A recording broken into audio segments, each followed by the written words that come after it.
like your address. They even say this is my address, and they sent this address actually to come to for the girl to travel to. It was not me. It wasn't you. No, I swear to God. Eric, it's just, I'm just having a hard time believing it. You know what I mean? Because they're sending all these pictures of you, and they seem to know just a great deal about you. My Facebook's been hacked. My Snapchat's been hacked before. Really? Yes. Okay.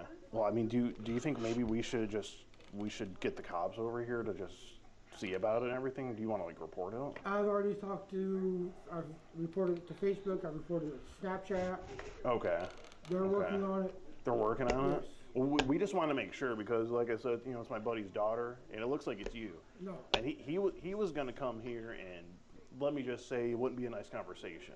So that's why I stepped in. I was like, hey, man, calm down. I'll talk to the guy, see if it's him doing it, see what's going on, see if it's like anything serious or if he's just playing around or whatever. No. So, and we're just recording just so he knows when we were here talking to you. But from what you're saying, just so we have it like, in writing basically, you were hacked. Yes. And it wasn't you. No. So will this be your Facebook profile here? That is, but That's yes, yours? I was hacked. It was hacked. Yes. How long ago was your Facebook hacked? A couple weeks ago. Just a couple weeks ago, because that's about the time when the conversation started. Right. So why would someone hack your account and try to I've been hacked before, sir. Why would they do that and try to talk to a Why would anybody hack a Facebook? Well, I could see some benefits, but not like, talking to a year-old. I've been hacked before, and people came back to me asking if I sent so-and-so a message. Okay. No. Okay, yeah, because her name. And let me just ask, would your phone number be? Yes. It's your phone number? Yes, I've contacted Straight Talk. Okay.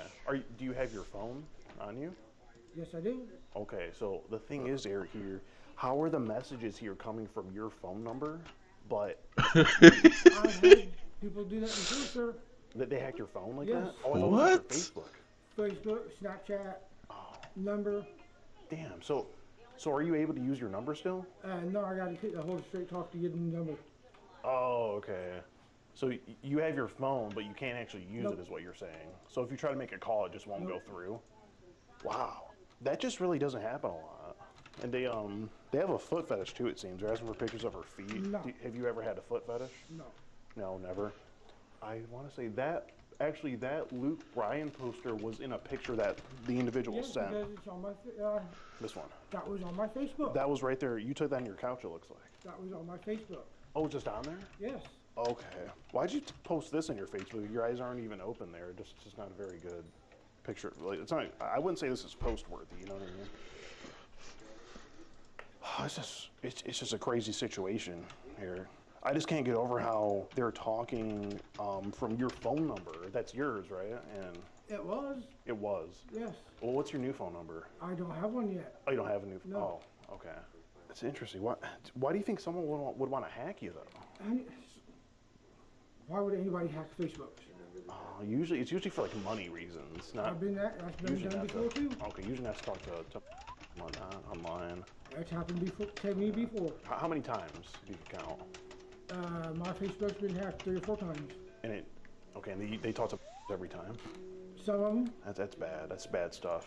That's why I'm going to be getting rid of Facebook. Okay. No, that makes a lot of sense. Ma'am, are you overhearing this? Yes, and you need to leave. Oh, okay. Well, I was just talking to Eric about it. I understand that, but you wrote them enough, and if you don't leave, I'm calling the cops. We were gonna have him come talk about it anyway. Go ahead, then. You're harassing him. Why are we harassing? We're having a conversation. Well, I've done nothing wrong, so. Oh, sure. I mean, if it's not you having the conversation, just from my perspective, what my buddy sent me and everything about his daughter and everything, it just looks like it's you having it. Eric, will this be your? Is this a love interest or is she? No. I'm just wondering. Oh. Dude, I'm 50 years old. I have a girlfriend. Oh, that's what I was asking you. Oh, that's your girlfriend. Yes. Okay. That's all. It could have been his mom. I don't know. No, my mom. Really. Not his mother. Oh, okay. I wasn't sure. You never know these days. Well, how do you feel about him possibly You need to leave. talking to? I'm not talking. I told you not. my Facebook. No, Okay. everything was hacked. Facebook's on top of it. Okay. Snapchat's on top of it. And your phone hasn't worked in the last 2 weeks. It has not. Okay, interesting. I like that shirt, by the way. Thank you. Thriller. Yeah, that's a classic right there. No, for sure. Those real Spurs? Yes. Those are hard, man. Those are hard. They asked the girl to Google flexibility during sex. It's just really bad stuff, you know what I mean? Have you read any of this stuff that they're saying? No. How could I? Right. I mean, but if they're pretending to be you, you should want to know this stuff. I do. Yeah. So this is something else they sent. They said, can you please send me a short video of you trying to do the splits or your legs behind your head? Oh. And I mean, No. you wouldn't say something like that, No, would hell you? no. Dude. I got 2 daughters. Oh, hell yeah. Yeah, 21 and 22, right? Yes. That's what they said too. They said $2, one's 21, one's 22. And they said they don't talk to you anymore. My daughters talk to me. They talk to you? Yeah. Oh, okay, cool. Yeah, they want to know about her past experiences. They asked if she's ever watched, which is just, why would you ask that to her? Exactly. You know what I mean? Screw this guy, whoever this is. She says that she's only watched it with girls her age. I mean, they asked this person, who's not you, if they ever watched that kind of, like stuff. So you never watched anything like that? Or? No. Okay, yeah, sick, right? And then they say it's hard to find and it's illegal. So whoever's like pretending to be you, they try to find before. And they're probably doing it on your Facebook. It's not me. It's not. I know. I know it's not you now. But what I'm saying is they're framing it up to be you, Eric. And we've seen this before. We go all around talking to individuals like this who are suspected of talking online like this, and a lot of them get hemmed up with like, find them like the stuff on their phone. You know what I mean? And if someone's hacked your phone, they could actually be getting this stuff and importing it through a database onto your actual device, and you wouldn't even know it. It could be in like a hidden folder or something that they made on your phone. So, you know, if they're into this, if they're talking about this stuff, I mean, really, it could be on your phone, even if you didn't like look it up or anything. Because we see it all the time. You know what I mean? No, I don't watch. No, I know. This guy does though, who's talking to my buddy's girl daughter, asking her if she's touched herself and all sorts. So if this guy's doing that under your number, he could be importing it on your physical device. We should probably look at it and make sure it's not on there. And if it is, we have a it's called like a wiper, and it basically scans. It plugs into your phone and scans everything with AI, detects like any stuff. So please get off the game, son. Bro, Bro, I don't even play this game. I'm not giving you my phone. No, I'm not asking. I barely play this game. Because we've seen guys like get hemmed up. I literally barely play this. That's just found on their phone. Forget it. What are you talking about? I do. I got a bag of candy here. I'm trick or treating. I'm just here to talk to you. I'm not, I'm not like a cop or anything. I mean, I look like a cop. Well, an animal cop. Well, it's not Paw me, Patrol. so. But yeah, no, for sure. I know it's not you, but like I said, Eric, I'm just showing you all the stuff that they're saying and sending. And You got my side of the story. I quit this game ages ago, man. I don't really play anymore. So that's your side of the story. It wasn't you. Never talked to this girl at any point. Okay. I think we should all probably just make the police report then, since it's not you. And they're probably going to want your side of the story as well. I'm getting Facebook involved. Yeah. So let me get that straightened out. For sure. And if it happens again, I'll make the report. No, we're going to do it anyway because we're just concerned. Why would a macro? I love farming though. I don't like the game, but farming is fun. Go down for this stuff. That's all I was saying. We should make sure that the stuff's not on your phone. Yeah, we're probably going to make the report. They're probably going to want to talk to you. I don't know, they might ask to see your phone. You'll probably have to show it to them. You don't have to show it to us, but we just want to make sure it's not on there. And if it's not, then we have to get involved because I'm just concerned for you. No, I'm class 50. I don't need Yeah, to. I know you're like, it's catching you off guard and everything.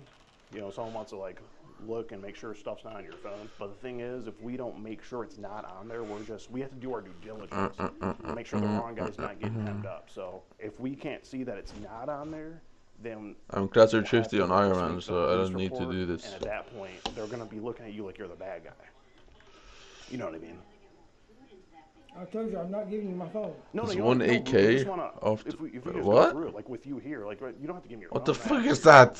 I just want to sit here with you, just outside here or wherever, and make sure it's what? Because we know where to look and make sure it's not on there. The other stuff. No. No. Nope. Okay, you don't want to even try. Okay. Nope. So I guess we'll just what? Police report then, and they're gonna. What time zone is this? Police are gonna want to talk to you, get your side, and everything about it. We really don't like doing this because you know I got a DUI anyway. I don't like talking to cops. All right, whatever. But Code us Eric, 5 BK do you have candy? before curse. What?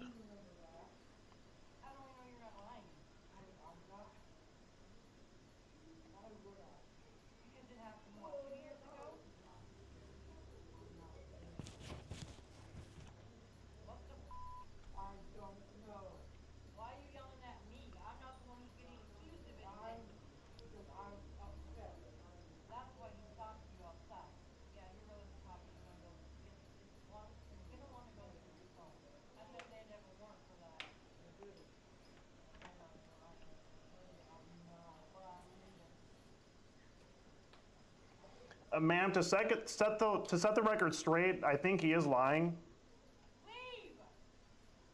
No, sorry. All right, we'll just trick or treat at the other door.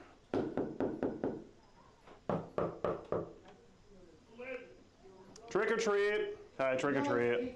Oh, How's it going, man? I ain't got no candy, man. I'm sorry. Oh no, you're good, man. We already got our candy, but what I'm really here for is Truck driver? I see you got kids, you got a family here and everything, big dog. So we were talking to your neighbor right above here. His name's Eric. He was talking to my buddy's. He's talking to my buddy's daughter. She's. Bro, it's Saturday, man. I don't do that today. I'm not gonna say it, but it was pretty bad. So I'm just saying, make sure you watch. I know you're a father. It seems like you're a father, right? He's my grand. Oh, grand. Okay.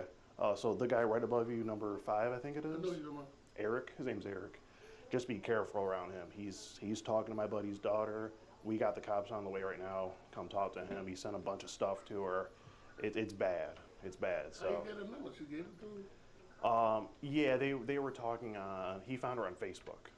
My buddy's daughter, and started talking. Ooh wee. So, you know, we just want to make sure, you know, for your safety, your kids, your grandkids' safety, and all that. You just kind of watch out for them. Sent a lot of bad stuff to her. So. Yeah. I think admins are back. Yes, sir. Well, you have a good night. Sorry for disturbing. No problem. Eric, did you say something? I think I missed you. I was just talking to your neighbor. Ugh. Hi, did you want to... She's disgusting. No. Ugh, that's his girl? I thought she wanted to say something. Okay. I guess his girlfriend up there is okay with it. You know, she looks like a complete ogre anyway, so why wouldn't she be? Trick or treat. Hi, we were just kind of putting all the neighbors here on alert. The guy up there in number 5, his name's Eric. He was talking to my buddy's daughter, who's very sexually. So if you have kids or anything, just be wary of him.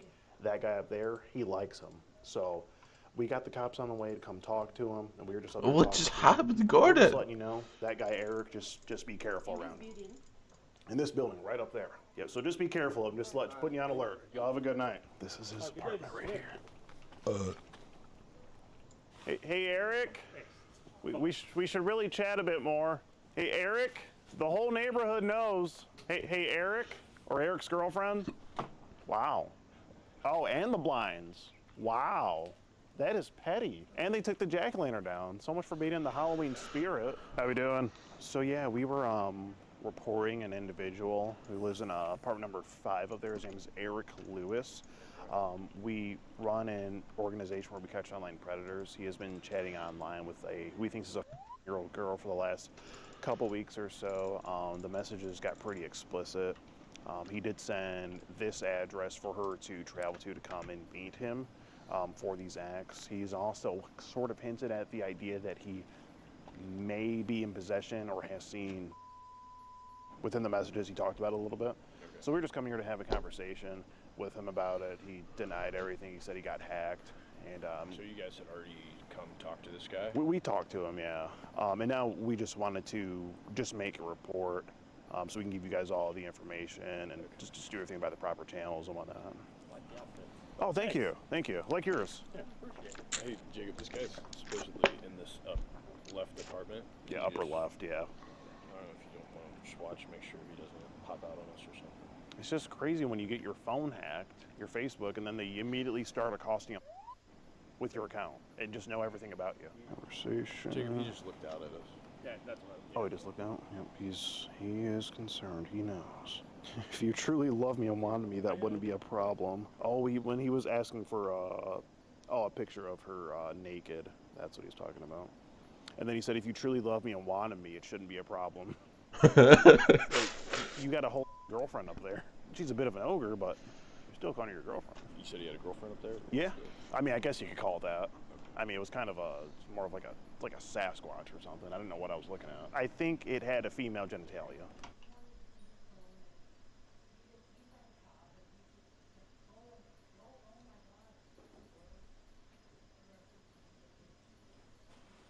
He's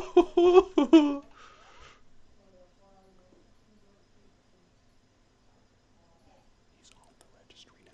These walls are thin.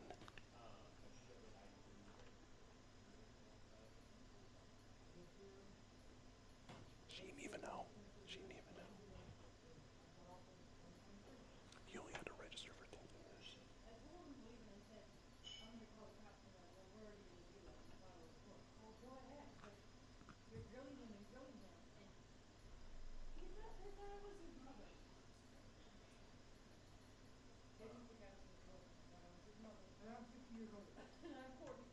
That looks at least 60. At least 60. That's a hard 45.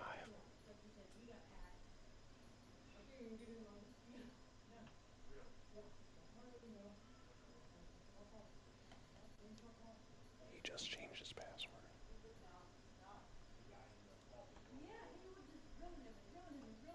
The important thing is that we know who this person is, right? We know where he lives. Exactly. We have him identified. Yeah. Right. Now at least he is aware that we're on his radar, so it may deter him for a little bit while we're able to get our ducks in a row. Exactly. And put a good case on it. Yeah. So, That's all we can hope for. yeah, and that's kind of where we're at. So again, I appreciate what you guys are doing. I think you Yeah, guys for are sure. Doing a great thing. Yeah. We'll do everything on our end. Yeah, I appreciate you guys take it being from here, responsive. so. Okay. Yeah. Okay, great. Thank you very much, guys. Good luck, guys. I still got to know. Maybe if you could ask him. I don't know if I could send you this. He said he wasn't talking to the girl at all, but I want to know if this is his voice. He's doing like the Freddy Krueger song. Yeah, that's creepy.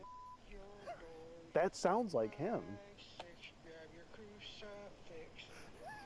Well, I didn't get to touch base on everything I wanted to within the chat log because, you know, he shut the door on us. But something I did forget to go over is he said he was watching A Nightmare on Elm Street, and then he sent this voice memo of him doing like the song. Freddy's coming for you. 3, 4, better lock your door. Creepy. 5, 6, grab your crucifix. 7, 8, better stay up late. 9, 10, never sleep again. What? Now, that sounds like him. I don't know what you guys think, but that sounds like him. It's within the hands of the Lafayette Police Department right now. We're getting rained on right now, so let's get in the car. He was on the registry before. It was only for 10 years, though. He got off the registry probably like 5-ish years ago. So this guy is one of those offenders that is going to keep re-offending.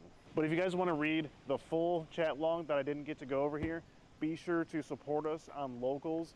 Every time you guys support on Locals, it helps us keep going, traveling like we are, catching more bad guys, just like your boy Eric up there. So please support us on Locals, guys. We appreciate it very much. We have another catch tomorrow at 11 o'clock sharp. Now we got a...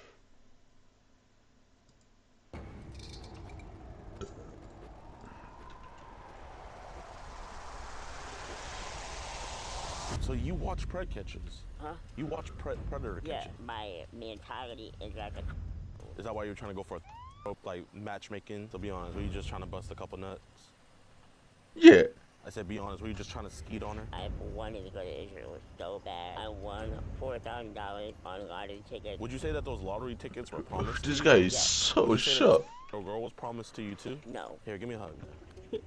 Hey, it's okay, man. I'm not gonna lie, my shirt is still dry. Like, yeah, no tears came out. I can't go to jail. Your son, he was talking to a year-old girl. Every Sabbath, we go to Chabad. He makes everyone in the place feel wonderful. And he's always doing things for people. Doing what kind of things? Like with the kids? If you post any of it publicly, you will all face a huge lawsuit. Bro, you're on the edge of basically like harassing these people. Oh okay. my, you're such a fucking defender, bro. Hey, didn't he already told you to stop recording? Oh, well, why are you investigating this more than a man talking to a fucking I'm gonna go live. 12 followers? 12 million. Do you know who our sheriff is? Do I know who your sheriff is? And do you know how bad you guys are gonna look for not doing anything about a child predator? You're going about this whole thing wrong, dude. Nigga, you just fucking told me when I was standing right here, you said, call me a nigger now? Whoa!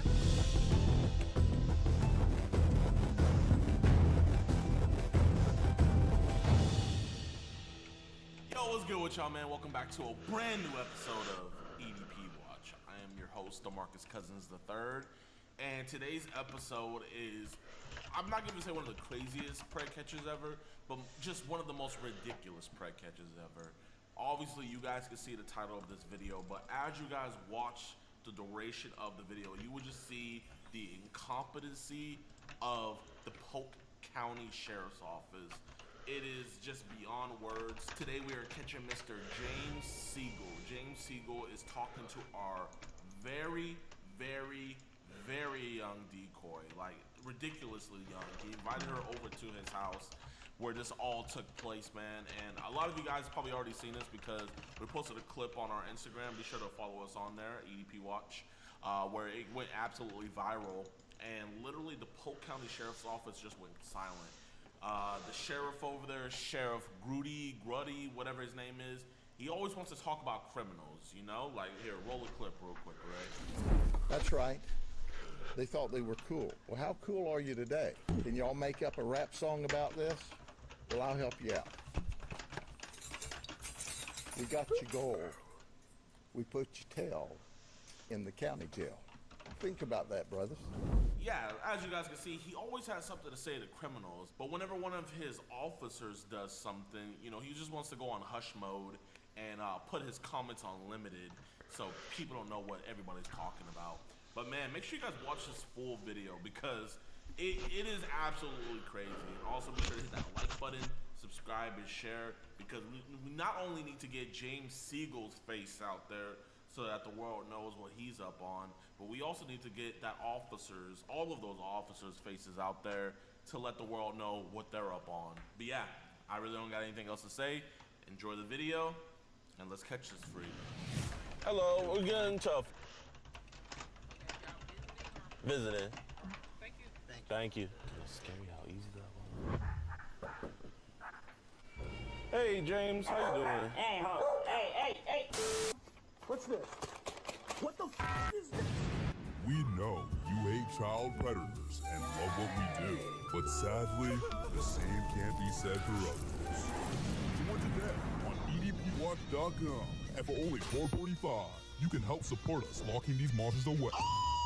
You'll get access to uncensored chat logs, cool disgusting audio calls, and never before seen and early access to new videos. You'll be entered into monthly giveaways, get 50% off all merchandise, and get a chance to do an IRL catch with yours truly, DeMarcus Handsome. All on edpwatch.com. You doing good, my man? Okay. Well, here, man, my name is DeMarcus. This is super last minute, man. Just a situation popped up, man, you know. Let's come up. Yeah, man. And that's just my Uber, so don't stress about that. I had the Uber out here. It was such a rush. So, man, I'm here talking about. Huh? I'm talking about. Listen, man, I'm not trying to get you in any trouble or anything. I'm just trying to figure out about what's going on. No, I just started talking with her. Okay. And I didn't talk anything about anything. Okay, when I went through her phone. She said, you a virgin? I think, yeah. You? Like, yeah. And then I did ask her what position, you know, and then I thought that. How old did she tell you that she was, James? Gonna be 39. 39? Yeah. No, I said, how old did she tell you that she was? Huh? How old did she tell you that she was? Ooh, he got those blinkers on. He should turn those blinkers off. Listen, the only reason I know you're here is because you sent your address here, man. You know what I mean? Yeah. Like, why, I guess, and, you know, when you guys both said that y'all were virgins, don't, trust me, man, she's getting chewed out by her mom. When y'all both said y'all...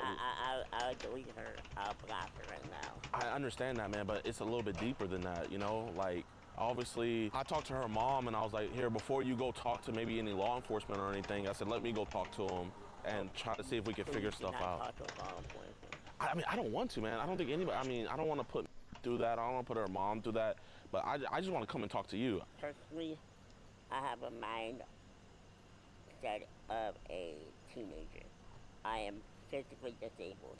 I understand that, man, but listen, did you know that conversation you were having with her was wrong the whole time? No, I did not. You didn't know? I did not know that was her mom. No, I'm saying, did you not know that conversation you were having with her was wrong the whole time? I honestly, no, I didn't know. You didn't know? Like I said, I have a mentality of a 12-year-old. Man, you're 39, you said. You can't be talking to girls. And then you were asking her to send you pictures. I mean, it was kind of scary, man. You were saying how you're allergic to latex, and so you said you would go walk. You asked her right here, no, can you make yourself I don't know why I said that. I mean, you're not in law enforcement. I'm not law enforcement at all. Because I know that law enforcement people have to tell you. Listen, exactly, I'm not no law enforcement. But here, if you know all that, then you knew this was wrong the whole. So no, don't lie to me, because you said. I see the GoPro. I have to, man. I didn't know how you were gonna be. I mean, listen, I'm over here. I just put on my slippers and rolled all the way over here. There's another alarming thing I saw you said. You said you have pictures of other young girls. No, I told her, I said, when I was younger, I had my girlfriend send me pictures. Okay, when you were younger, there wasn't no phones. But I didn't, she's like...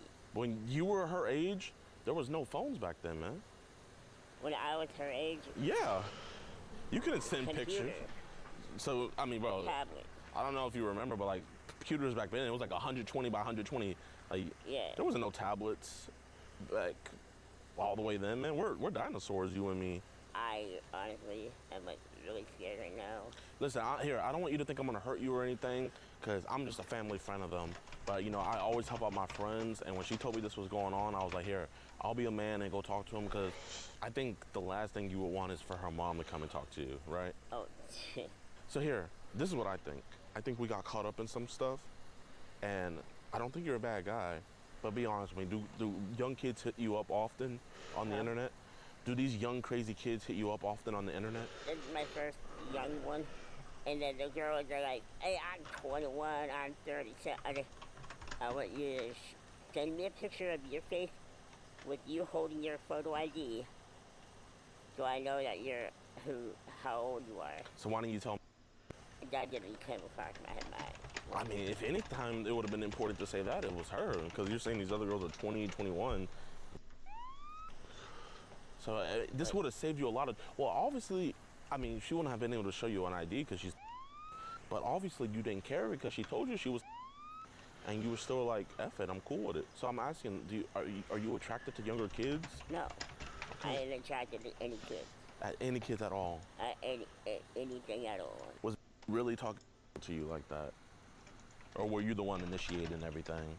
She's the one that, she's like, what would you do? I didn't say anything about or anything when she said, what do you want to do? I'm down with anything. Well, why would you ask her, have you ever sent to anyone? That, like I said, I do not know why I said that. And if I look down, I'm just like looking at this stuff, and then her mom is texting me, asking me if I'm talking to you right now, so I'm just letting her know. Here, can you be honest with me, James? How much photography have you seen in your life? Huh? How much photography have you seen in your life? Yes. I've only looked at it about 4 times. 4 times. What was the youngest age in those videos? Huh? Because I think that's what messed up your head. And I don't want your head to be messed up. No. What happened in my head? No. I'm saying I think those videos messed up your head to do this stupid stuff. Talk. So how young were the kids in those videos? Okay, come on. A 15-year-old can look like a 20, 21-year-old. It's called. These days, but it's called. It can look like they're. They look like she was.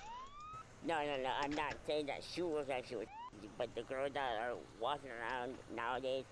I've never. Bikini and bathing suit on. And I've never seen no with a G-string. And even if they are wearing that stuff, I'm gonna just be like, oh, gross. Yeah, I know. I threw a towel at one of them because one of them came. Well, here, let's keep it down so your dad doesn't think it. One of them came up. Oh, how you doing? Actually, when I was laying down. And how old was she?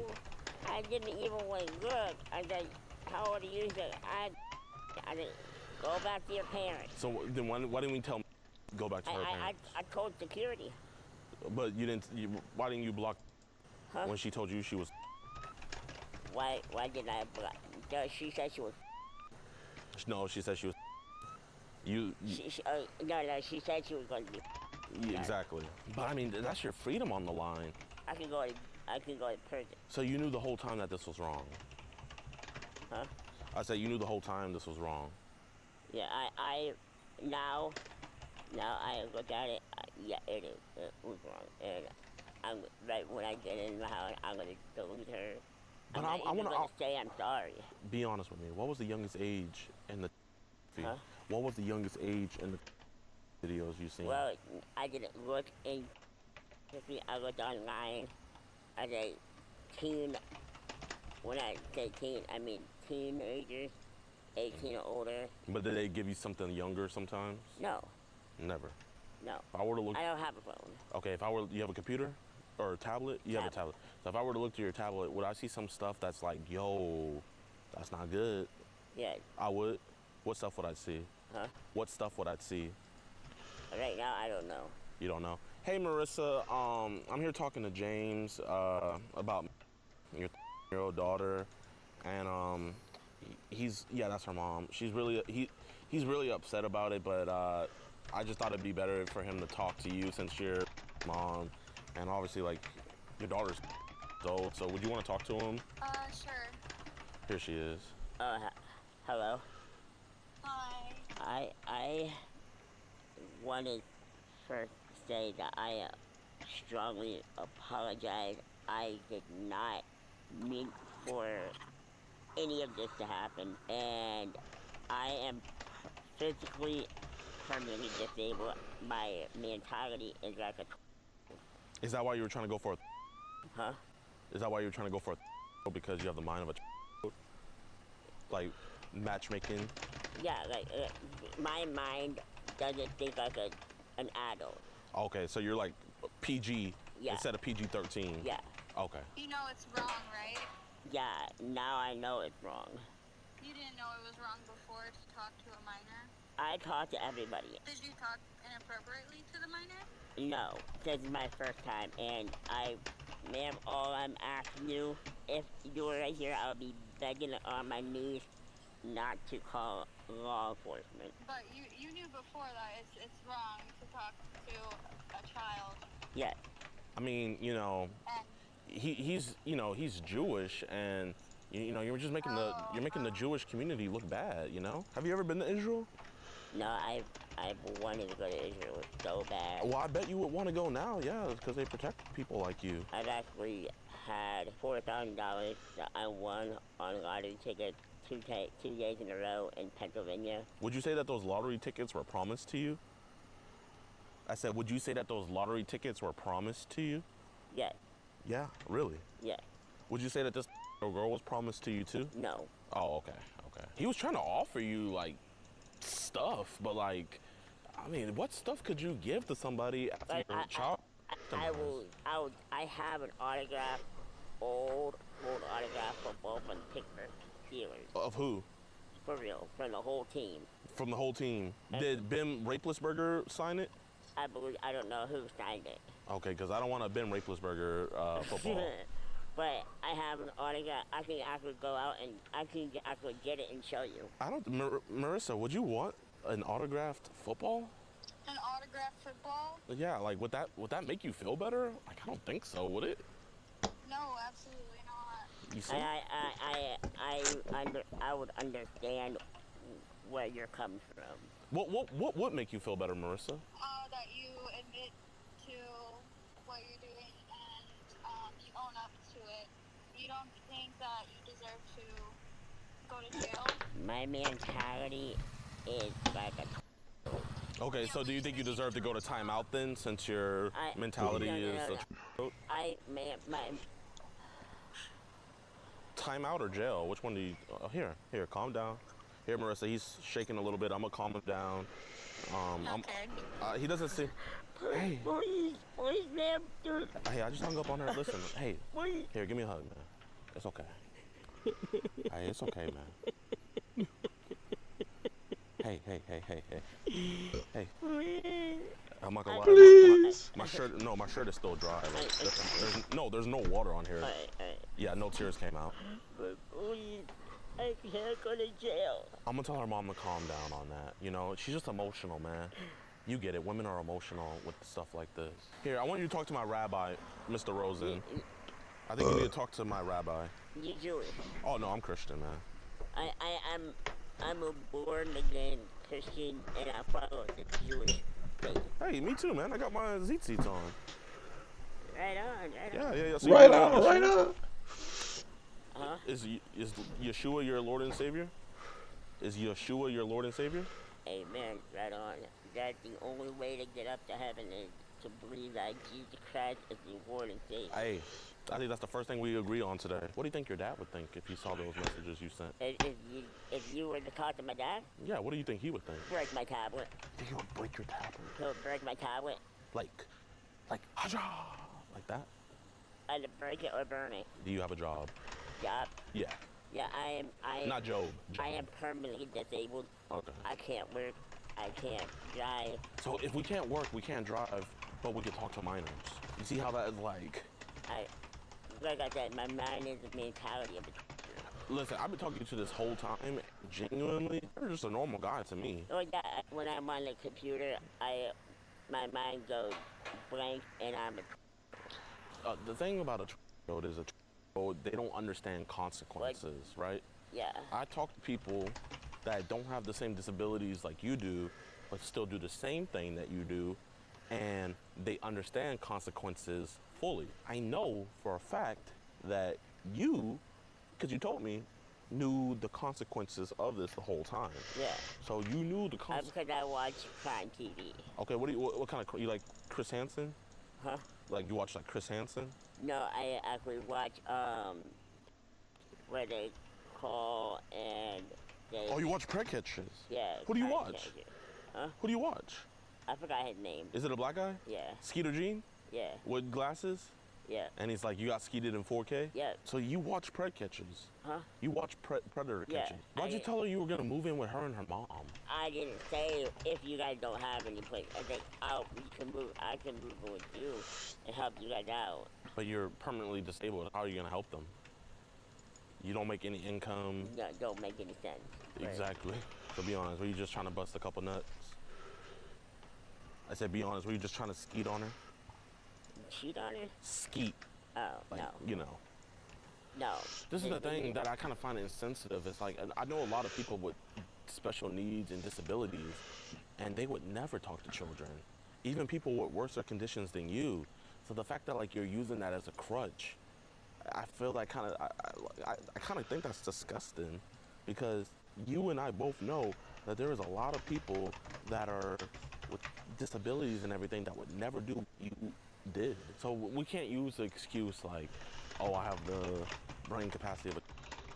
Which I do, but... But you know, you knew better, right? Huh? You knew better, right? I knew better not to talk to you. Okay, I appreciate that. Age. Okay, at least you're being honest. Hey, Mr. Rosen, how you doing? Good. Hey, man, I'm with Mr. Siegel here, and he's Jewish, and I just want him to talk to a rabbi. He's going through it, man.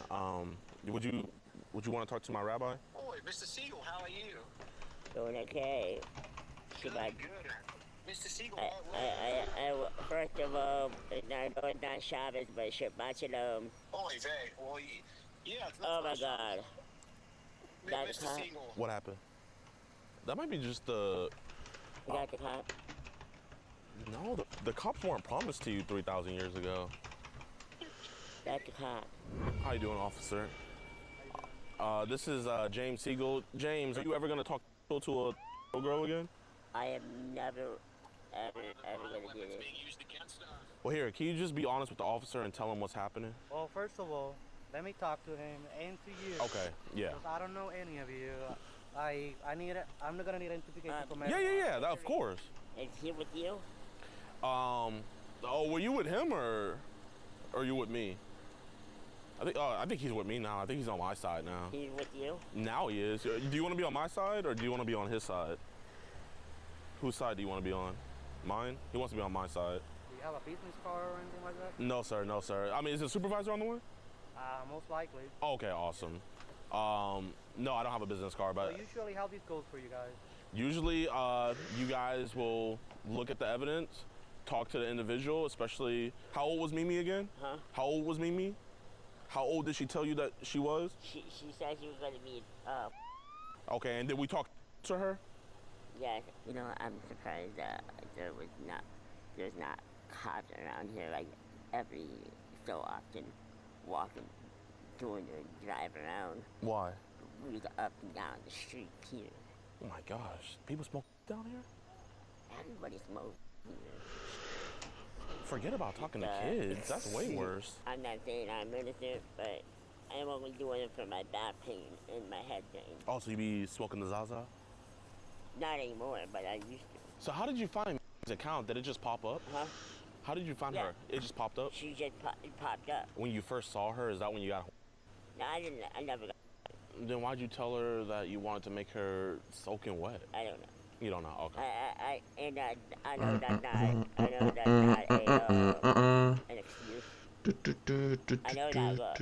I know that look because I've seen that secret investigation. I'm rage baiting you. You good at staring game? Yeah, here. Okay. Let's see who blinks first. 3, 2, 1, One. go. Oh yeah, I got you. Here. Who would you vote for in the president? Are you Kamala or Trump? I don't talk politics. You don't talk politics? You just But talk kids? I would say this. My mom said if Trump becomes president, we're going to be moving to Israel. Oh, because he's for Israel? None of the presidents were for Israel. Oh, okay. So you got to ride with your own, you know? I don't got to ride with nobody. You don't got to ride with nobody? Well, I mean, you kind of do because you can't drive. Well, no. Well, yeah, you're right. Yeah. People who tolerate me on a So daily free. basis, they're the real heroes. So is the real hero for having to tolerate what a grown man talking to her? Got enough time? Oh, you dabbed on me? Okay, we're stuck in 2014. Dab. You know how to hit them folks? You know how to hit the folks? Huh? You know how to hit the folks? No. Yeah. Oh, like Yeah. you follow TikTokers, huh? Yeah. Yeah. Oh, snap. Now his dad's coming outside. Here, Dad. Come over here. I'll come talk to you. My wife's coming home and Come here, Dad. I'm with Rabbi Rosen as well. You're who? So my name's DeMarcus Cousins. Your son, he was talking to a year-old girl of mine and gave your guy's address, and he wanted to schmeckle her coins, if you know what I mean. You're kidding. Nope, I'm not. Weren't you a pro Yeah. ball player? My grandpa was. I'm DeMarcus Cousins the third. He's the first. He was a basketball player. Yes, sir. Yeah, Sacramento. Yes, sir. I'm going to tell you something.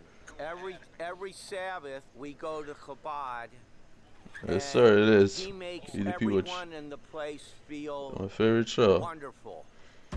And he's always doing things. Oh, this for guy is people. glazing his son. What kind of things? Like with the kids? No, he's always doing. He does magic tricks. What? He does jokes. He does comedy. He does people favors. He makes people feel wonderful. My son has had 200 surgeries. in Okay, his cool. life. And after every surgery, he would go around the floor to make other children and other people feel good. Mr. Siegel, you probably don't want to say that your son has made children feel good before. That's kind of why he's in a pickle. No. You don't understand. Oh, man. I'm talking about from the time he was 5 years old. Not when he was older. Holy thanks. So he was giving brisses to newborns? Very advanced for his age. Excuse me. I married his mother. I adopted him. He's been my son since he was a... That's my wife. All right, DeMarcus. Hey, Mr. Siegel, I just want you to know, let your wife know that this is not your guy's fault. This is all on What are they him. going to do with him? They're probably just going to give him a talking to make sure he doesn't do this again. Mr. Siegel, do you know any, is there anyone in your little kibbutz who's a lawyer? I'm friends with both of the rabbis at the Chabad of South Orlando. I know a few men there who are lawyers, but I don't know what they're lawyers of. I don't know what their specialty is. Oh. I'm sure that their specialty is protecting multi-millionaire black athletes and fellow Jews. So I think you're in good company, Mr. Siegel. Look, I'm looking. My son, you know that my son volunteers twice a week at the Hope of Well. So what? Listen, right up the Bill road Cosby donated to charity and helped a lot of people. Excuse me. My son sometimes walks in his sleep and talks and doesn't even remember what This doesn't make any sense. What is he talking about? Did he just recently get his tablet back? No, he's had his tablet. He's not going to have it anymore. I respect that. My wife's going to take it. Oh, God, no. It's going to be hell. Oh, my God, no. Oh, my God. JR. He's severely mentally disabled, and he wouldn't know if he was talking to a minor or not. I just want to respectfully yes, sir. say to you that if you and these gentlemen in this post anything well, I just want you to know publicly, if you do, Dante Mythic, wow. face a huge lawsuit. If you post any of it publicly, I will. And I've only sued one time in my life other individuals, but I was a businessman for 40 years and I know a lot about the law. So please, whatever you've done here, you better think twice how you're expecting to use it. I care about children. And he reached out to her. She let him know right away that she's old. And he said, oh man, you're hot to be a old. He says stupid things sometimes. That's not a stupid thing. That's disgusting. I can just tell you this. He has never touched hair on any kid in his life. You know what? I actually believe. He told her that he was a virgin, but he was asking her, "Are you a virgin?" Oh, I bet I can make your wet. GD and the Jeep are also ridiculous. He's saying some very. Would you send me? Is this Ironman? Yes, this is Ironman. Those things are not right. All I can tell you is this. So I don't want you to think I came up here incriminated or anything, and I want you to know. It is indeed Ironman. I'm just grinding the new updates. When I was talking to him, I understand that he has disabilities. He told me he had a lot of surgeries. But when I was talking to him, I had clear conversation with him. I understand. And the first thing he told me was he knew it was wrong. Sometimes he and I can be somewhere. We can have a conversation with some people. And later in the day or the next day, he doesn't even remember that he talked to them. Oh, are you like friends? I know that. Please go. No. I can't acknowledge all that, but we're going to give them all this information that we have. We have to. That's fine. But you don't, I'm just saying, you don't take the law in your own hands. I never did, sir. In essence, what he's wanting to do. Playtime. If you want to just go back up to the house and we'll This 2,664. Wait, why are you putting words in my mouth? Here, Vito, don't worry about it. Put the camera down. It's fine. Here, Prime, just, Prime, don't, yeah, it's not worth it. So where's all these messages that you sent? Oh, yeah. They're on this device right here? Huh? You sent all the messages No, I on that device didn't. right here? No, sir. No, sir. Okay. Well, we need the device it was all sent from. You need the device that it was all sent from? I mean... What communication have you had with him? I mean, did you guys get his his tablet? What communication? You definitely know each other. What do you mean, bro? You're in like a VC right now. I know. The rules of evidence. This is admissible. Okay. This is all hearsay. So we have a case here that got prosecuted with a Disney employee here in Polk County. He got arrested, and not only did he get charged with the possession of his, but he also got charged with the chat log. I can accept this guy now, finally. To a detective's email. I can finally accept this kid. Let's I go. can figure that out for you, but I can give you the case number and stuff and show you him still in jail. What was it? This was 2 weeks ago. I understand you might have feel a way about me, thinking that I'm trying to, in your words, ruin and embarrass their family, but your officer here read through the entire chat log, which is why I would assume that is why you're here right now.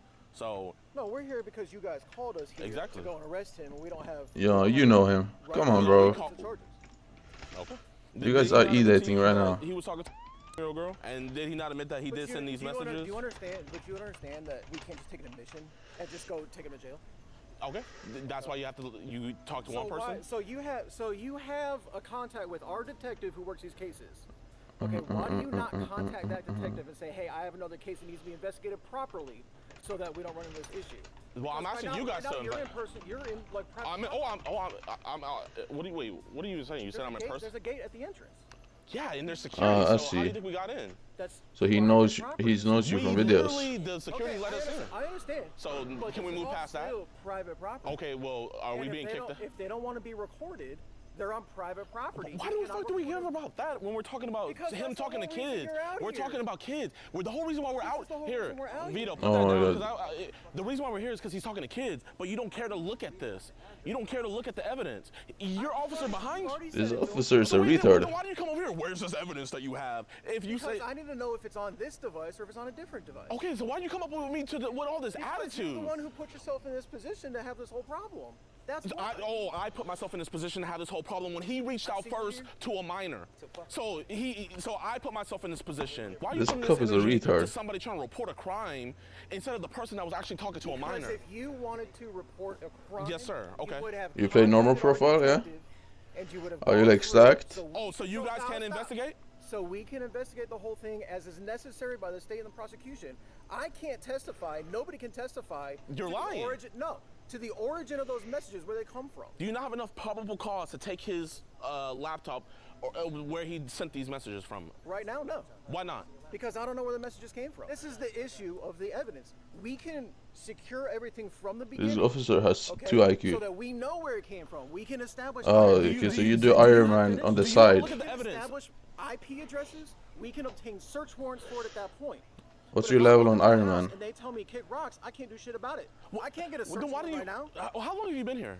11 years. No, how long have you been here since this went down? I've been here long enough to know what's going on. So why haven't you been doing shit to get the info? Have you talked to Damn. him? Yeah, I talked to him. How's your mining gear looking? He told you that y'all came up here wanting to talk to him. And what did he say? Did he say he was talking to a girl? He said he sent some messages talking to a girl. Did he say how old she was? Did you ask how old she was? No, because so did he not get all the probable cause? So you understand what's going on? No, you cannot just walk up to a person. Yes, you can. We do this all the time. Okay, can I finish I see, a statement? No, because you're wrong. All right then, you guys need to get in your car and leave. Okay, what's your name and badge number? Sergeant Knapp with the Sheriff's Office. You get in your car and leave. This is private property. You don't need to be here. You can't kick me out. Unless they're gonna kick me out, you can't kick me out of shit. You've already told you to leave multiple times. They didn't tell me to leave. They told me not to post them. So don't lie. You just fucking got here. Get in your car and leave. You can't What's kick wrong me with out this of something guy? I haven't been kicked out of. We went through the procedure to go through the gate. What, are you gonna call them and be like, hey, you wanna kick him out? Are you gonna do anything about this crime, officer? Yeah, it's getting documented. I can't PV right now because there's the contest in 10 I haven't got an email to seconds. send this evidence to yet. I haven't got a case number yet. I'm trying to do this. I'm trying to do it the right procedure. Then go to the academy and get yourself. You don't have to do that. Okay, hey, do you want me to show you all? Do you want me to show you all of my my convictions and arrests? These guys just showed up at this guy's house. Yo, Alex, Sergeant, right? Sergeant Knapp here, he's over here complaining that we didn't go through the right procedure because all we did was go up to the guy and talk to him, and he admitted everything to the cops. And I'm telling him that I would love to send him the evidence. And can you tell him about the case that you got the dude arrested here in Polk County that he's refusing to acknowledge? You said Alex? Who is Alex? Alex Rosen, the individual that we work with who got an arrest here in Polk County doing the exact same thing that we do. Who does he work for? He doesn't work for he doesn't work for an agency. They took his evidence. I'm not talking to some random person that's not here. Oh. Okay, listen. So you're on the edge of basically like harassing these people. Oh okay? my! You're such a fucking defender, bro. Defender? Yes, Don't you try, are, no. bro. You're No, bitch. Don't try to label me for your clicks. I'm gonna hear about this bullshit, this is bullshit. Yes. This is bullshit to you. So it's bullshit to you that he was talking to a minor? No, but you're going about this whole thing wrong, dude. Nigga, you just fucking told me when I was standing right here. You said, call me a nigger now? Whoa! That's exactly what you just I said. did not say nigga. I said nigga. You said nigga. And it's on video. I said nigga. You said nigger. Oh my God. Our sergeant just told you the right way to do it. You guys came What the here just what the because you wanted fuck? to leave tomorrow. So like you're rushing this process. I'm not rushing it. If you guys want me to stay, I'll stay. Brother, why are you switching up because you're sergeant? No, I want to talk to you. Why are you switching up because your sergeant's here? So who you're talking to? You were so cool. You were doing your job so great before your sergeant got here. I understand you might be a... that I was by myself. I can get anybody agitated. But I mean, you look like you were cold. You had everything under control. You were talking over... Am I being agitated right now? No, but you switched up totally ever since your sergeant got here. Your sergeant is ignorant of everything that's happening here. You know more. Did he read the chat logs? Did he read the chat logs? No, that you read? What I saw on the chat logs. And what did you see? I saw somebody talking to And what did Jason tell you? Again, I told you, we did not read him Miranda, so even if he confesses, that's nothing. Okay, it's nothing. But is it not on? Are we gonna do an investigation when he's here? He told you that. He just told you the right way of doing this, right? The sad thing about it is your sergeant escalated all of this. The person that is supposed to be the most trained in de-escalation escalated everything to the level that it is right now. But when I talked to you, was I ever this agitated? At no point throughout all of this. Do you think that's gonna look great when we post this? I think, actually, did he not say it too? What he said is that you called him a nigga, and he repeated it. He said, are you calling me a nigger? Nigga. What's the difference? What? Okay, you never heard of, okay, nigga? Nigger. Do you not know what nigger means? I do. What does nigger mean? But then again, how many suspects do you... That's not in question here. What's the difference between nigga and nigger? Tell me. Nigga's like, yo, what's good, man? You my homie. Okay, anyway, but besides, should a police officer say it while they're on duty? You can say it off duty, but is it professional for a Polk County Sheriff Office to just say nigger? Do you think that's a professional thing to do? Do you guys think you got supervisors who's gonna be happy? Because I noticed after he said nigger, I noticed his whole tunes changed because he was like, oh, fuck. And then that's when he started getting mad about the recording. I mean, you're in America. Do you know the difference between nigga and nigger, right? Hey, didn't he already tell you to stop recording? Oh, do you hear this, Alex? I hear it. We're talking more about the difference between nigga and nigger instead of the guy who's talking to a minor. That's what we're more worried about. Just focus on the statutes, man. Just show those statutes. They don't care about the statutes. They're fucking retarded. Is it the Polk County Sheriff's Office? It is the Polk County Sheriff's Office. No. This is all I need to know because this is private property. Yes, ma'am. So when you came into the gate... What did we tell you when we came into the gate? You were visiting. Talking, please. You were visiting, right? Yeah. So if you're visiting, that means you know someone that's here. You're going to go in their home. You're going to visit. Yes, ma'am. No, well, do you have to go in someone's home? No, listen, I'm not with that. You're not with that? What about, are you with them saying nigger? You with that too? I don't care about all that. Okay. That's not what I'm here for. What I'm here for is because when you came to the gate, yes, ma'am. Right? This is private property. So when you came to the gate, yes, you said, I'm visiting yes, ma'am. A resident. Yes, ma'am. That's where you were supposed to do. That resident right there, that's exactly who we came here to meet. And that's exactly who we were talking to. But he was talking to our decoy. He sent our decoy. But she's explaining to you, so basically, when you're coming to visit, somebody's staying here and you're welcomed by that person. But why are you investigating this more than a man talking to a fucking third-year-old? Why are you investigating this more? We've already told you. I get what you're talking about or what y'all doing. He invited a girl here. Sorry, are you recording on private property after we told you that it's illegal? Oh my gosh. Here, I'm gonna record, I'm gonna go live. 12 followers? 12 million. Do you know who our sheriff is? Do I know who your sheriff is? And do you know how bad you guys are gonna look for not doing anything about a child predator? Are you recording video right now? After we actually told you. Officer, I'm recording video now. Okay, so you all want to go? Go where? To jail. To jail? Yes. For recording on private property? Yes. Is it illegal to record a police officer? No. This is civil. This isn't criminal. Having a legal discussion. Can we record this police interaction for our safety, ma'am, as black men? Is that okay with you? Listen, the thing is, this is private property. I just want to record this police. Really, let me tell you, to be honest, y'all are not even supposed to be in here. Okay, so do you want us to leave? Yes. Okay, we'll leave. Okay. Can we talk to you guys at the front of the property? Outside the property? Outside the property. You want me to see that Publix over there? Yeah. Okay. Gladly. All right. Okay. He's gonna give you the case number. And is your guy sergeant not coming? No, he's busy with something else. Oh, he's busy with something else? Okay. Can I get your guy's sergeant's badge number? Well, I can give you his last name. I also want his badge number too. KNAPP. And then what's his badge number? I really don't know. What is it? Can you guys call over the radio? For what? And get his badge number? I don't. I'm only getting the computer. I don't turn the radio. Awesome. Did you guys take the guy's device? What device? He didn't let us. He didn't let you guys? Okay, did you guys talk to him? Of course we did. You saw me talk to him, right? Okay. Now, Officer Horjeta, like, you weren't the only person. Your superior wasn't the only person to call me the hard R. You did as well. Said the hard R. Do you think it's professional to say nigger in uniform? Probably not, but again, like, I didn't have any ill intent by saying the word. Yeah, I know you didn't have any ill intent, but if you had to do it again, would you say the hard R again?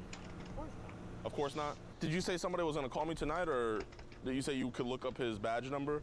I gave it to you already, didn't I? No, you just gave his name. Yeah, I thought 7932. That's all the evidence. He's gonna be forwarded to detectives, and they're gonna take it from there. We will be on the lookout. You guys get down to Polk County, man? Definitely not. From Miami, from Miami. You're from Miami? Would you ever say the hard R in uniform? Nah, that's crazy, bro. That's crazy. That's crazy. He's recording it too. No, he doesn't have a body cam. No, they went no body cam. So the only way we have it is this. And the crazy thing about it is they almost took our camera. Bro, I would have took that SD card and put it on my ass if they tried to take. You think I'm joking, but I'm not. I would have been like, you got to go up these nigger ass cheeks if you want this SD card. Hey, what's good with y'all YouTube, man? I hope you guys enjoyed the video. If you did, be sure to hit that like button, subscribe, and share. Also, if you want to see exclusive and unseen and live catches, be sure to subscribe to our website, edpwatch.com, for 445. We got videos like this. So make sure you guys go over there, man. We post basically like every other day on there.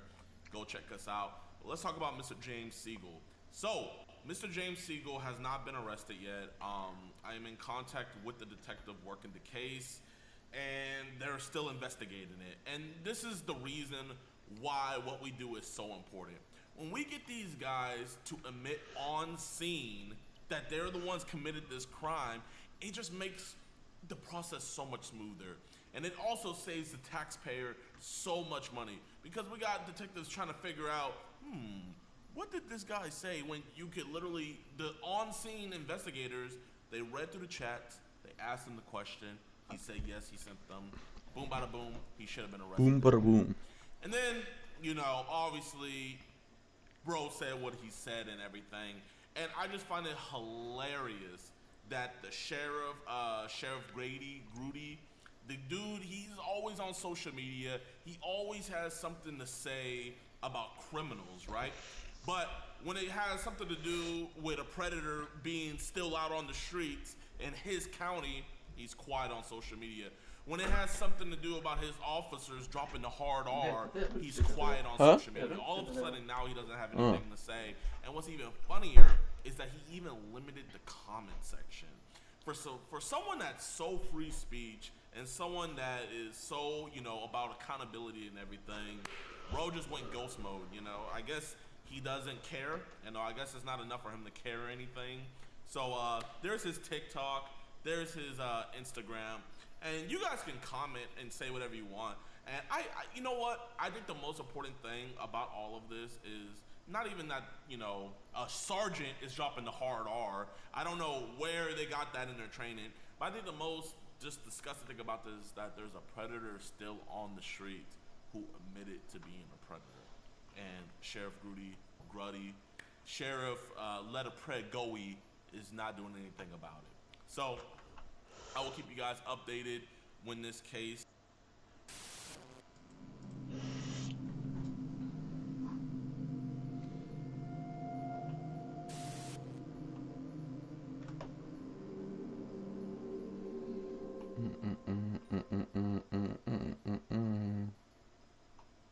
Are you in the market for a handyman?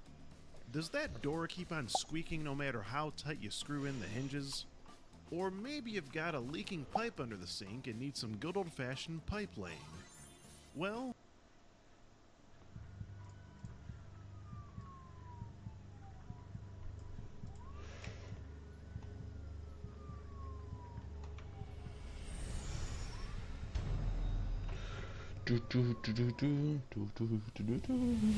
I'm her uncle. Oh, are you? Yeah, How yeah. are you? Yeah, my name's Doyle, yeah. Yeah, district manager of Taco Bell. What's your name? Larry. So what were your intentions today meeting her? Today we were going to go to the park and have a picnic, but we got here so late. Okay. I did have to let her dad know that she was here. Oh, okay. As soon as I saw she was here, so. How's it going, Chad? So what was the intent, or what was the purpose of meeting tonight? I thought it was just Lawrence. Hey, man, Lawrence.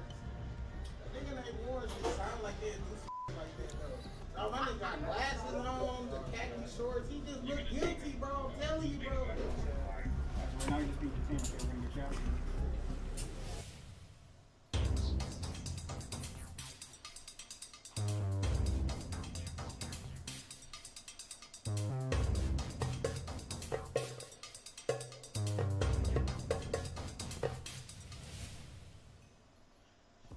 What up, boys? It's your boy Skeet Hansen here, back at it again.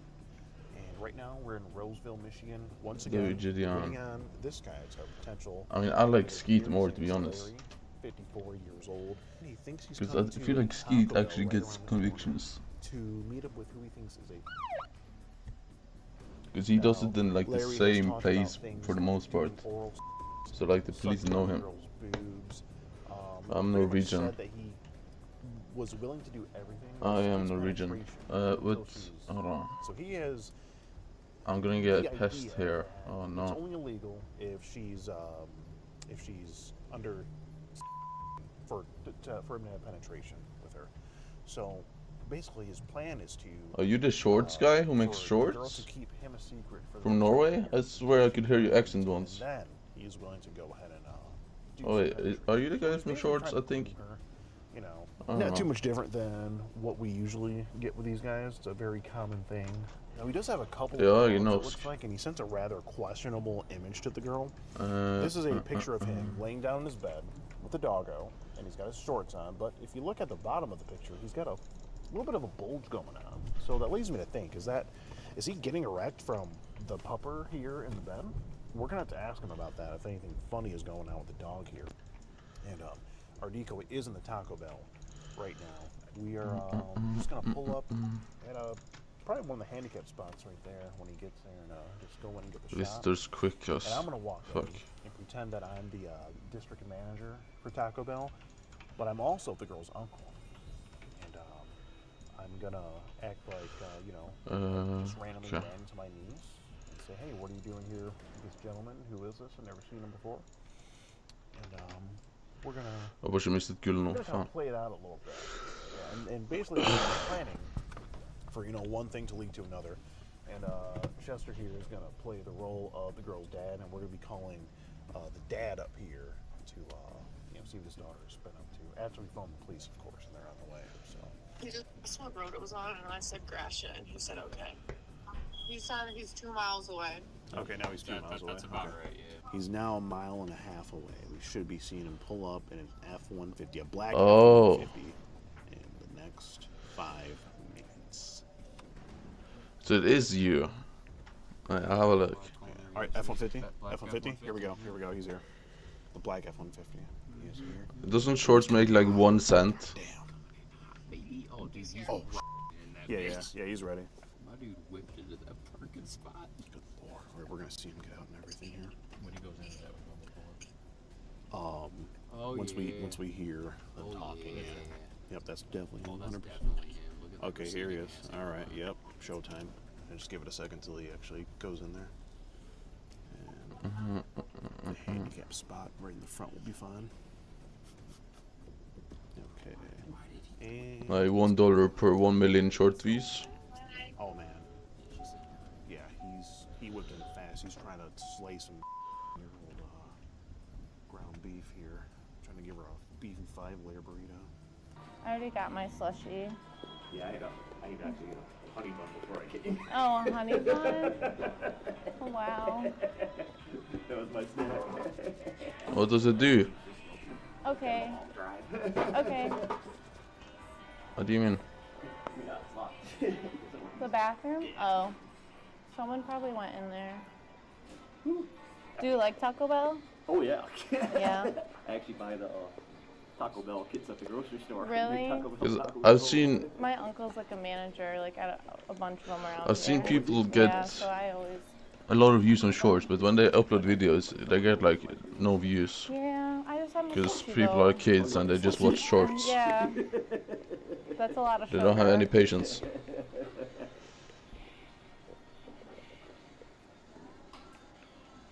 I'll wait till you go to the bathroom, though. Opens. It might close down at certain times of the night. No, I saw someone walk in there. Yeah. Thank you for driving this far.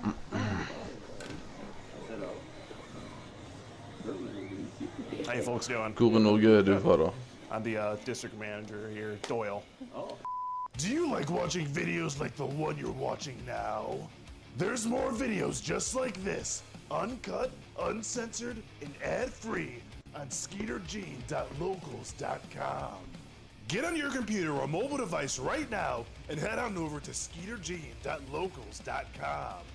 Hva er average views per video? You can gain access to early Vanlig video. videos, full Predator chat logs, phone calls, membership acknowledgement, and more.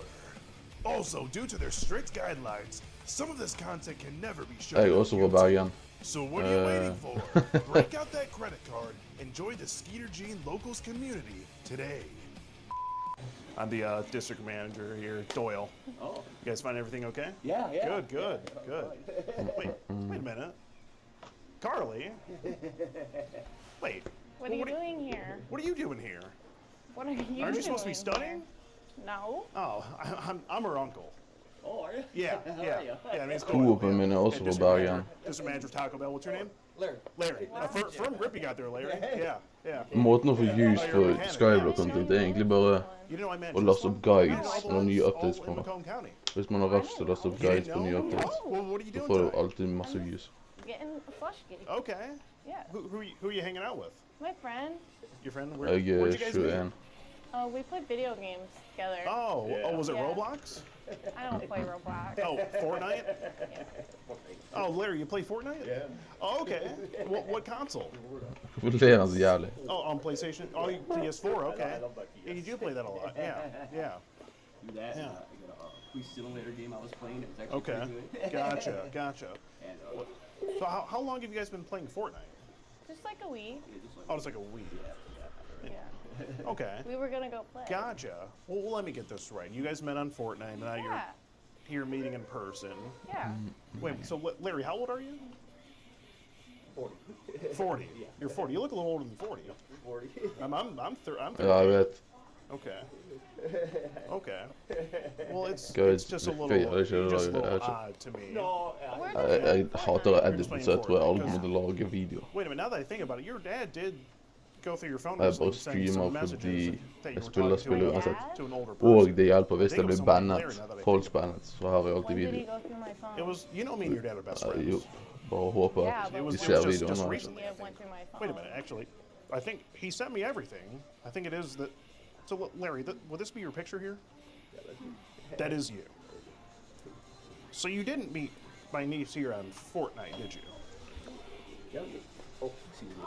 So I'll be let me ask you, forced on the Larry, party, huh? are you here to have a Baja Blast with? Because you know she's.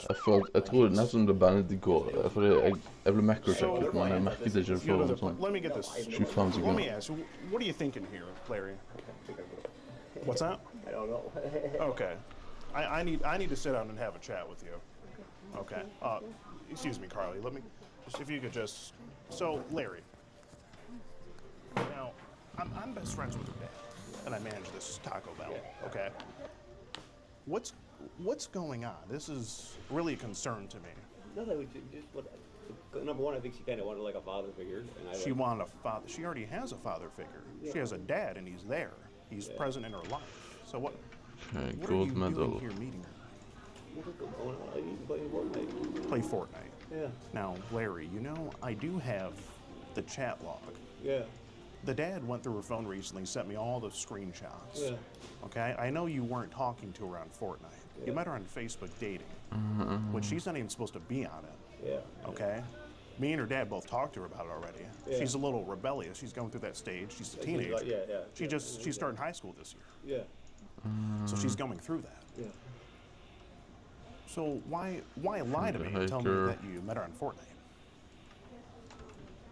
When I know for a fact, I read through the messages briefly.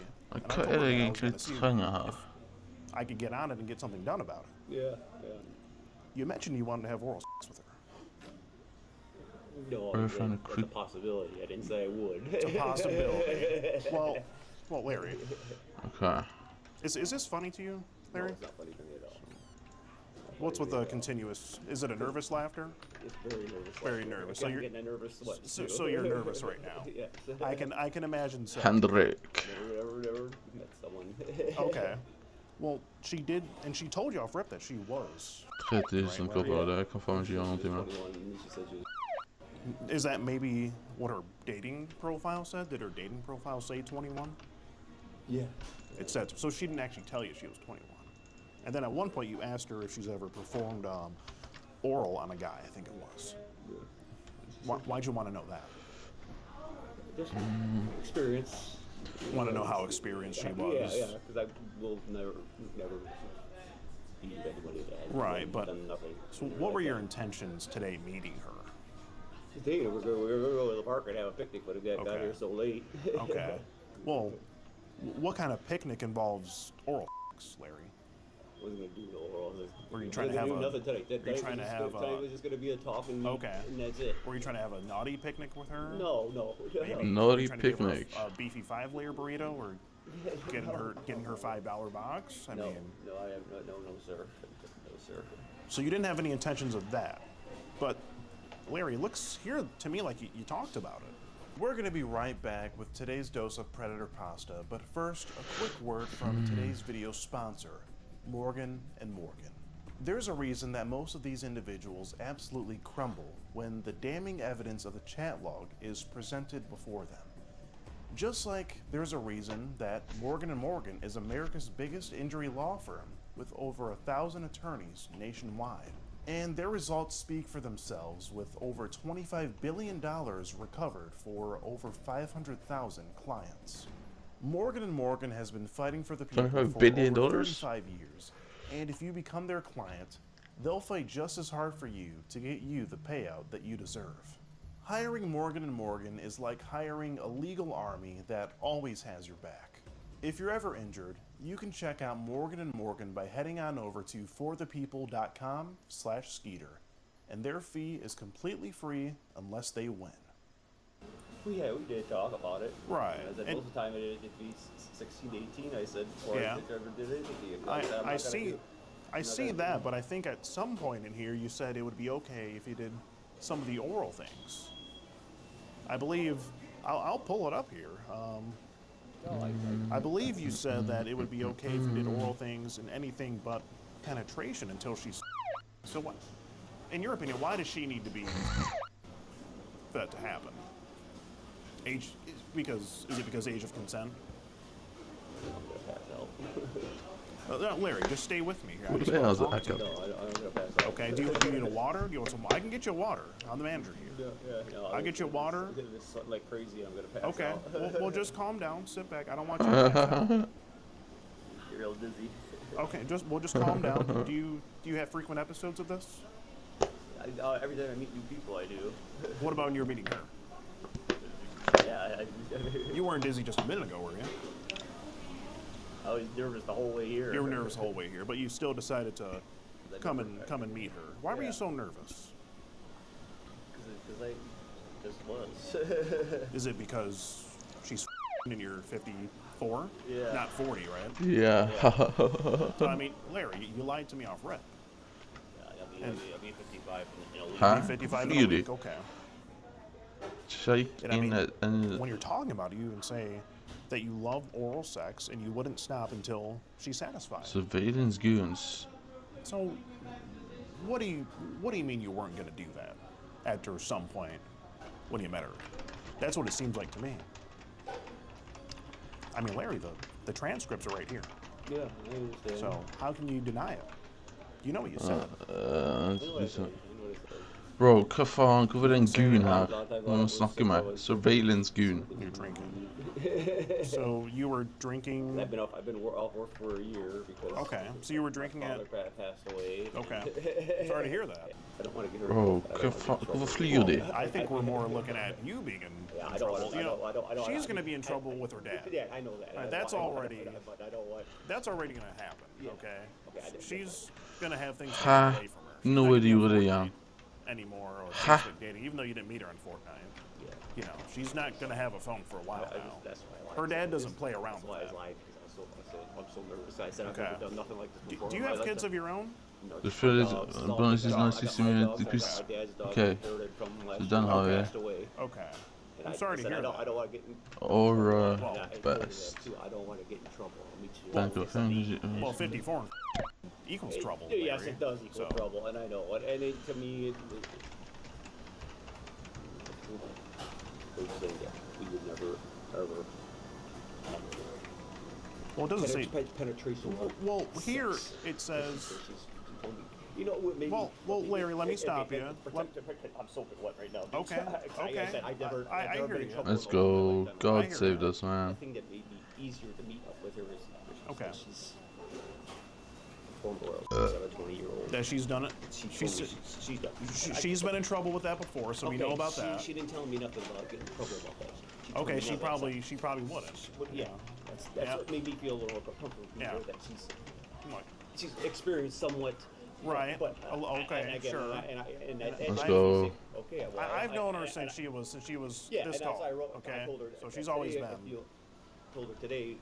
Texted her. I told her that today, and. Well, you did say here the answer is whatever you want, except for actual sex. Yeah. Being that the reason you even said because she's not. Bro, hvor det en gun her som snakker med hele tiden?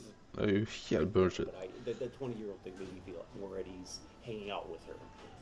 So being that she has been with someone older before when she was younger, that made me feel more at ease. It made me feel more comfortable, but still. For hva da? Jeg sjekker dette. I would have.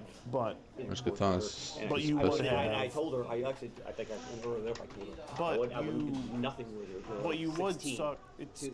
Well, let me stop you there. Take a breather.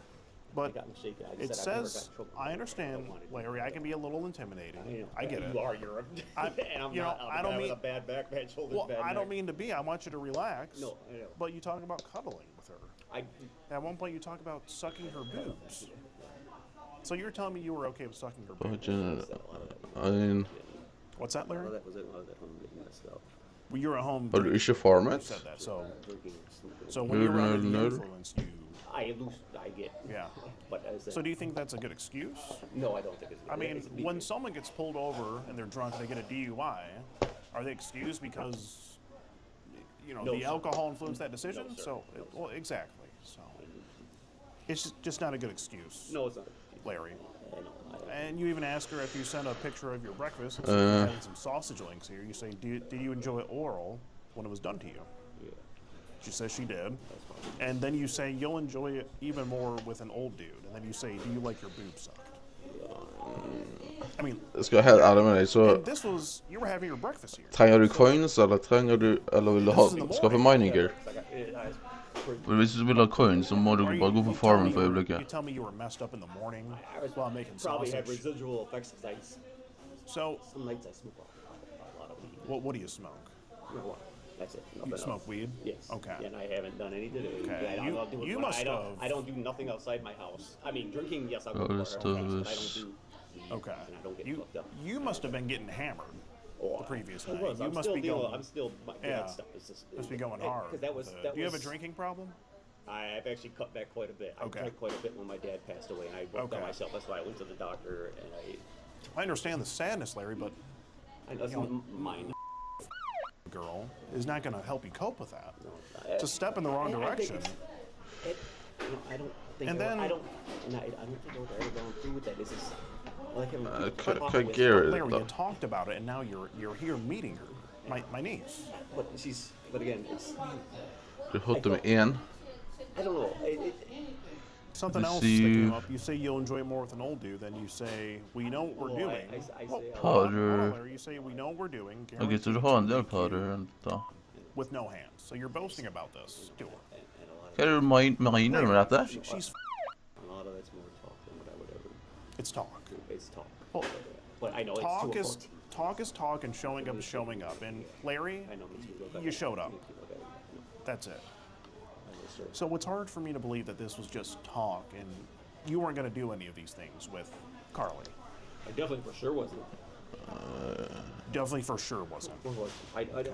Why not just? Farming burde egentlig gi mer penger på øyeblikket. Det er litt stupid, men ja, farming tjener mer penger. But did the conversation have to I never have. Okay. I never would. Now, did the conversation have to become sexual? I think she's the one that brought it up.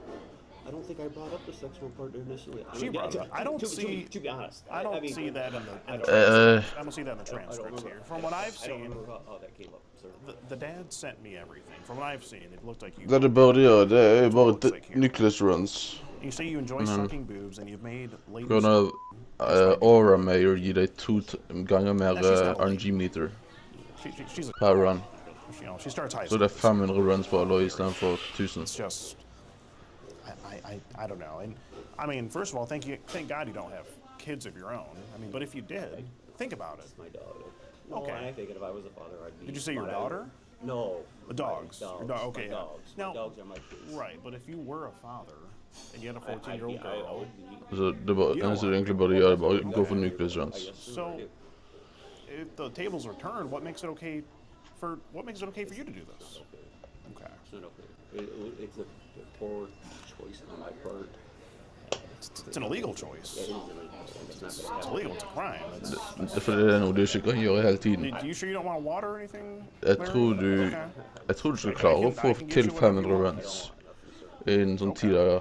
Jeg tror det over er vekk om sånn 10 dager. Oh, Larry, I mean, I'm just out checking on one of my stores here, and I see my niece. Så du burde gå for det før du, sånn du kan spare, jeg vet ikke hvor mange timer du kommer til å spare. Jeg tror du sparer sånn, 70 timer eller noe sånt, hvis du går for det nå. We're gonna see how we're gonna go about things. I just want to make sure I've gotten through everything. Jeg vet at det er ganske kjedelig, men.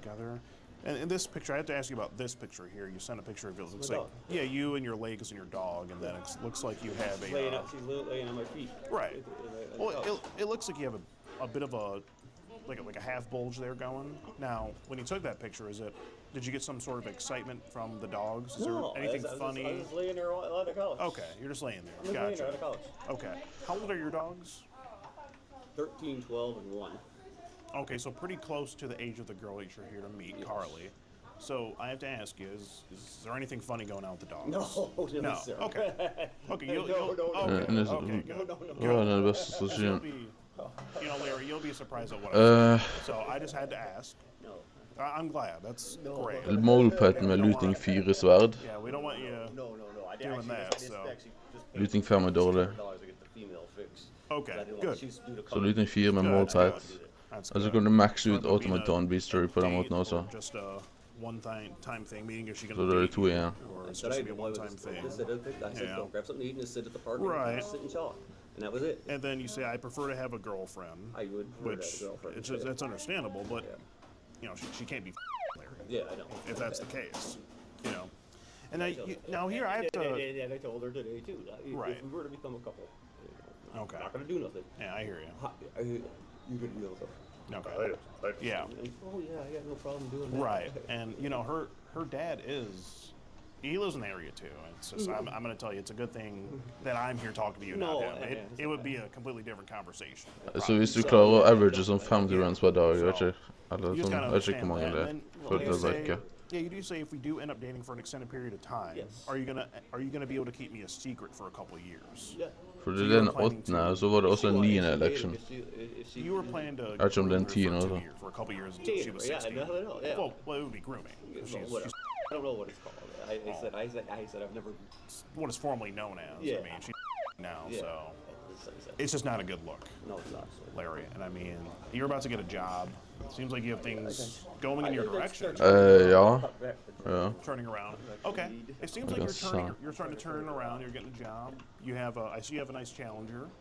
Yes. Yeah. Yes. Manual.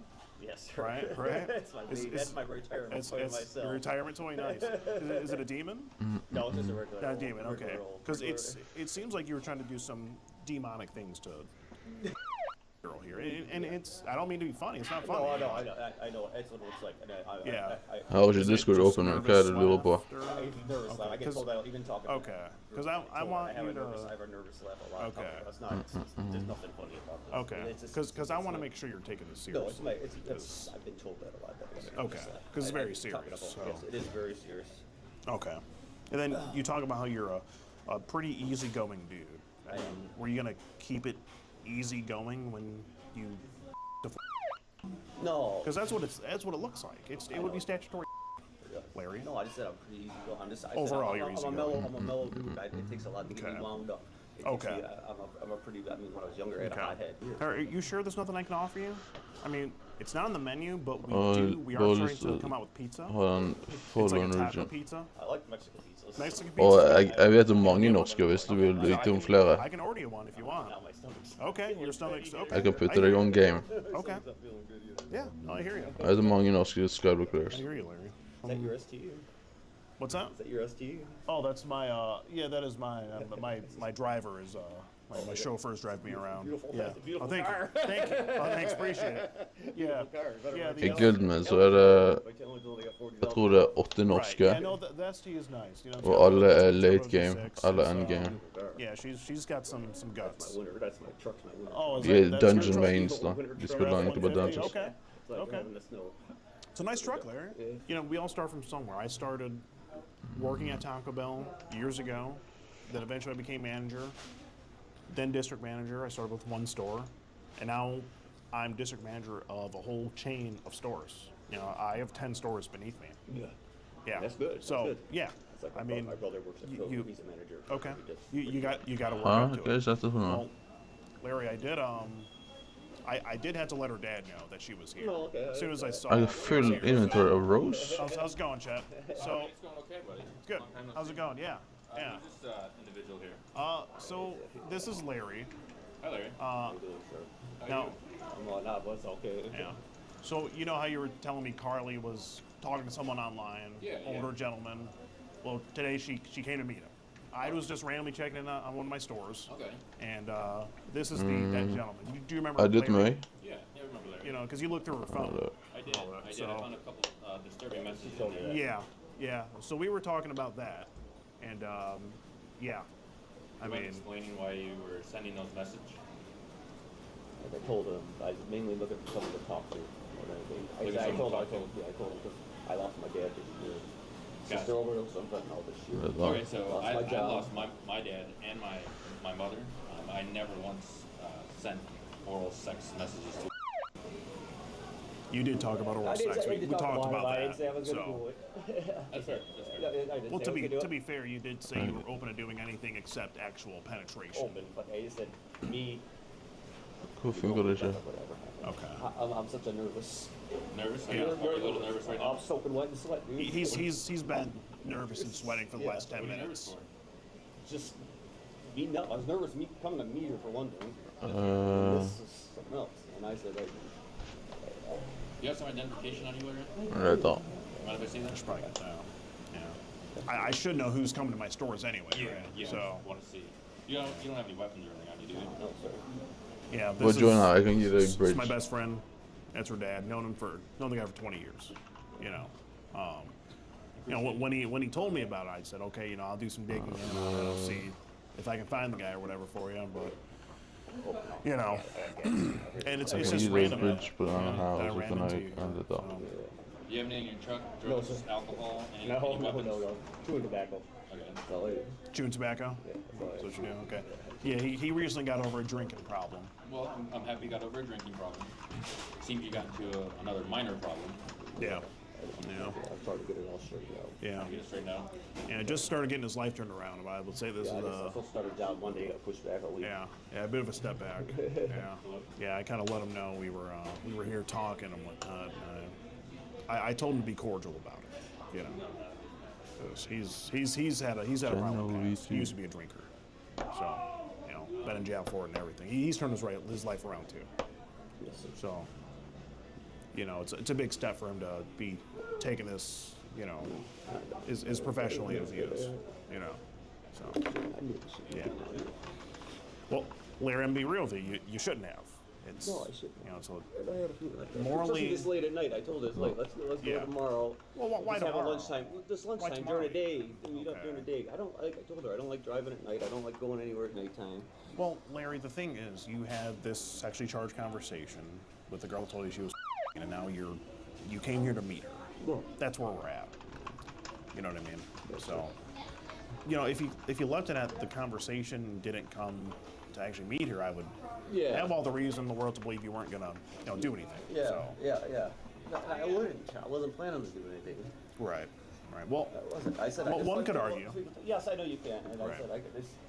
I'm just going off of the transcripts and how it looks, which you provided. You made it look this way, right? So, if you didn't have any kind of conversation like that, and you just want to meet her just on the basis of being just friends, it'd be a little weird, but we wouldn't be in illegality and whatnot. So I said it's like talking, when I get fucked up. Okay. Shit comes up that shouldn't come out. Do you think this will be the last time? It definitely is. Definitely the last time. Definitely gonna be the last time. Okay. Definitely, there ain't gonna be. That's good. Yeah, we don't want a thing like this to happen. No. Again. No. It ain't. It ain't. Yeah. It ain't. Especially now with his daughter. That's I know him for years. That's someone you don't want to around with. No, he's a boy. He's a big boy. No, he's not happy at all. I had to talk him down before he got here. No, I know. So. Big leagues. Yeah, he did let me know that she was meeting someone at Taco Bell, and I was like, okay, I hope it's not one of my stores. That's why I went to check on a couple stores around here today. So it turned out, you guys were here, unfortunately. So. How can we be sure that you're not gonna try to contact Carly anymore, or really any other? I can delete it. I can sign whatever you want. I can do whatever you want. I ain't never gonna do nothing again. Well, that's the thing. Signing things or deleting things don't really stop it, because you do have her number. This is the first time. We're getting her number changed, right? You're taking her phone away, right? Yeah. So. After this instance, I'm gonna get her number changed. Yeah. Lock down a few more things. Yeah. I'm probably gonna end up talking to a few people.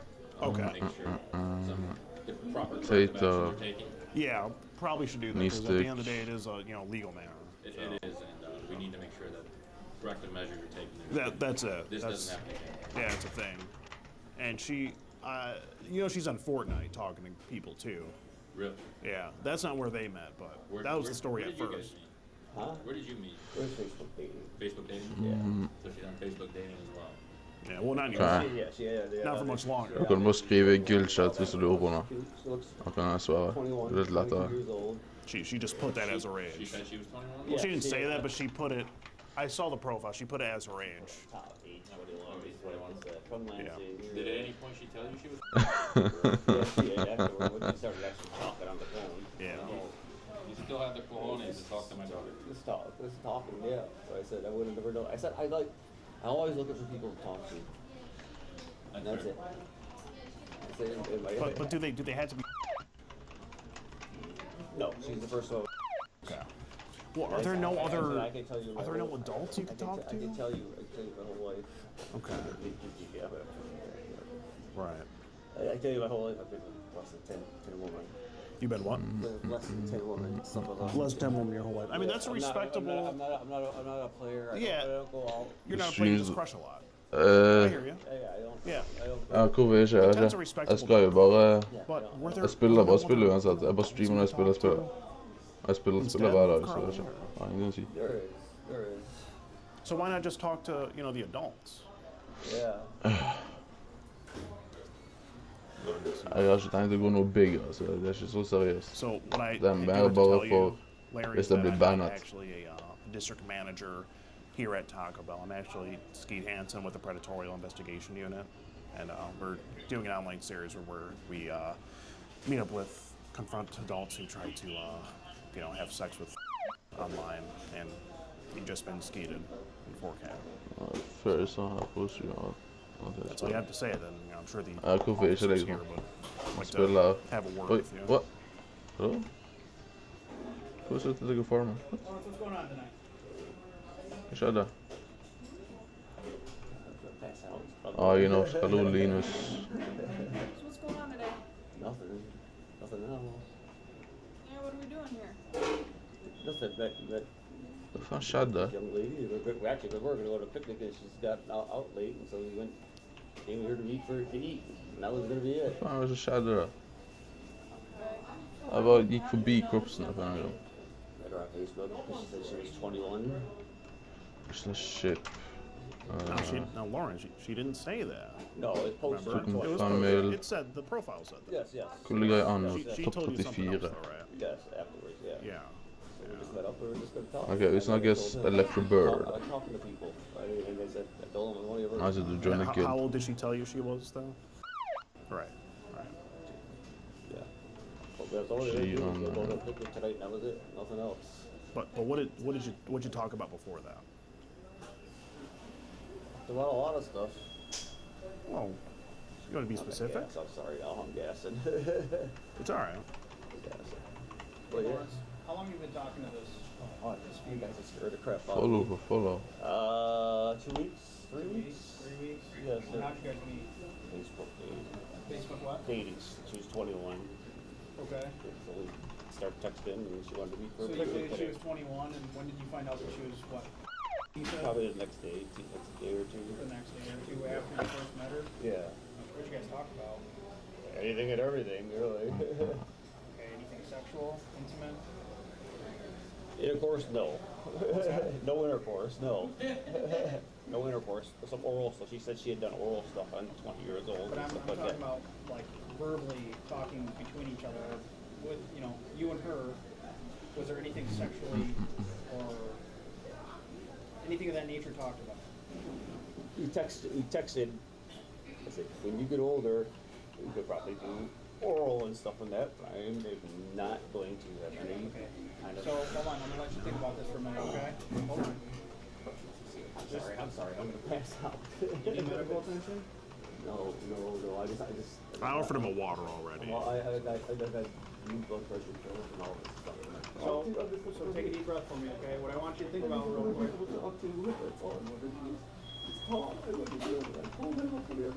He talked about oral. I told him.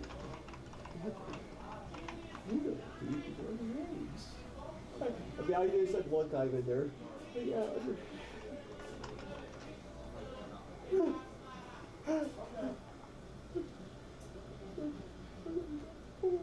Okay, Lawrence,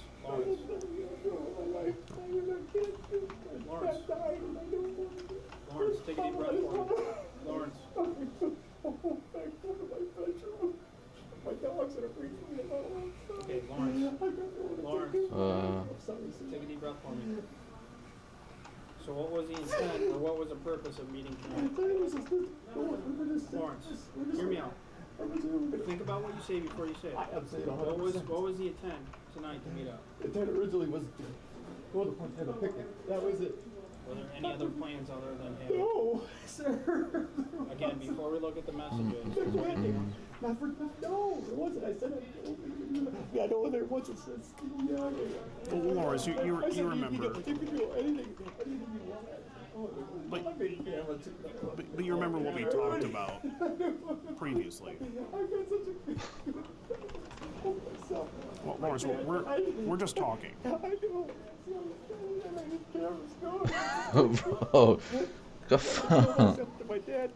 The fuck, man? Oh, Lawrence, we don't want it to get to that point.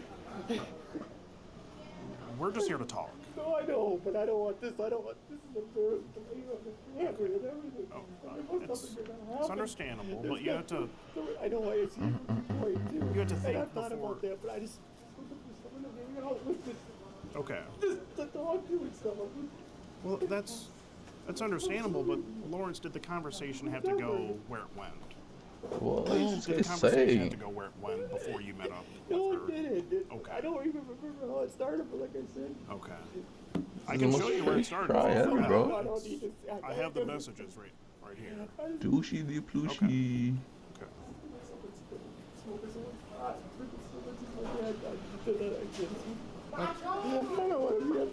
That's what I'm trying to explain to you, Lawrence. It didn't have to get to this No, I didn't have to, but like I said, I was just looking to hang with people. Why don't we take a second? Okay. I've never done nothing bad in my whole life, and I said I'm more looking for people to chat with than anything else like it. Right. At the park, that was all the whole plan the whole time. There's nothing else. I was gonna go to the park. She said my parents are late. Understandable. My feet are starting to itch really bad for some reason. I don't know whether it's nerves or what. It's Okay. I'm starting to sweat all over. But the thing is, Lawrence, before you chose to meet up with Carly, we talked about it. Yeah. You know what the concern is, right? I know what it is. And you see how it looks. Yes, it is. So you see why it's a I concern. I understand 100%, sir. So right now we're just talking. Yes, I know. Are you sure you don't want water or anything? No. Okay. Okay. And Lawrence, I don't think you're a bad guy. It seems like I work my ass off. no, I don't think you are. It's just a concern to me. I know, I understand that. What we're doing. I really do. You know, I think you're a good guy. Maybe you just made a mistake, right? 100%. Right. I mean, you said your gut told you not to do it. No, my God told me not to do it, but I said I'm just looking for people to talk to. And sometimes. I never talk to you or I never talk to you. I just. Look, and sometimes we make the mistake of not trusting our gut feeling, right? It happens. It happens. No one's blaming you for that. You know, it's just a public safety concern. Big baby. Okay, so you do understand. Gordon. Okay. There you go. No, fair enough. Fair enough. As long as it was nice outside, and I said, "Park was nice to hang out with somebody to sit there and talk." Okay. As long as you understand. There's nothing in there. I hear you. I hear you. I just want to make sure you understand. I understand 100%. Okay. I understand 100%. What kind of dog? My dad's dog was a 13-year-old lab. No one else wanted to take him after she passed, so I got her on top of my two. I got a pit bull and a Rottweiler of my own. I have a lab too. I have a black lab. I spent over $1,000 on the lab since I had her because she's old. Yeah. How did they know? I'm Eddie's now. Shit. Amen. Wasn't expecting this. Hell no.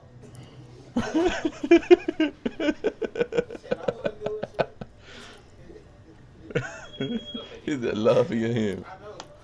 Ah, that's devious. I was like, hell no.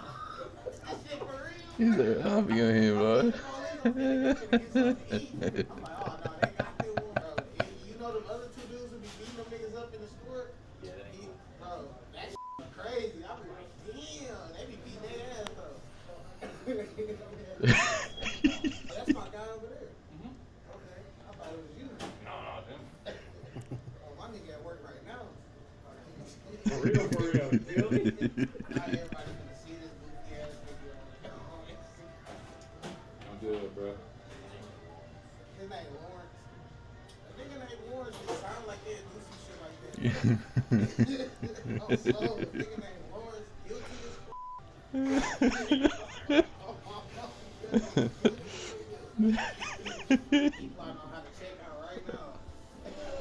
Big Mama. No. Hey, can you order a Baja Blast while you're at it? Yes, sir. Yes, a medium. Baja Blast. It's just crazy because everybody quiet, so he got time to just think about all this shit. Dang, she ran through, bro. She got the slut build.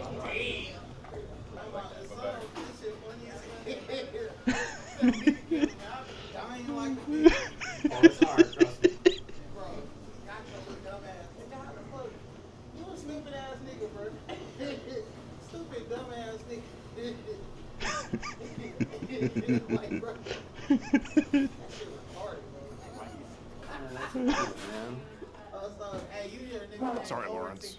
You just know that nigga did that. What's up, Lawrence? He just clowning him repeatedly. Yeah. Apartment, that's something he has to go home because I told her I had to go home. Bro, this is fucking bad. Right. This is bad, bro. Well, you have glasses. Yeah, I got glasses. Like, I really can't see nothing without them. I'm like, oh, this ain't no normal shit. And then this nigga right here looking nervous. I'm like, oh, they got them one. Oh, I just was watching videos like this yesterday, nigga. I know what this is. Oh, shit. Can't take this guy for real, man. Does that excuse him being that he's never been in trouble before? I don't know. That don't excuse me for nothing. Okay, because you keep saying this, so I thought. No, it doesn't excuse. Okay. It doesn't excuse. I wasn't sure. Damn, my nigga. You wanna go for one of my friends? I wanna got glasses on, the khaki shorts. Big homie, man. Bro, I'm telling you, bro. This nigga look guilty, man. He doesn't know you, Lawrence. Don't let him get in your head. Just try to keep the focus over here. And what we're talking about. This is just. I know. How does he not die laughing, Skeeter? Thank you. How do you not love this guy? Make sure there's enough syrup in there. I'm not picky. Lawrence, that's all we're going to have you do, okay? Yes, sir. Go ahead and stand up for us. Right now, you're just going to be detained, so turn away from us. Yep. Stand right there. Yeah. Right now, you're just being detained, okay? We're going to get you out. Oh, he's got love his ass. We'll let you know what's going on. We're going to walk you out to the car, okay? Is there anything that's going to poke or stick us? No weapons, anything like that?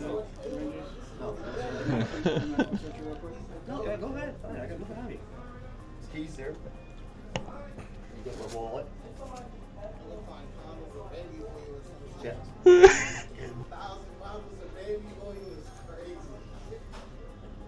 He's on there recording his ass. And there he goes. He was sweating. There's Lawrence. I love this big his whole shirt homie, bro. was soaked. Yeah. It goes down in Roseville. It goes down. It's funny? No, that's funny. Right. But it's funny in person but it's like to laugh, to not cry type. And I Right. just had a son. Okay, congratulations. Yeah. He said he's just going to meet her at the park for a picnic, and that was pretty much it. Do you believe that? Hell no. If he meet her at the park for a picnic, first off, what a grown man doing trying to meet a kid? Right. That's just. I don't care what you got going on, especially if y'all not related, nothing like that. No. It's literally nothing you can say to justify that. Exactly. To me. Exactly. And that's before the sexually charged conversation. The craziest thing is he said, hey, can you keep me a secret for a couple of years? And then keep it a secret for a few years until you turn 18. What? That's a long ass time. That's what, but 4 years. Damn. You know? He was on that. You playing with the devil for 4 years? That's a long time. It's commitment. And bro, these niggas is Diddy, no Diddy, but Diddy. They Diddy gang. You gotta watch. That is Diddy. It is Diddy gang. Bro. You gotta watch niggas. Yeah. You know? You really do. All these niggas. Everybody a nigga too. It ain't just racial. Everybody, yeah. You gotta watch them all. Yeah. I'm telling you, bro. And these females too. These females freaky as hell too. They do be. They do be. What? Go to Texas. Go to Dallas. Oh, we bet. Oh, we bet. Yeah. Everything's bigger in Texas. Tell you what. Well, hey, man, we'll let you get back to your door dashing. I appreciate it, bro. Nice meeting you, bro. Hey, I'm gonna tap in with y'all, bro. For sure. Appreciate it, man. Appreciate it. Nah, for real. Hey, I appreciate y'all. Have a good one, bro. And that's a wrap. All right, so that was Lawrence, aka Larry from Redford, Michigan. No, they definitely took him. They take him for questioning at least. So. Oh, he's at least staying the night. He's probably gonna spend the night. Yeah. Hopefully he's got someone to go take care of his dogs. You know, he's got like 3 dogs over there, I think. He really should have thought of the puppers before he came to do what he came to do. It's a shame, but what are you gonna do? It's in the hands of the law now, and that's all we can do. Well, it's Friday night, so let's go drunk now, I guess.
Yo, use permanent mod in... I don't know what that is, I'm gonna be honest with you.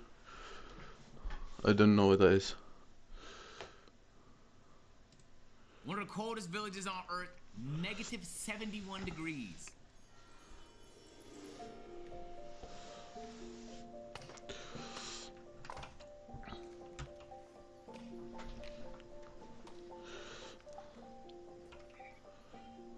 It's December now.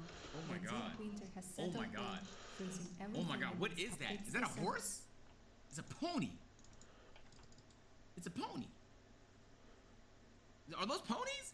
By now, the deep winter Donkey? has settled in, freezing everything in its Donkey. path. Last night, the temperature dropped to minus 50 degrees Celsius.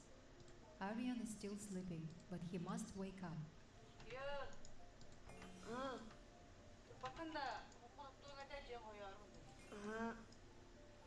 Arian is 13 years old now. He's no longer the little boy we first met. He's growing into a young man, taking on more responsibilities. I expected him to throw on some more layers. Each day. Life in the coldest village on Earth Gotta be demands disciplined, making his constant bed. work, and he understands that well. Arian's father Kirill went ice fishing early this morning because fishing and hunting are important sources of food in Yakutia. So Ooh. today, Arian is responsible for keeping the house warm. Keeping the fire alive isn't just important here, it's survival. If the stove goes cold, the His house dad went can fishing in the freeze morning for solid in just food? a few hours. Dope your dad.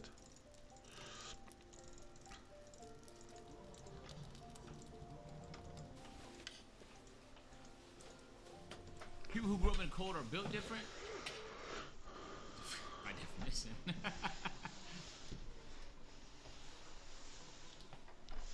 Oh, that's the sink water. Brother, ugh.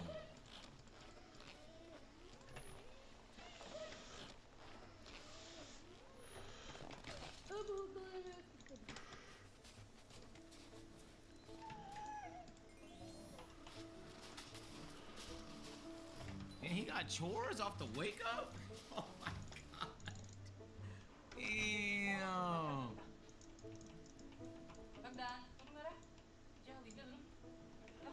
Do, do, do, do, do, do.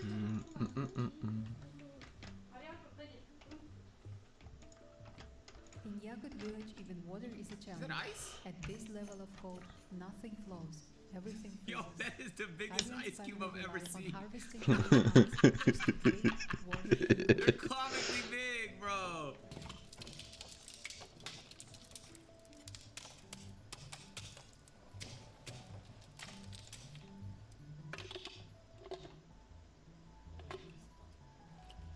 You gotta sick it again. Yep.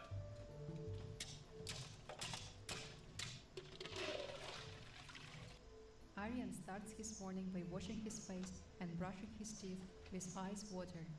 For Arian and his family, ice water is simply a part of daily life. No running water, no pipes. Now it's time for breakfast. Arian sits at the table together with his cousins, who came to visit him Yo. this weekend. They are all excited because later they will go to the forest Pipes would to burst. prepare a Christmas tree, one of the most joyful moments of the winter season.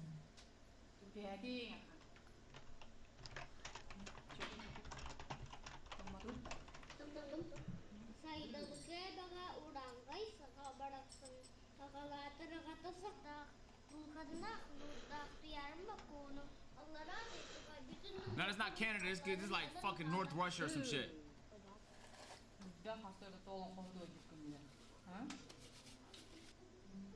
But before they go, Arian has work to finish. Today is Sunday, which Right? means it's I mean, I don't know. farmhouse What's it day for called? the family. It's called. It's start with a Since Y. there is The no place start with a Y, I running think. water, they prepare YNs? the farm only once a week because it takes a lot of effort. Heating We the prepare the bathhouse bath is once not a like turning on a shower. It requires hours of work. Arian needs a large amount of firewood Hold on, to he shower warm the once a week? bathhouse to the right temperature. Alright.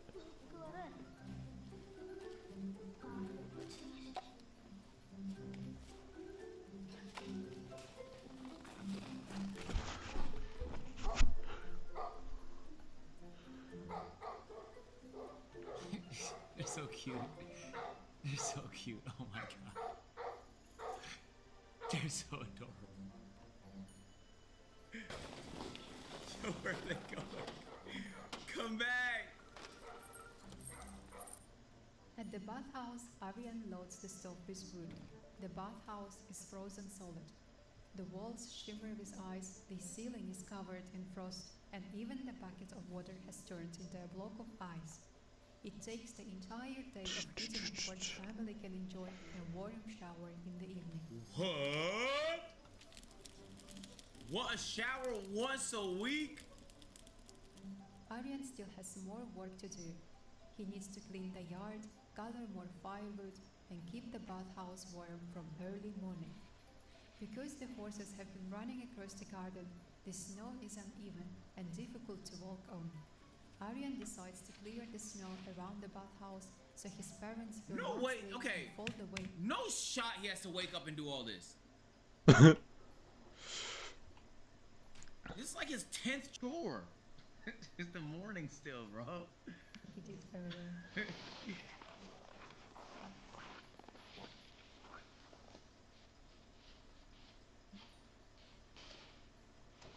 All this.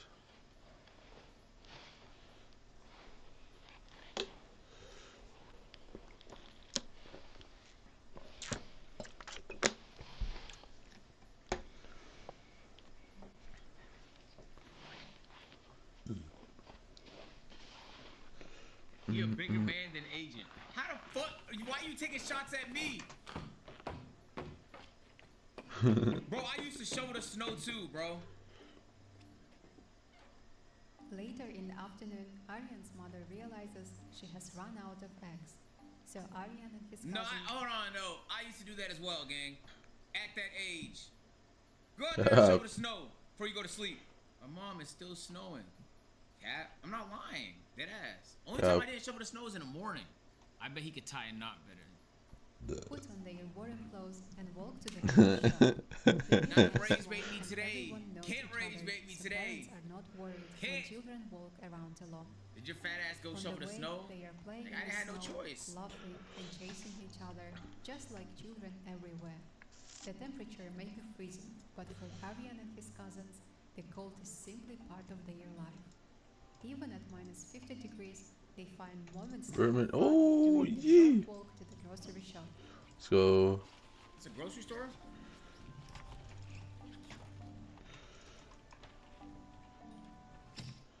Try the This is cookie. the only grocery shop in the whole village. The seller knows Arian well. He has been coming here since... Another vermin?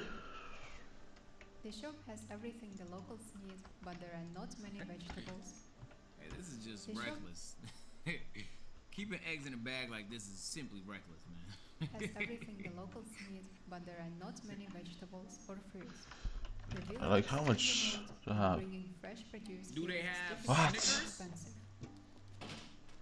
Dude, this is gonna take so long. Can't resist getting a small treat. Even in this freezing weather, they choose their favorite ice cream. A simple joy. Dude. Shut the fudge. I'm gonna do for like 100 hours. Eat what? Treat. Even in this freezing weather, they choose their favorite ice cream. No, they were told to do that. No, you can't fool me, bro. There's no shots. It's negative 71 degrees, or as she said, on this day, negative 50 degrees Celsius. You And go they're get eating some. ice cream. I Yes, refuse sir. to believe it. Why A not? simple joy that every younger child loves. Not hot chocolate? And he went outside to eat it with his bare hands, no gloves. He's tougher than me, cause hey, this legit, he's tougher than me, Chad. I can admit that, man. I'm not too man enough to say that.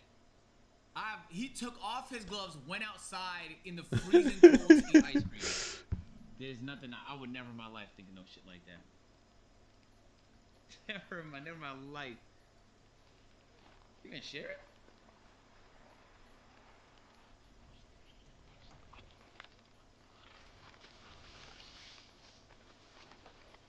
Doesn't he have a bathhouse he should be warming up?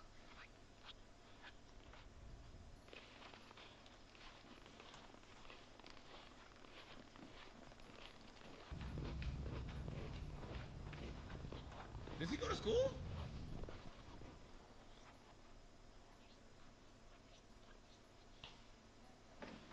Now it's time for lunch. Aryan steps out to the terrace to look for a cooking path. In Yakutia, the terrace I just love how big the ice cubes are on the back. And everything left outside becomes rock solid.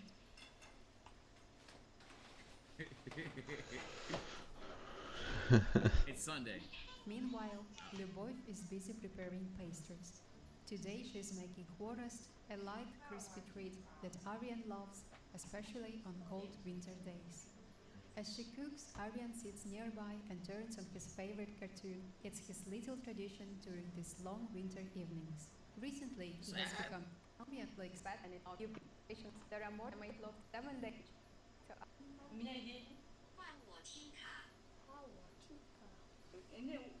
They got Wi-Fi?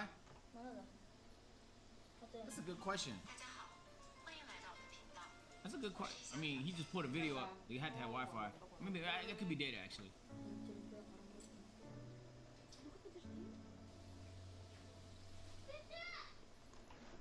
Aryan's father Kirill returns from fishing. Now the family is ready for one of the most joyful traditions of the winter holidays. Every year, they venture deep into the forest in search of the perfect Christmas tree to bring back home. Yes, sir. Aryan and his family take the snowmobile and head into the endless taiga, wholesome. a forest Oh my covered God. with steep snow and sparkling frost. Bro, they take the snowmobile to go find a tree? Are you serious?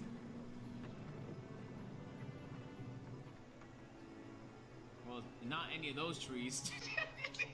Whose house is that fitting in, bro? Keep searching. There's no point in this B-roll.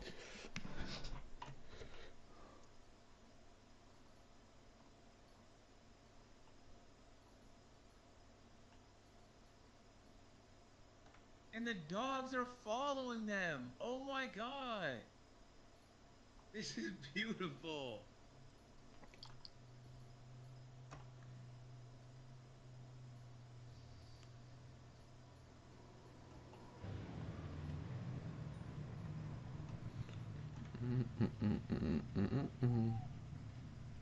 They found one?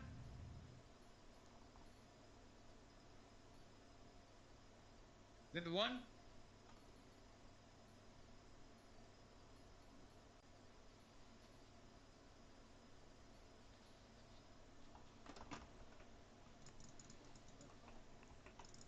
Before touching a tree, the Yakut people follow an old tradition. They offer pancakes to the spirits of the forest. What? Pancakes? Can't be that old of a tradition. How old are pancakes? As a sign of respect for nature. But they are like pancakes are like new. He tries his best to steal the pancakes, unable to resist the smell.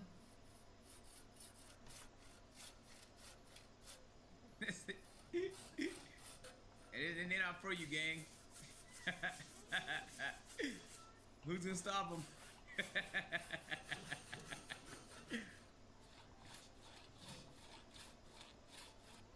Soon they find the perfect Christmas tree. Strong, beautiful, and full, a symbol of warmth and celebration during the long Arctic winter. In Yakutia, winter is not just a season, it's part of an ancient legend. People say that December becomes the coldest month because of the breath of the great frost bull, a giant creature whose icy breath turns the air foggy and freezes everything it touches. According to the legend, a Yakut hero battles the frost bull throughout the year.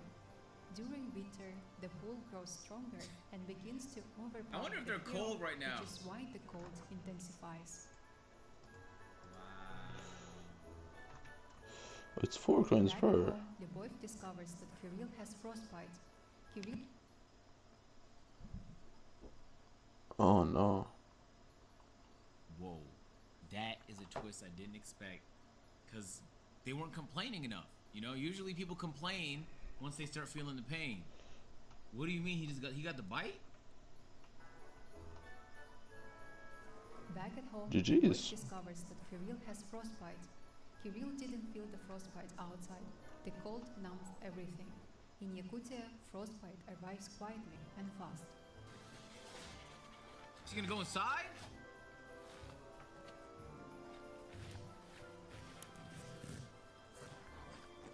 they put their tree outside. It's 2 p.m. and the daylight is already fading. Before it gets dark, the waterman arrives to bring water to the Petrov family. The waterman? He doesn't work every day. The waterman. In winter, his deliveries depend on the weather and the condition of the roads. So having water delivered today, it means Aryan and his family will be able to take their Sunday bath. Without the waterman, they will have to melt ice for bathing, but ice is precious in Yakutia. Clean ice is saved mainly for drinking. Huh? Sometimes W waterman. Thanks for the bits, buddy. And families try to use it carefully hot. throughout the long winter. No, it's not. It's cold. The waterman fills the Well, buckets it's about to, with it's fresh about to, am I water tripping or is and it about to not nothing can get, be left it's about to outside. freeze. And this extreme It weather, water froze. freezes almost immediately. Aryan and his mother quickly carried the heavy buckets into the bathhouse. No and the house, fucking moving fast way. So the water doesn't freeze on the way. No way. They gotta manually walk that in with smaller buckets?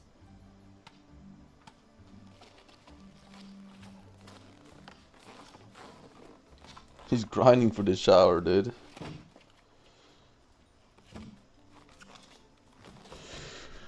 He's grinding for his shower. It's getting warmer.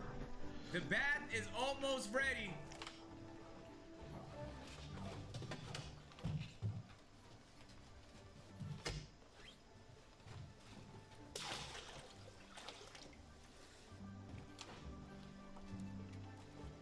Yo, double, they put a 3-month resub, go back. Why not have them delivered to the bathhouse? I thought the same thing. There must be like a, maybe the truck don't fit, the hose not that long. I don't know.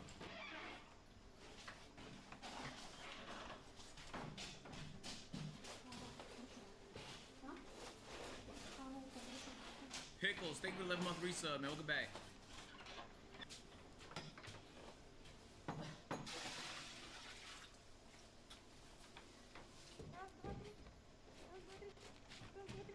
The dog's stuck outside. Bro's freezing. Oh, let him inside. He has to be Now cold as it's finally hell. time to begin decorating the Christmas tree they brought earlier from the forest. Many families begin Jay, they would decorating their resub, bro. homes and putting up Christmas tree in the middle of December. The celebration starts on December 31st and is followed by 12 days It's a of husky? public holidays. It's negative 50 degrees, bro. Like, I don't know how warm huskies get, but if they can survive negative 50 degrees, I feel like they shouldn't be in warm places. How do they regulate body temps? That's a crazy range. On 31st December, families gather together for a big New Year's Eve meal, usually Victor, starting did I around finish that? 9 p.m. Yeah, I did. They celebrate the whole No, day, yeah. eating, talking, and following I see huskies special all the time in traditions. Atlanta. On the morning of January 1st, children open their gifts from Santa, or as he's called here, Father Frost. New Year remains the biggest and most awaited winter holiday for families in Yakutia. Good. Okay, little unique As Aryan decorations. and the boy hang decorations, she adds something special. Handmade Christmas ornaments made from ice, decorations that will never melt in the coldest village on Earth. Ornaments made from ice. Bro, that's like a ice Reese's Pieces or Reese's Cups.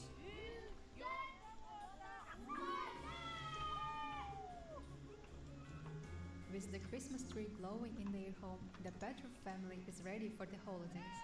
From the coldest place on earth to every corner of the world, Merry Christmas, everyone. May your home be filled with love, joy, and beautiful memories to carry into the new year. Men baka sanam buang ajalga bara charo daroy bollun onna kamnasta kulelak bollunlar ¿Cómo estás? onna hanga jalnan bara geten yakar delivid. Thank you for watching and see you next year. You know what? This is one of the most unique videos I've seen like this because it followed the journey of somebody. And it's a little kid. And he got hella chores, bro. He did not play one video game on this weekend. I don't even know if, did he enjoy himself? I guess the tree hunting was probably cool until Pops got frostbite. But, you know, Saturdays, I wake up, watch cartoons. Wait for mom to finish cooking breakfast. Go eat some breakfast. Get back on the game. Bust my brother's ass. You know, see if one of the bros wanna. What up, Sauce Gang, and welcome back to the channel. Hot Sauce Beats here with a surprise reaction for you today. We are jumping into Flame Frags, but no. Oh, no. Not on Unstable. We are going back to Lifesteal SMP because one of his most requested videos on Lifesteal SMP is I fought Lifesteal's Deadliest War. That's right, chat. It's a new year, and we're checking out one of the videos you guys have requested the most. But before we check it out, can you please show Flame some love by subscribing to this channel? You know the deal. We're trying to get to a quarter million subs, so if you haven't yet joined the Sauce Gang, stop playing around. Please smash that subscribe and like button. It's absolutely free and it greatly helps the channel. But enough talking. Let's get to reacting and roll that bomb ass intro, chat. Hot Sauce Beats is finally here. Hot Sauce Beats is finally here. Eat, sleep, make beats. Eat, sleep, make beats. Hot Sauce Beats. Woo-hoo! Hold up, wait a minute. It's time. It had all started with this trap. No, I'm dead. And the players responsible, my greatest enemies, the Empire. They had single-handedly ruined my life, from making a mockery out of my entire reputation to giving me my first ever death. Oh my god, yeah, I'm dead. So I knew this meant war, and I would stop at nothing, from torturing the server's innocent players. Can't you tell being passive does nothing for you? Causing mass destruction. What happened? It's gonna be chaos, bro. Even killing every player of the Empire. But my journey to kill the Empire starts moments after I die. You see, after dying for the first time, I was pretty mad and wanted to get revenge as soon as possible. So when I saw Spoke, a member of the Empire, who had taken part in killing me, I saw this as a chance to kill my first enemy from the Empire. Fine, back up. I have something to tell you. Okay, bro.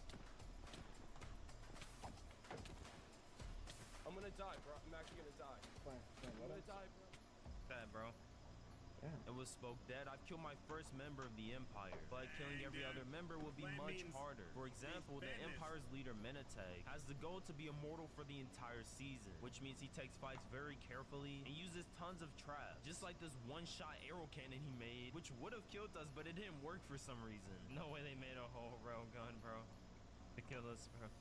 This is crazy. So if we wanted to be able to kill Menateg and the other members of the Empire, we would need to come prepared. And luckily, my teammate Mainpair found the exact thing for that.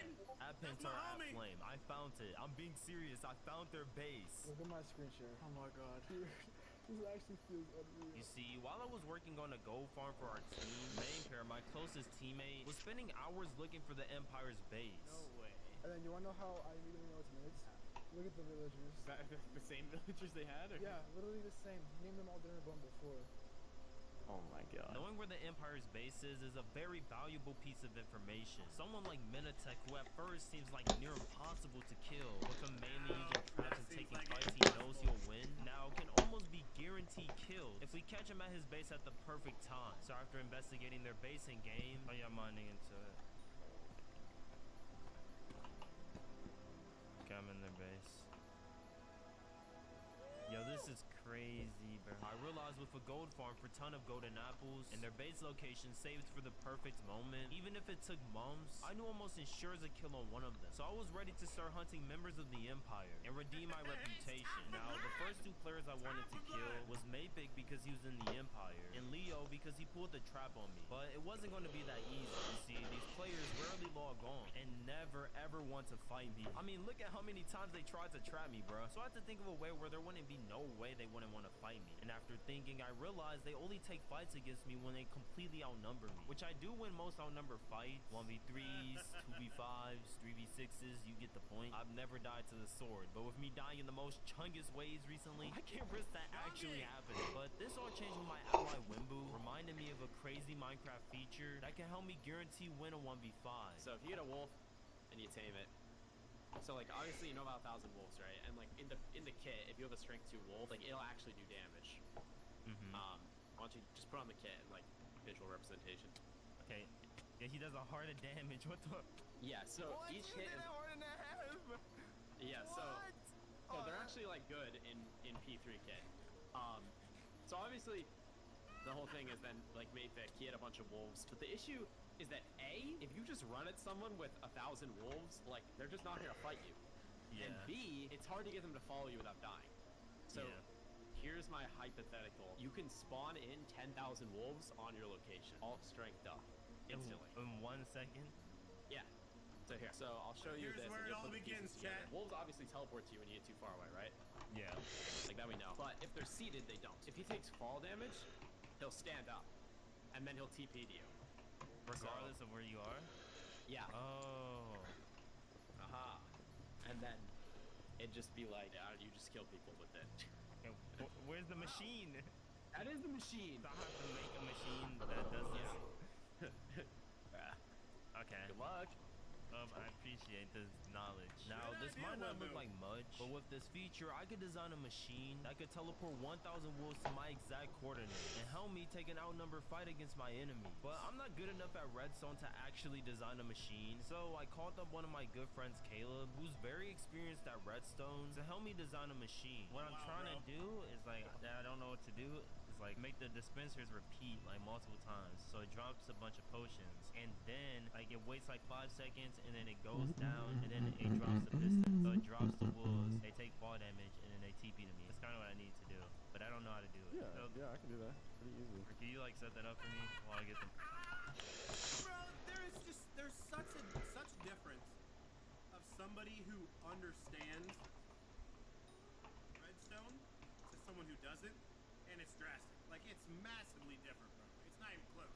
Like, Flame knows what he's doing, but the guy's like, yeah, no, this is easy. I got you, bro. I got you.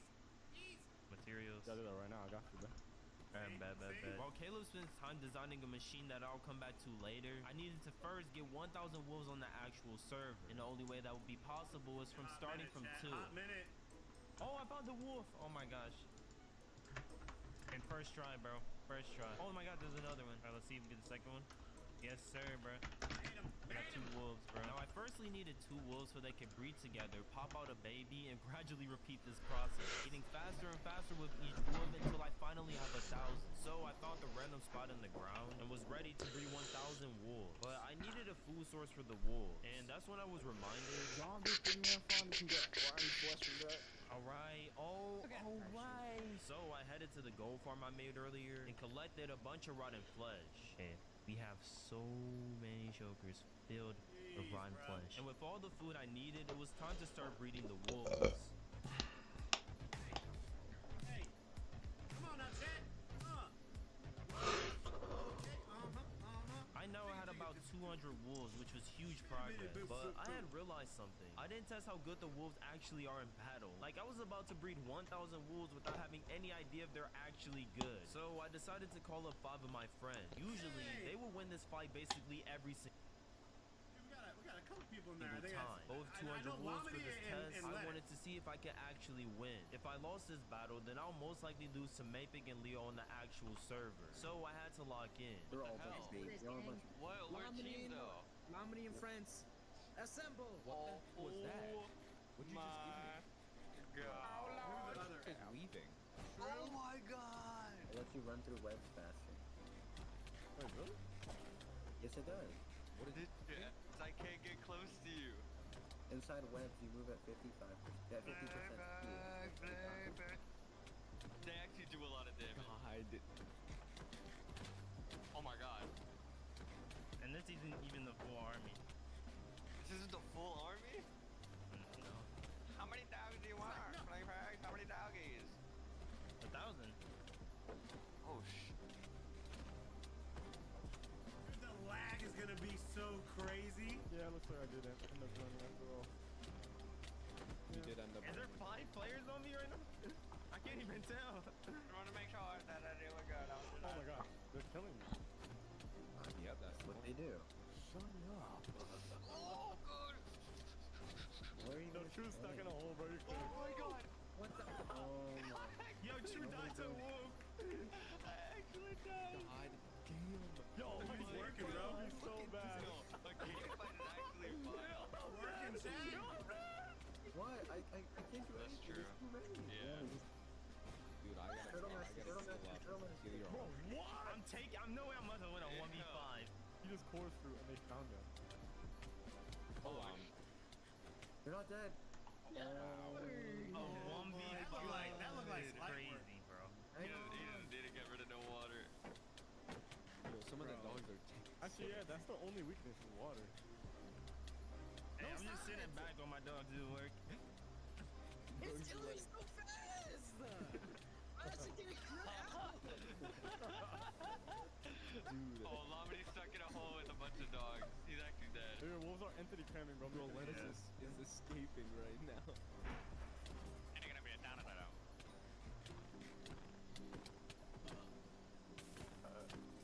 Yeah, I know I lied to you. Flame, all you gotta do is like get through a cave and then post. Bro. That is crazy. God damn. That is crazy. I needed God Atlas for that fight for that 4, but that still is insane. This was crazy. I just won a 1v5 without even healing my armor. The power of this strat was literally unmatched. Not to mention, that wasn't even 1,000 wolves. And on the actual server, I would have 20 heart, which means this was going to get a lot crazier. I literally had the chance to beat 10 players all at once. At first, I only saw this as a way to kill Mapic and Leo. But now, I could do that whilst taking on the entire server, which can help me redeem my reputation. And prove to the server, I deserve the title of the Immortal Demon. So I got back to grinding wolves until I finally had 1,000. But I'm about to get 1,000 dogs.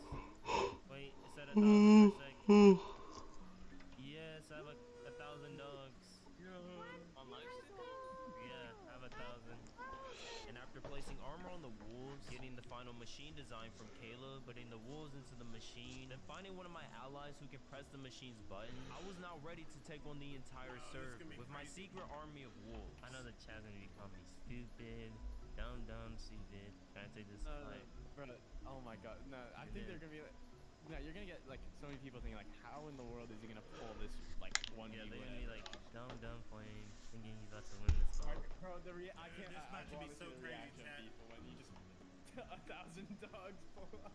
Oh my god. So with everything ready and tons of players online, including Mapic, I pinged the entire Lifesteal Discord and went live expecting to get a fight. How I was so wrong. Yo, what's good, chat? I'm gonna explain this really quick because I'm in the middle of something. But what's about to happen is I'm about to take an outnumbered fight on the Lifesteal SMP. And yeah, I'm okay. Okay, listen. Let me. Yo, Flame, none of these people fighting you, bro. Bro. Yeah, the only people this VC that fight is Rap and me. That's it? Bro, come on, you gotta, come on, bro. There was a total of 12 players on during the session prior to me announcing the fight. And let's just say out of those 12 players, only 2 of them were convinced to fight me in an outnumbered fight. And I needed much more than that if I wanted to redeem my reputation and at least convince Mapic to fight. Okay, so basically, where are you? Why are you so far away? What did I do to you? Nothing.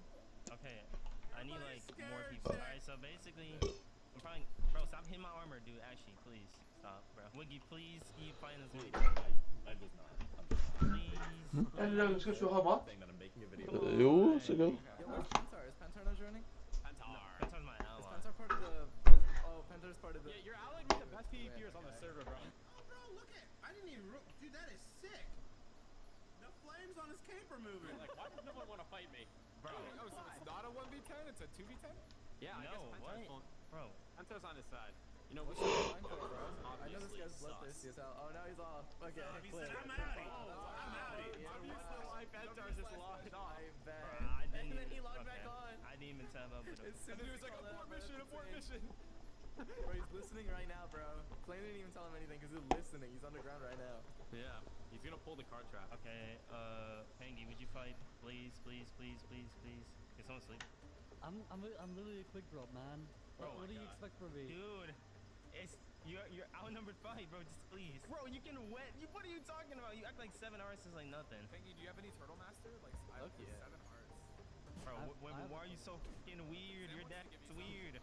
Like, what are you doing? The reason why I'm starting to get pretty annoyed is the fact that basically the great majority of the Lifesteal SMP, the quote deadliest server, was filled with complete passive players who didn't want to fight at all. And for all they know, this is a completely normal fight. So there's no reason to be scared of a 1v10. Not to mention my own allies was intentionally messing with me to get me frustrated by telling them I had a trap and damaging my armor for literally no reason, but to just get them to laugh at me. So obviously I started to get mad. Come towards Dirtica, bro. Bro, chill, bro. You, bro. Oh my gosh, I just went to The statue. How is that by because you keep touching me, bro. Stop touching me, bro. What? Bro. No, that's so real. I hate when people touch me before I'm about to fight. Bro. God. Oh, bro. You can put me in the title if you want. I'm not fighting though. I'm not trying to. I'm not dying for nothing. Bro. Oh my gosh, bro. Scared. Bro. He's like a side coach. There's no way, bro. Everybody can't be passive, bro. That can't be everybody, bro. Please, bro. We're just like 4 people. Nah. Yeah. Like if everybody in this VC fought, then like it'd be cool and chill. But not everybody is doing it. Bro, terrain, bro. Please, bro. I'm scared. Oh my. Alright, guys. We're probably gonna postpone, bro. There's not enough people. No way. Bro, it's not enough people. And with there being nobody down to fight me, I decided to just cancel my fight, completely ruining my chances to prove I'm greater than the average PvPer. Get the chance to kill Mayfair and embarrassing me in front of 4,000 of my own viewers, literally putting my her lifesteal reputation into the ground. Bro, chat, bro. I was trying to take an outnumber fight, bro. Bro, they dodged it, bro. Bro, why are y'all blaming me, bro? Bro, I'm about to just end, bro. Because I didn't do anything, bro. Because I'm not about to get blamed. I didn't do anything. I was trying to fight them. Alright, bro. So, since everybody's blaming me, I'm just going to end, bro.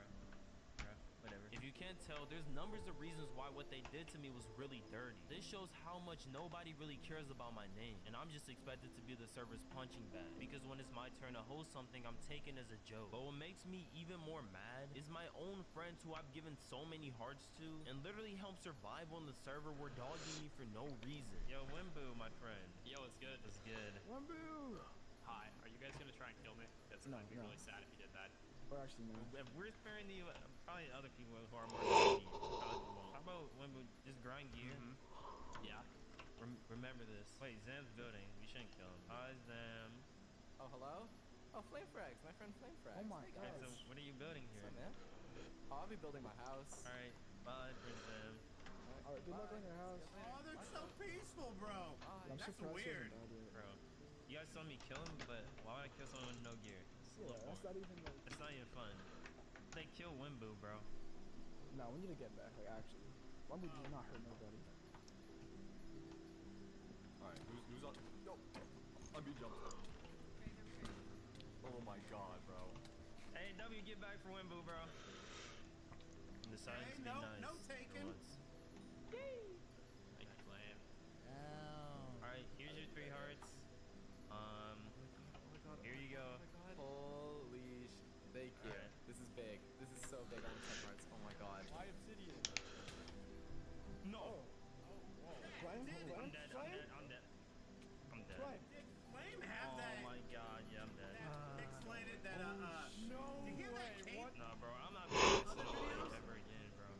In the other videos I reacted to, did I just Okay, not Zam, of course realize it Zam's was dead. moving? Talking about everyone else. Alright, so basically, I'm probably... Bro, stop hitting my armor, dude. Actually, please. Stop, bro. Yo, where's Pentar? Is Pentar not joining? No, Pentar's my Is ally. Pentar part of the... Pentar's part of the... Yeah, you're allied with the best PvPers on the server, bro. You're like, why does no one want to fight me? You know, we should all line for, bro. I know this guy's bloodthirsty as hell. Oh, now he's off. Okay. Pentar just locked on. It's okay, Flame. We don't need no more of a demon homie. He was like, abort mission. Bro, he's listening right now, bro. Flame didn't even tell him anything because he's listening. He's underground right now. Yeah, he's gonna pull the car trap. Bro, why are you so fucking weird? Your deck is weird. Like, what are you doing? Bro. You can put me in the title if you want. I'm not fighting though.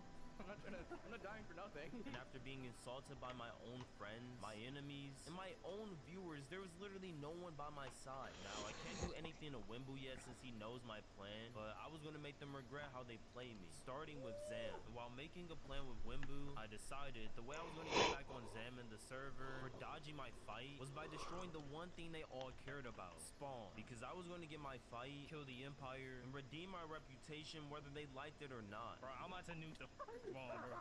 And I'm out. Okay, what the fuck is going on in here? What? We're bored, so we're blowing up Spawn. The immortal crash out squad. I'm blowing us. Maybe a really dumb Mortal idea. You can Crash watch out? if you want, then. Yeah, bro. I can sorry, watch? bro.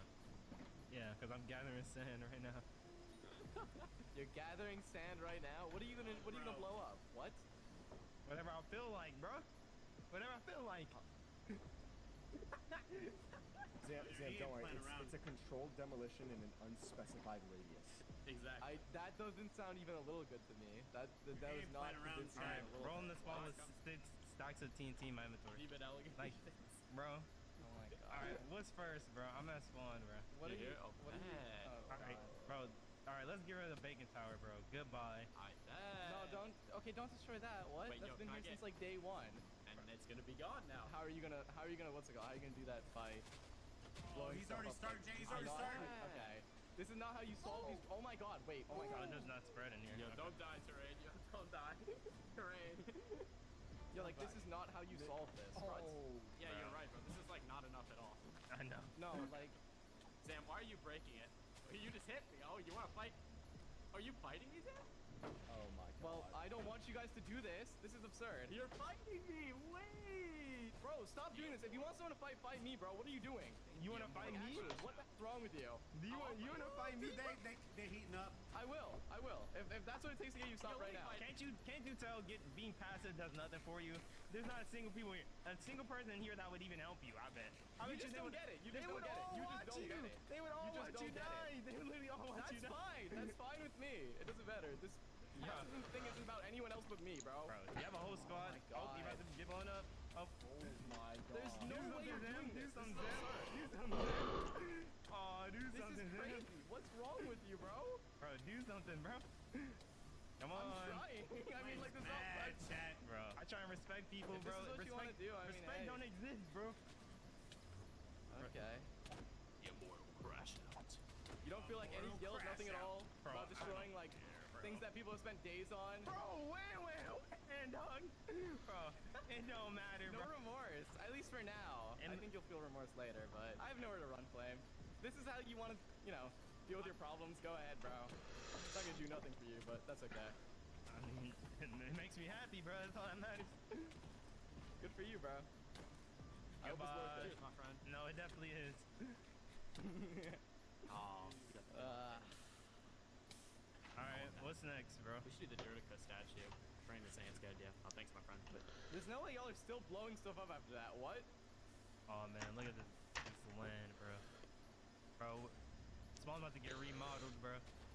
Bro, you should be thanking me, bro. Bro, you should be thanking me, bro. Spawn's about to look fresh and new, bro. No more fun at karaoke, bro. No way you're going for that. At least the front of it. It needs to look stupid. Oh my god. Alright, there we go. Chat, I'm not gonna lie, like, as a builder, I hate seeing stuff get griefed. Like, I get it, he's just trying to bait them all, but I hate it, man. When we were on the Christmas SMP, it's got, like, partially burnt down, I'm not gonna lie. Oh, it was, woo! But hey, it happens, it just... Now, I'm not saying that your big trees are gonna be on fire. But Bro, there's no way you're burning that down. There is no way you're burning that down right now. Oh my god. Oh my god, okay. And then we're just killing me again too, and taking all my drugs. Wow. This isn't changing me in any way, shape, or form. It'll probably change other people, it but not definitely me. will. It definitely will. Because when I do it again, then like, what are you gonna do? I don't think you understand like what you're doing. You just don't get Bro, I'm it. having fun, bro. we're burning down a tree, bro. You're having fun, but no one is gonna log on and see this. Oh, I want to fight Flame now. No one's doing that, dude. And there's 'Cause no this more is a- spawn, bro. Like, what? I just blow it up again. Someone's gonna have to fight me. Bro, that's fine. You can do that, but no one. Yo, there's gonna be no one here for you, Flame. There's gonna be no one. Wouldn't it be a good idea to, like, tomorrow I just run this back, and if no one pulls up, then like... That's actually low-key. Yeah, wait, that's a good idea, low-key. Just be like, yo, if it pulls up, this happening again. Yeah. Then people Oh yeah, show bro. up. Oh yeah, bro. That's perfect, bro. All right, see you tomorrow. I'm not gonna lie, dude. I think this is a little messed up, chat. Actually, I think it's a lot of messed up. You wanna like BC Limbo or? Yeah, I'm down. I gotta get more strength pods. Yeah. All right. Bye. Bro, that was too good and too too funny. And with my plan set to blow up spawn again if nobody showed up, I pinged the entire Discord and logged off ready to see what would happen the next day. When I woke up the next day, players on the server were not happy about what I did to spawn. Most wanted me dead, which is good because a 1v10 is exactly what I wanted. But for some reason, Zen was begging them not to fight me. Like, okay, I guess I'll just blow up spawn again. But my fight was scheduled for later, so I would need to wait before I could figure out if I was getting my fight or not. In the meanwhile, a player named Pengy, a pacifist on the server, wanted to talk to me about what happened yesterday. Now at first, I considered it to be a trap, but after remembering this was him yesterday, where are you? Why are you so far away? What did I do to you? Nothing. I think I was more excited to see what was up, so I met up at spawn. Pengy. Pengy. Hey man. What's up? What's up? I want to have a little talk with you, if that's cool with you. Yeah, as long as I'll see. I'm not gonna show you. Yeah, I'm not even gonna put it. Don't worry about it. But I want to have a little walk around spawn. Yeah, sure. I just want to be able to understand you. I'm in the most polite way to say that, if that's fair. I'm not trying to insult you or anything. What do you think? What do you think of Spawn Flame? Just your honest opinion. What do you think of it? Do you think it looks good? Do you hate it? I mean, whatever. Like, whatever. You don't really. Okay, that makes sense. Seeing the ultimatum you said. But you know that a lot of people care, right? Yeah, that's the whole point. You know. That's very fair. Do you feel like the work something you can say? Dude, I hate building. Everything I've ever built has been destroyed. I don't think I've ever built any base that is not destroyed. I mean, if you're destroyed today, I don't see why you would destroy your own build. You want me to try and build something? Okay, yeah, I think that could be cool. You and me, build something nice. And hey, you don't have to blow it up yourself. Okay, fine. I guess. Pengy wanted to build a house with me. Why? I have no idea. But considering I have nothing better to do until my fight, even though I find building boring, I decided to see where this mystery would take me. Let's say we just build a nice little house. You know, it's easy. You know, we can do. Do you have anything in mind you want to build? Anything else? I like Pengy, bro. I don't know much about him, but yeah, house. I already like it. I don't know how to build in general, so I like the bare basics, I guess. Okay. So how would you build a house normally? Would you build like logs on the edge? Normally I put like the logs like right here. Okay. Yeah. So I'm gonna like you do that. Put them here. That looks pretty good, I must admit. So what if we just place some spruce planks like the upper walls? And then what we could do as well for windows, get a little bit of flame track style, iron bars. Oh, yeah, that's cool. I know, right? That looks cool. Like it makes it look a little scary. Like yeah. Like your vibe. Yeah? Okay. Hey man, I have one question real quick while we're doing this. It's good. Are you enjoying this? Or do you actually hate this right now? It's not that bad, because I mean, I don't expect this base to like survive. Like. Hey man, don't worry about that. Don't worry about survival. I don't think if you're not blowing this up, I'm gonna be confused. You're gonna be surprised, bro. If you think about this, right? You're on some hooks now, right? Okay. You can also die, right? Over and over again. You can be trapped 10 times and you're back to 10 hearts. That's the same thing as if you're basically on that. But the thing Would is, you be upset if you're at 10 hearts? No, let's be real. Would you be upset if you're at 10 hearts? Yeah, absolutely. Yeah. Yeah. But then what do you do after? I guess I have to climb back out. Exactly.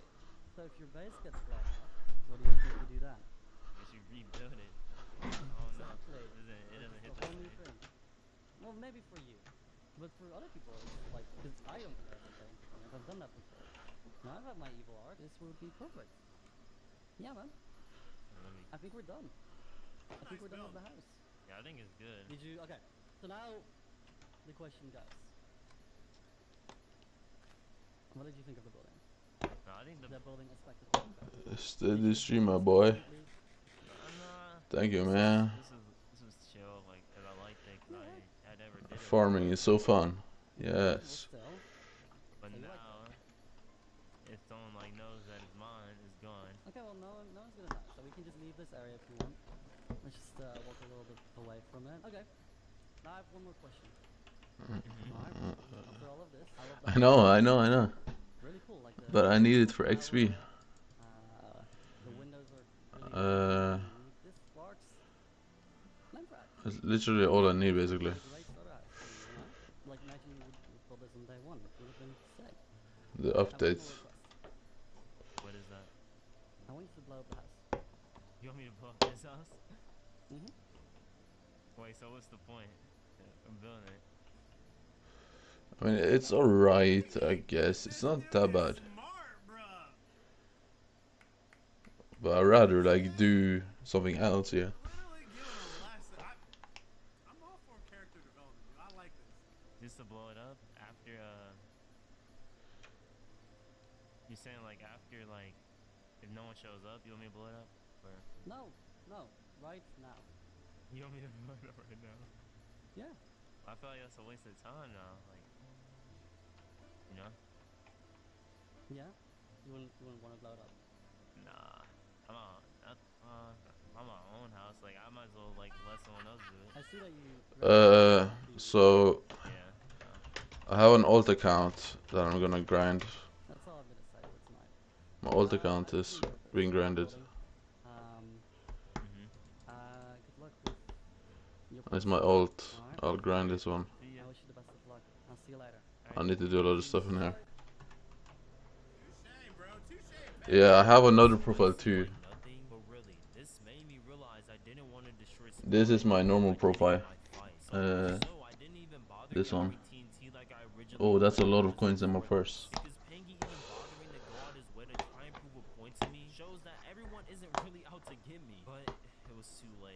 Couldn't pull back on the threat I made, or my reputation would look even weaker than it already does. So as the time came for my fight, I just hoped at least 6 players would log on so I could take some type of win. I would have literally settled for 6 players instead of 10 if that meant I could get Leo. No, I'm not, man. When it was time for my fight, this one is age 9 months and 28 days. This Ironman. Obviously messaging everyone else to not log on, so I knew I was left with nothing else to do. I'm about to look, you just start right now, start blowing it up. Just call it a day.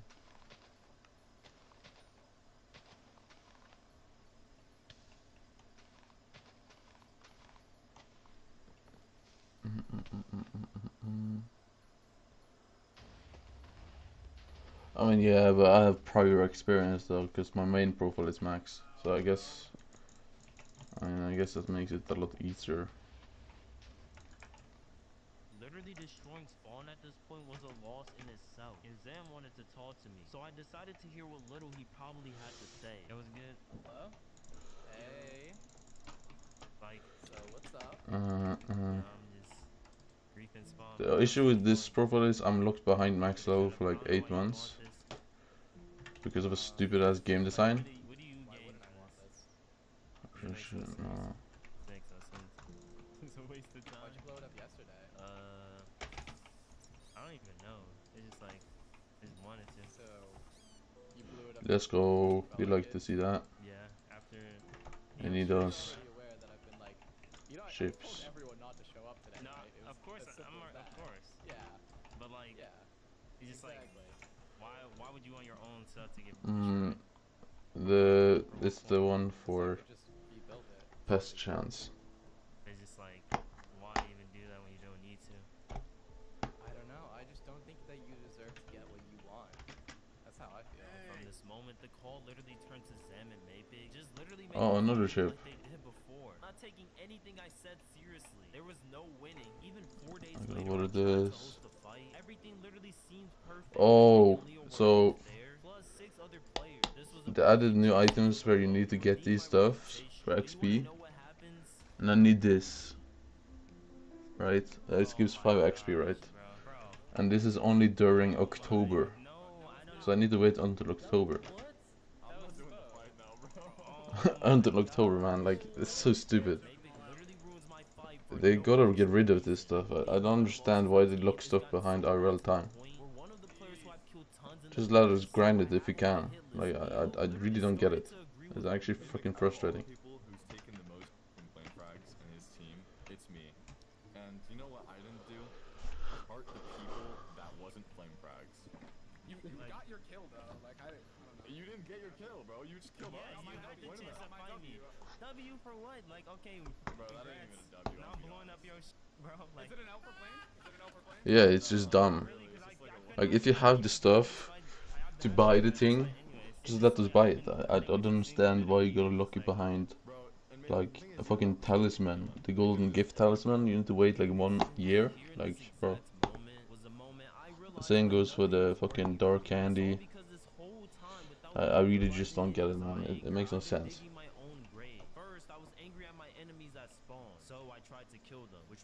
It's really frustrating because I was hoping to finish this. My playtime is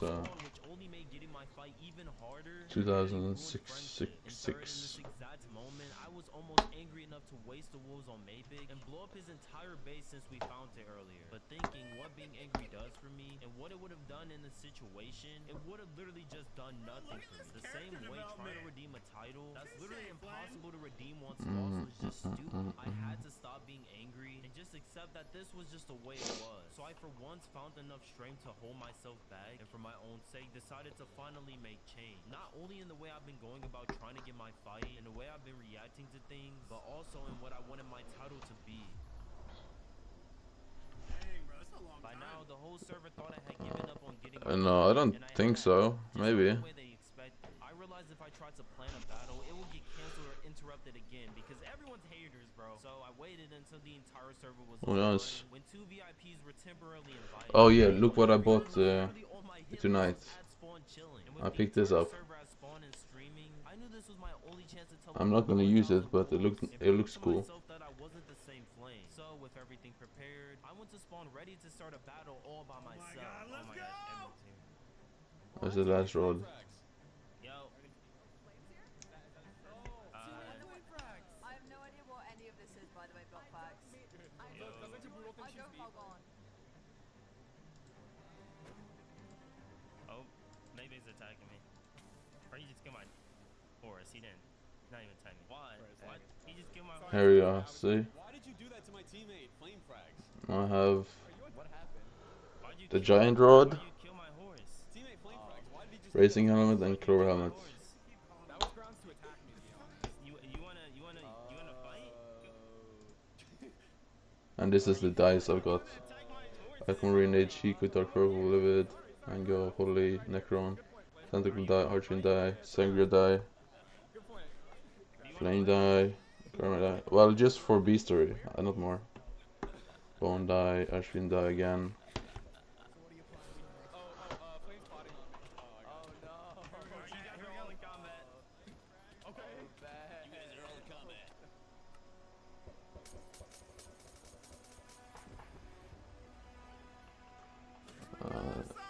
Because it's my co-op. My co-op bought the rod.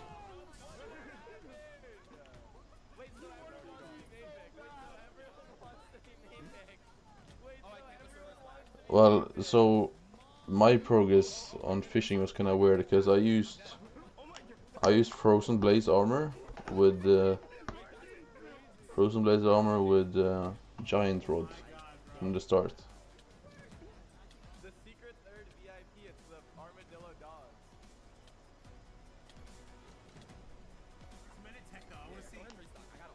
Oh, nice. Wild Roses XLV. I'm getting close.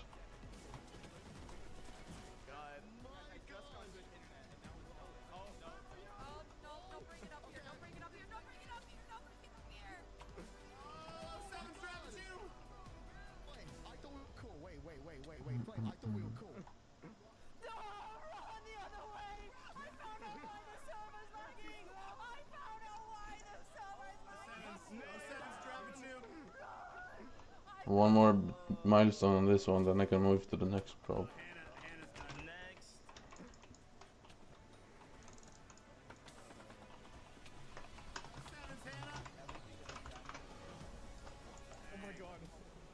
Oh, another ship. Let's fucking go. I'm killing the guests too. Block facts. I'm so sorry. Nice to meet you. This. Here, I'll let you be. I bet. Hi, squad. It'd be in a second, right? How do we go about that? Dude, dogs can't hit you down, right? So laggy. Alright, let's bring this boat, I forgot about Yeah, come fight us, buddy. Yeah, I got you.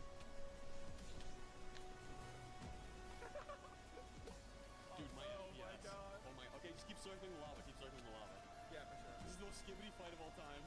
Oh my god. I got it, look! Are you fighting anyone right now? Yeah, but a bunch of them are. Only a few of them. Only one burned. Spoke. Look at this. I wish I could hit. They're all chasing me, right? And they can't hit me. 30 minutes into max. Fair enough.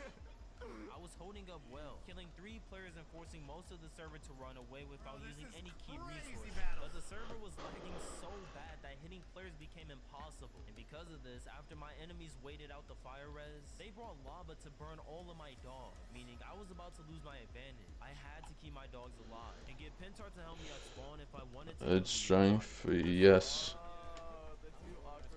Ice mushroom cow.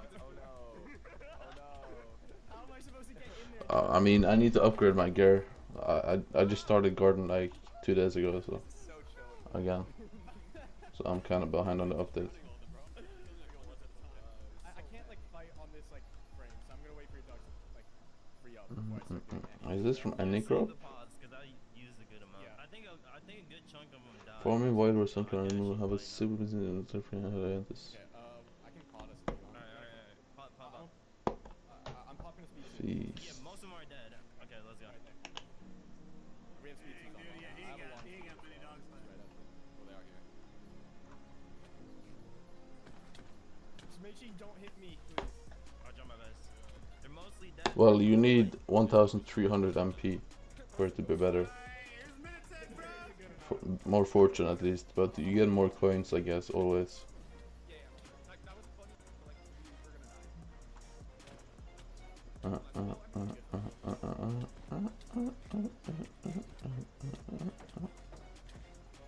Just the dogs are like a whole person. Oh, it gives more coins, but that's up to you.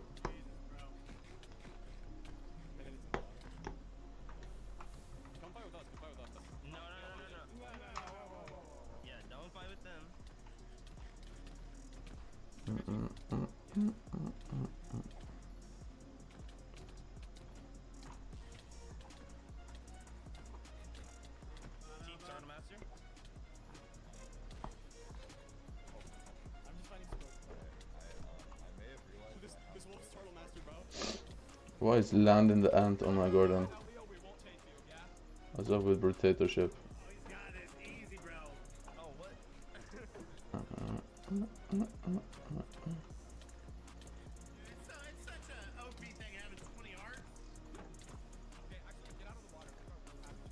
He left, okay.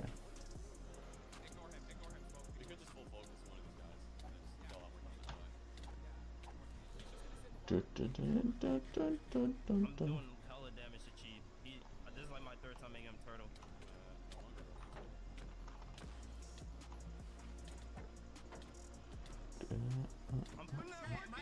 Do I understand this right? This is not scripted, right? We have to stick something. I don't know how I'm gonna. I'm so far behind on unique crops or something. I don't know what to do. I also need to farm ward for 1,500 hours, which makes no sense, but. Oh, you have a bunch? Nah, that's risky. Okay, wait. Flame, I'm gonna try and plot a strength, okay? I can't hear you, dog. Oh, hey, look, Flame. Can you splash me? Oh, splash me with what? Flame, right there. Thanks. Anything. Yo! Like bacon waffles too? No, bro. No, I just wanted to touch him. Flame it. He's got such an OP name, bro. Bacon waffles. Bacon waffles. I mean, I got another heart from that. Everyone get around me. Get around me. I mean, he got his fight, chat. He did. Flame got his fight. I got 7 seconds to that. I'm gonna help him with Flame.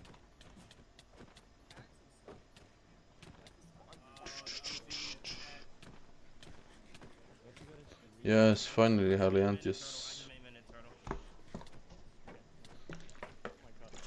Oh, Maybe just dropped the sword. Oh, he got it back. I need to upgrade my other tool then.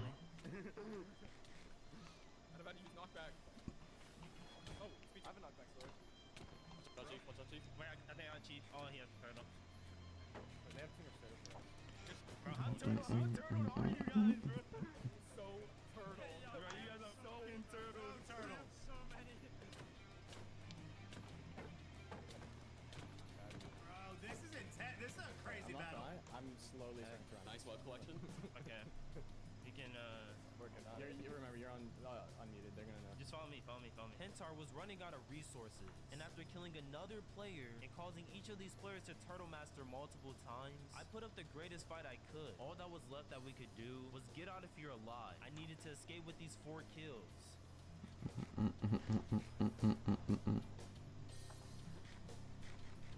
him? I'm good. He's in a bad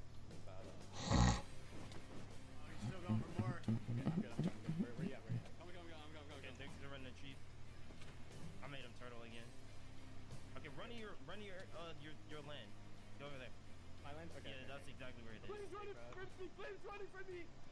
I wonder why. Okay, keep going to your land. What do you need? I need.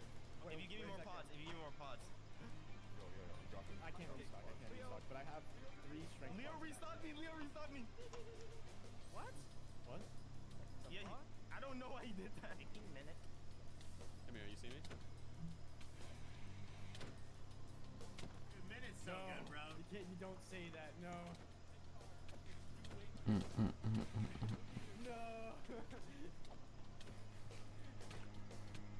No.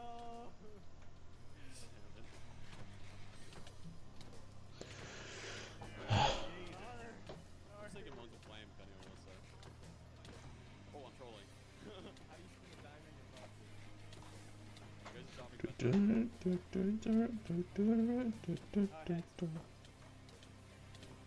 Wait, Pensar, come up here. That's not it. Also got this. Here. Vargo. Oh my god, what? Hey man, how are you? I need blocks. Alright, so. Vargo. I mean, I think he's made his point, you know what I mean? He did lose his dog army, but it's okay. He made his point. Come down. Okay. Let's see. Pass. Portal. Oh my god. Oh my god, Flame. That fight was the best fucking fight. Oh, they're here. Sneak. Make sure I'm mute. I'm in.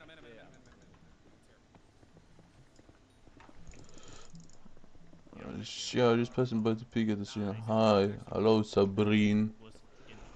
Sabrine, it. We just took on the entire server. What the? That was awesome. Well, basically, you took on the entire server for a good chunk, and then we 2v whatever. 1 hour, by the way.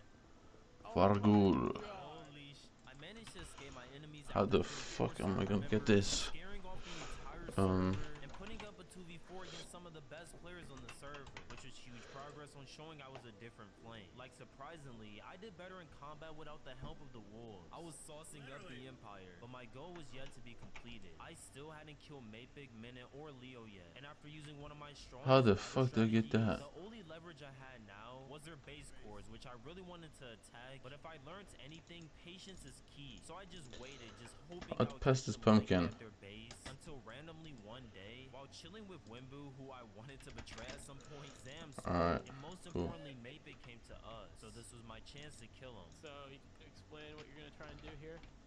I'm gonna fight you. I'm gonna 1v1 you and I'm gonna win. I don't think that's what. This is not a 1v1, bro. You got a plan, bro. So, what is the real plan? Plan is to fight you. What? Oh. Hey. Bye. Bye, have a great time. What is good about Sword Armor? Magic Find, I guess. And 3 defense, maybe? Some Chungai, bro. Yeah, this is some Chungai. Why is your shield unenchanted? This is so sus. What's up? I thought you don't fight. What is going on? I have Legend 5 Sorrow with this helmet. Weird. This is really weird. They're focusing you. Yeah, they do. Oh, and chin. Shit. Wait, why does he? Why is he? He's definitely in main character. I'm scared. He's taking main out. I mean, yeah, it doesn't take a lot of time, so why not? Did you guys just like regularly? It's 20 magic find. Here we go. Wait, but we could not find you, so. Yeah. Like.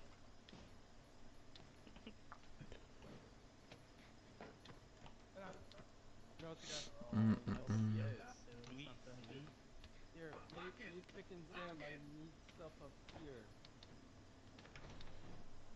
It's usually the guy that's taking me about 2 hours to Oh. Maybe you should wait. Maybe? I mean, it's kind of up to you. If you really feel like you need a 20 magic find, you should go for it. If you don't think so right now, then you can just wait. They should, bro. That's so sus. No, you bro. A roast drag? Well, yes, eventually, but that's gonna take a long ass time. Yeah, this is like AI generated fight, dude. I needed the roast drag for Skyblock XP, so.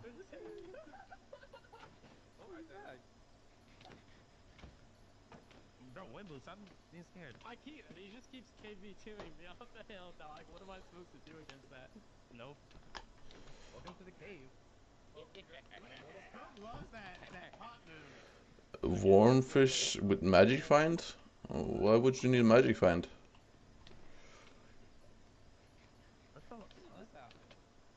What? No, but magic find doesn't help on warm membrane. Because it's too common. The drop is too common for magic find to work. Only looting matters. Oh, hey. I'm dead. What? Alright, and now it's just confused. What? Wait, let me find this. Alright. I got it. Alright. What? I just killed Mapig in the most random fight ever. Like, what? But I'm not complaining. Since this means to fully get my revenge, I only need to kill Minna and Leo. But to be honest, Leo hasn't really been that much of a threat to me recently. He's even helped me in fights for some reason. Like, I don't know, bro. So for now, I'm shifting all of my focus to killing Minna, which would still be difficult, as Minna still hasn't died on So yeah, you should just not be doing that if that's all you wanted for right now. It just doesn't work. Our first plan was to get Pintar to 1v1 Minna, which I supplied 8 god apples for, just for Minna when he started losing, to call Mapig then run away. It's fine, they ran. Bro, what? It was a fun duel. I'm not gonna risk my first death like that though. That's fair. You know what? Bro, you have the Chungus life, bro. What are you talking about? Drop stat is higher chance than 5%. Magic find doesn't work on. It just drops under 5% chance. The drops above 5% is looting and luck. Lucky for armor drop. How are you really gonna blame me? Bro, I don't care about your Chungus activities, bro. I don't care about your Chungus Hey man, wither way again. Alright, we'll see, buddy. We'll see. You'll see how long you last. Let's see how built for it are you. And with this threat made, I tried to catch him at his base after their 1v1, knowing he wouldn't have that much gear, but he never came back to his base before he logged off. I'll see you later. Alright, see ya. I'm probably gonna go record. Alright. See you guys. Alright, see you. Fuck. No way. But we realized this method of draining their resources in a fight, then coming to their base could work, as they would have zero idea what's coming next. And knowing Minna and the Empire will be online tomorrow for the lifesteal session, our execution was the only thing standing in front of the death of the Empire's leader. The NP mentality where I should be going out there, do my name, post it out with the NP. I need like 600, but I don't really know how many more. And give this fight everything we had. Oh, Minna's here! Minna's here! I mean, mining is probably gonna take you hundreds of hours if you're gonna max it. I'll check maybe. I'm right here.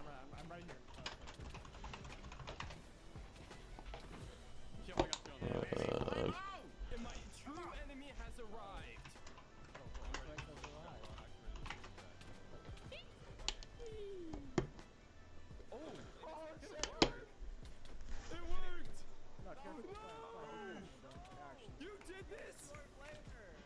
can I not see the drill?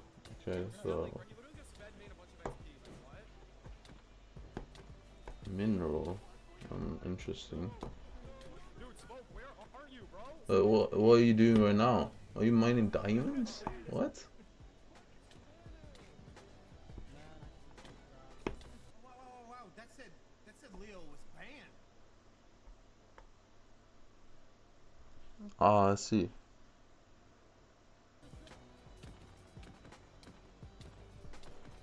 Ah, okay. I thought you were doing it for coins. I was worried for a second. I mean, here's the thing though. You have so much mining progress to do. But how many nucleus runs? 60.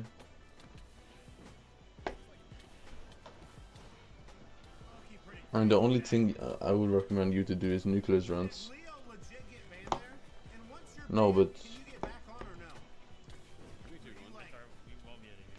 you know, because Aura is Mayor, right? So you get double the amount of XP for RNG meter. So it's 500 runs for Alloy instead of 1000 during Aura. Yeah, so you should probably just focus that, like, get it over with. It will save you literally like 100 hours or 75.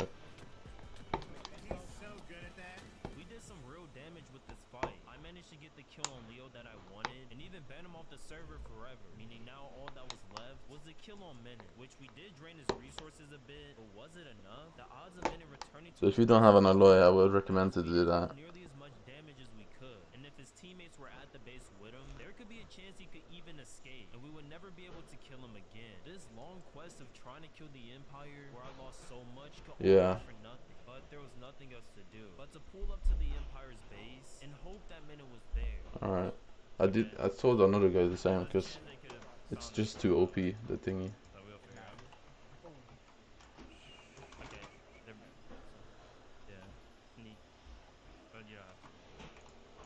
Okay, pass. You wanna wait, creeper? One sec. Creepers. I didn't know there's some kind of like 10 steps behind. Yeah, fair enough. You learn those, it's fine. But yeah, the ones you should just go for that. I feel like you can get it in time.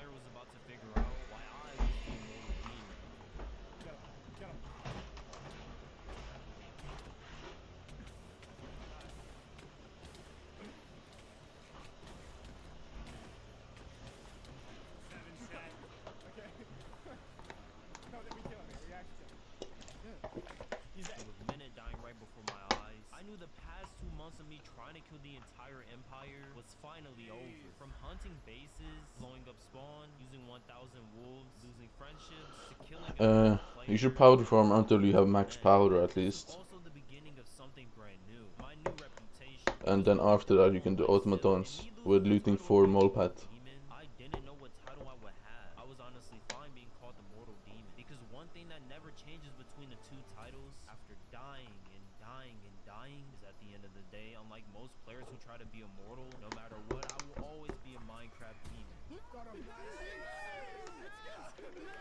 Yeah, but you should still just max powder first. And then after you max powder doing it, then you can do it the combat way, like you actually kill it. You kill the automatons afterwards. You have 20 million powder. Yeah. If you enjoyed this video, I want to ask you to subscribe. And I suggest you watch my first live still video or wait until the next. But until next time, boys. 2 birds and 1 stone, it's always best. Come on, homie. Alright, let me bring you inside. Oh. There we go. That was weird. Alright, let me bring in. Holy cow, dude. Now. For what? I wasn't the biggest fan of the griefing spawn. I understand the reasoning behind it, but like, yeah, man, there's just so much that goes into a build. Oh no. That's only on normal profile. I mean, it's just not worth the grind. How many hours is it? And you will get it from doing glazite tunnels. You get it from the free lapis corpses. You get it from Lapis corpses for free. You don't need to actually grind it in Nucleus. Like, I don't know how many I have.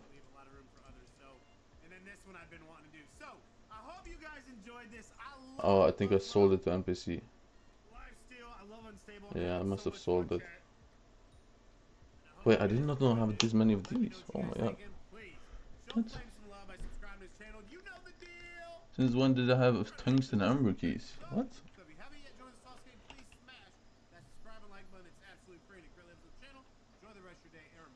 I had to grind a new pet item for the mythic dillo not too long ago, so I had to make keys.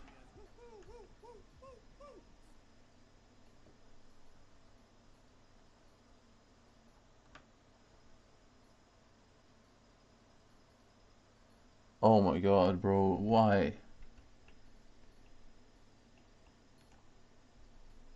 I think I got it in like, you get it in like a couple of days of doing glaze tunnels. From just Lapis. I think Lapis gives like 2 or 4 each. Or, well, it can. It's not guaranteed, of course.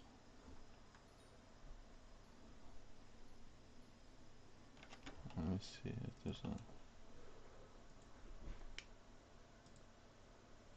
Is there actually an unstable upload? No. Yeah, I usually try not to get too involved.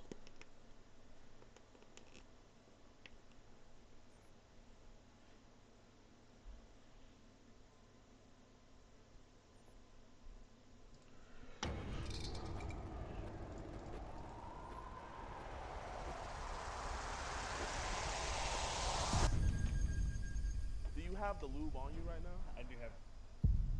Is this lube? Is this your piece right here? So what are they doing in the video with the 15-year-old? They're sticking them off in... What's the real youngest age that you say you have? Newborn ones. Yeah. What? What? So they sent pictures of their junks too? Yeah, on occasion, yes. Do you know those characters in anime? They look like young children, What the but fuck? they're actually 1,000 years old. Are you a fan of those? Newborns? Yeah. Younger characters make better characters.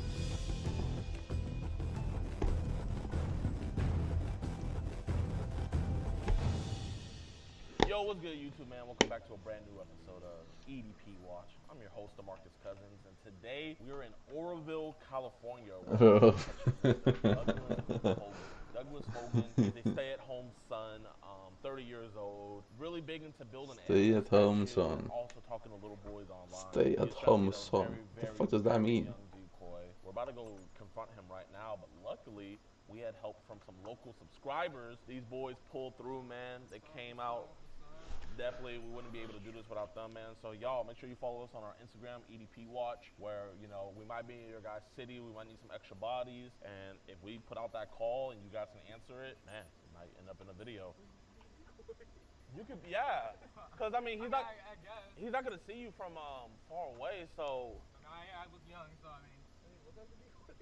No, but, I mean, having an extra body is perfect. So you're bi? Yeah, I am. So how old are you? Sadly 30. I'm 10, that's okay. That's okay. So are you open to sharing explicit pics? Ooh, I don't know. I like to get to know the person first. Yeah, I understand that. So can I ask you 2 very personal questions? Okay. First, do you have hair in your junk? Second, has your baseballs dropped yet? What? A little bit. Not fully, though. How long is it when it's hard? I don't know. I never really checked. Have you tasted your own yet? No, I never tried that. I can imagine the face you make when you get a beat.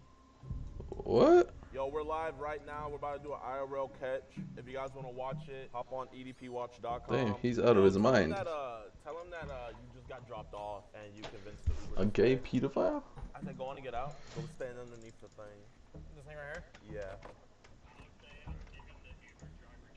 Let me have a look on the visitors. Okay. I think it's I full. think I see him. Yeah, he's in the middle of the road. He's walking up.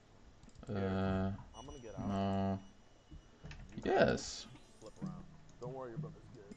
Yes. No. Wait. No, that was bad. Oh, bad. That was bad deals. There we go. Wargo. Nice. What's this? What the f is this? We know you hate child predators and love what we do, but sadly, The same can't be said for others. Support today on edpwatch.com. And for only $4.45, you can help support us locking these monsters away. You'll get access to uncensored chat logs, cool discussing audio calls, Let's and see never if before seen and early I can access to swap it new now videos. again to You'll be entered into monthly giveaways. Dragonfly, Get 50% off all right? merchandise and Yes. get a chance to do an IRL cast with yours truly, DeMarcus Hanson. All on edpwatch.com. Listen, I don't think you're a bad guy or anything. I'm not a cop. I just want to have a conversation kind of about what's going on here. Can we just have a quick conversation, man? Appreciate you, man. So I guess who are you here meeting today? Aaron. Aaron, okay. How old did Aaron tell you he was? Okay. Is that something you think we should be doing? I just couldn't meet a friend, bro. Do you have the lube on you right now? No. I've seen all the messages. You know, Aaron. Have the lube. She wanted me to go with him, but before he got here, obviously I'm gonna look at the messages to figure out who he's hanging out with. What's going on with all that? Like, he told me like why we're talking and stuff. I just wanted to meet a friend. Ooh. I mean, listen, you're not in any trouble, man. It's kind of alarming. You kind of get where I'm coming from with this. You know, I don't want your parents. You live with your parents, right? I don't want your parents figuring out about this. I'm sure you don't want your parents figuring out about this. Aaron's mom doesn't even know, but I mean, you know, as a good friend and stuff, and Ubering with him, you know, I like to figure out who he's friends with too. I understand where you're coming from. Who kind of started the conversation? Was it Aaron or was it you? Would you say? I think it was mutual. It was kind of mutual. Because Aaron's still figuring stuff Let's out. see how much my sax is worth. The sax. You know, just so I feel more comfortable. Oh, 8 billion. Let's go. Like, can I just feel around and make sure you don't have no weapons on you or anything? Appreciate you, man. Appreciate Big you. leaks. Okay. You just got your wallet and stuff. Okay, appreciate you. You know, I'll let you feel around too. I don't got nothing on me, man. So I guess with your other friend, are you kind of talking? No, it's super low. Is it just Aaron? We're really having those. It's very low. Just Aaron? Okay. I normally don't talk like that. I'm not that type of person. I just want to meet. And if you don't mind me, you know, kind of just, you know, trying to figure out what's going on. How long have you been homosexual?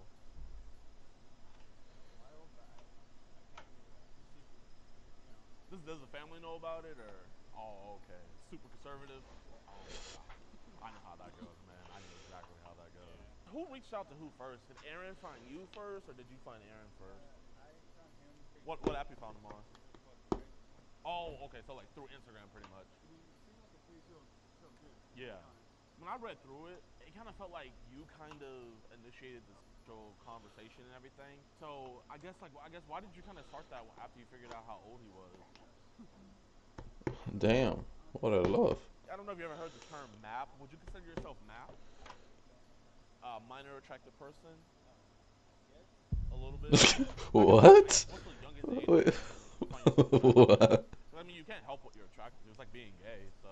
I don't talk to people that's under me because I don't feel comfortable with it. So do you talk to any other 15-year-olds? I talk to a couple, but it's just Normal.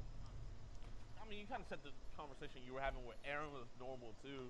So I guess like your normal is kind of different than, you know, normal subjective. So I guess like kind of with these other 15-year-old boys, because Aaron's kind of crazy too. Do they get kind of suggestive with stuff? Kind of like start saying stuff, you know, getting a little bit. Do they ever like send pictures of themselves to kind of bait you into sending pictures back? No. So would it be just you kind of sending a picture to them and then they send a picture back? Okay, so just rare. Yeah. Okay. About how many pictures would you say you sent Aaron? Is this your pictures right here? Kids Yeah. are crazy. So I'm just saying. Like what are they sending you to kind of like make you think like, oh, you know what? Like I guess this is okay now. What? Did they ever kind of like just go full blown and like show their? Yeah, it's the same. So they sent pictures of their junks too. I don't know how this guy is so like chill. Gideon is different. You know, I see that we're on apps like Signal and Telegram. How long have we been on apps like those? I had Signal, but I deleted it because it's crazy. Well, I was talking to a female, but she didn't seem real. So. Like, what is the preferred? Bro was talking to a bot. Kids or wanting to send you? Bro is talking to a bot. Are they asking you to like buy it, kind of like an OnlyFans, or are they just straight up just sending it? When they send you a free pic, are they just kind of doing it for gratification, or are they wanting to trade? Are they wanting to trade pictures with you, or are they wanting to trade pictures with boys their age as well? A little bit of both. Okay. What age ranges are they asking for? I got rid of those two. Yeah. Younger than 13. Yeah. Like how young are we saying?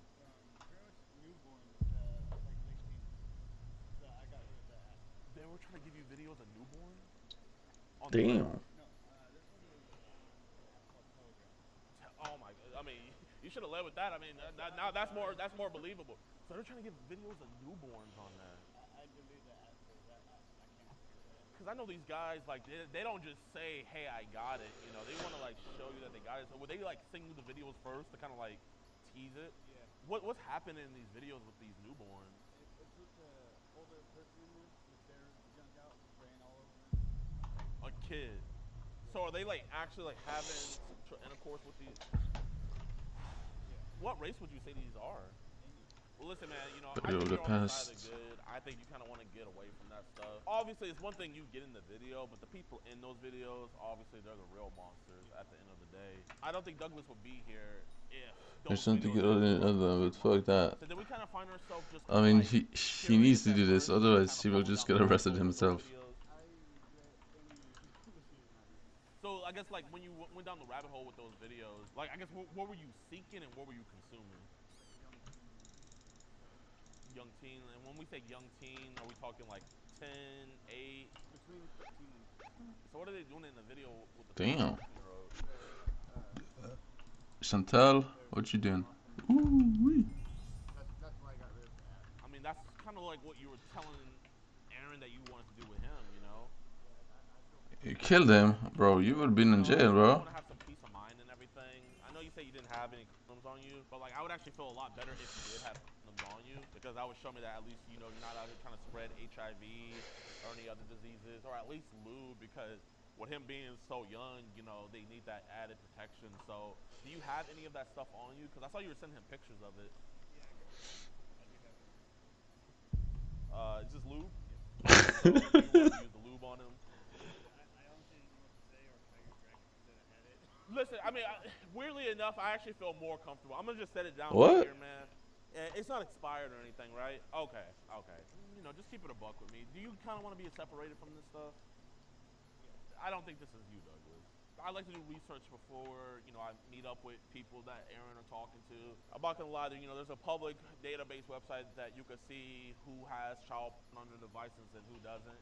It's showing that there's a lot of child porn on your device. From like 1 to 1,000, how many like images and videos would you say? That's the thing, you think you delete it, but it's still on there, you know. Government, they don't ever want you to really get rid of it, because whenever they want to go after you, it's still there, you know. So I guess how many videos do you think you've deleted over the years? I know it's been a few. There's been a lot. Yeah. Do you have an iPhone, Android? Android, okay. I mean, would you mind pulling it out real quick? Oh, you don't have a password? No. Who's that? She's the lead singer of a band called Fireflight. Fireflight, is that like an anime band? It's like a Christian band, but she's hot, so. Oh, Yeah, okay. I see. Do you find yourself as a Christian? Would you? I guess it's kind of like when do you think you started going astray? A few years ago. A few years ago. Because my parents they like to believe one way and don't care about what anybody else thinks or believes. So they don't ever want to hear like your side. Do you not have signal whenever you? I guess do you not have data? Actually, like I'm currently broke. No, man, you're good, man. You're good. Is it cool if I just use my hotspot real quick? Yeah, cause I can't even see. So if I keep the conversation straight, is it okay if I still talk to Aaron? Yeah. What? What? I think if we. It's What? One of those things. It's like he's just too young What? right now, you know. What? Relapse star. Bro got cut and he still wants to talk to him. Wait, what? Really? So are these images like? Bro, he said, if you let me walk, can I still talk to Aaron? AKA the minor. Is he even from America? What? Do you keep Bro, it in your gallery? is he Like, retarded? where do you keep that stuff so that way I know where to? But they're in the trash bin. They're in the trash. Oh, so they're in the trash bin here. Is he Okay, retarded? So yeah, these are obviously pretty young boys. That's why I said I thought I deleted them. Yeah. Because I thought going in the trash would be gone. No, man. Here, is it okay if I put it in airplane mode? You know, it's one thing to be talking sexual to him, but like, were you at least gonna like take him out to get cupcakes? We were talking about going to get something to eat. And actually, really appreciate the fact that you kind of still want to be friends with Aaron. So I guess like. What? Do you see how it's like more alarming when you have child pornography? I'm gonna be real. I know kind of about that industry and everything, and I know they don't just give stuff out for free. So, but how much would you say you've at least spent? Really? So, to get more, do you trade or? So I saw some people in there that was obviously younger than 13. So I guess what's the real youngest age that you say you have? Yeah. What? Yeah. Okay. Do you also see like because I'm guessing you got this stuff from your parents' Wi-Fi and everything. Like you see how that could put your dad and your mom in a conundrum where if an outside entity were to see all this child pornography coming into one household, everybody's gonna be a quote unquote suspect. But in reality, it's just you. I mean, it kind of seems like it's an addiction. Would you say it's an addiction? How long have you been trying to stop it? I give you my word from this day forward, no more. Be honest with me, you gave me your word that it's not going to happen anymore, but were we kind of wanting to do some of those stuff we've seen in the videos with Aaron? Yeah. Would you have recorded it or? So you wouldn't have like try to sneak record it or anything? Okay. I would have respected his word and say no. I guess where would you gonna even take him to? Like a spot around? There you go. Oh, so you were gonna take him over to the restroom? Okay. Have you ever done anything like this? Are you a virgin? You are. Okay. I guess you were kind of excited, like first time. I mean, we got apps like Grindr. What? There's one max there. Okay. Yeah. Let's see. Do you not have a job right now? I got laid off like almost a year ago. You got laid off? Okay, now I need to move to the next crop. Why'd they lay you off? I guess kind of like, why has it been so hard to get a job again? I don't know. I was probably just so busy oriented and fun. Do you know those characters in anime where they look like young children, but they're actually 1,000 years old? So I guess kind of like what your interest in that kind of stuff. Would you say are you a fan of those kind of characters? How did I miss this Ananke? Didn't I use all yesterday? So I guess what makes you a fan of those characters? Why is that your shinobi way? But I mean, don't you think it's kind of unrealistic that a 12-year-old can go against a 1,000-year-old grandmaster and somehow like come out on top? You know what's crazy? I was literally thinking about Hunter x Hunter. I was thinking about Gon. I was thinking about Killua. Eclipse, this is the new hole I need. Okay. But like, what if they're 1,000 Let's have a look. What do I do? There's a name for it. I forget. You don't know? Sunflower. True. Moonflower. So I guess, where did you tell your parents you were heading out to? There we go. Okay. Oh, I mean, yeah. Okay. So we're being honest. So I guess, did you tell your parents? I need. I ask got one earlier. Because I mean, usually parents don't ask. Not like yesterday, I think. Kids how old their friends are. So I'm I got another 34, right? Where is it? There we go. 34. Like, what were they asking? Like, what kind of questions were they asking you? Okay, time for the new crop. Okay, how old did you tell them he is?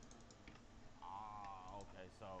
1, 2, 3, 4, 5. Okay, but did you tell them that you were gonna also come to kind of do some stuff? There we go. No, we didn't tell them. I mean, I think rightfully so, man. Cultivating a replenish, is that it? I think. You think so? Cultivating replenish. So they're replenish. They're MAGA all the way. Oh man. Well, who would you have voted Paper. for? Okay. What? You did vote for Trump. Are you dead? Are you dead ass? Yo, what's good, Alex? Yo, man, I'm here with my man Douglas. Here, this is my friend Alex. All right. Weirdly enough, I caught him in a situation like this too. And now he kind of does what I do. He talks to individuals, so he's in your shoes with this. But Bro. Douglas, man, say what's up. No, I thought that was the farm merchant. I was gonna buy the cane.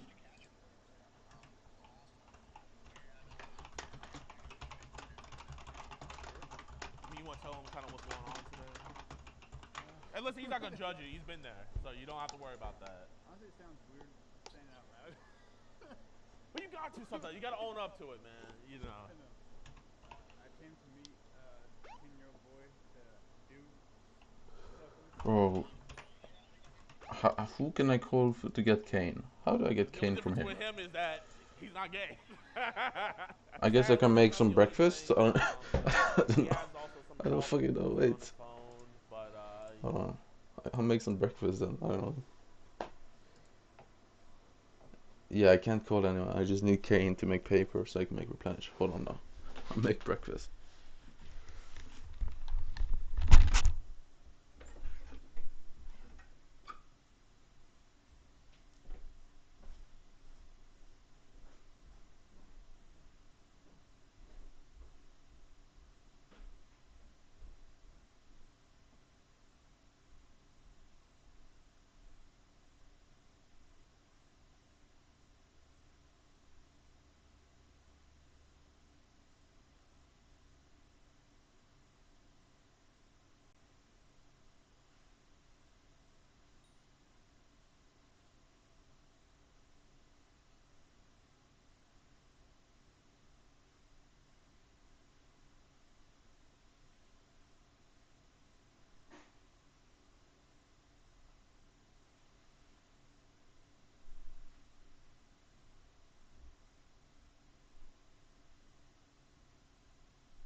Let's go.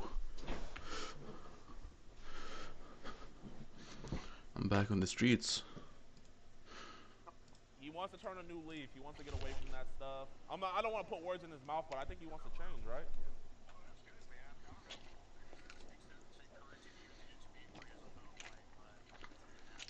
Oh man, I'm already ahead of you, man. He was like, yeah, please take this off my phone.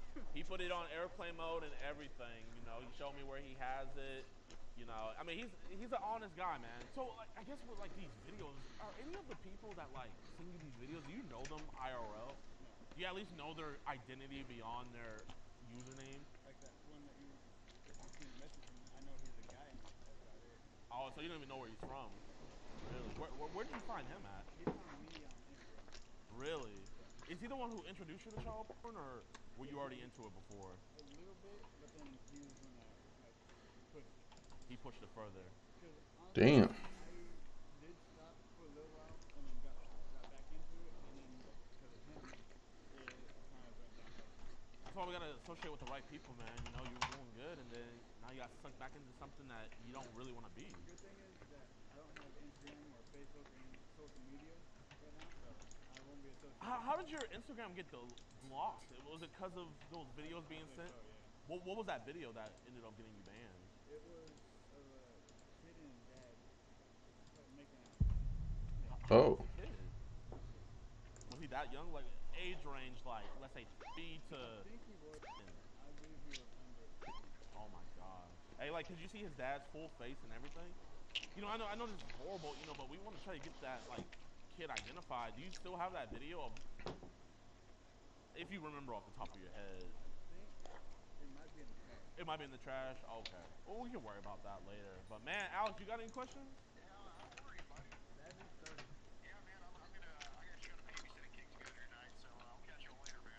Man, catch you later, man.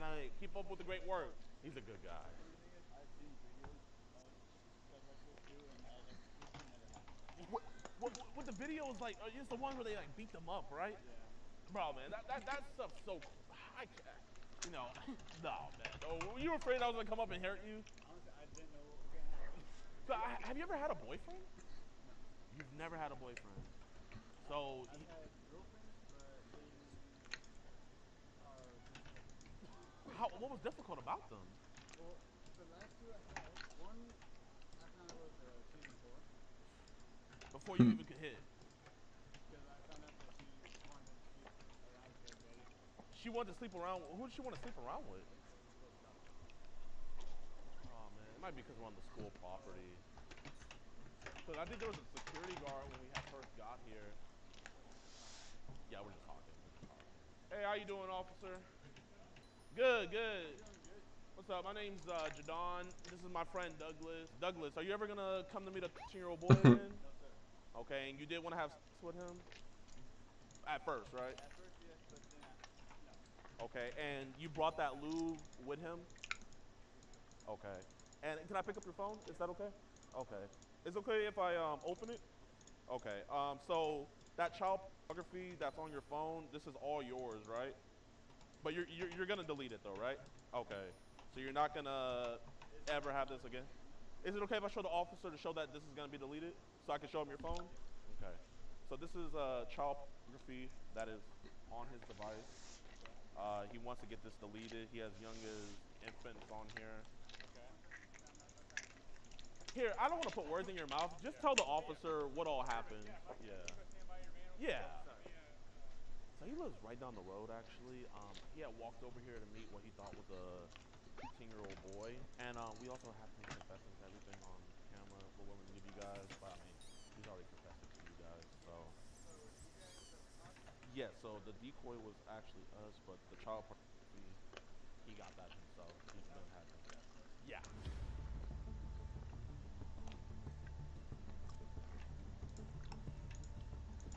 I think the saddest part about all of this is that he likes the same anime that I do. Just making us have a bad look. Attack on Titan. He sent the decoy a picture of him. He built a Mikasa statue. And he was like, I was actually just working on it at home before I came over here. I was like, really? There's this thing in anime. it's like a breeding ground for pedophiles, but like, you know how in like the animes there'll be like a character that's like 5,000 years old, that look like a 9-year-old, and they're like guys will like crush over them and stuff, and people will be like, bro, you're a pedophile, and I'll be like, no, she's actually 5,000 years old. And I was asking him, I was like, are you into that stuff? Like, and he's like, I'm gonna be honest with you, I am. And I was like, really? Oh, you got the nice Android. Oh, and I also saw that you like building anime statues. Is your favorite anime Attack on Titan? Yes. That's my favorite anime too, man. Bro, I'm not gonna lie. If I saw you say One Piece, I don't think I would have been talking to you, in all honesty. So yeah, reached out first on Instagram, and then he asked how old he was, and then he says that he's 16, and he said that that's okay, and 30 years old, and then pretty much he started getting harassment and calls dropped and everything. This is kind of just like to get like the gist of it, because you know, the small talking. He's like, I haven't played that in like 13. Oh, he was like Roblox. Then down here, so he's like, when did you turn 15? And he's like, oh, so you're fresh to 15. So acknowledging his age again, and then he was asking, have you ever tasted cum? And then he also brought lube. He actually sent a picture of the lube that he was gonna bring. And then he was saying he has pictures of people between 13 and 25. Yeah, that's actually his name. Yeah. So his Instagram name is actually him. Let me find. Yeah. So this is the picture that he has sent, and he confirmed to us that that was it. That he did it on his. Man, some profile. Yeah, it looks very good. I don't have anything. I don't have it. Here's the picture of the lube that he said that he was gonna bring, and then that lube is right over there. Yeah, I have enough for this right here.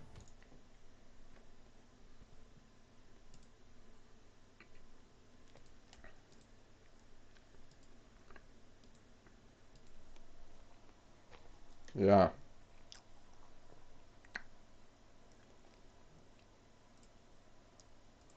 It is. I kind of want to do sunflower first, so I don't know.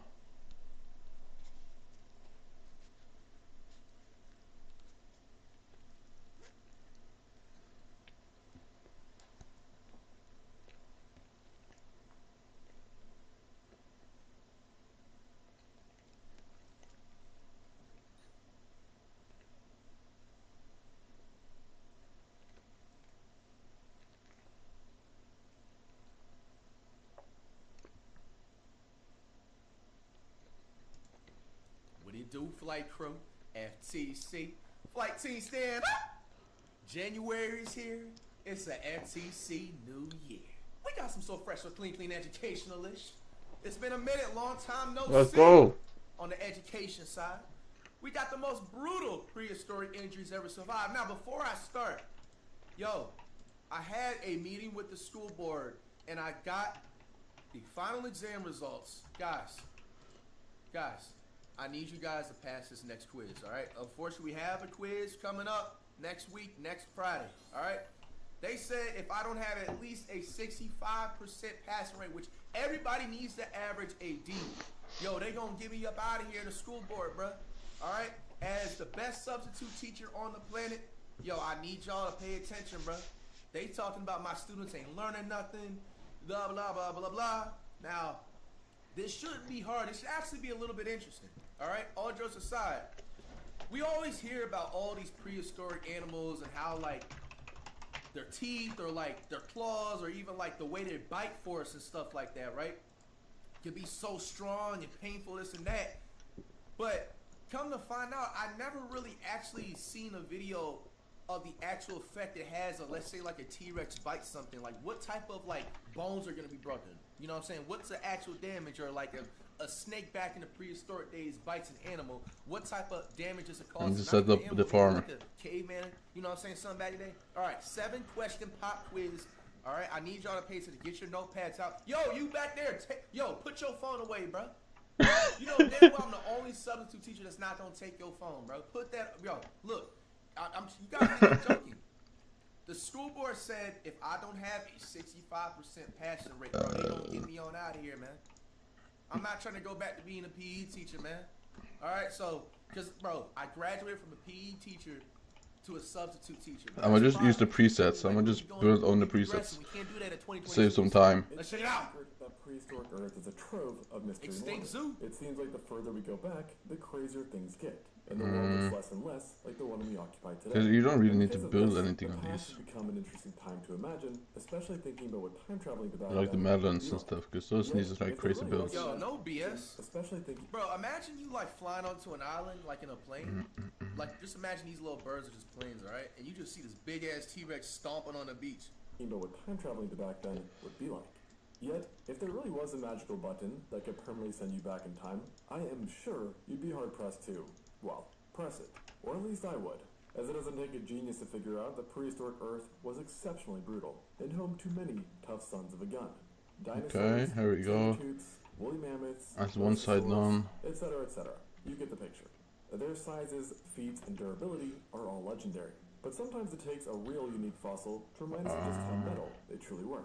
And I would say the most famous examples of this are perhaps those that showcase two animals stuck in eternal battle, like the infamous fighting dinosaurs. Intense, no doubt. But what I think actually demonstrates the true grit of prehistoric animals best are the specimens who bear gruesome wounds, scars, disease, etc.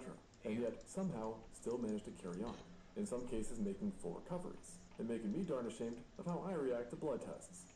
And because prehistoric animals were so long, there's actually a long list of examples to choose from. Hey, no, hey, I ain't gonna, I'm not even gonna sit up here and act tough. Now, I don't have a thing like being afraid of needles, but bro, every time like you get a doctor's checkup, right, and you gotta get your blood work done, bro, I ain't even gonna lie to you, fam, because you know how they like stick it right here, usually in the middle of this part right here in your arm, or like other part. I believe it's only this part. I don't know. Correct me if I'm wrong. Bro, I ain't gonna lie to you. I can't even look at the doctor doing it. Like I literally look away and take deep breaths, sir. You feel me? And just don't look. It's something, bro, with the needle poking in your body and you seeing the blood drawn out, bro. That like now I'm thinking about it. Has a nigga actually sneezed by accident when that happened? Like, cause what happens if you sneeze? Like, a good place to start is with an animal that got his face literally snatched. Like they're not snatched, their face got snatched. Yet somehow, yo, why did he say it like lived to tell the tale. And what was this? A prognathodon. Now, you might not have heard of this animal before, but it belonged to the iconic Mosasaurus, and was actually one of the largest members to have appeared, with the longest specimens in record reaching about 12 meters or 39 feet from snout to tail, while being heavier than certain whales. Okay, let's see if this works. And even among Mosasaurs, it was known for I would run back there, boom, boom, boom, boom. absurdly powerful muscles and thick conical pocket knife-sized teeth, which had a mix of serrations and smooth surfaces. And so, it's no shocker that this was a top predator, who found immense success in North America, Africa, Europe, Run up and down. Cretaceous. And based on his teeth, the areas it lived, and direct predatory evidence, it is believed to have been a hunter of virtually everything, with one specimen alone showing gut contents consisting of fish, cephalopods, and turtles. I think this is the right So when you build. combine this range with the aggressive nature of Mosasaurs in general, what you get is the realization that others of their kind were fair game from time to time, meaning cannibals. And an absolutely gruesome example of this was seen in the specimen dubbed NHMM 2012-072. Discovered in the Netherlands, this prehistoric trooper had a pretty obvious flaw, Let's see. and that was that its face was essentially missing. Go To be more around, specific, boom. Huge chunks of its upper jaw, cortical bone, and And boom, boom, had all been boom, stripped boom, away by boom, something boom. ridiculously powerful. And given the size of the actual victim, it's presumed Yeah, that it's said good. something was another Okay, Mosasaur. do this on the other Perhaps side even too. a Prognathodon was to blame, who was trying to cannibalize our protagonist. Now, close your eyes and take a second to imagine what it would be like to have your upper jaw straight up annihilated. And not only this, but to have this happen in the wild millions of years ago with no medical care. And just for the sake of imagination, you also have flippers instead of hands, so you can't even cover your fresh new gaping wound. Not super great chances. Did I just break the farm? And for most people, an obliterated jaw without serious medical intervention, or even Fuck worse, it. would likely be fatal. But for this Prognathodon, it was just another Tuesday.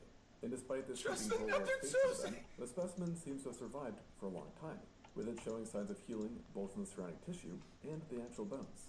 However, obviously the healing would have been excruciating, as between the blood loss, screaming nerve endings, and massive tissue trauma, the inflammation was so intense that it caused enough pressure to seize blood flow in certain areas, leading to sections of its face becoming essentially dead tissue.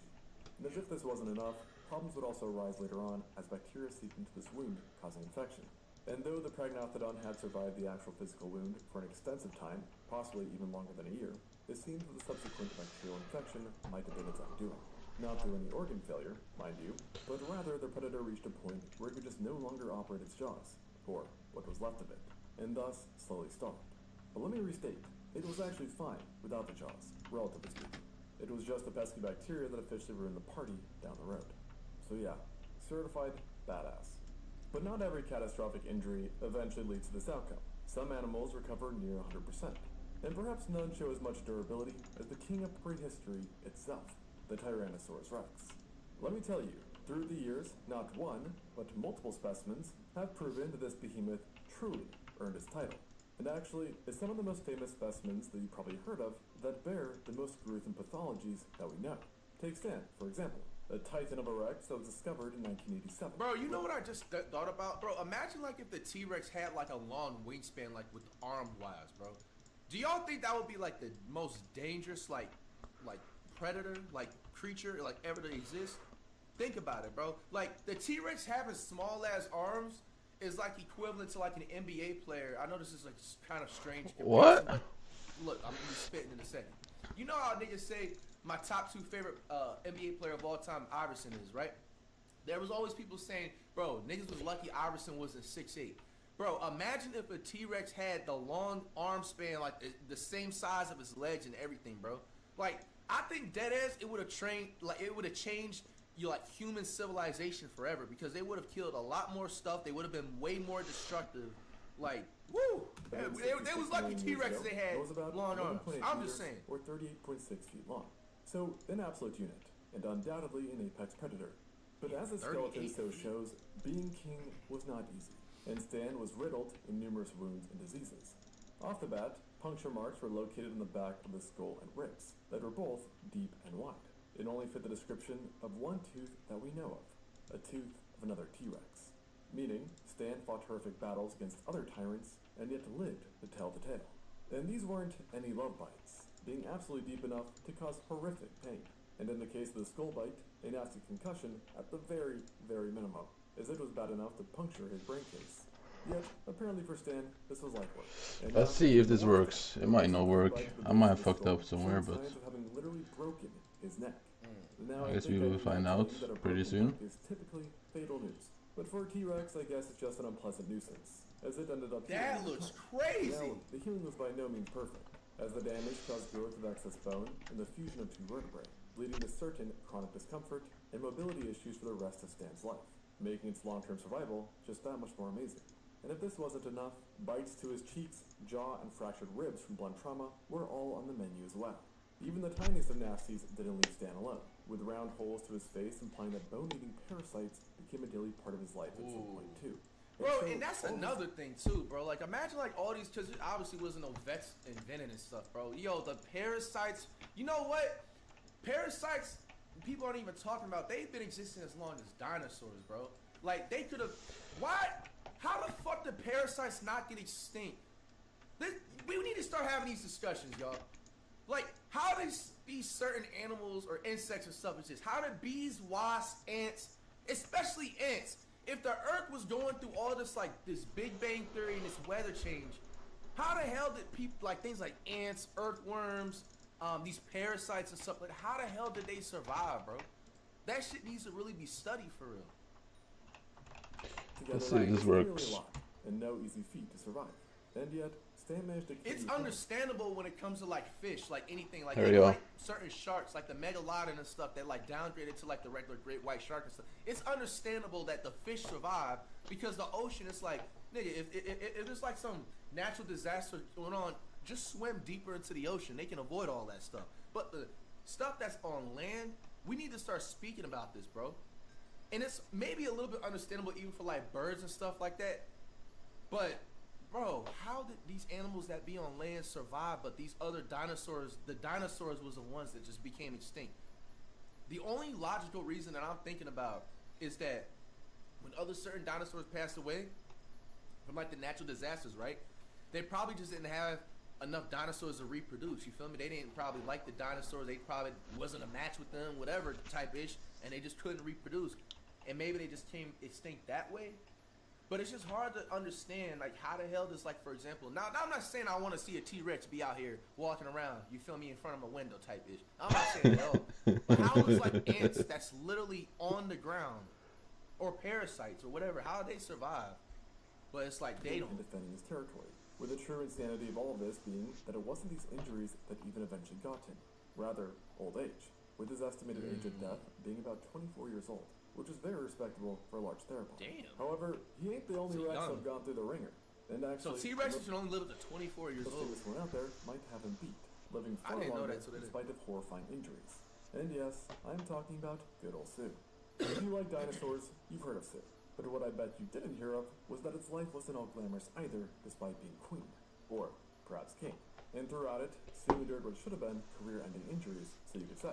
One such example was a badly damaged right shoulder blade that made the usage of the arm rather dubious, while the same limb also suffered a torn tendon at some point. And it's thought this injury was actually inflicted during a struggle with prey, which in the T-Rex's case were also giants in their own right. And it seems that in the midst of battle, Sue also ended up with not one, but 3 broken ribs. And yet, of course, in typical Sue fashion, or perhaps T-Rex fashion, she survived well past this incident, with signs of healing being very obvious. Then on top of violent injuries, Sue also had to deal with multiple health ailments as well, most notably being that its left fibula was grossly enlarged, and she also had fused caudal vertebrae, both believed to have been caused by different infections that sprung up. Its massive tail was also fused and badly damaged, attributed to arthritis due to repeated injuries. Let's go, new PB. Big leagues. Also affected Sue as well. And just for that Not final to, like, it's not a joking matter, but, you know, gout is a serious thing. Bro, I remember I first got afraid of ever getting a gout when I was watching Everybody Hates Chris back in there. You remember Julius? He had that with his shoes and stuff. But that's why I always be making sure I'm always watching if I'm eating excessive amounts of salt and stuff like that, and making sure you have the right shoe size and everything. That just reminded me of that Everybody Hates Chris show. Like Stan, had holes in the front of the skull. At first, these holes were thought to have come from a run-in with another tyrannosaur, or perhaps being due to a bacterial infection. Yet, after more analysis, the true answer became a bit more nauseating. Which is that. Hey, shout out to FTC brothers and sisters, man. We not even live right now. Shout out to KDBM. We not even live right now, and we getting it so fresh, so clean. Please subscription, man. FTC best in the nation. With all this pathology, it's pretty insane that Sue can survive, let alone thrive. But of course, thrive. Oh, that T-Rex hit around the corner, boy. Yo, imagine running and you see that.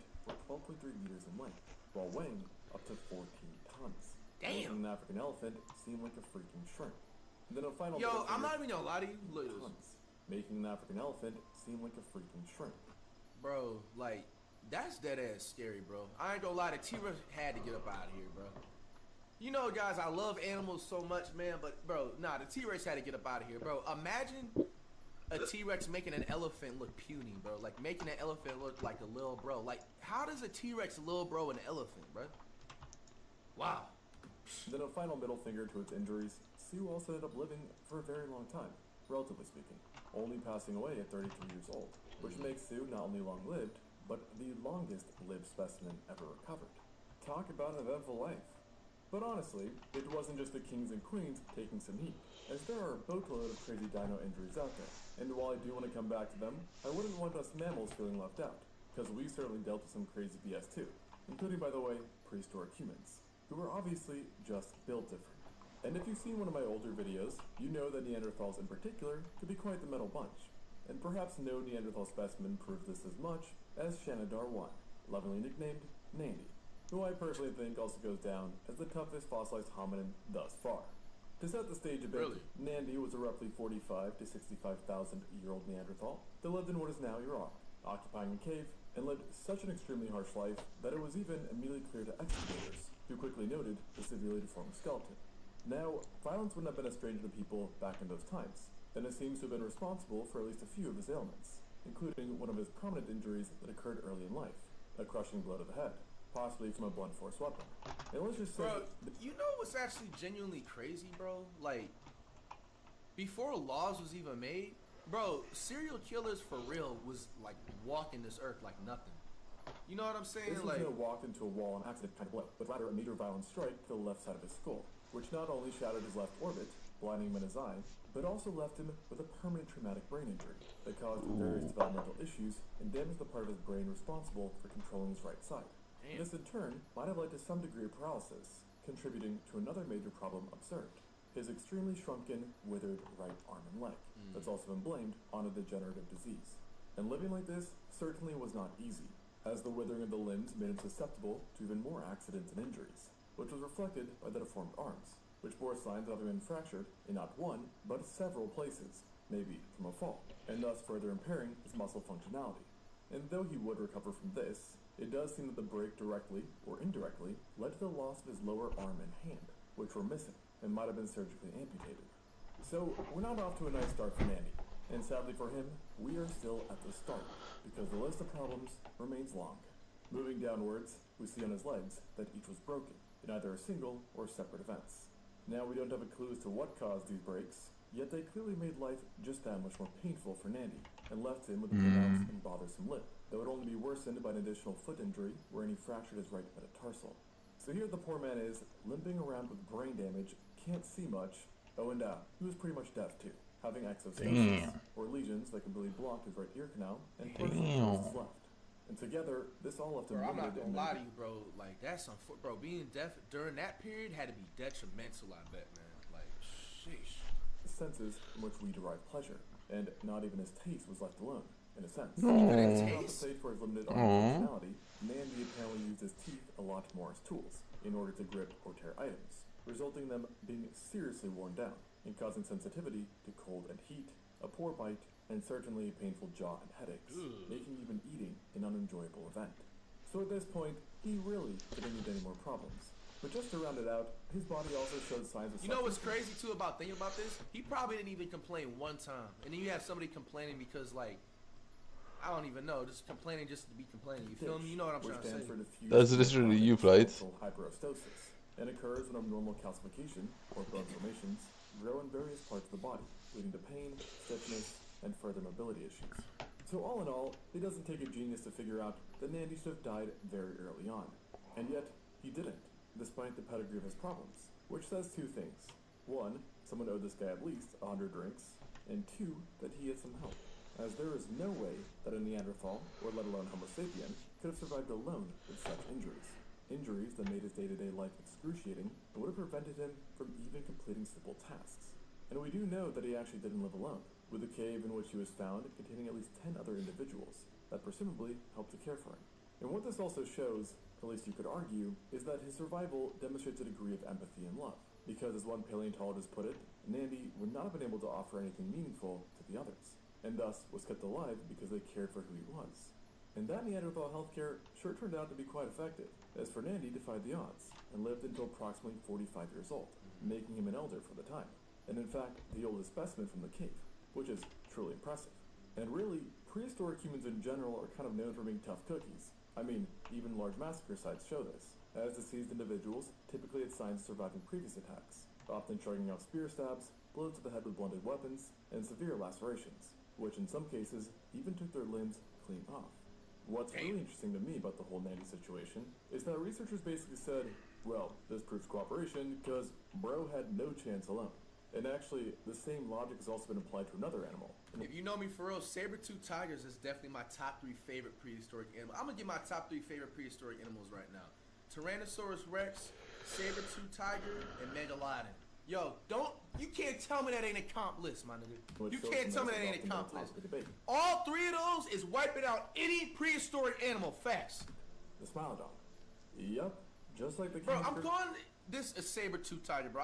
Any educational name to Smilodon, like, when it's time for you to take that quiz and you see it as a multiple choice question, pick the saber-toothed tiger. I just gave you the answer. Cretaceous, the king of the Ice Age, could also have it rough. And no place shows this better than La Brea tar pits. Saber-toothed tiger. Yes, sir. Has yielded over 8,000 cases of paleopathology. Damn. Amongst them, 8,000 bodies? Trap, which to date has yielded over 8,000 cases. Yo, if I be speaking, you need to listen because I speak facts. I didn't even know this myself. Saber-toothed tiger is a damn serial killer, bro. 8,000 kills, bro. Over. You'll see bacterial infections. That's a whole lot of kills, man. Fractured bones, etc. But there is one specimen amongst the bunch that really sticks out. and is often considered the most striking example of this from the La Brea tar pits. LAC-MHC 131. This is actually Smilodon fatalis pelvis, discovered in the 1930s. That can be nicely summed up as mishappened, with the right hip clearly being malformed in shape and heavily destroyed, while the left side remained fairly normal, giving us a good contrast of just how banged up this pelvic bone really was. At first, it was believed that a traumatic injury had crippled the Smilodon in question, but after recent scans of the bone, the cause was revised to a devastating birth defect, where upon infancy, the pelvis started to remodel, and not in a good way, with the socket and ball joint being heavily impacted as well. And as one study described it, the joints were essentially obliterated. Overall, this is How do I change? Can I default the time? It may not sound super fatal, seeing that in people today a broken pelvis, or a deformed one, is not necessarily life-threatening to an otherwise healthy individual. But the key difference here is that Smilodons just didn't have access to modern healthcare, obviously. And their prey was pretty much exclusively giant megafaunal beasts like literal mammoths. Yeah, but I want it to have it like, with it hampering the means I don't want to have it set at any time. On top of this, the inflicted Smilodon would have needed to sort out on how to defend territory and compete with other predators as well. Both rather unlikely stories with barely functioning limbs. And yet, despite these hurdles, the specimen clearly ended up living into adulthood, something deemed impossible for it to do if the Smilodon truly was a lone predator. And thus, some have referenced the specimen as strong evidence of gregarious behavior in saber-toothed cats, with the proposed idea being that its familial unit would share its meal and take care of defending territory. As like Nandy, this specimen would not be able to participate in many activities, even if it could somehow get over the functionality problems, as the banged up pelvis also likely resulted in chronic debilitating pain. So yes, we mammals have suffered our fair share. But I do want to bounce back to dinosaurs again, because I can't lie, they've got some even crazier stories. Remember the prognathodon from earlier who got his face Let's go, there you go. Well, there's a dinosaur who got his or her head snatched, and yet lived to tell the tale. This story begins 67 million years ago in the Hell Creek region, and evolved an adult Edmontosaurus annectens, a species of hadrosaur, who are often slept on, but definitely shouldn't be, because the adults were massive giants, with individuals routinely rivaling the sizes of elephants. And they were certainly a hardy lot, demonstrated by our specimen in question, who came in the form of a skull, or should I say, part of a skull, as overall a huge chunk of it was just gone. To be precise, a section of its right brain case had violently been removed, with large drag marks around the wound, implying that a powerful bone-crushing bite was to blame. And the affected area wasn't just wide, but They got a red as well, T-Rex? exposing parts of the soft tissue underneath. So I guess you could say, you really could have dove into the mind of this dinosaur. Jokes aside, catastrophic injury is putting it lightly, and it was probably even worse than simple bone removal, as along with the skull they found a patch of essentially fossilized skin and meat, that came by the way from above the victim's right eye, and was seemingly stripped clean off, with the eye possibly being removed as well. And so another way to think about this is that this guy got hit so hard by something that his bone left its body and it took a bunch of meat and skin with it. Yeah, a little bit nasty. And this all begs the question of what could really do something so devastating to an elephant-sized behemoth in Hell Creek in the first place. And there's really only one answer. A Tyrannosaurus straight up bit its face. Damn. Now, getting headshot by a T-Rex surely is not fun, and usually fatal. Yet somehow, it wasn't, in this case, as the Edmontosaurus showed clear signs of bone growth and healing, indicating it was an actual case of failed predation in the late Cretaceous, despite again the fact that its head was, nearly ripped off. So yeah, unsurprisingly, this specimen probably takes the cake for dinosaurs when it comes to surviving singular injuries. Yet, I can't talk about pathology in dinos without mentioning the walking triage unit, Big Al. I sincerely hope you've heard this name before, but in case you haven't, it is just about the most well-known Allosaurus out there. And while its fame has come from Al being 95% complete, he or she is also fairly well known for being extremely banged up. It almost seems like Mother Nature had a Jurassic hit. I need to make the talisman, and then I also want to make upgrade the whole. That covered large parts of the body. This included multiple rib fractures and breaks, a ripped right hand, a punctured hole to its shoulder, numerous infections, including in the jaw by the way, fused vertebrae from traumatic collisions, a broken tail, and a damaged gastralia, which are bones that support the abdomen. So, lots of tummy aches for Al. It's believed that many of these ailments came from falls or scraps of prey, and possibly competition, and shows us just how much of an active life Allosaurus has had, plus how hardcore they could be, as none of the injuries I mentioned actually killed him. But that said, one finally did, the 19th, which came in the form of a badly broken left For restore form to finish the fermented artifact. another hunting accident. Do you have fermento armor or would not? have limited out, but the true problems kicked in when the wound became severely infected. Infected to the point the bone essentially. I'm trying to work on this Helianthus thing and it takes so long. Possible at all. Like, bro, it's not quick.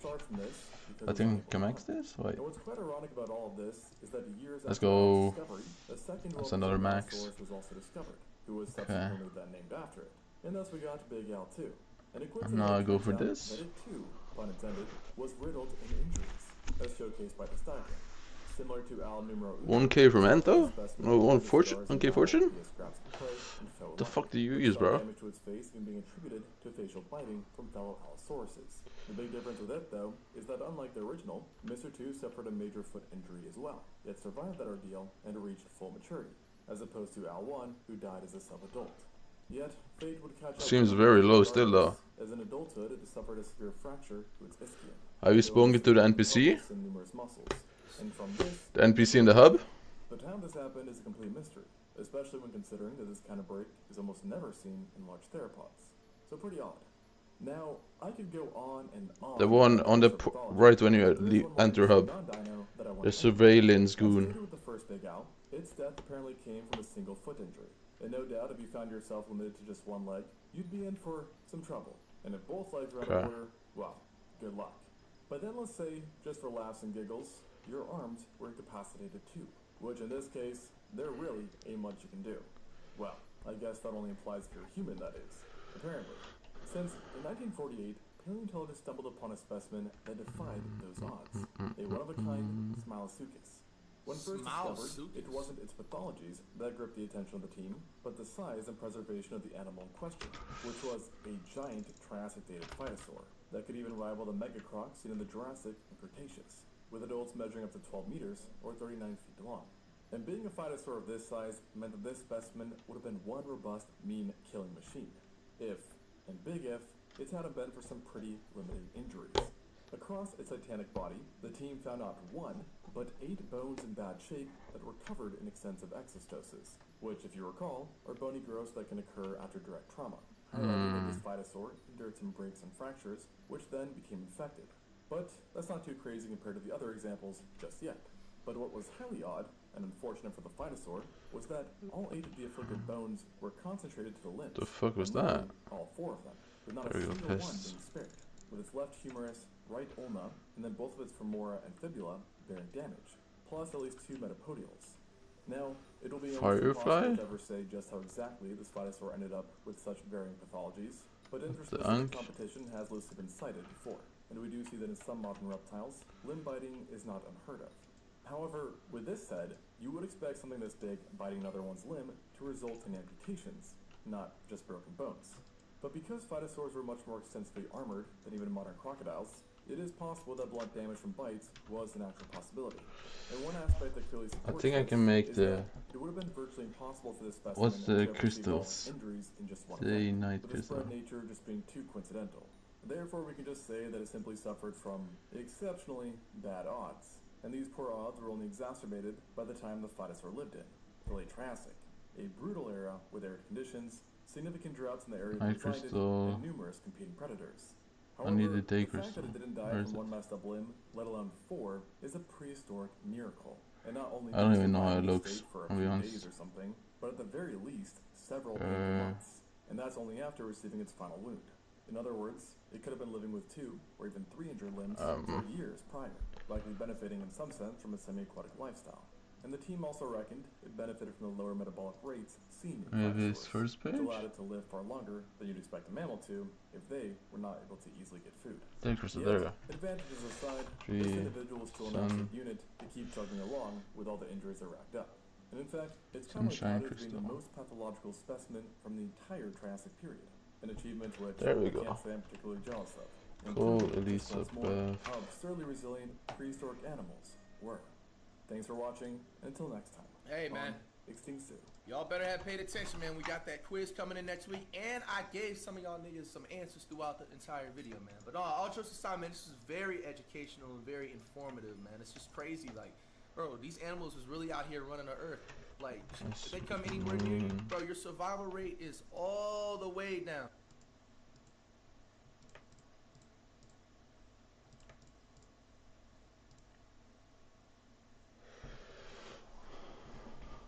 I guess I should just. I need to. Yeah, I guess I gotta put it on night for a little bit.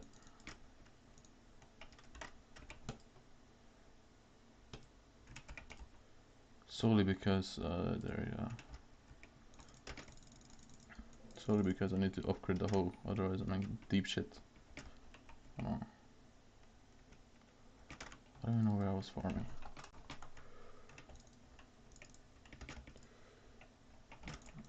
I can go over here. Sure.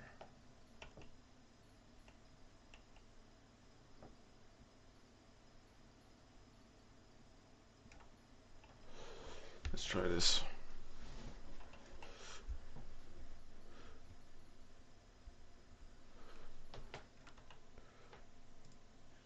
Meet 70-year-old Rodney. He may seem like your typical friendly senior citizen on the outside, but on the inside, he has a deep desire for cupcakes.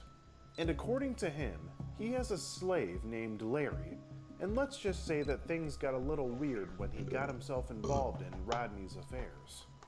Upon us catching Rodney in the act, he called up Larry the slave to cover up for him. He said that he had a white male slave who was, I believe, around the age of 36 years old, I think is what he said. I'm his caretaker. I take care of him. You take care of him? Yeah, Okay. That's Okay. probably what he's probably referring to. Rodney really has a way with words, and you gotta love that authentic rock bottom accent. I'll chat with you as a friend. Try to keep you out of trouble. Okay. But that's it. Okay. Would you mind showing? Well, you know what they say. It's all fun and games until your walker gets tossed in the back of a police car and you go away in handcuffs. We've got a ton of Predator pasta to dish out here today, so sit back, relax, and enjoy this episode of To Skeet a Predator. Yes, sir. Well, boys, it's your boy Skeet Hansen here, back at it again. This time we are in Battle Creek, Michigan, right outside of a Burger King. We're waiting for our potential predator to show up. His name is Rodney. He's 70 years old. He lives in a senior apartment nearby, and he's going to be walking here pretty soon. This is what he looks like. Jesus Christ. He kind of looks like almost like a Draugr from Skyrim. He says he's a dom looking for friends and fun. They start texting, and Mikey is and he talks about a few inappropriate things that he wants to make out with him and use toys, and he wants to use vibrators and plugs, and he also wants him to suck his is what it says. He talks about things that you put up your butt, toys and all. He said that when he was a I believe it was a slave to some degree, and ironically enough, when he was talking on the phone with the decoy, he mentioned that he has a slave. What? A white slave, so he says. What? During Black History Month, of all times, he talks about this. It's just pretty diabolical stuff to be saying to someone that you think is, and now he's gonna be coming to this Burger King any minute now to meet this boy, so we're gonna try to have him go in there and order a big kids meal. And hopefully we can get him to sit in the back, and he'll be waiting in there. Yeah, I should. My dumbass. I need to get in. He's supposed to be walking here from his apartment complex. He lives over that way somewhere. We should be seeing him straddle right down this sidewalk right here in about 10 minutes or so here. And then he goes on to say, "I would rather it be me than someone else, because you could 400 end up fortune getting right there. Or even worse, you could end up Big 6 leagues. feet under, entering the slave life in the wrong hands. I almost got killed 3 times." He says. So I guess it seems that, better Rodney this boy than someone else, because someone else could really hurt him, is seems like what he's getting at there. I guess it's okay if he doesn't. Apparently Rodney is a former police officer. Who knows if it's true? That's what he says here, though. He says, the decoy says, "How is anyone going to know unless you tell people?" Rodney says, "I wouldn't, but as a former police officer, I know the police does these stings and uses in sting operations." I mean, Rodney, you said it right there. And then he even says, I just watched the news where 3 guys were arrested for being with Rodney, you're about to be the 4th. What are you thinking?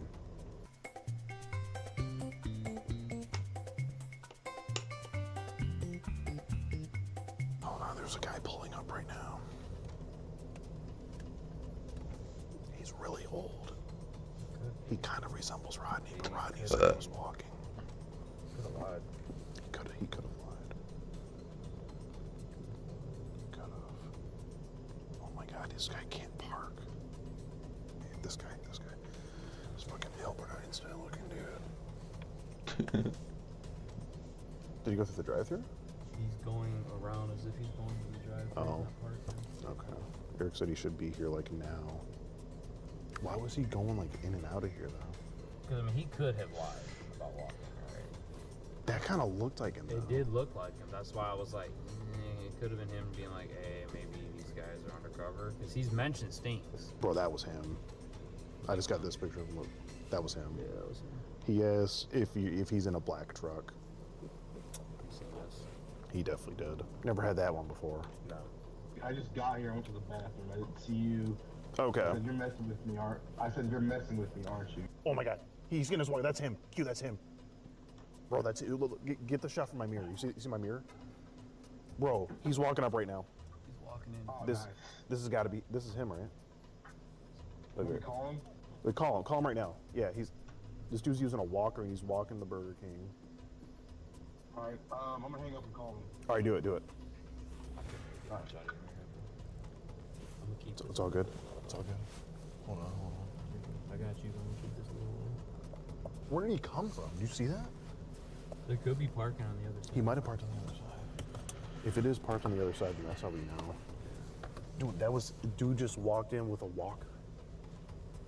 Long gray hair. Yes. Yeah, he parked like around, I don't know where he parked, but he like parked somewhere.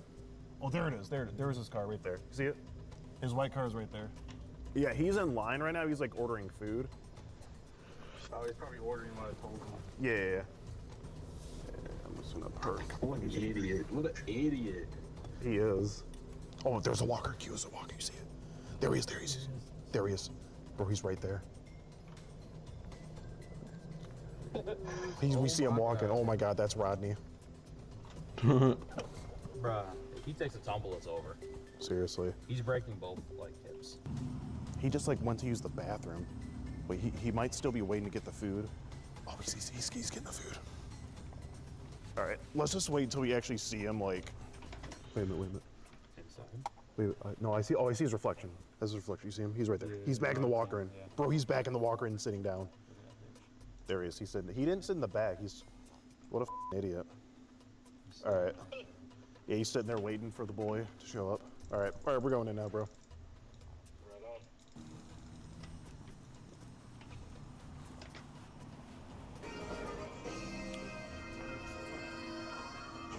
How's it going, Rodney? I'm good. Do you like watching videos like this? Now, at one point, you said, Grandma how would you Woo. dress your little your boy toy? You referencing yourself as a boy toy. Or like this? You asked her if she wants her sweet ass eaten. I'm gonna ask you a question, all right? Really, nigga? Or even like this? And I know that you're here at Burger King to meet this, but even though you're at Burger King, you cannot have it your way with him. Get on your computer or mobile device right now and head on over to skeeterjean.locals.com. For only $7 a month, you can gain access to early and extended videos, full Predator chat logs, phone calls, membership acknowledgement, and more. Also, due to their strict guidelines, some of this content can never be shown on YouTube. So what are you waiting for? Break out that credit card and join the Skeeter Jean Locals community today.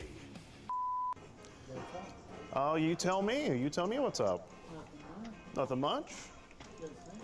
Just sitting here? Just ordered a coffee and just from Burger King and you're just sitting here? Are you, did you come here to meet anyone? No? No. You sure about that, Rodney? Okay, but well, let me just ask you here, but would this be your Would this be your picture? That's your picture? Okay. How do you suspect I would have gotten this picture? How do you suspect I would have gotten this picture, Rodney? You don't know? Okay. Because what I have here is, it looks like some messages to Mikey. Were you talking to a Mikey? You were? You don't think so? Looks like he told you he was and there were plans for you to meet him here at this Burger King. No? This wasn't you having this chat log? This wasn't you having this chat here? Really?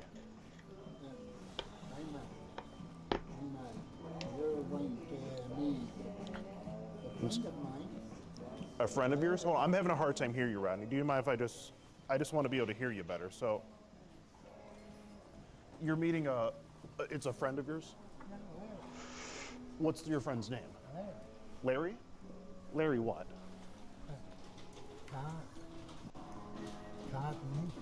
Larry Cogney. Okay. So, but this would...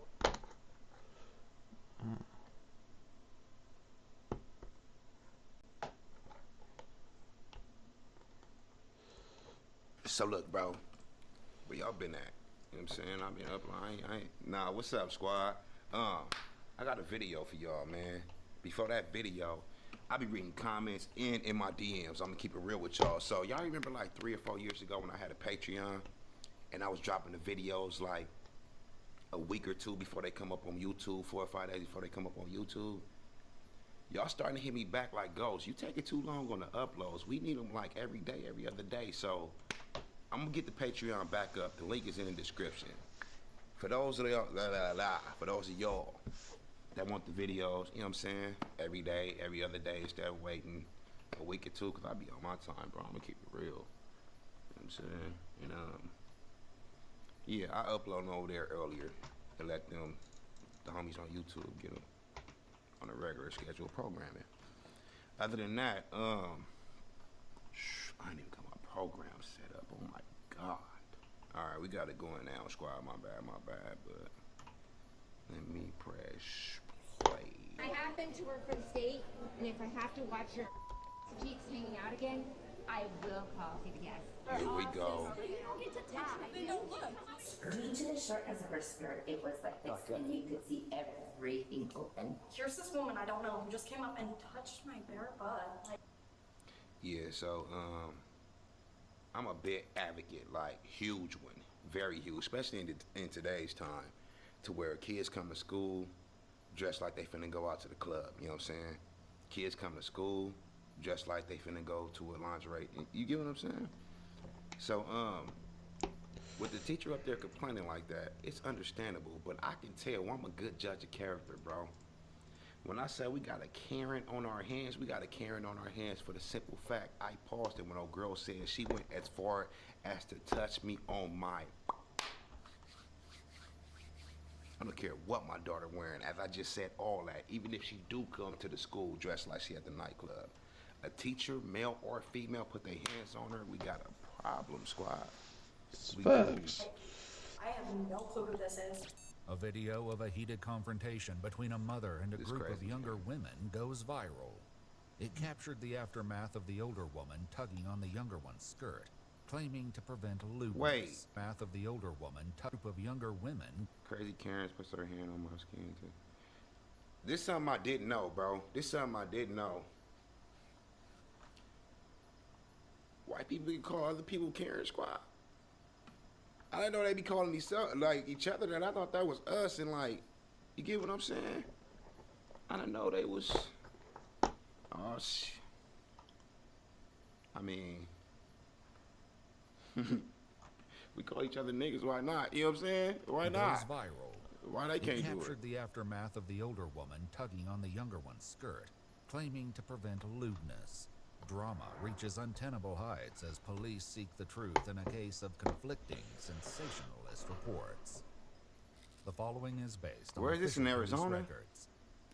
It's the evening of April 20th, 2024. Sakura, a Japanese steakhouse Utah. in St. George, Utah, is booked with high schoolers before their spring formal dance. Footage uploaded to TikTok captures a heated confrontation between waiting diners. I have been to work for the state, and if I have to watch your cheeks hanging out again, I will call CPS. Wow. 18. She is 19 years old. You don't get to touch her. You don't get to touch her. What's captured on camera is only a fraction of what each side would later claim happened. You don't get to touch her. We're all sitting over there. You don't get to touch her. Then don't look. The clip, posted by CC Snow, is viewed over 500,000 times within hours. But what viewers don't know yet is that the woman threatening to call CPS does in fact work inside the Utah Attorney General's office. So you just lost your job. So why are you not appropriate? The older woman, later identified as 48-year-old Ida Ann Lorenzo, files an... I done never got no pipe in her life, squad. I done never had that lies on. They never look like, damn, Ida fine in a motherfucker. You know what I'm saying? So when she see these 19-year-olds, these teenagers, what they say, 18, 19, 20 around there, look how she wanted to back in the day. Oh, hell no. Oh, hell no. When you know your time passed, you know your time passed. It's time to hate. You know what I'm saying? We all know older people, they be hating. And yeah, Ida ain't no, she ain't no different. At 48 years old, I still think I'm him. You know what I'm saying? When I get up there, I ain't finna be around there like, look at these fools. Damn, they fly. Hey, I'm gonna call CPS on y'all if y'all don't, look a little more bummy. You know what I'm saying? She hating, squad. Wasn't nothing wrong with them. She just found something wrong with them. Because by the looks of it, it don't look like they dressed inappropriate. And if they are 18 or 19 years old, I thought this was a high school. They do what they want to do, bro. They can do what they want to do. An incident report with the St. George Police Department as she perceives that her family's safety is at stake. We were at a restaurant yesterday. I was sitting with a 10-year-old sitting on my right-hand side. A bunch of girls walk in. Their skirts were so short. Wow. And as we're standing there, I see the 10-year-old pointing to one of them, and you could see her entire line, and the butt cheeks and everything hanging out. And immediately I was like, oh my God, that is completely inappropriate. We do not need to be sitting at a That's so restaurant having a inappropriate. look at someone's private part. They were saying that this particular group of girls, they're called the Slut Squad, and they bullied everybody around them. And I can look at them girls right now, bro. And the Slut Squad ain't bullying nobody. If they are a Slut Squad, they walking around there being cute, trying to be sexy, and your husband looking at them, your boyfriend, well, you ain't even got one. You hating like that, bro. You out to dinner with a 10-year-old. And I understand this. There's nothing wrong with going out to eat with your kids, but damn. Damn, I can see if your husband was there, now you're mad, but you with the 10. You get what I'm saying? Ida, how? Like, she need to chill, squad. This ain't even that serious. I guess it's because I'm a man. I'm going to just be over there like, long as I don't, she said the whole twat was showing. And so if it was showing, long as I don't smell it, long as I can just see it, like, I don't want to be eating steak and smell fish. Like, damn, why does steak smell like fish? Somebody ever farted and felt like it got in your mouth? Yeah, that's what I'm saying, squad.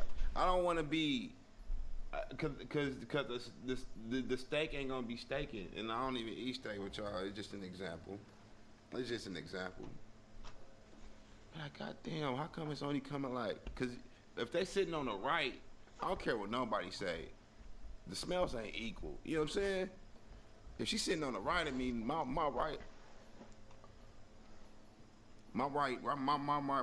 nostril is triggered.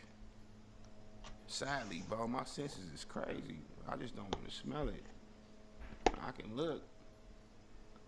Like, give me stripper dances, cause I know them hoes stink, but it look good. You know what I'm saying? I ain't good.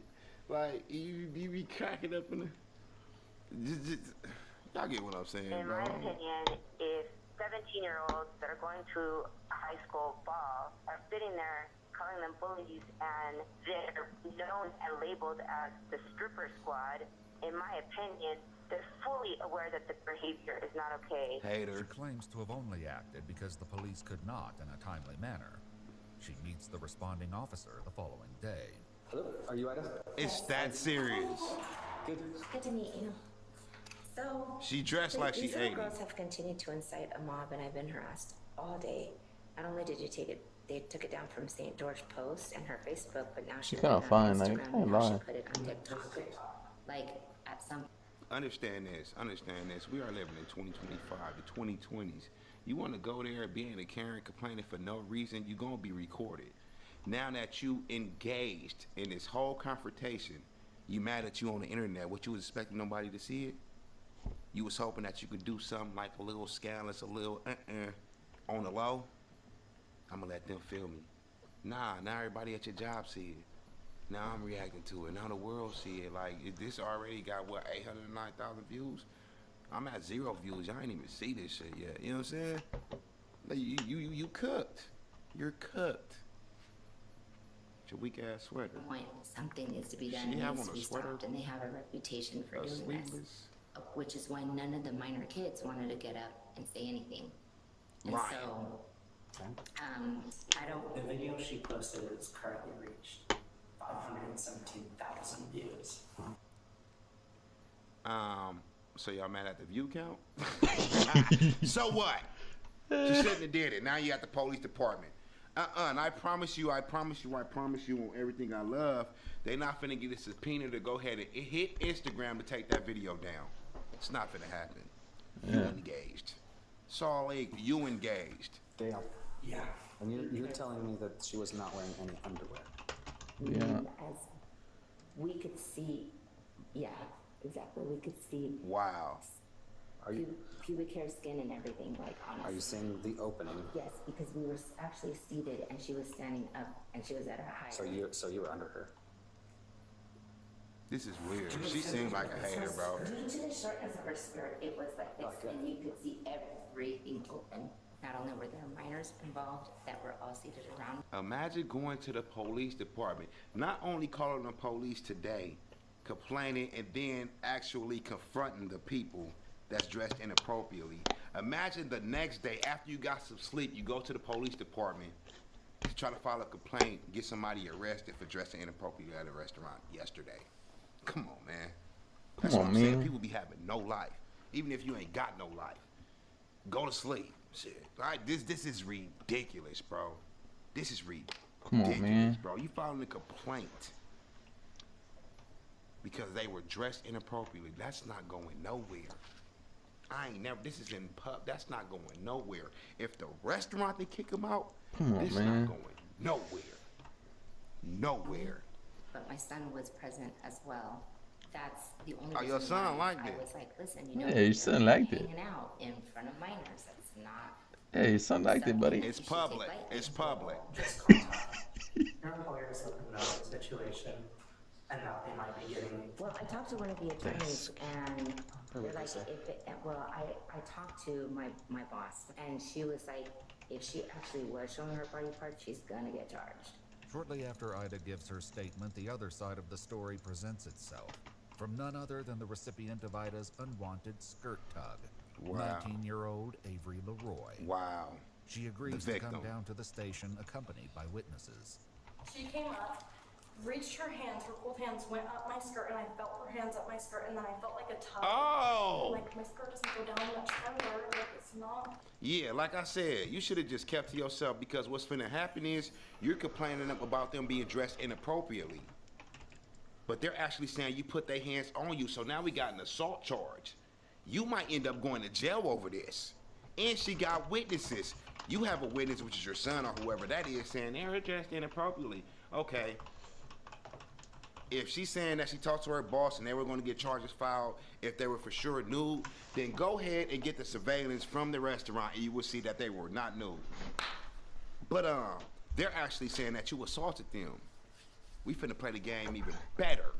We finna play the game even better. She's cooked. You 48, she's 19. Who you think they finna, I promise you who you think they finna believe, bro. Short of a skirt. And so I felt this tug, and I like whipped around me into one of my friends or something.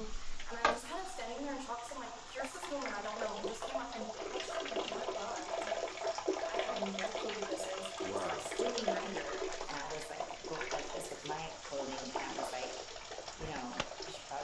Wow. At that point, she turned and she was like that. And as you can Ladies in the chat right now. Ladies in the chat right now. Y'all at the restaurant right now. You chilling. You with your homegirls, your mama, your boyfriend, whoever. You chilling. You feel like you dress how you want to dress. Okay, cool. Then another woman comes behind you and flag her sweater to try to cover you up. What you doing? Tell me in the chat. Because I don't know how to answer this. I just know it's foul. She doing too much. These are not her kids, bro. And that's what she acting like. These are her. She lucky it ain't a soccer. I'm being real. see they were not rushing at me as I was trying to stand behind her to cover her butt. She does that, and then she says, "You're underage. You should probably hide that. If you think I'm underage, why are you touching a minor at all? Especially if you think I don't have to know that." Oh. And then she came back up the second time after Avery came up. Our other friend Avery from that same day, she was standing right next to her. And the second time she came up, she touched both their hips and squeezed them, like pinched us, and said she was going to call Child Protective Services if she saw them. The rest was on video. I saw the video and I think 57,000 other people saw it too. Yeah. More of Avery's friends joined her at the police station to give Oh, witness statements. she got the browns in there too. The cops ain't fitted. Man, she won. She got the. That's why she calling them the slut squad, because they all look cute. She's a hater. She's a hater. Even if they are, they gotta. They wasn't doing it at the restaurant. They just out eating. Sluts eating. That's it. Sluts eating. That's it, bro. What did she say exactly before? Because the video doesn't. It's bits and pieces. But did she identify who she was? She just said, "I work for this state," and pulled out an ID that just said her name. But none of So she gave you that. Yeah. Like, we didn't find it too close to And she was like, "I work for this state. You guys are all done. Like, I'm calling the cops and CPS. Like, you guys are toast." As the other side of the story appears to fill in, one of Avery's friends makes a claim about Ida's activities before the incident that night. One of our friends that was at the birthday dinner with us, after that happened, she sent the video to her mom, and her mom was like, "No way, that lady was at the brewery less than an hour ago causing a crazy scene."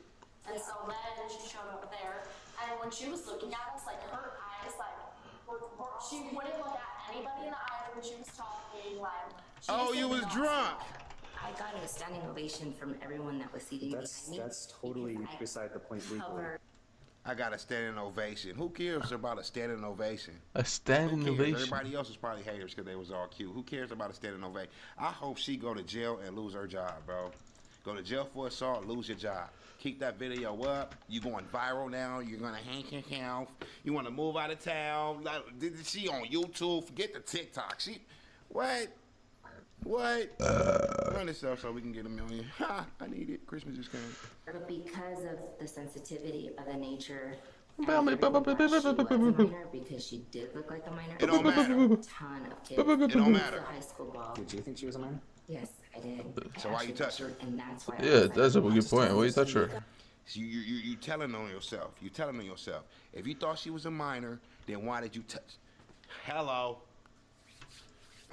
She was a minor? Yes, I did. I actually thought she was, and that's why I was like, This bitch is stupid. Why you went up and touched her? While the officer attempts to argue personal space, Ida redirects focus to the opposing group, who she argues is known for disruptive antics. Atop the applause she claims to have received, she says she has the full support of the restaurant owner. I bet. The only problem. She's a liar, bro. She's a liar. She's trying to make everything seem in her favor. I bet y'all any kind of money. She said she had full support of the restaurant owner. That fool ain't backing her up a bit. He not backing her up, not one bit, bro. Not at all. The problem is that Avery makes the same claim.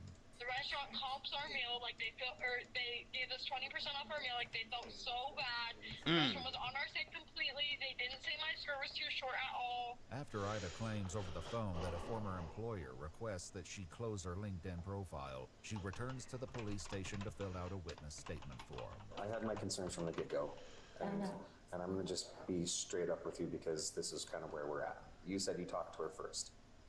right, I was trying to talk to her. Yes. After you pulled her skirt.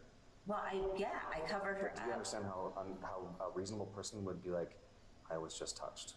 Mm-hmm. No conversation before that?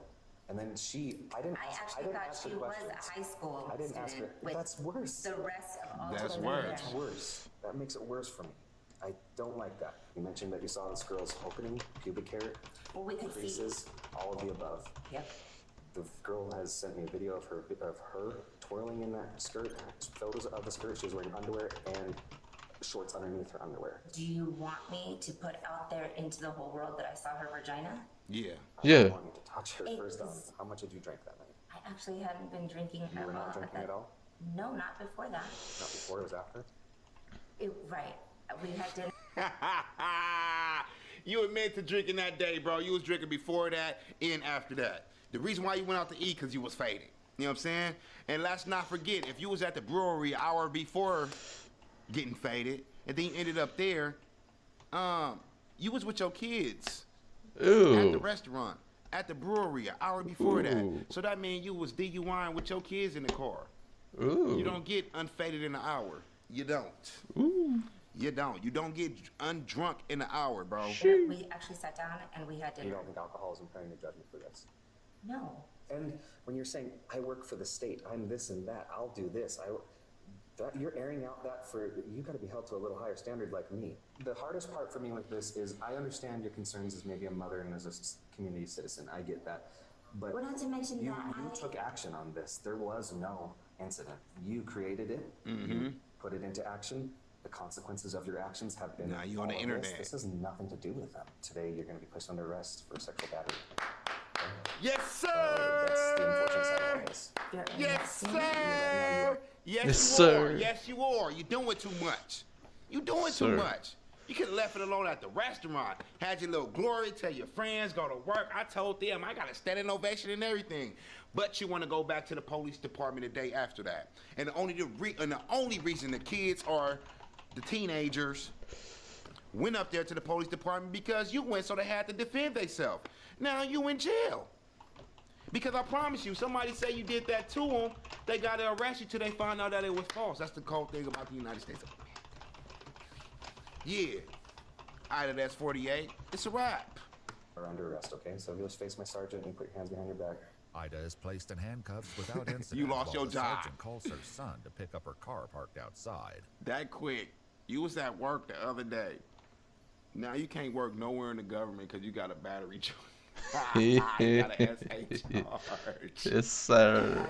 Yeah. Because of it. And Yeah. What I was trying to do is to be conscientious cool, of the fact bitch. that she was really exposing herself. Well, you're and, going to jail now. You know, I've already told you, so I probably just should quit talking at this point. Ida Lorenzo was booked at the Purgatory Correctional Facility in Hurricane, Utah for sexual battery. Mm-hmm. According to news sources, the Office of the Utah Attorney General terminated her employment. Yeah. the next Yes, day. sir. And despite Yeah. holding her position like a You're sword, viral. she'd only been employed as a probationary worker for a little over a month. On 28th, 2024, Ida entered a plea in abeyance for a reduced Class B misdemeanor charge that would carry no sentence. Following a hearing which took place on July 29th, 2025, the case was dismissed. If you'd like to... As long as she got fired and arrested, that's all that matters. Who cares if the case got being you having a record of being in jail don't do nothing. You know what I'm saying? Yes, But sir. you got fired and you got exposed. That's enough for me. I'm gonna get at y'all in the next video. DJ Ghost 100.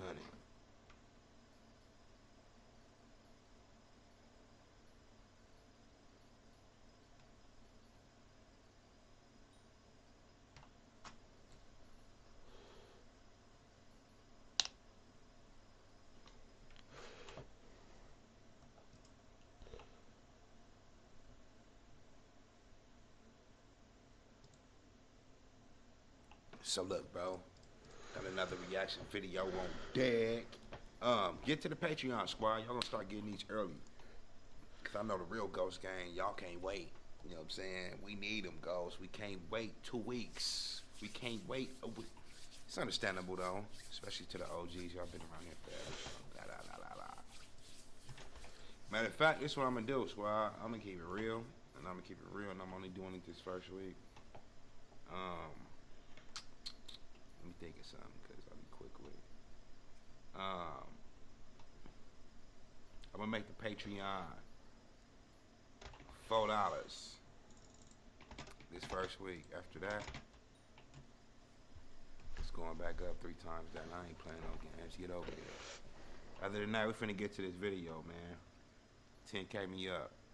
Let's go. 10K me up. Make sure this is recording first. I'll be forgetting.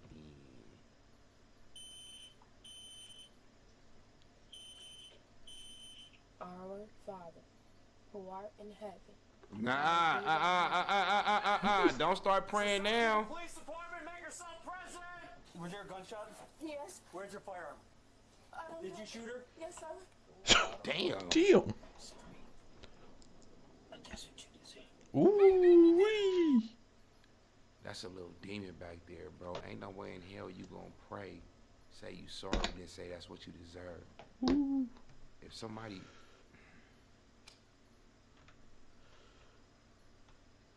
I promise you, if I felt like you deserve it, I'm not sorry for it, bro. Is that a little girl or a little boy? It don't matter. They look young as hell. They look young as hell. Gunfire echoes through the neighborhood when a teenager shoots her own mother in what she claims is an act of self-defense. But this violence is rooted in dark family tragedies, and its arrival comes on a night where anything could happen. I'm having a seizure. Hey, I promise y'all, I done seen it like 9 times. When somebody having a seizure, they don't tell you. They body do. Hey, understand this, bro. I know about the spoon and all that. All that. They never tell you, bro. It just, they start looking weird for the first 10 seconds. Sure.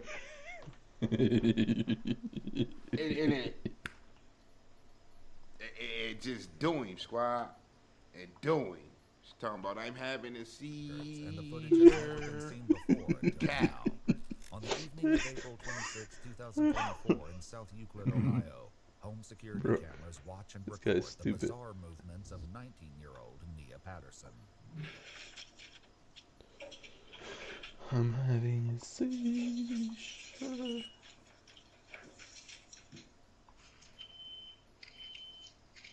Fire alarm?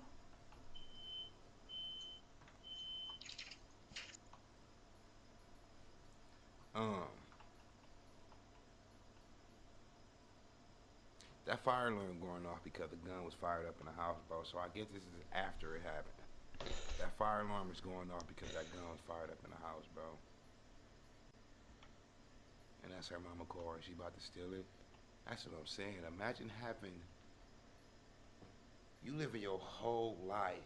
You decide to have a kid, your kid killed you. Ain't that about a bitch? You know what I'm saying? Your own kid take you out, bro. I will, man, hunt her for the rest of my damn life.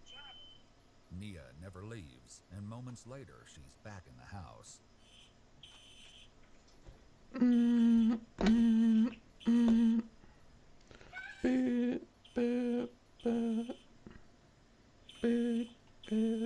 Surprised at what you did, what you said. These inexplicable scenes aren't just captured by the ring cameras in her house. They're also filmed by Nia herself. Fake ass bitch. Millennial babies. What is that? Instagram? Snapchat? Alamania? She filmed her. You got you Gen Z babies? Why would you film this? Gross. 1, it's either for clout. 2, you trying to make people feel sorry for you. 3, you up here with the fake emotion so you can show the police. I was shocked. I'm sad at what I did. I'm crying. Look, I accidentally killed my mom. Look. Come on, squad. Come on, bro. Come on, man. I need to stop being so lenient. She's 19. Fuck her. Despite running away, Nia is soon back in the house once again, and her rage is evident.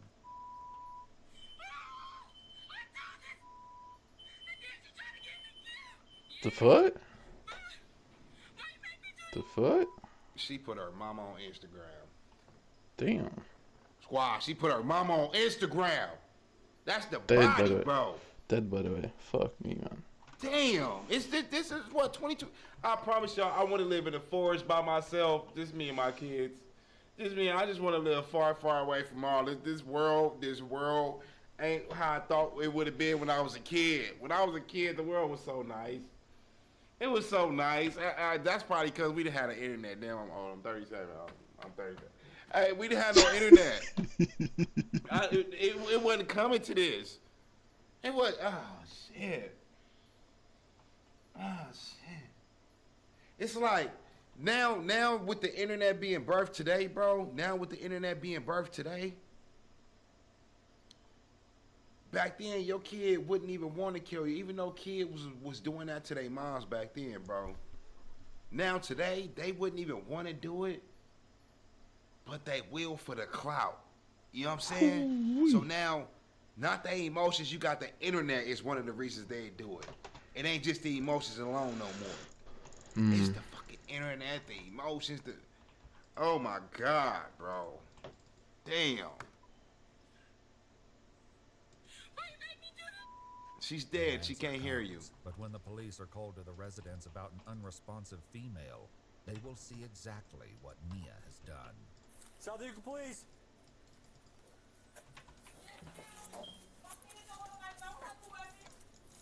There are ring cameras in here.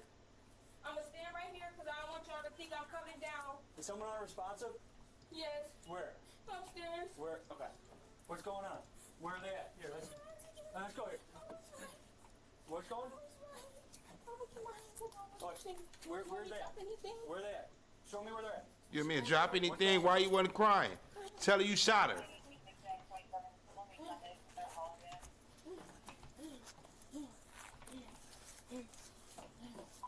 Yes, I got a male, female. Looks like a stab wound to the back. She stabbed her?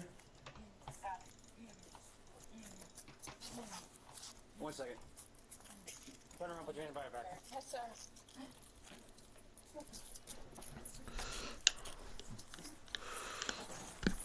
Stay right there.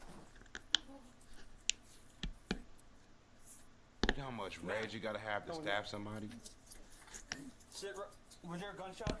Yes. Where's your firearm? Did you shoot her? Yes, sir. Where's the firearm? It's outside. I don't have it. It's outside. Sit here, cross your feet, don't move. Yes, sir. With Nia's confession darkening the tragic situation, the officer tries to provide aid to the victim, her mother, Angela Bates. Damn. Ma'am, you here? You here? Yes, I have a female detained in the upstairs hallway. She's tough, starting compressions. Arterial line. Medics and additional police soon arrive, and Nia is taken to a patrol car. Where's that firearm at?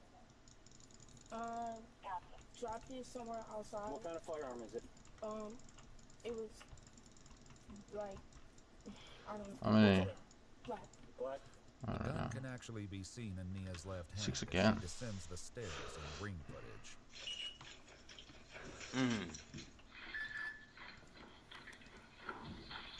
Stupid little bitch. Can you just stay? I'm going to look for a firearm.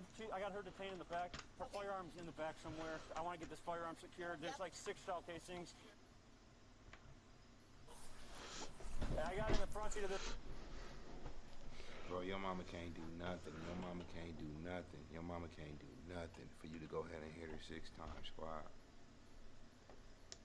Nothing in this world. I remember like 3 weeks ago, I made a statement. I said, if my kids was to go ahead and sock me, I'm gonna pop them. Ghost, you mean you gonna sock them back? That's not what I mean. I'm gonna pop them, bro. You never raise your hand in your parents. Nothing in this world. I don't care if they yell at you. I don't care if they hit you. Nothing in this world should make you raise a hand and you fight your parents. At all. At all. And I wouldn't go for it. She put 6 in her mama's squad. 6 shell cases. They in the house. She didn't miss not one. Trust me. Trust me. Damn. This car. As the cops investigate, Nia is left with only herself to talk to, or so it would seem. Sorry. But that's what you deserve. I love y'all. What? I don't know. I thought that was the wrong thing to do. Self-defense. Yeah, right. Yeah, right. She knows she being recorded. I'm not buying it. So how y'all put it? Self-defense. Yep. Meanwhile, medics rush Nia's mother into an ambulance. You guys have any info on her? She was hitting him back. That self-defense ain't gonna work. Nothing. We're gonna try to get some work. Let's get her in the squad. Get her in the squad. She has to die. She has to die. Purpose. So the next door said she heard What? 7 to 10 Crazy. shots. She heard the screaming. She heard yelling. A female voice yelling. You want to clear the house, make sure no one else is in there? We got the victim there? Yeah, she's suspects in your car. This is gonna be a homicide. Just pray for me, y'all. Just pray for me. Everybody, let's pray. You gonna pray for the devil's daughter. Who art in heaven, hallowed be thy name. Thy kingdom come. Thy will be done on earth as it is in heaven. So South Yuga Police Department, make yourself present!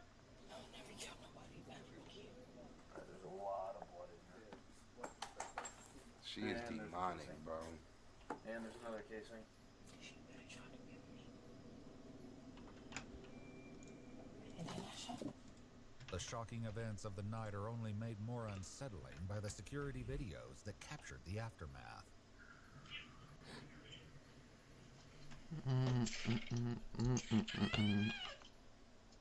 What the fuck?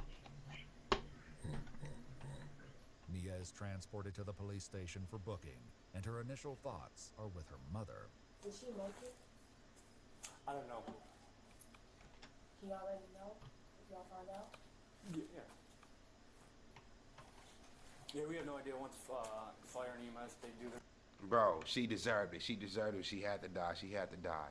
She's not up in there concerned like, did she make it? I hope my mama live. She want to confirm her kill. Damn.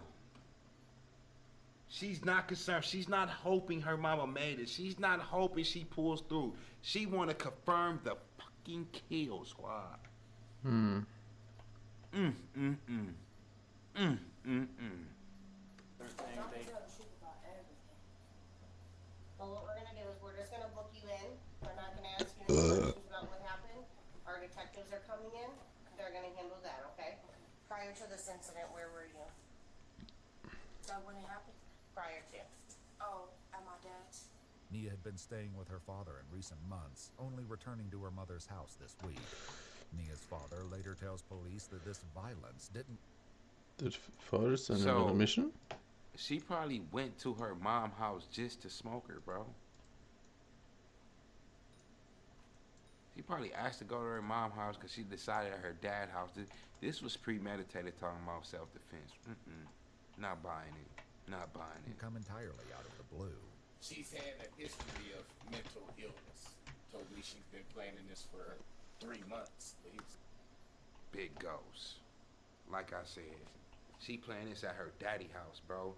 How in the hell you gonna be at your dad's house for months? That's what they said. She been living with her dad for months. And you go to your mom's house this week and smoked her? Damn. You was planning this shit. You was planning this shit. This is wild. It's like she been talking about killing people in her journal for months. Her mom, they've had multiple instances, altercations and things. I'm sure you talked to kind of filled you in on those situations more than I could. South Euclid police incident reports from 2019 and 2020 show numerous calls coming from the residents over a period of months. Most of them Nia's mother, Angela, reporting that her teenage daughter has run away, and one in which she reports Nia for being continuously disrespectful and disobedient. But according to her father, Nia caused trouble for others as well. She hit her brother. He's only 10, but he's the same height as me. He's not no little kid. And he comes running Still down, a little and he's kid. crying to me. And he like, Dad, he was like, I hate her. I want her to leave. And he said she just be talking about killing and to be scaring me. I'm not that sensitive where I'm like, your mental illness is a justification and any excuse for you for what you did.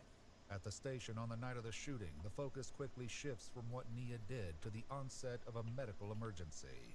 Start feeling lightheaded or anything like that, you need to let me know so that I can take care of you. Do you need to sit down on the floor? Why don't you just do that? Just like sit over here and lean against your back against there. What the hell? Okay? She lying. If you're gonna pass out or anything, you gotta let me know so that I can take care of you, okay? I have seizures, but I think I got myself control. Do you feel like you're getting ready to have one? Is that why you're telling me that? Yes, ma'am. Well, then I'll have you do this. Why don't you just go ahead and lay down? She has seizures. It feels like she's having one. Come on. So they might want to call the squad. Yeah, right. She cat. She cat. The whole police car scene where she talking to herself is cat. Oh my god. Oh my god. Take a deep breath. Deep, slow breaths. Cap. Stay with them. Come on. You gotta take some deep breaths for me, Nia. Nia. Keep breathing, okay? What normally triggers your seizures? Trauma. Trauma? Stress. She doesn't have any issues. Trauma and stress? Okay. Any other medical issues that you have besides seizures? My mom says I have ADHD and I was just Okay. but the doctors said I don't. So the doctor said you don't have it. Okay. Yes. Soon, medics arrive to take Nia to the hospital. What's going on right now? She capping on the floor.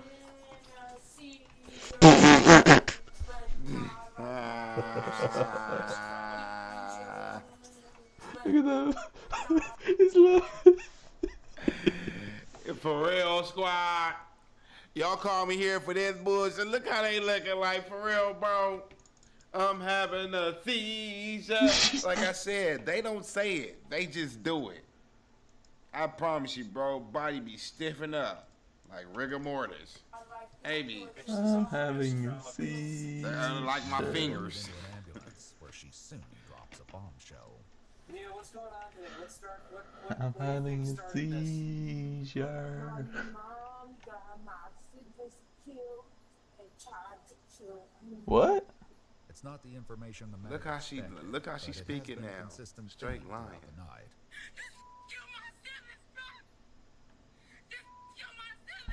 That was for my siblings. She killed my siblings, y'all. Probably y'all. She got my siblings killed. Nia's family is one that has been stricken in recent years. In a speech at National Gun Violence Survivors Week, her mother, Angela Bates, spoke emotionally about losing 3 children in unrelated shooting incidents. Damn. What the hell? What? What cities?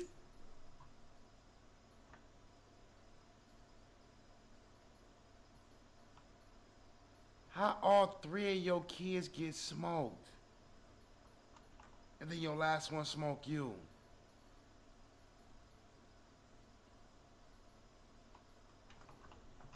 If she didn't act so crazy, I would say this little girl is on to something. But I can't say that. I'm not gonna say these are my thoughts, but y'all my squad. I can only keep it real with y'all.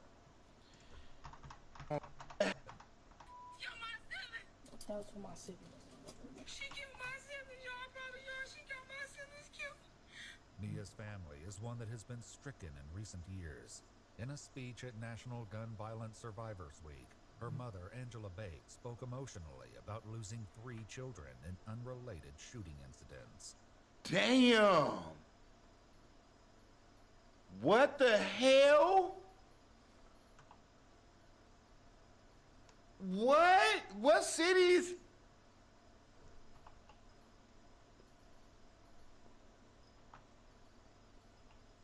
How all 3 of your kids get smoked? And then your last one smoke you? Damn. If she didn't act so crazy, I would say this little girl is on to something. But I can't say that. I'm not gonna say that. These are my thoughts, but y'all my squad. I can only keep it real with y'all. Give her life. She smoked her mama for no reason. Little crazy motherfucker. Give her life. She smoked her mama for no reason. But damn, this mama gotta be the luckiest mom in the world. You lose your 3 kids, then your kids smoke you.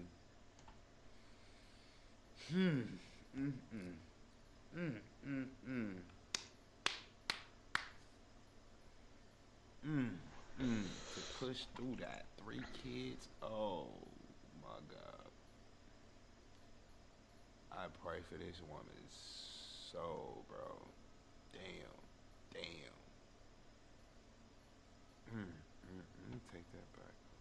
In a speech at National Gun Violence Survivors Week, her mother, Angela Bates, spoke emotionally about losing 3 children in unrelated shooting incidents. That speech was in January, just 3 months prior. Damn. It's not clear why Nia blames her mother for the deaths of her sister and 2 brothers, but it's clear that tonight's events are taking their toll on her. Yeah, just sit back, okay? I'm not going to pull any arm out of the socket or anything, okay? Just sit back there. I'm trying to take some deep breaths. I'm going to get your vitals real quick, okay?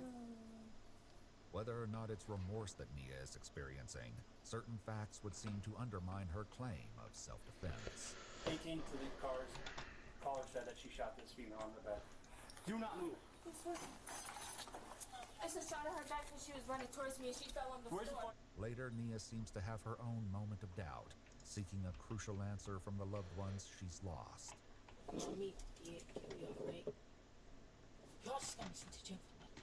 Nia's mother, Angela Bates, died that night at the age of 47. In May of 2025, Nia Patterson pled guilty to murder with a firearm specification, and she was later given a sentence of 18 years to life. Valid. She's currently incarcerated at the Ohio Reformatory for Women.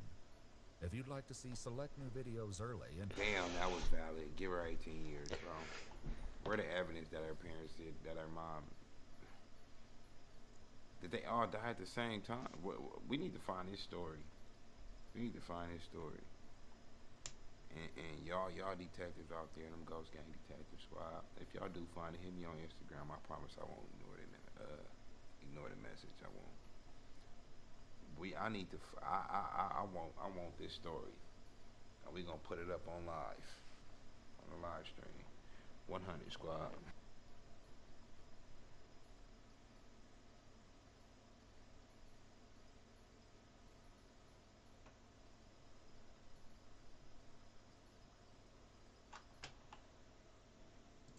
Attempted to stop a black BMW driving without plates. The vehicle fled, triggering a brief pursuit across the Ship Canal Bridge in Seattle, ultimately leading to a moment no officer expects to witness. 453 Seattle, attempting to stop the vehicle. He's in and out of traffic. He just collided with the vehicle, and he's crashing out. 453 Seattle, 5 north of Lakeview. Nigga, that car, that truck right there, bro. And this is what I be telling my sisters this, and I was telling my son, I'm teaching my son how to drive right now, bro. You gotta be so calm when you driving for the simple fact that you don't know who's in the next car, like on the left of you, the right of you, in front of you, or behind you. With that being said, when you get into a car accident, it happens that fast. And that fast, you cannot panic, bro. You can't. Look at this truck. Look how this truck got hit and slowed down gradually. Look at 453 Seattle, attempting to stop the vehicle. He's in and out of traffic. He just collided with a vehicle, and he's stayed in the same lane. 453 Seattle north. Slow down gradually.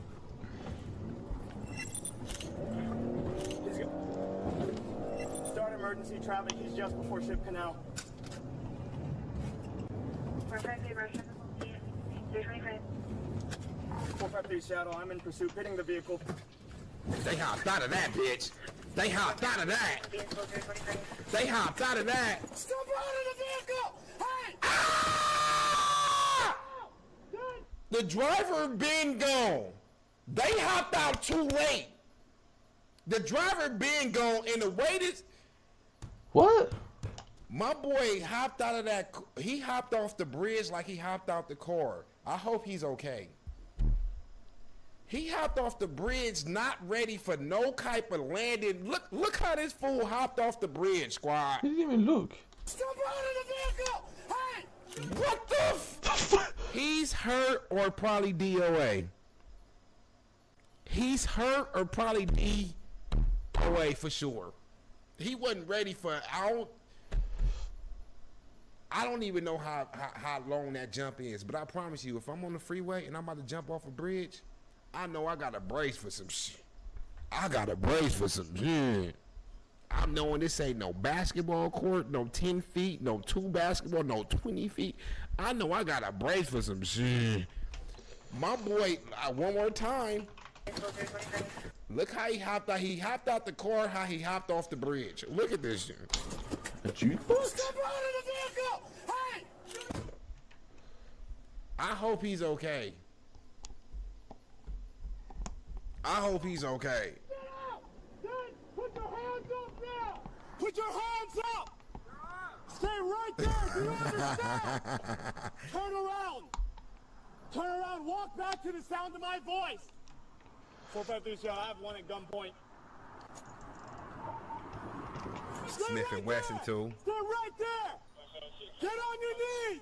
Who else is in the car? Oh, that's a lot, man. 453 South, I have the driver out of the vehicle. Passenger jumped over the bridge. Jack! Stay right there. Do the you driver understand? gone too. Stay right there. I'm not moving, sir. Put your hands behind your back. Get on the ground. Lay down on the ground now. Put your arms out like an airplane. Do you understand? Yes, sir. Stay right there. I'm not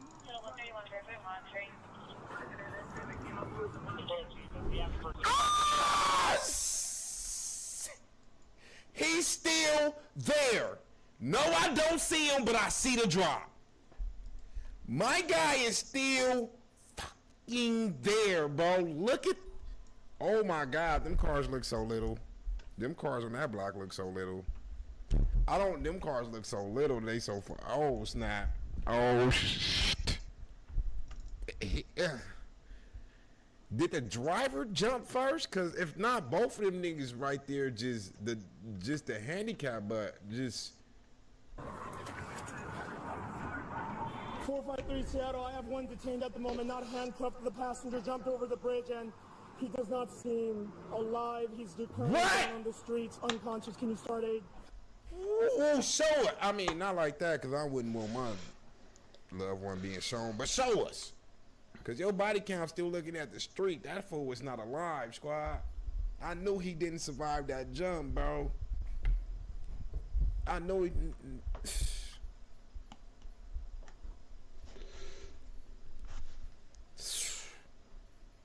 He didn't check first, nigga. I would have checked a little bit, but real quick, dead or jail, I wouldn't have jumped.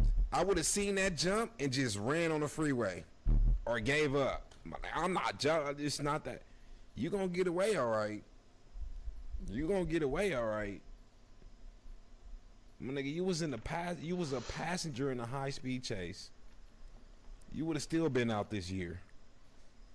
Now you ain't gonna be out no year. It's gonna be forever. Like,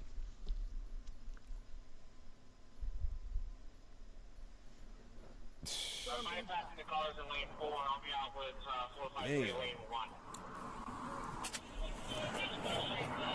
You got him cuffed? Got him cuffed. Okay. Allison and Harvard. Were you driving the vehicle? He's not driving the vehicle, sir. Was that your friend? 131 Seattle. He is moving. I'm trying to get you an intersection right now. 4252 131. I'm on Harvard Ave. Do you see me approaching the pedestrian? Slow, right here. I'm on Harvard Ave.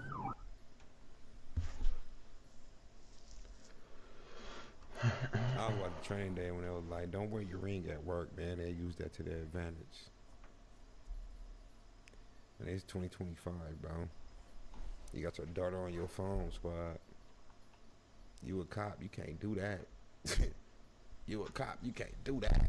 I'm telling you, I promise y'all that ain't. Cause listen to me. How you know that's his daughter, Ghost? Cause if it's any other kid, he weird as fuck. That's how I know. I don't care if it's a Macy's ad. You know what I'm saying? If it's the squad. You can't do this at work. Slow, right here. You got my light? 425, I see him. Let them know that we're at the intersection of Allison and Harvard. Oh man, why'd you jump? How old are you? I'm 19, about to be 20. What are you guys doing? I don't know. I was just hanging out with him. I didn't know any of this was gonna happen. Your friend's probably dead. You know that, right? He said, yeah, he lying. No. He said, can I see him? Hey folks, hey, I'm Trooper Klepak here at the Washington State Patrol. Just so you guys know, you're being audio video recorded here. Was your vehicle struck in the process here? Yeah. Okay. On the back, on the front. He kept his composure. I think the one up there with other police. Yeah, I got you. Hey kid, can you hear me? All right, what hurts? Everything hurts? Okay, just stick with me, okay? I'm gonna see if you're bleeding anywhere. I don't think they realized that it was that far when they dumped it. They thought it was. That's eternal. That's eternal. Unless that nigga bust his head, it's rare you gonna see a nigga leak it from a fall like that. That nigga is everything broke. Everything broke. Look how he hopped off the freeway, squad. He couldn't even brace himself in the air. You know how if you jump off some shit, you brace yourself like in the air type shit, you can stiffen up, straighten out yourself. The way he jumped off, he fell like this. Legs kicking just.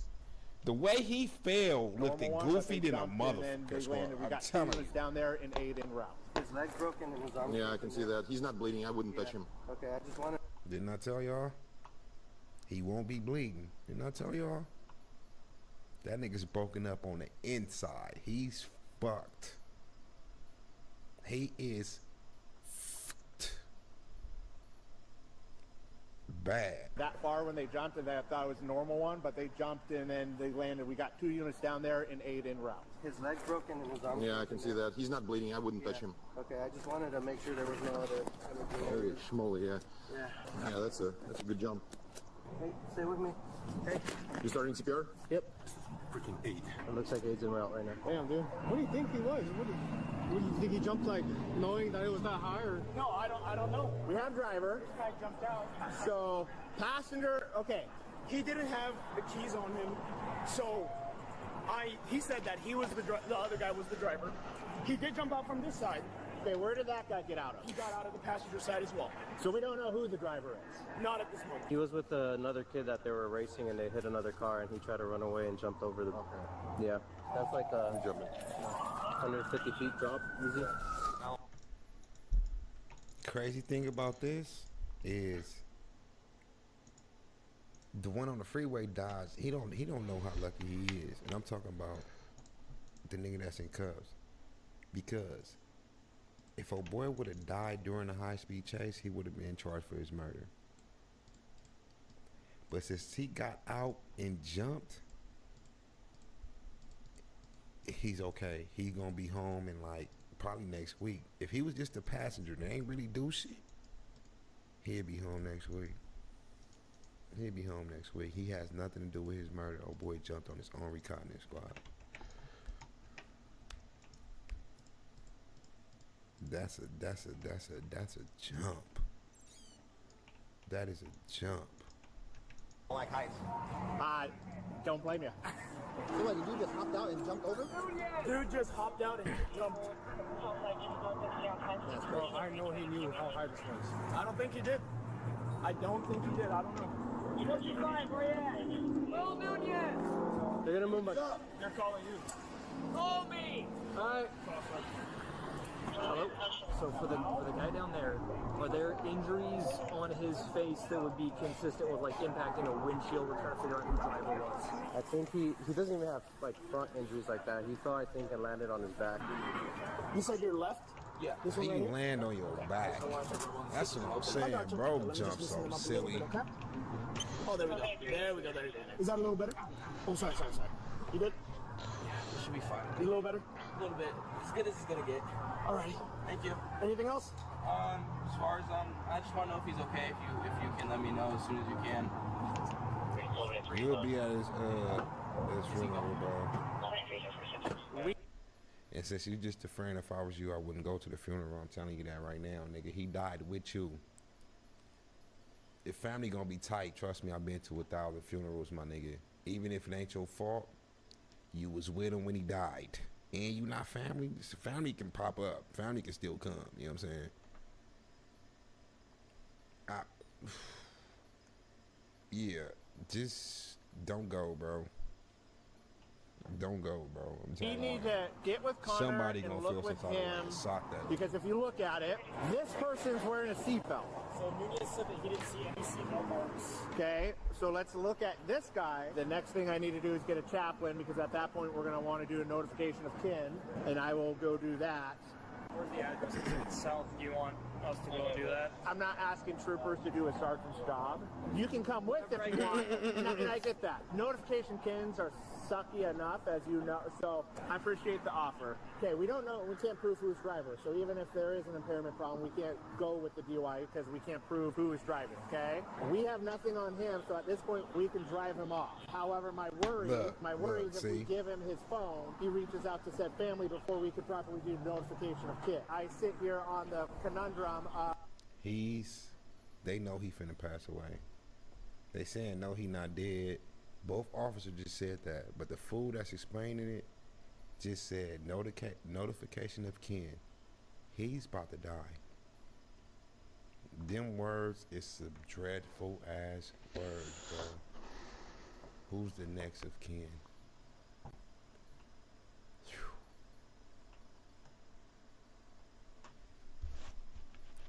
The police call you. Oh my God. Oh my God. The police call your phone.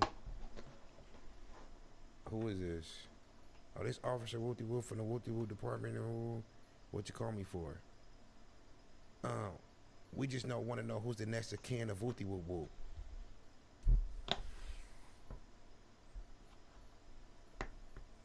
Understand this. I want y'all to understand this very well. Your brother, uncle, daddy, boyfriend, cousin can do a kidnapping, a robbery, even a murder, and the police won't call your phone. If they're dead, the police is gonna call your... Whew, you get that phone call from the police, bro.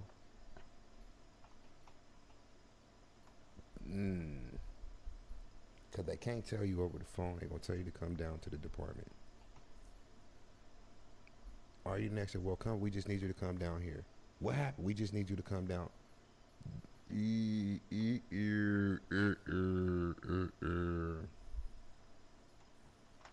The coroner don't call you. The paramedics don't call you. It's 100% the police every time. Every time. Every time. Mm-hmm.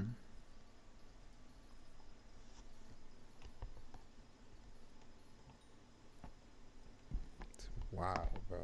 Let's keep him here, but he just saw his friend jump. Have a frank conversation with him. Like, hey, there is this way of doing things that is respectful for the family. Okay, you can come in case I jack this up. What's your name so I can just, first name? My name is Caleb. Caleb? Okay, Caleb. So right now, you say you're the passenger. I'm the passenger. Okay, so you're a friend. Right now, if a boy is dead, whatever Caleb say goes. That's probably why he want to know so bad. Is he okay? Is he dead or not? Is he dead or not? Because if he is dead, then he was the driver. That's why you want to know so bad, bro. Both of y'all hopped out the passenger side. Who was really the driver, chat? Let me know. Was it my boy that jumped, or was it Caleb? Let me know. And unfortunately has passed away from jumping off the bridge. Okay? Okay. I'm being upfront with you on this. Because right now, we have no legal grounds to hold you. But there is a very respectful way of us going, because my next stop, once I'm done with the scene, is to the house that has on file, which I'm guessing this is parents' house. It is very respectful for them to probably find out from me and not you go running and telling people before. Told you the police always wanted, like, this seemed like not a flashback, not deja vu, just what I don't know what the fuck to call it. This doing something. This is doing for him. I understand. Okay?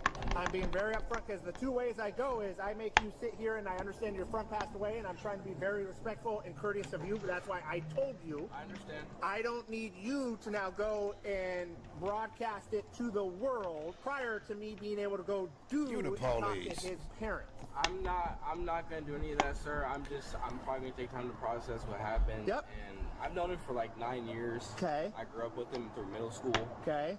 Does he still live with his parents? 9 years and 9 hours.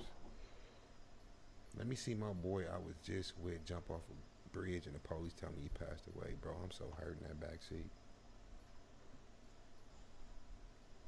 You was the last person. Y'all ever been in that situation? I have. Being the last person with somebody and they die. They'll do something to you. To him, 9 years? Damn. At that address, and that's why I'm trying to be upfront with you, because as a parent, I would want to find out in a respectful manner, and we're trying to be as respectful as we can to everybody. We all make mistakes. You said you can't hold me, right? Can I at least come with you guys to talk? Not when I do this, no. No. Where do I go? Okay, I would probably have Home, him nigga. drive you home.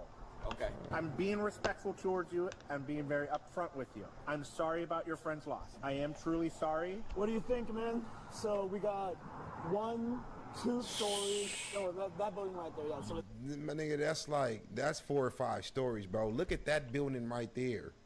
Hold on. Look at the building to the right. That's 3 windows, right?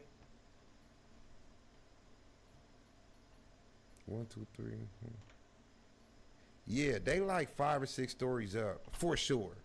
That's what I'm saying. How he in the process, I would have seen a building with 3 windows in the bit. Damn, I'm higher than that. Shit, I'm going to jail. The fuck? I'm not finna jump.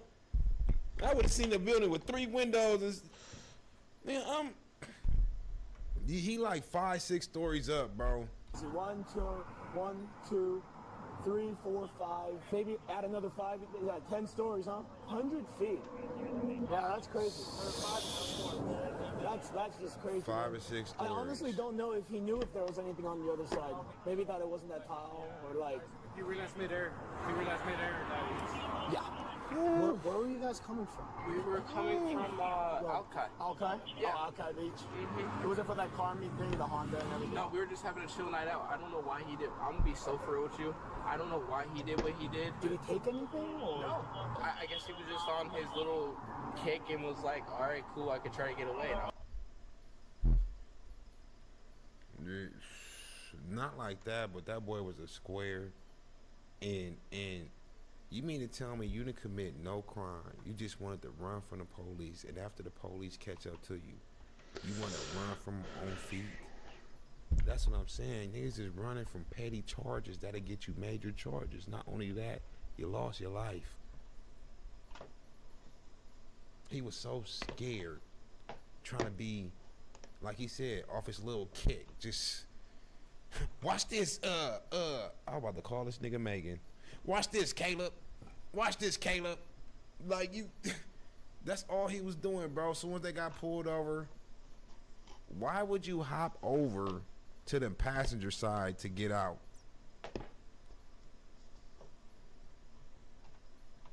Like, that don't make no sense, squad. Like, by the time I knew what was going on, I looked up and I saw 2 cars in front of us. I looked at him, I said, I'm lucky I'm unscathed. Did he say anything? Nope. What did he do? He just got out the driver's seat, hopped out the car, and I guess hopped off the f***ing bridge. Can you check in the... He only known him for 9 hours. Look how he talking. He saying nothing. Just hopped out the car, the driver's seat, and hopped off the fucking bridge. I'm like, I don't know, squad.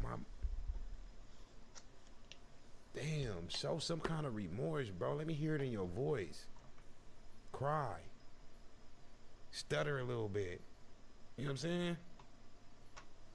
Stutter a little bit. This is passenger crazy. side door. The passenger side has a little pull down thing. It's my keys to my house. I see it on the driver's side. I think it's on the driver's side actually.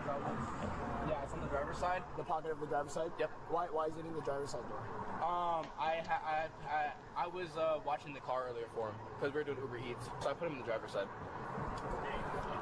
Sir, I wasn't driving. I promise you. What a first Friday night back. He just told me that he wanted me to look for his house keys and they may have been in the driver's side of the door. I asked him why were they in the driver's side. Like I said, we can't prove anything. So. As officers continue processing the scene, one task remains, notifying the family of the deceased. Meanwhile, the surviving occupant is taken in for questioning to determine who was truly behind the wheel.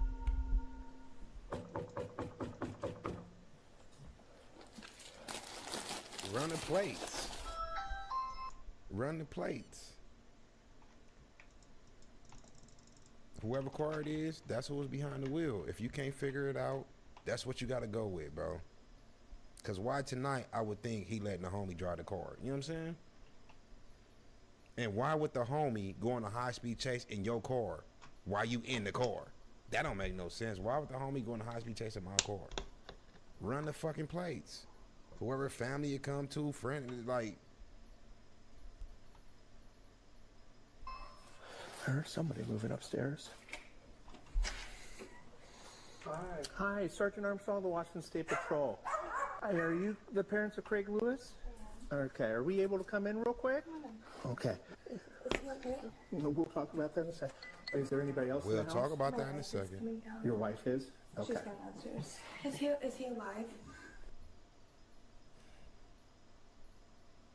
Damn. They know. I'm not even going to say what I'm about to say. I'm not even going to say what... How old is he first? And then I'll say what I was about. Let me see how old he is. So, Is my son alive?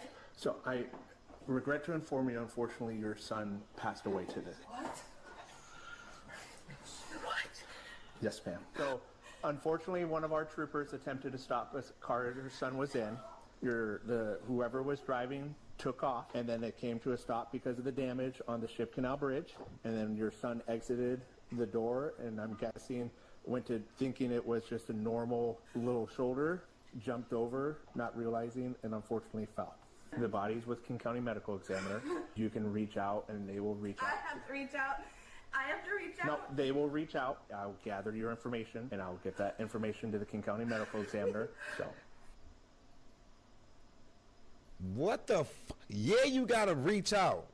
Why the hell you going to sit there and wait for the information to come in on your son, your dead son? He where? At the where? Boom, I'm over there. I have to reach out? I have to reach out? What the fuck?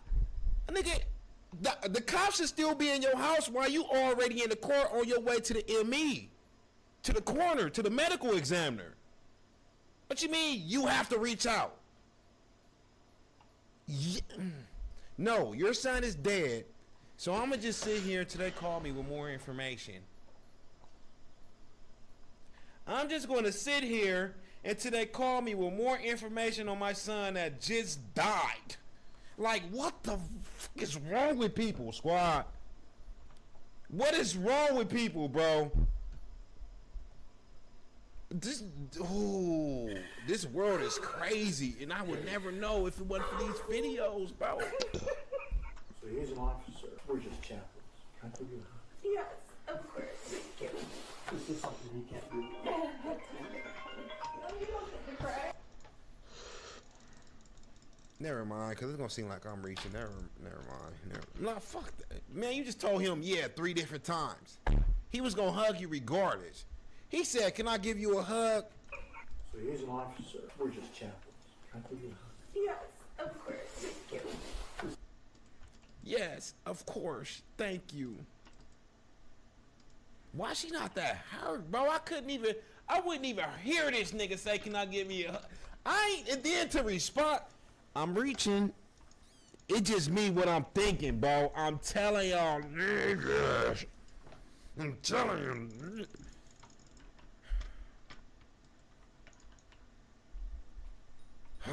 This is something he can't do. No, you don't get to cry.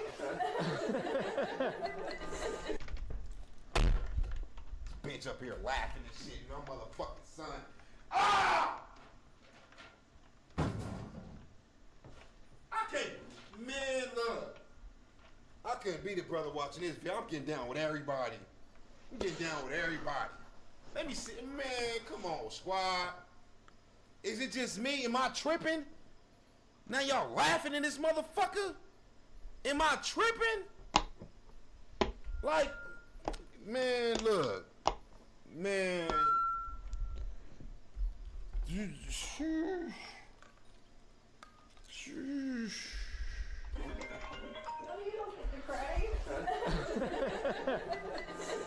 He's the one that doesn't get the cry. That's why I don't offer hugs. Because as a Yeah, you need to. She was just informed 43 seconds ago her son is dead.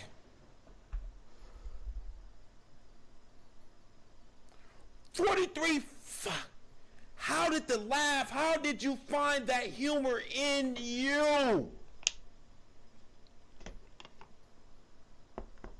Mike Epps. Fucking, I'm the best comedian. This nigga can't say nothing to make me laugh right now. Let him, man, look. Look. If I'd say the video, I would have said she did it.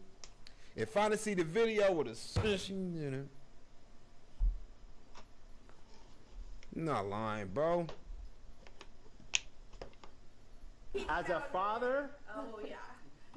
I can only imagine. So, I'm sorry. There was someone else in the car. That's, Do we know who it was? it was one of his friends. Did he have long with a Caleb? I don't know the name off the top of my mind. Is that person alive? Do you know what he looks like? He had long hair. long hair and facial hair. Is he alive? Yes, ma'am.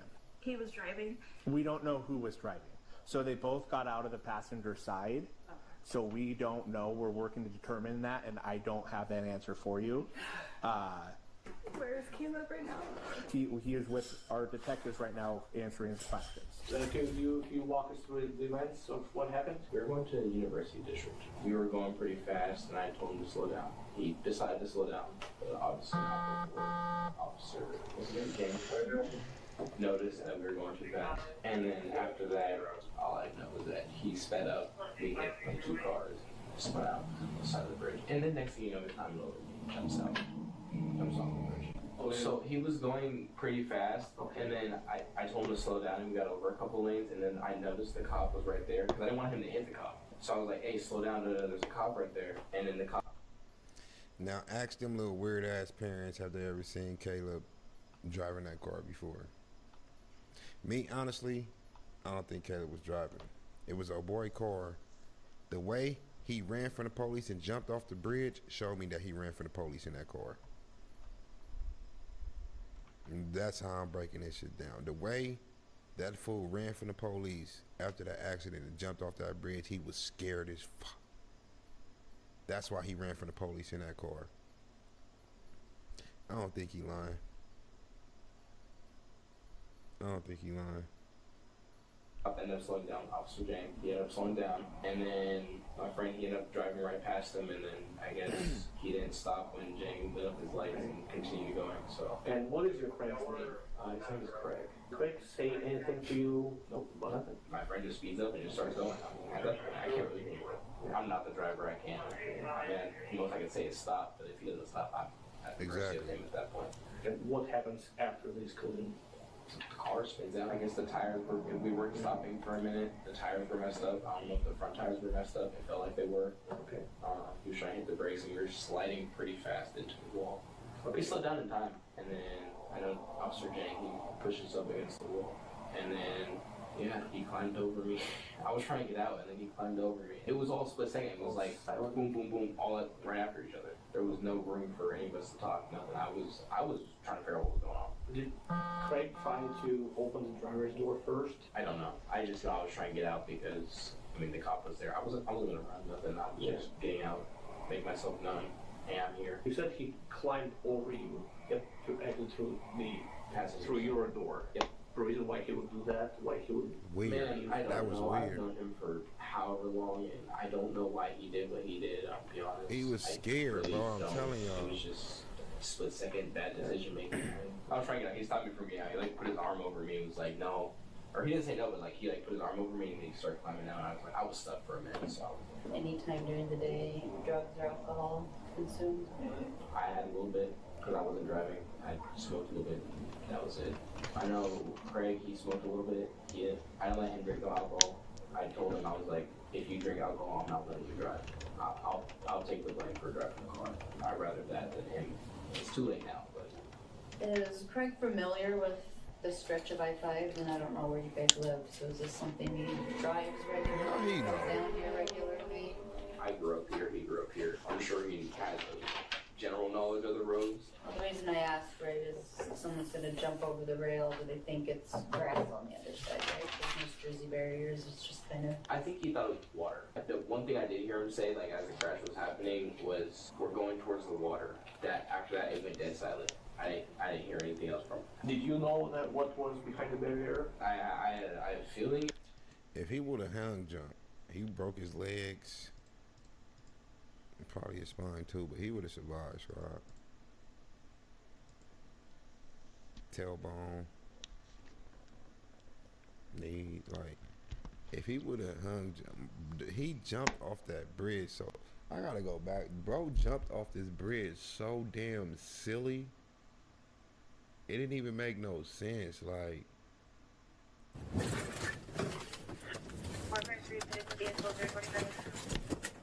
Step out of the vehicle! Hey! Nah, he seen that shit. That was so silly. He didn't. If we about to jump, we'd just, he didn't brace himself, none of that. And he seen it. My guy seen it before he jumped. Look.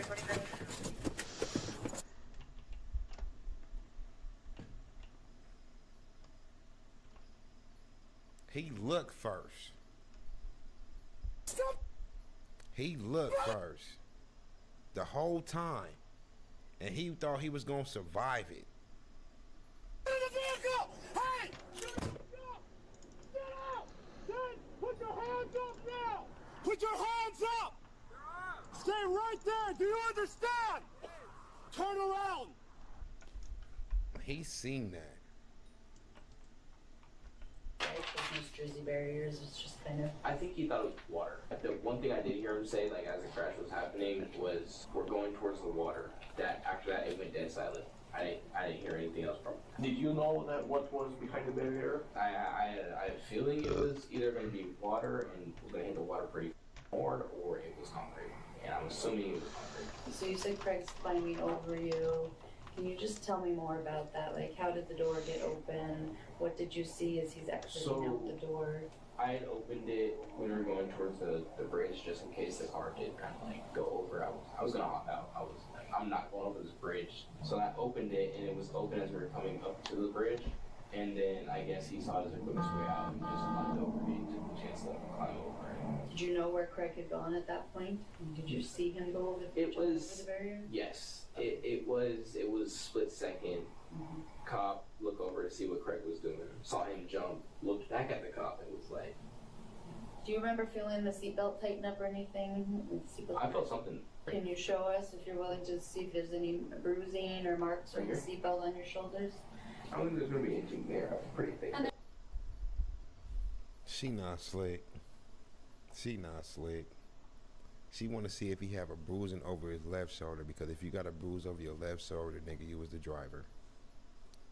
If you got a bruise over your right shoulder, you was the passenger. She not slick, bro. I would have been like, look, I know what you really trying to see, all right?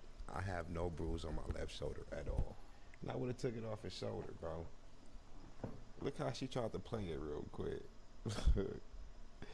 Do you have any bruises or any marks or anything like that so you can... Up or anything? I felt something. Can you show us if you're willing to see if there's any bruising or marks from the seatbelt on your shoulders? Hey, she tried to get the homie. She tried to get the homie. There's gonna be anything there. I'm pretty thick. And there may not be with thicker clothing and... See any marks at all. Thank you. Appreciate that.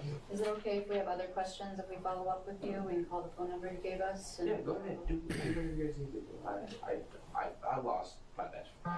Sorry about that. You lost your friend, not your best friend, nigga. Did you see how bad it was getting? I did not go down there, so no, I saw just a couple pictures from the medical examiner's office and then broken legs and stuff, but nothing like super traumatic that was visible or anything like that. So the troops did everything they could, tried doing CPR and whatnot, but just everything that they could do. Are you able to get him on home? Or? Absolutely. Awesome, appreciate that, thank you. You ready to go home, man? Alright, man. I'm just gonna make sure that you get inside safe, okay? I'll see you later, man. The deceased was identified as 19-year-old Craig Lewis, who jumped from the Ship Canal Bridge after a short pursuit involving a vehicle with... Earlier, I was like, I want to know how old he is. And I seen his mom and her girlfriend, right?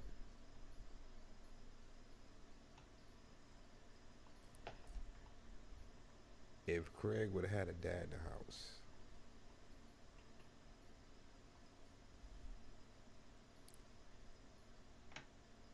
this wouldn't have happened. He was too damn scared. He was too, if he would have had a dad in his house, this wouldn't have happened, bro.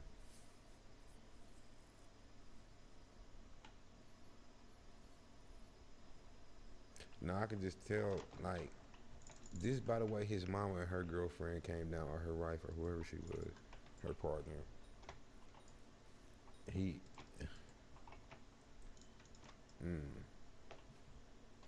And it seemed like she just didn't give a fuck. You know what I'm saying? One guy was too damn scared of the police. He seen the jump and still took the jump.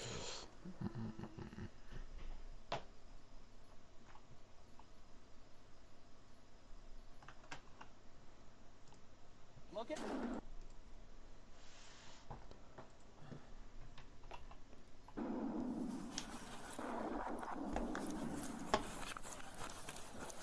The woman...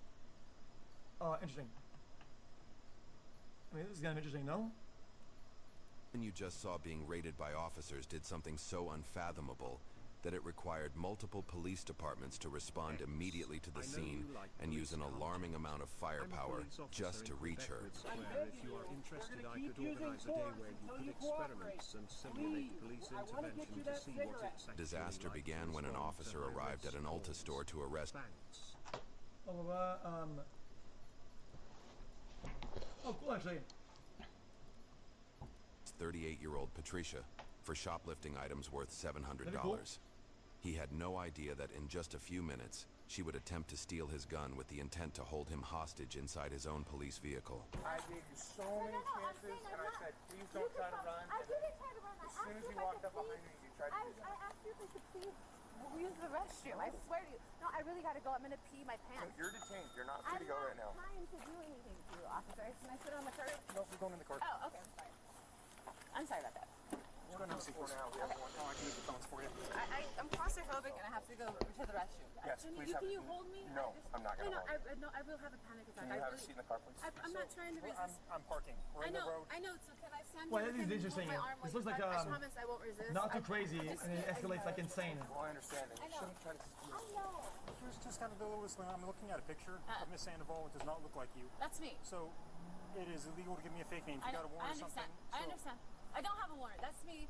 But like, I just have my short. I just have short hair now. Okay. What are you wearing in the photo? I can't even remember. I think a white Nike t-shirt. So it's the picture. I can see the facial features are different. It's not you. It looks close to you, so you probably use that in the past. It's me. I promise you. But I did steal, and I will take responsibility for that. It's a felony to try to give somebody a fake name. I'm not trying to lie to you. I'm telling you, that's me. Okay, but you don't know your social or how old you are. I'm 45. What's your license number? your shoes. I can't even tell you that either. I don't know what make you think you can fake ID the police. I mean, I'll dig in, Lumen, but she's probably gonna be Rowan County. It's not her. Can I leave this off? I have claustrophobic so bad, and this like feels like something's pressing on my chest. I can take a seat photo. It looks 32. I just unsnapped it. I did. Okay. Sorry. Watch your toes. Okay. I can't drive with the door open. I know. There's another. There's a couple of. There's another perfume back there, and I don't want to have to pay Alta, so I wanted to return it. John, who's here? I thought it was the games.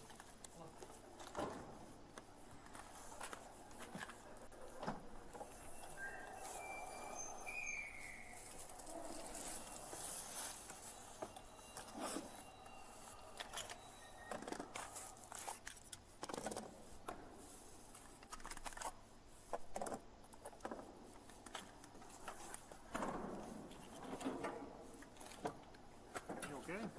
What are you doing? Don't slip your cuffs.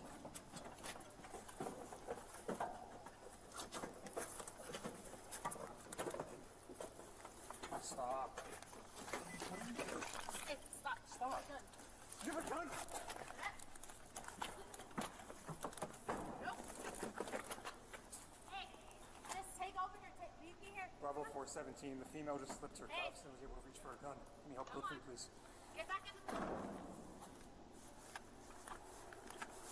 Female just slipped her cuffs, reached through the back of my car, and got a handgun.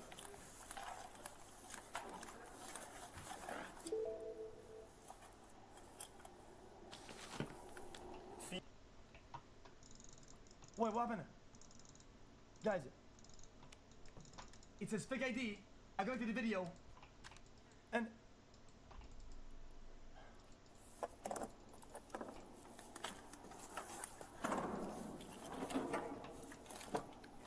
You okay? What are you doing? More? Alta, so I wanted to return it. Wait, well, what's it? What?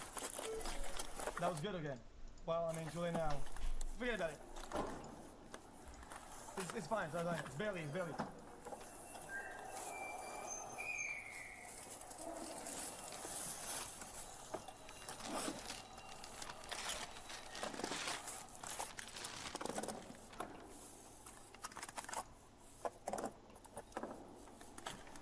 It wasn't one guy, you know it. You okay? What are you doing? Don't slip your cuffs. I got salad and shit.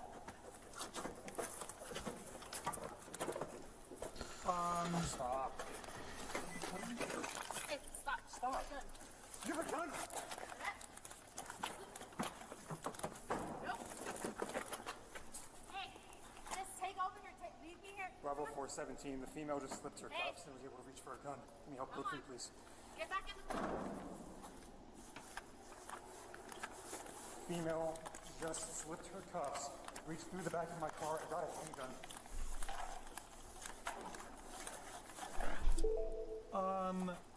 Chat, I would think,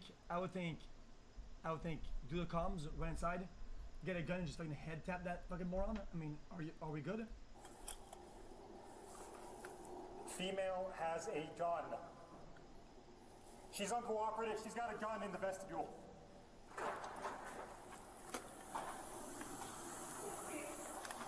What? There's nothing concerning about that. That's really fine. Whoa. She's using it as a gun, as a threat that they can eliminate. The threat is death here. Like, to react to that is to fucking properly disarm the threat and fucking, yeah. I think it's going alright, man. I've been doing this all day again. Just farming. Hey guys, she has a gun.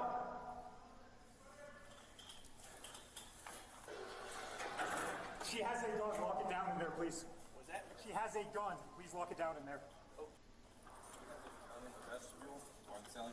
She slipped her cuffs and was able to. My back cage doesn't have a back, so as soon as I disarmed, she reached through, grabbed my gun. Hey, pull it over here. What? 417 to it. Chat, because I'm not a police officer, chat, but the fact that this guy is like leaning and chilling, just explain, yo, what is the urgency? Yo, everybody fucking, we're getting some guns and we're fucking, like, what? These are just chilling. Sally Court is clear. Female is out of Sally Court, and she has a handgun. I have mine for her. Can't leave. She has a gun. Hey, she has a handgun. A gun. This is not a taser. Get back. She has my handgun. This is not a taser problem. Bravo 417. The female was able to slip her cuffs and reach into the backpack of my vehicle and get a hold of a pistol. I have eyes on. She's but how though? She's trying to break the window to get in my car. Still there now? No. Is that vestibule clear? It is clear. There's no one out there except you. Is there any armed deputies in here? No back cage. We get lethal out here. Pugs, are you grabbing yours? Hey, unarmed staff, stay back. If you're not armed, stay back. Where is it?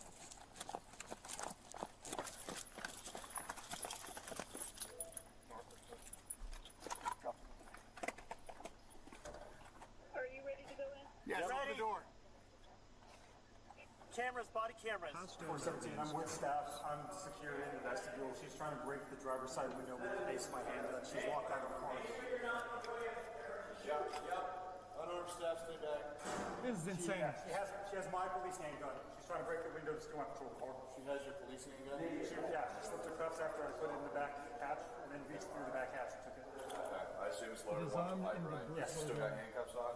She slipped one handcuff. Although she wasn't able to hold the officer hostage and he safely escaped, she gained access to an arsenal of weapons inside the police unit. Yeah, he safely escaped, but the method wasn't very safe though. Like, he could have easily gotten shot. He's in pure line of sight of an armed suspect. I mean, dude, this could have gone terrible. This was not safe at all. Prompting police to lock down the entire department. Within moments, she broke the rear compartment window, climbed out, and then did something that took the whole building by storm. I got eyes on her. She's got the pistol. I see the light on, I believe. She just goes into the car. All right, we have one person here who's going to be giving us information. Yep, I'll be here. Okay. Bro, this is like an actual RP scenario. Drop the gun! Drop the gun! Hands up! Show us both your hands! Put your hands up! One voice. One hey voice. Carl, did Put you ever both your figure hands out out that the the window. GG beef on Nina Lynn's Keep receipt your was hands actually out for the the GG window. beef tomatoes? JW, the brand for the tomatoes, is good and Yeah, well, oh yeah, I don't know, you're laying on that. Well, yeah, of course. Put your hands. I need Skyblock XP, Reg, put it on Twitter? obviously. Show us your hands! Do it now! Show us your hands! Put your hands in the air or force will be used against you. That's her. I need quickly. He's opening the driver's side door. Climb out the window, do it now! So far back.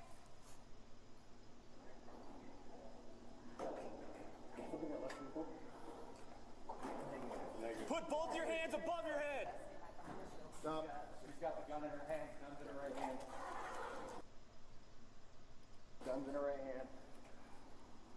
Back up so we don't get hit by the car. Somebody get into a car. Somebody start heading. Yep. Somebody get into a car. She's driving away. Driving. We got access to the patrol vehicle. She's driving away, Graham. She's driving like Driving towards Sally's. Now driving towards the Sally Court door. Do we have anyone out there with a firearm? Negative. We've not been able to establish that yet. Yo, she already threatened an officer with a gun, right? And she said, I have a gun with me. To an officer, like she... And they're like the fucking kid gloves on. This profile 2025. My all time, like 4 years maybe? 3 years? 4 years. Jamie, I got it with the Tahoe. Jesus. What is bro doing? Put your hands up! Stop the car! Put your hands. She's got a gun to her head. She's got the gun. Gun to her head. got the gun at her head.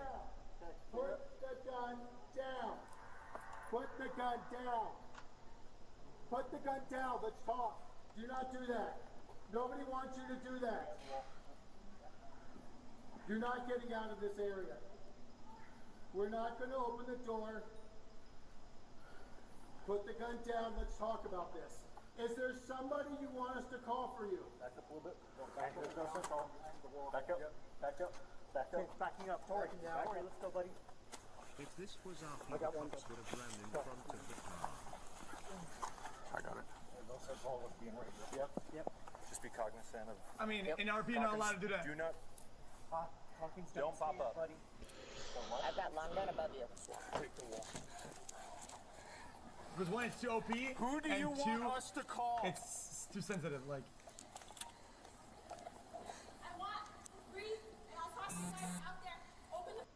What's your name? Where do you think you're gonna go? Can you put the car in park? Can you put the car in park? Can you step out of the car, please? Open the door. We're not gonna open the.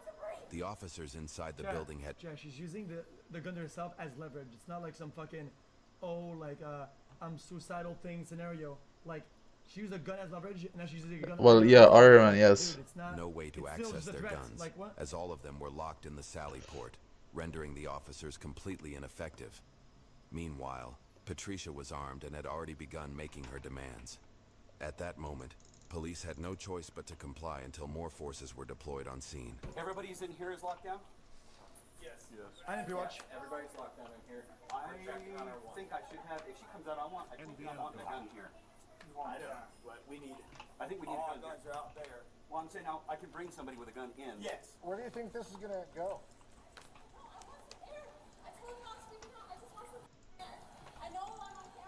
I'm on the shield, bud. Hey X, when are you doing that smoking stream you promised last month? Someone go get the other shield. Yep. Is there somebody we can call to come talk to you? I want some air. Opening the windows is not is something that can help. And there's no air in the garage. Everybody knows this.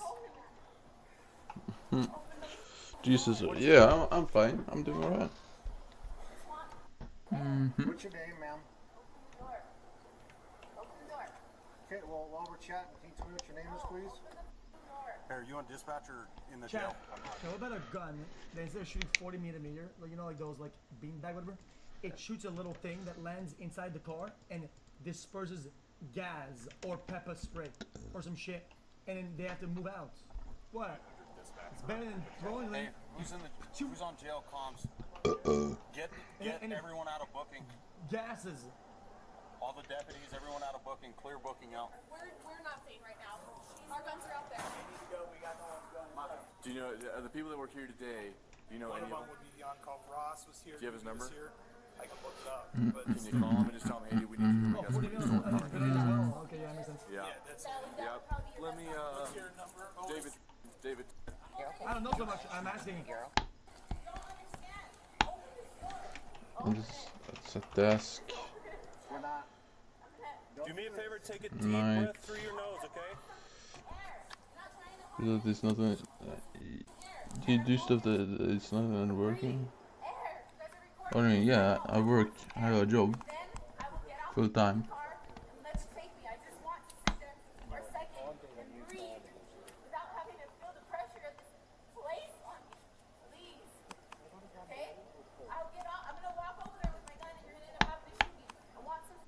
Drop the gun out of the car, and then we'll walk you out here. Yeah, we'll air take is you in escape. custody out here. I want some air. You can take me in. I want some air. I mean, Okay, we're willing to work with you if you surrender the gun. I'm not going to do that right now until I get out of here. Ma'am, work with us. None of us want to hurt you. Okay, the only way that we can work with you is if you drop that gun out of the If this is on the street and you say this, I mean, you're dead. door. What? Come in through the back side of the Connex area and come in, so we have somebody behind you also. Alright, you're gonna have a 40 with these. Call this gun right here. You're gonna have a 40 or you're gonna have a lethal with you? Yeah, I'm gonna have a lethal with me. Do you want me to take Kubiak's and see his airplay right now? What's your first name, ma'am? Somebody who's not in training. Okay, no problem. Jerry, what's going on? Okay, please put your hands up. We need 40 up. 40 up. Please put your hands up. There you go. 40 mil.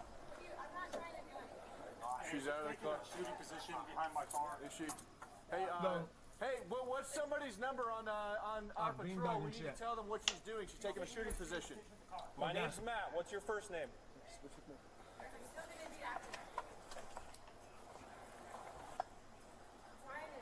Good. Hey, don't do that. Just stay Don't apart. do that. We can You're work. doing fine. You had the door open. Don't Just do step that. out.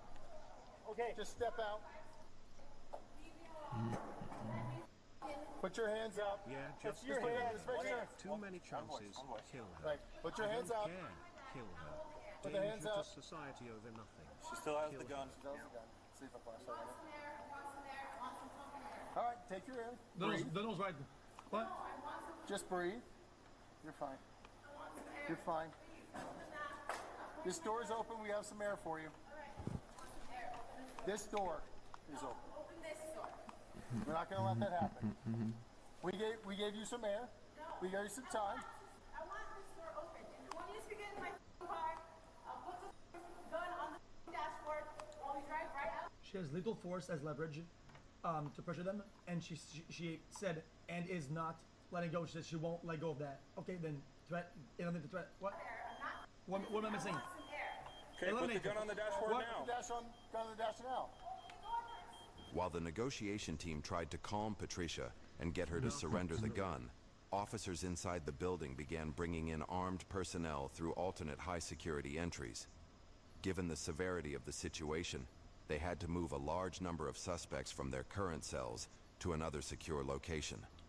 Multiple teams of armed suspects from their current cells to another Oh yeah, I mean, that none of this could go wrong. secure location. Very, very secure. Multiple teams of armed forces were already on their way and could arrive at any moment. 047 to the 17.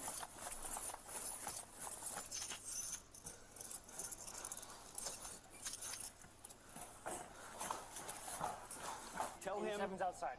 Awesome. Tell him to head over to the to our back docks. 87, I need you to head to the back dock. And then he's going to be meeting an ambulance there. You're going to be meeting an ambulance there. All right. So they're gonna come in from there. They're gonna come down here. Then she's gonna go that direction. Okay. Come on this way. Right over here. Shooting stays behind the car. And I've got Deputy Brown there as well for now. My name's Matt. What's your name? Bravo 6, I'm inside of booking. I have the car in my sights with rifle. Do you have any name that I can call you? Doesn't even have to be your real name. Just talk to me. What's your name? I cannot open that door. I can let you walk out this door. So they're gonna open this bay right here. Okay. If you guys wanna go through this entrance here. Because the rest of the building's locked down right now. Please step out of the car with nothing in your hands. It is not a possibility. There's a 40. Open the door. That's pretty simple. Go on, check. It's outside.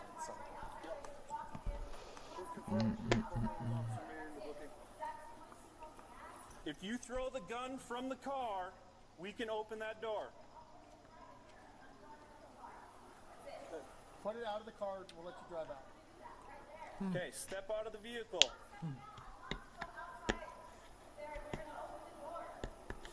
She has the gun again. I'm giving you my word. If you surrender the gun, we will walk you out this door.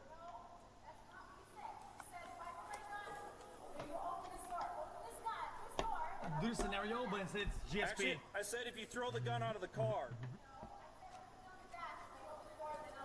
She's got the gun to her head. She's got a front stand. Okay, come on out.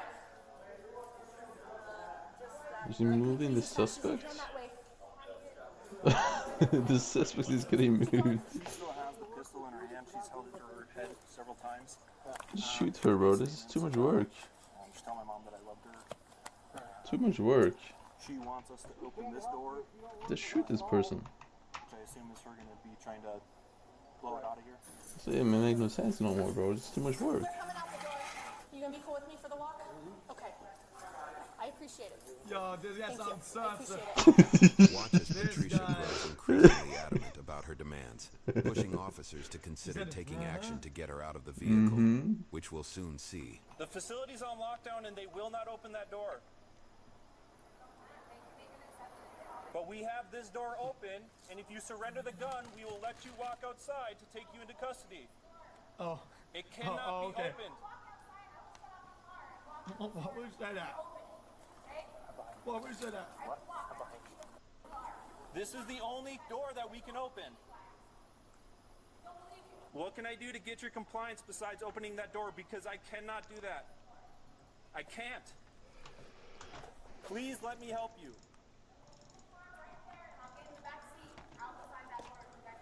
Master Funk. We have a car right outside the door. So come walk out to it. We can't right now. That's kind of fascinating how dumb this is. Is the comms team with the female. So let them do the talking. I didn't even know it was If they initiate, if we hear over the radio that we can throw pepper in there, then we'll do so. Okay. But at this point, we're going to stand. So they have pepper and 40 on the outside too. My hands are kind of tied where I'm at, ma'am. Chad, what about a grenade? But it doesn't shoot shrapnel. It just stuns. Put the gun down. No, get with. When you put the gun down, you put both your hands up. Can you just put your hands up so we can keep you safe? Okay, put your hands up and start walking out the door. I can't. Please surrender the guns. Yeah, what about a stun so bad? So bad. I don't even know where I started your from. senses are completely bugged and your body like doesn't want to like move around. You need to do it. Like a fucking disabling grenade, like a fucking... Put the gun down so we can get you out of here. By flat. If you drop the gun out of the car, we'll back up and we'll walk you out of this door.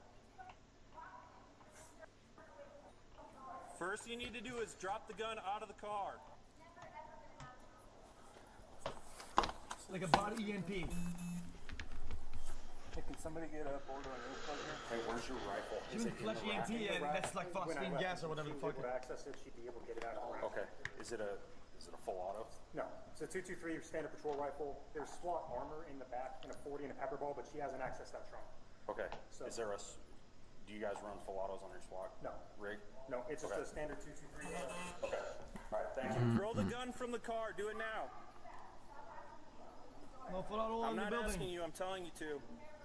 Everybody on op full secure. auto is useless. Op secure. Cameras are on. Can you open the door? Or can you get out of the door? All right, I'm ready. Come on.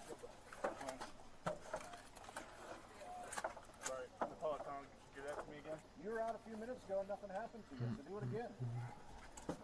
Nothing happened to you. The officers were going to attempt persuading her with negotiators a few more times, after which all hell was about to break loose. Direct line of communication. She's about 15 feet RPG? from this door. She's got the door open to the patrol car. Do we know her name? She's a Jane Doe booking. She said she got picked up on a theft ticket. I don't have my body cam, so I hope everyone has. Yeah, everyone. Can I? What do you need, sir? I'm going to take over negotiation. This is the negotiator? Rita's up. Rita's up. Ma'am, my name is Rita. I'm with the Sheriff's Department. Let me help you out of here today. Ma'am, I need you to come out of the car with nothing in your hand. How is this gonna help? Make sure that you're safe today. I'm gonna go. Bro, this won't help. The We're gonna start talking. negotiation won't help. This is pretty good. Bullshit, look at the siren. She can lock in her PR voice. It's not bad. Yeah, I can see her bobbing around through the windshield from here. Would it be better if this were to be pulled up just a little bit more so you can go on the trunk instead of the roof? Probably. All right. Well, let's get out here and get a cigarette. You know I can't walk a cigarette into you. You know I can't walk a cigarette into you. I can get you a cigarette out here, but I can't get you one in there. I don't have control of that. Can you get out of the car so we can talk? What kind of cigarette you want? Dude, can you start going through the building? Find Now tell her you're gonna shoot a 40 mil with a cigarette inside, but it's instead it's pepper spray. Which one's yours? You have no crosswalk. Put the trunk open. To the female that's in the police car, will you please pick up the radio and speak with me? We got cigarettes right out here. Marlboro Reds. Marlboro Reds. Marlboro Red. Show you? Here, somebody show her. Cigarettes and a ladder. Ma'am, will you please help me understand what's going on in there today? Let me help you today. I do not want to see you get injured. I do not want to see you injure yourself. Will you please pick up the mic and speak with me? Hey, if she's willing to come out, we'll let her smoke a cig. Tell her. Yo, now we need AI to analyze all their features and whatever, and all their background, and then find the correct voice for that person and the correct script on the fly. Boom! That's a good use of AI. Think about it. For you. Hold on. She's got to come out here to smoke it because you can't in there because of the gas tanks. Are you cool with us throwing an unlit one in? I mean, will you smoke them away from I think she might come out. Try not to set off all this stuff? Yeah, all right. All right, we're going to throw this thing as best we can. I don't know how well cigarettes throw. There's a reason I'm not a baseball player. So. Oh my God, this is dude. Just leave the gun on the deal. Leave the gun on the dash. Okay. Okay, I appreciate that. Patricia had no idea what was coming, as she was about to reject one final attempt at peace by the police. She's like almost to the Sally Port door, or like 15 feet from it. That's Sally Port door? Yeah, the far. Yo, true. Oh shit, here we go. They filled a whole room full of carbon monoxide. Far one, the far one. I think she did, because I think that's how it ended up there. So, push up. Well, no, that would kill her? No, what? She would at least pass out first and then... Yeah, go. So just eyes on. Let me know what it looks like for as far as deploying. Yep. We got good eyes. Close it. Back out. We've got that door open. Get set up where you can get. Yep, I got it. Okay, she in the car. Yep. Right. See to the left. Can we get on the left side of this? So that we're not. You can. Good. Get a second with them. Yeah, go down. I'm over the top. There we go. What's that? We're trying 40 out. I mean, come on, dude. I mean... Ineffective. Come out here so we can let you smoke a cigarette all the way. Yo, they burned through all the fucking, like, good faith and negotiations like that. For that? Really? For that fucking bullshit 40. If you get out of the car and walk, they're not going to shoot you that thing again. If you keep walking towards me and obey command. Just keep doing what we ask. You're doing good. She starts the vehicle. Moving. Vehicle's moving. You're good. You're good. Get that shield back. How did she tank so good? You go. Good job. Here, get in front. As long as she's not going to be able to come through these doors. We're having trouble hearing you, and moving further away doesn't help. Chad, I'm having a hard time hearing you and moving further away doesn't like bad, help right? you. Well, how can I get you a cigarette if you're not talking to me? Ask her if she'll pick up the radio if we talk to her on the Chad, what if you headshot somebody with the 40? What do we think? Like forehead. What's that? Oh, they die, okay. We gotta talk through this so we can get you a cigarette. Yes. Oh, I'm just asking. My boss is concerned there's fuel tanks in there and they don't want to... What about in the throat? It's true. We 40'd her last time she accessed the car and it's 0. You can end this by coming out without the gun. That's the quickest way to end. The quickest way to end this is to come out without a gun so I can get you a cigarette. All right. Well, we're working on getting a cigarette. Well, I think it's funny. To be honest, if they ended her right now, I'm working on they had no effect. What? My boss is concerned because there's fuel tanks in there. They don't want us lighting anything in there. The car has a half gauge, right? I don't I can ask. Does it look like a half page or full page? Can you tell? Yeah, I need to upgrade my ship. That's not. That's not. It doesn't look. It didn't look like it, but okay. So it's hard to full. Copy that. Just get it both. Chad, what about an RC car with a mounted? We don't want you to kill you. Like tranquilizer gun. They're gonna throw the phone. Just tell her. Throwing it as a phone. Hey, All we're throwing it as a phone. we're gonna throw a phone into you, okay?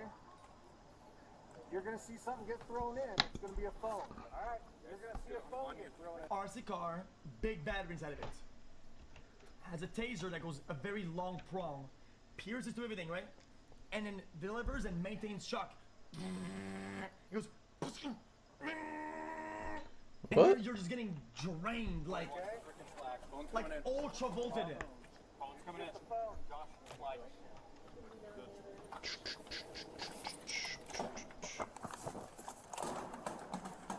No? That's a phone for you to chat with us better. You want to talk on the phone? 69 months, nice. See if we can get command to tell him to cut off the phone. That's not helping. Can you put your window down so we can talk some more, please? No, I think she's just shooting that whole situation. She thinks we promised her a good cigarette. I don't know. She's held hostage. The police had given her plenty of chances to exit the vehicle, but none of the peace tactics worked. Consequently, they were now ready to go in loud. Okay, let me know Oh. when you're ready for bang. We're gonna deploy pepper on that. We're ready for bang. You guys ready? Stand by for bang. Yep. Stand by for bang? Bang. 92 months, Sam. Okay. Here's bang away. Bang out.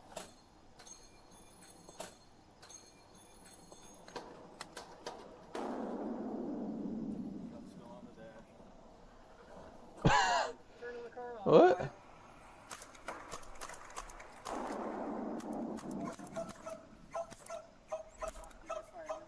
Misfire. Windows up. There's some good shots in there. What's happening? Turn on the car on. Man, they're just trying to What let you about know an they're RC serious. car with a catapult that They're launches just the trying to bang? let you know they're serious. I want to work with you on this, but we only have so much time. Cars are in reverse. Going backwards. Losing sight. I barely got it. Nope, she's moving forward. Going forward.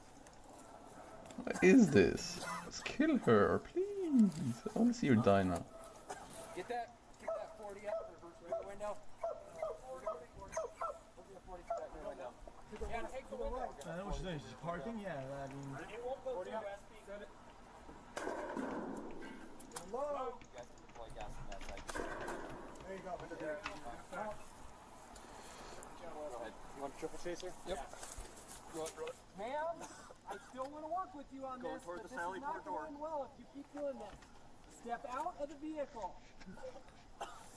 Happy Ma'am, holidays, please, step out of the XCCL. vehicle. I'm begging you. They're going to keep using force until you cooperate. Please, I want to get you that cigarette. I want to get you that cigarette. Guns to her head. Ma'am, please don't hurt yourself. Hold on. The way she's pointing the gun, it's like parallel to her head. Ma'am, don't. Please don't. Please, we want to help you. Put the gun down. Pointing a gun at herself and threatening to blow her brains out was only going to work temporarily, as armed teams had already devised a way to flush her out of her stronghold, and it was completely merciless. Please, would you start by putting the gun back on the dash?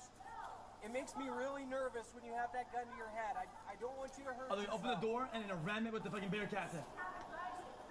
I can tell you're really desperate for that cigarette. Don't point the... That actually makes sense, yeah. Thank you for putting the gun down. Ma'am, thank you for putting the gun down. Okay? Hey Coleman, just so you know, she has like a bag or something in her left hand that she keeps covering her face with. Thank you for putting the gun on the dash. I really appreciate that. Thank you. Thank you. Thank you. Ma'am, I understand you're having trouble trusting us. Yeah, maybe a sprinkler with tear gas, yeah. Faith. I'm going to show you the cigarettes and the lighter. what a drone with pepper spray, and it just keeps throw the keys out, fucking and I'll sending throw it in her the whole face. Bzzz, like. So these guys are standing up in the air. We're getting ready to coordinate a pinch with the Bearcats. We're following up behind. We're going to go bang the 10 buttons at the same time. They already blew the windows out. You want to get on the cat? Yeah, get on the cat. We're probably going in. What about miniature drones like mosquitoes exactly? Ma'am, see? That sting I her. lit the cigarette. Full of drugs. Okay. I've lit the cigarette. If you throw the keys to us, I will throw the cigarette to you. It's burning as we speak. Car's on. Okay, ma'am, that's what they're worried about. They don't want the car on with the cigarette. True. Backing up. I just talked to my boss. If you leave the keys on No, the roof, the Bearcat. This is what we're gonna do. Okay, They're just gonna ram it with the Bearcat. Okay, you see it? I'm gonna throw it as hard as I can. That's not as hard as you can. We didn't go very far, okay? That's bait. That's bait. That's on me. I knew it. I actually knew it. Everybody wants you to get out of here safe. We want to get you that cigarette. But the problem is, the last time we did this, I did what I said I would do, and I threw you the This opening cigarette. nice. Ma'am, look at.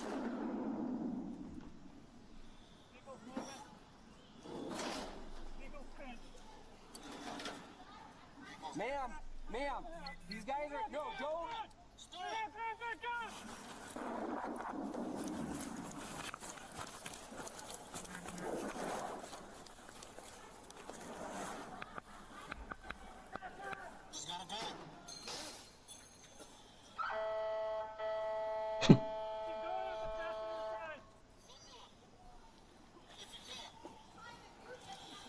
That's it? The gun is to her head.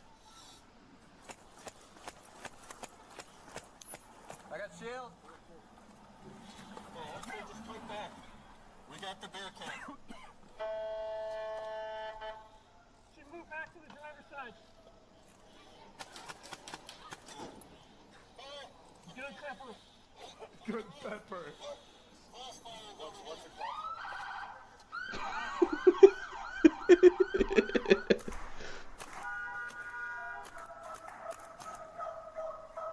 Yo, how much can she take?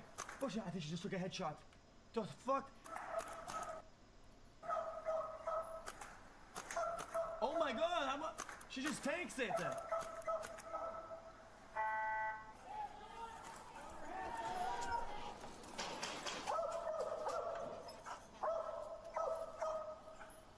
I don't get it. How? Brother, we've seen tweakers on meth literally fucking fall to the ground and start crying when they get hit by one of these. How is she taking that?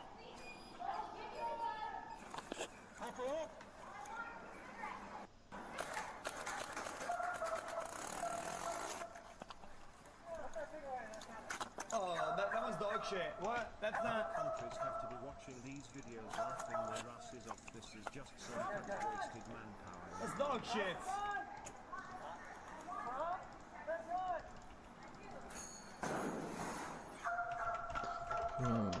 Alchemist. Okay, I mean...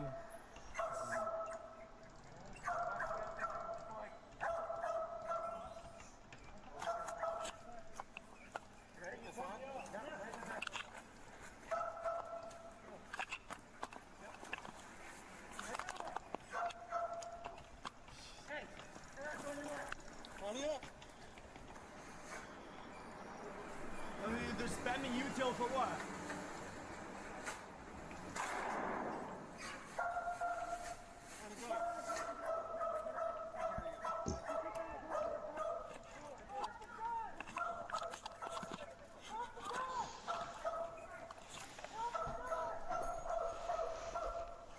Rest in peace, Texas.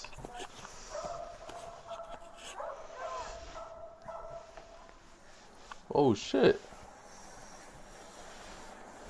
Chat. Normally they use the I saw the guy with the 40. You know the green 40? Like that shit fucking stuns hard. Why do they use that on her?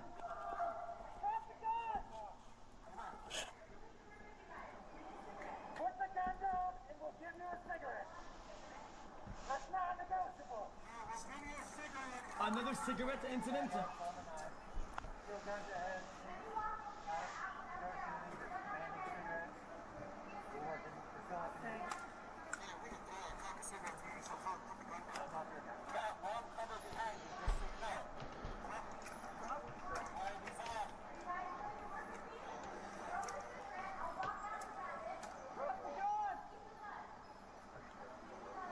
Watch as her last line of defense gets obliterated by officers. We're not going anywhere.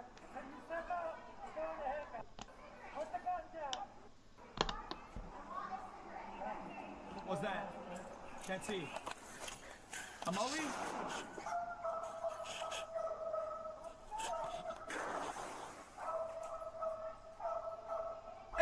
What'd I do?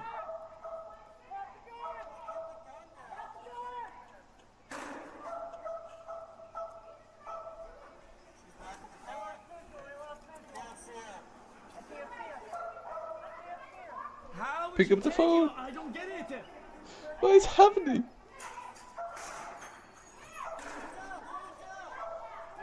Yo, somebody do something to me. I don't get. I've never seen it in my life, man. Brother, she's sitting in 5 utils.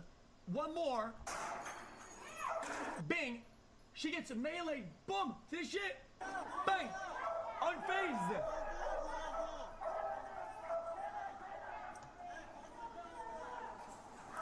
Oh. Jeez. Dummy dog. I guess. Dummy dog.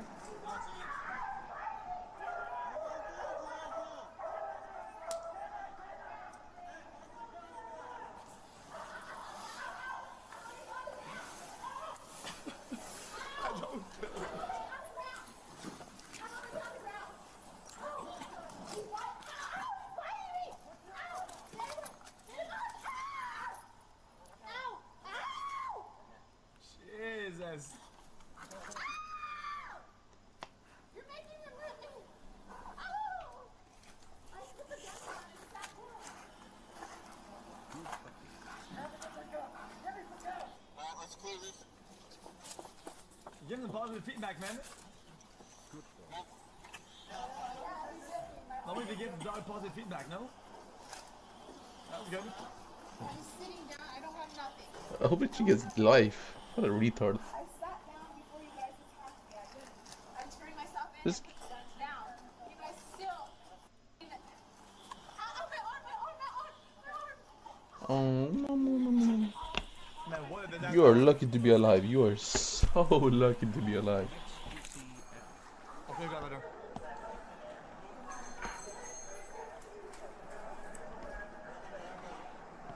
While being interviewed, Patricia was about to completely deny her motive for holding the officer hostage and blame What? everything on her anxiety. What? Trying to get away? No, I just started having a panic attack because he wouldn't What? open the window to let me have air, and I started hyperventilating. And she deserves life though, just for being retarded. When I got there, She didn't hurt anyone, gun in the back. but the amount of money she made them spend, And so I slipped and my hand out of bro, my cuff and that was probably like $1 million worth. Like, it was just really All the officers and on one having a panic person. attack at the same time and thinking about going to 2 lot of years That's in not jail. cheap. Like it wasn't his fault. It was me, you know. So, but he did everything. He was right. So He did everything right. Did he open the door to come get you at any time? he went to come get me. Total spend is probably $1 million As soon as I got it, for I this held it entire up to my head, and fucking he took off his vest. fiasco. I didn't say anything to him. I just said, I mean, I was just like, I put the gun to my head. I think that he just saw it to my head, you know? And then I don't think he was going to stand there in front of me with a gun, and nor was he going to open the door to let me out. And she said also, with I have a gun. So he just She said, I have a retreated, gun. which is, I mean, it was smart. It was he did what he was supposed to do. I feel super I have a bad. gun. I don't want him to get in trouble for my. I just he wasn't at fault. That was on me. Yeah, I pretty much when I knew they weren't gonna open the cellular port for me, and I wasn't gonna get some fresh air. I just was thinking I'll have one last cigarette before I throw my life away. Did they ask you to do anything?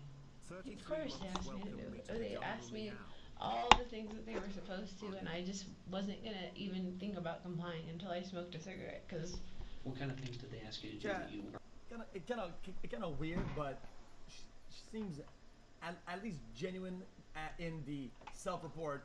I turned myself in, put the gun down, throw the keys out. They asked me everything. Every single thing that you could think of to try to end it, they asked me, and I just wasn't gonna do it until I got a cigarette. Were you using drugs No, today? no, I didn't. Totally sober. I've been sober since I got out of jail. Yeah, I just freaked out.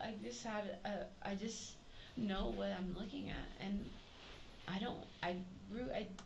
when I was 16, I got arrested. 17, I went to prison, and I did 15 years till I was 32. I mean, it is like once it is like this is something. I didn't want to grow out there. I really thought I could. Okay. I resisted arrest, and I got the cop's gun and went on a standoff, and the dog bit me, and I got shot with those pellet guns like 3 different times. I just got out of the hospital. And then he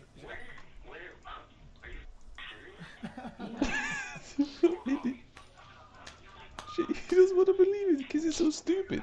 It's so dumb. It's so pointless. This was all over theft. Literally, she would have been out the same day. The same day. They said I have to wrap it up. Out the same fucking day. And it's getting late, babe, but I'll call you as soon as I get into the jail. Okay? I love you too. He's gonna write it down for me. I'm gonna be here for you. Don't worry, babe, no matter what. I know, babe, I love you. She already had previous warrants and was also charged with first-degree assault on a police officer, second-degree kidnapping, aggravated robbery, first-degree aggravated motor vehicle theft, disarming a peace officer, criminal mischief worth $5,000 to $20,000, and resisting arrest.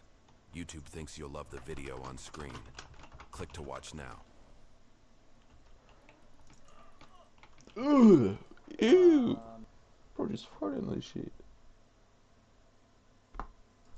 Fern, the hunt for El Chapo. This is the most heavily guarded prison in Mexico. Tall mesh fences, huge watchtowers. The area is a no-fly zone. This prison is considered to be unescapable. Yet today, someone will escape. This someone happens to be the world's most powerful drug lord, El Chapo. He won't use any violence, nor will he climb over the fence. All he will do is walk into a shower and disappear. This is the story of how El Chapo became one of the most successful drug dealers in the history of mankind, how he was hunted by authorities for decades, and how he escaped them over and over again. And it's the story of how an interview with a Hollywood actor and a failing car engine finally brought him down. Huh? He did an interview with a what? Man from the mountain, El Señor de la Montaña. Joaquin Archivado Guzman Loera was born on April 4th, 1957, in a poor family in a poor neighborhood, the village La Tuna in Mexico's Sierra Madre Mountains. Boys here don't grow up wishing to be astronauts, firefighters, or doctors. They want to become drug traffickers. It's a way to make money, and money is a way out. People will call Guzman El Chapo because of his height. He doesn't grow taller than 1.67 meters. El Chapo drops out of school early. Oh no. He doesn't even. Yo, they gotta do a study. I want to see like how. I feel like the taller you are, the less likely you are to be successful. I see too many. You know, all them billionaires is like 5'6", right? And like 80% is mad short. It's like they have to compensate for their lack of height with like extreme success. Why all the short successful? To finish elementary school. LeBron Instead, is 6'9". he spends his time. Well, LeBron. Okay, true. I was gonna argue. You're right. Working with marijuana and poppy fields, a family tradition. From a young age, El Chapo is extremely ambitious. He makes friends with big names in the local drug scene, determined to rise through the ranks of Mexican organized crime. First, he becomes a so-called problem solver. Whenever a truckload of drug shipment misses schedule, El Chapo eliminates the person responsible. Huh? His uncompromising attitude makes him trustworthy, and he grows close to the kingpin of the Guadalajara cartel. When the boss is arrested, El Chapo keeps the business running, ultimately setting up his own organization with other traffickers, the Sinaloa cartel. He organizes planes, trucks, and rail cars to deliver cocaine and heroin into the United States, and he even builds border-crossing tunnels, a skill that will come in handy many years later. In those early years, one incident really puts El Chapo on the map. 93. This is Juan Jesus Posadas. He's the Archbishop of Guadalajara and a cardinal, one of the highest ranks in the church. Posadas is a popular man. He advocates for the poor and publicly condemns drug trade. Right now, he's on his way to the airport to meet an ambassador of the Vatican. Oh no. At the same time, El Chapo and his bodyguards pull into the parking lot. They are here to catch a flight to the beach resort town of Puerto Vallarta, one of El Chapo's favorite places to party. We don't know exactly what happened in this parking lot next. One thing we know for sure, though, the cardinal will not survive. I mean, that's not a fucking coincidence, right? It's planned. You don't just end up in the same place as a nigga you hate. It's a big country, bro. Is the official version. These brothers run a drug trafficking operation out of Tijuana. They are at war with El Chapo and his cartel. They fight over drug running territory, and somehow they get wind that El Chapo is going to be at the airport that day. So one of the brothers and a group of gunmen rush there to ambush him. When they spot him and his bodyguards, they step out of their cars and open fire. El Chapo and his men run toward the terminal building, taking cover behind cars in the lot. It's raining bullets, but somehow they manage to escape without getting hit. Somehow. The failed assassination leaves 7 people dead, among them the cardinal. This is the version of events that authorities will publicly report. Posadas was caught in the crossfire. Wrong time, wrong place. But there are doubts about this story. His death doesn't appear like a coincidence. Forensic experts will later say it's likely that the gunman killed the cardinal deliberately. He was shot 14 times at close range. Later, the officials suggested the gunman had mistaken the cars. El Chapo regularly drives a white Mercury Grand Marquis. There we go. The same model Posadas sat in that day. So they just shot both? The gunman thought it's El Chapo's car and opened fire. But the cardinal wore his robe when he was shot. He was not dressed at all like a drug lord. If the gunman killed him at a close range, how could they have confused him with El Chapo? Years later, the successor of Posadas will make a serious accusation. He claims the murder of the cardinal was a crime of the state. Se trató de un crimen de Estado, perpetrado What does that mean? por la Policía Judicial Federal, es decir, por la Policía de la PGR. He believes the police carried out the killing for the Mexican government. Posadas had accused government officials of having ties to these cartels. Up to this day, it remains a mystery. What really happened in 1993 at Guadalajara Airport? This is El Chapo's wife, his sons, and one of his closest partners. Just 2 months ago, El Chapo was captured and brought to Altiplano Maximum Security Prison. Now the group is working on a plan to get him out. They begin by acquiring an old property 1 kilometer away from the prison. Next, they buy an old warehouse nearby. Here they store weapons in an armored pickup truck. Then they hire workers for one very specific job, digging a sophisticated tunnel.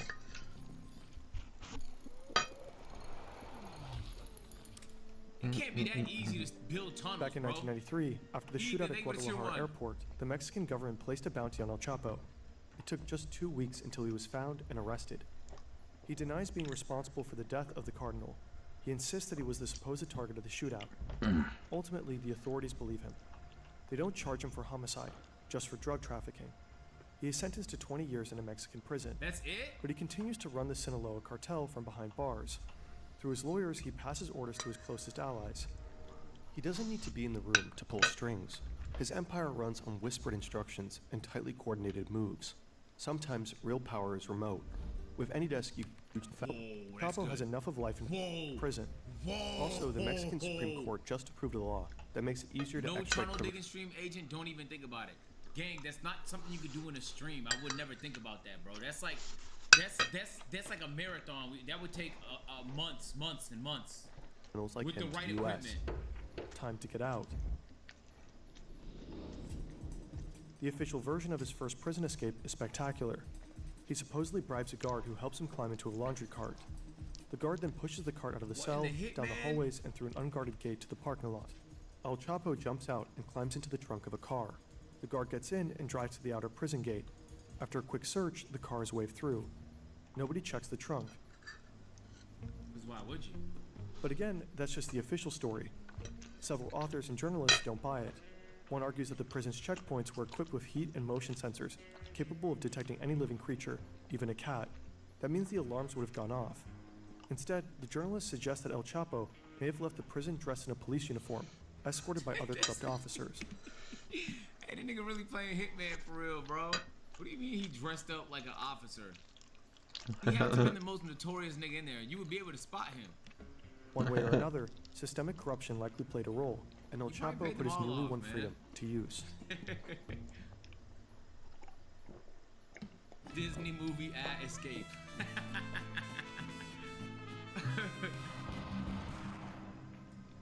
In the following years, the Mexican cartel landscape changes dramatically. In 2002, the leader of the Tijuana cartel is killed in a shootout with police. One of the brothers who had supposedly tried to assassinate El Chapo at the airport. A year later, the leader of the Gulf cartel is arrested. Two major cartels are now without leadership. El Chapo sees an opportunity. He pushes into Tijuana and Gulf territory, triggering brutal fighting. Nuevo Laredo, an area along the US-Mexican border, practically turns into a war zone. Former forces of the Mexican army begin working for El Chapo. They clash with what's left of the Gulf cartel, whose core fighters were partly trained by the US. Early on, the violence results in more than 1,000 deaths, many of them civilians. And that's only the beginning. In 2006, Felipe Calderón becomes Mexico's new president. Determined to crack down on organized crime, he declares war on the cartels and deploys the military. The violence escalates dramatically. Between 2007 and 2014, over 160,000 people died in the course of the war on drugs in Mexico. In these years of bloodshed, El Chapo rises.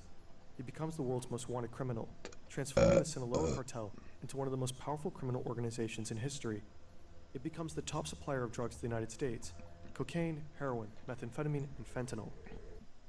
Damn, that's like the big four right there, huh? Fuck, bro. Man, he got it all over fentanyl. He was early to the game, huh? This just now I feel like is becoming a big deal. El Chapo's cartel operates in 50 countries and generates billions of dollars in profits each year. 50 countries. In turn, El Chapo becomes extremely wealthy, eventually making it said Mount Rushmore. It's Mount Rushmore of drugs. Forbes list of the world's billionaires. There's no way they think there's 63 people becomes more extremely powerful wealthy, than him. eventually making There's Forbes list. no shot they think there's 63 people more powerful than him. Oh. Is this him? List of the world's billionaires. It is. No wonder it's hard to keep him locked up. I didn't know his legal name. El Chapo's rescue commando needs to know the exact location of his prison cell, so they smuggle a GPS watch into his prison cell, disguised as a food item. Now the workers know in what direction they need to dig. Over the span of a year, they dig a sophisticated tunnel, a carefully planned complex construction, costing approximately $5 million to make. The tunnel is 1.5 kilometers long and 1.70 meters high. It is reinforced by a wooden frame. There are lights and even a ventilation system. Digging a tunnel creates a lot of dirt, so the workers build a rail system with a motorcycle adapted to it to move the dirt out of the tunnel. The construction is also supposed to function as an escape vehicle later on. But how did El Chapo end up in El Altiplano in the first place? Big leagues. Hogan. Andrew Hogan is an agent with the Drug Enforcement Agency. He wants to take down the most powerful drug lord on Earth, perhaps in history. Currently, he's looking for allies, but he soon discovers somehow there is no task force, no team, not even a single federal agent assigned to the job of bringing El Chapo to justice. So he takes a Spanish class and prepares to move to Mexico. There's no way he learned the whole language. Meanwhile, one of Andrew's colleagues in the US manages to get the pin to El Chapo's BlackBerry, thanks to someone in his inner circle. BlackBerry. He tracks down his phone to the holiday resort Cabo San Lucas. The colleague immediately calls Andrew. They're excited, and so they pass the information to the officials in Mexico. The DEA and Mexican police quickly head down to the place where El Chapo is supposedly hiding, but he's nowhere to be found. Next, they narrow down El Chapo's phone signal to one of 3 mansions near the resort Cabo San Lucas. This time, it's a hit. He's there. But before the forces arrive, El Chapo just escapes through the back door. Somehow he makes it to an airstrip without being caught and is flown to safety. How? El Chapo always seems to be one step ahead. He constantly changes his SIM cards and phones and simply outsmarts the authorities. One DEA agent supposedly said the Mexicans couldn't catch El Chapo if he was standing at the fucking Starbucks across the street from the embassy. But Andrew Hogan doesn't give up. That nigga gotta be racist. Hey, you know why? Because America can't catch lots of bad guys, bro. You mean to tell me the most powerful drug dealer of all time can't be caught? Nigga, duh, he can't be caught.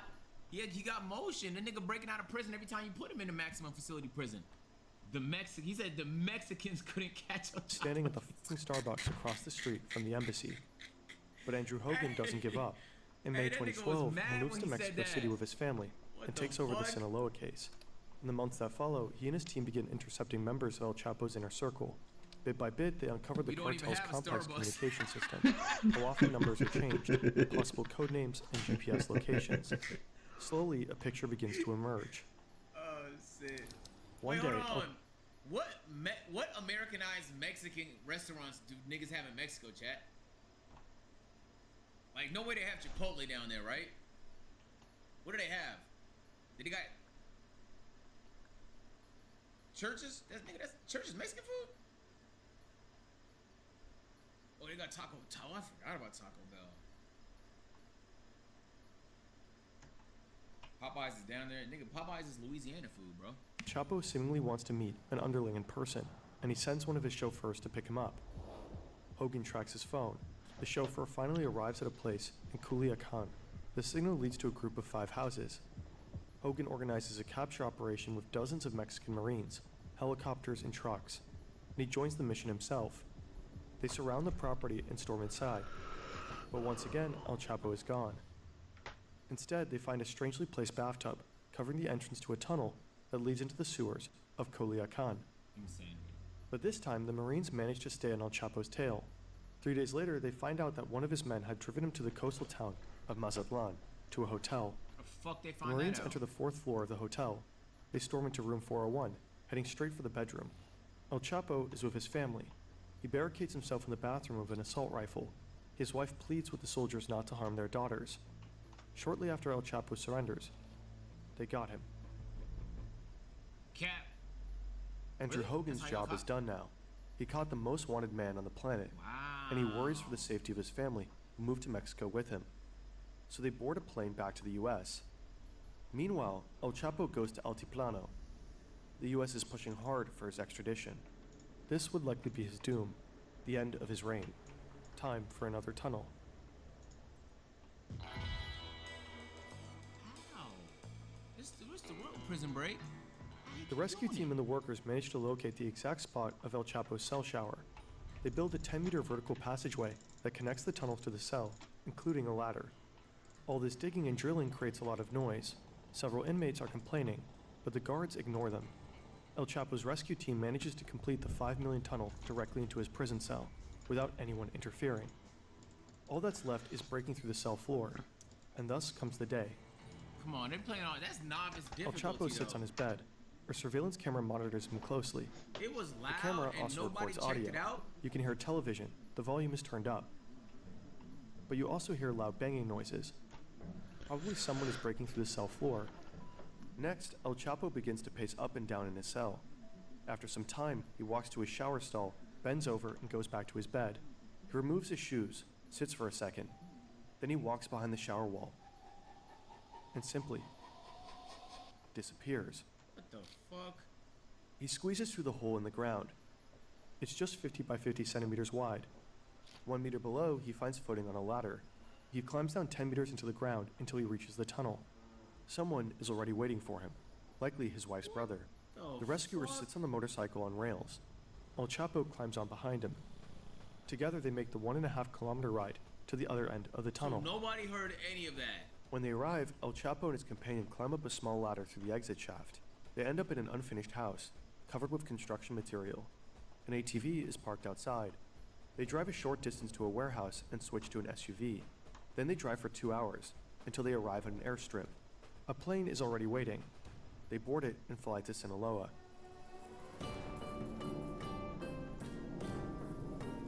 2 months later, one of El Chapo's sons posts a tweet. "I'm doing fine here. You already know with whom." Attached is a photo, presumably with his father. The tweet is tagged with a location, Costa Rica. Let's back up for a second. Some things about this spectacular escape just don't add up. Yeah. There's video footage of guards watching their screens as El Chapo disappears, yet it takes them 20 minutes to check his cell. They even wait a few more minutes before they finally enter and check the escape hole. Also, it seems unlikely that building such a tunnel truly went unnoticed. After all, inmates actively complained about the drilling noise. A large majority of Mexicans believe the escape was an inside job. Shortly after El Chapo's second prison escape, the prison's warden and 2 other officials were fired. Next, 4 Mexican officials were charged. 2 were members of Mexico's Secret Service, based at the prison. The other 2 were guards who sat in the control room, monitoring El Chapo's cell. The accusation is that they bought El Chapo. Obviously, they made all that sound. They made all that noise. Come on, man. Like, you mean to tell me everybody just heard the sound? It's a motorcycle, bro. Even that, no way that the neighboring cells didn't hear that. I mean, valuable time by not raising the alarm once the drug lord was gone. And El Chapo, he again becomes one of the most wanted criminals on Earth. Again. The pressure to finally bring him to justice is higher than ever. The hunt is on. Then El Chapo makes a crazy move. He knows he's considered a legend. You don't have to threaten me with death to take that bribe, my boy. Man, you gotta think, bro. These niggas not making no money as COs and warden. They not making no money. They could literally make they could make a killing, right? I mean, even if you say no, even if he don't kill you, you don't want to be an enemy to the most powerful nigga alive. Just for your own safety, even if he wasn't offering you money, if he said do this, nigga, you're gonna say yes, bro. In Mexico, and he wants even more fame. A movie about his life on the big screen. Sean Penn is already involved in a production about him, along with Mexican actress Kate Del Castillo. Castillo manages to contact El Chapo and his associates. Finally, El Chapo agrees to meet her and Sean Penn in person to talk about the movie, while technically he's on the run. It's insane. This is a photo of the meetup. Sean Penn interviews El Chapo about his career as a drug lord, a story later published by the Rolling Stone. In it, Penn reveals that El Chapo's escape tunnel engineers have been flown to Germany for 3 months of extensive additional training necessary to deal with the low-lying water table beneath the prison. It's a gripping read. Beneath his smile, there's a doubtlessness to his facial expression. A question comes to mind as I observe his face, both as he speaks as while he listens. What is it that removes all doubt from a man's eyes? Is it power, admirable clarity, or soullessness? But according to government sources, the interview is also a crucial factor for investigators to get closer to El Chapo. Apparently all the while they're monitoring Penn and Castillo's movements very closely. It's October 9th, 2015. Mexican special forces are closing in on him in the mountains of Sinaloa. Why would he agree to that shit? Seems fishy. Because they're making a movie about him and the nigga want to farm aura in the movie, bro. Facts. If you found out there was Hollywood actors about to make a movie about you, come on, bro. You gonna tell him some... After a while, they actually spot him. He's only got one bodyguard with him. This is their moment. They take off after them, chasing them through the terrain. As they get nearer, El Chapo falls off a cliff. His bodyguard finds him and carries him to the depths of the forest. The special forces lose sight of them and they escape. A catastrophic failure. But the authorities don't give up the hunt. In January 2016, they get another chance. The Marines manage to locate El Chapo once again in the coastal city of Los Mochis. They keep The finding clue this comes nigga, from a bro. taco order placed from a white van. Witnesses say the driver is one of El Chapo's men. The Marines begin to surveil the car. It ultimately leads them to a safe house. A few hours later, the soldiers storm the place. Cartel gunmen try to hold them off. A gunfight breaks out. The Marines eventually push up to the second floor, then the roof. But El Chapo is gone. Of course he is. Another True to his fucking tunnel. form, he and one of his gunmen fled through a hidden tunnel. How to fucking know, man? This nigga's Right a now, tunnel they are demon. climbing out of a drainage tunnel a short distance away, right across from a Walmart. El Chapo and his gunmen need to escape quickly. They steal a car, guns drawn, but after just driving a few blocks, the car breaks down. How? So they ditch it and lose valuable time. Then they take over another car and manage to get on the highway, but it's too late. Police finally arrest El Chapo, one of history's most powerful drug lords. Again. He tells the officers, "You are all going to die." 40 of his assassins are supposedly on their way to free him, but he gets handed over to the Marines, and it's over. After a decade of hide and seek, escaping over and over again, in all likelihood protected by systemic corruption, El Chapo has finally been caught. Later that day, the Mexican... Do you think his life is fun? Like, it's not... It can't be that fun always thinking that somebody has your location. Like, that type of paranoia and anxiety. It don't matter how much money you have. I can't imagine a nigga can sit back, lay in bed, and think, what if the Marines show up tonight? And especially because he has a family, so, like, you never know when they might try and take your family. You don't know, like, everybody around you is in danger all the time. I can't imagine he's having fun, man. And President tweets, "Mission He's just accomplished. on a power trip. We Like, have he him." just loved power. But I don't know if that's fun. Soon after, El Chapo was extradited to the United States, the one thing he truly feared. On July 17th, 2019, 3 years after his second escape, he was sentenced to life in Colorado's Supermax prison. That's where he remains locked up to this day. Oh, he's still alive? The Sinaloa cartel and other Mexican cartels are as strong as ever, operating as undeterred global organizations. There's so much more to the story that we couldn't cover in this video, but apparently some video journalist obsessed with maps is about to pick it up very soon. What the Hi, fuck? friend. Love your stuff. He in Colorado right now, nigga. We will keep you posted. Joe. Fascinating.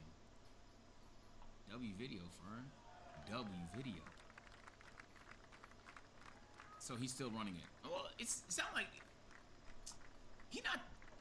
anybody could run it, right? Anybody could run it, bro. Even if he stays in jail forever. You don't think anybody else in the cartel is capable of running that organization, bro?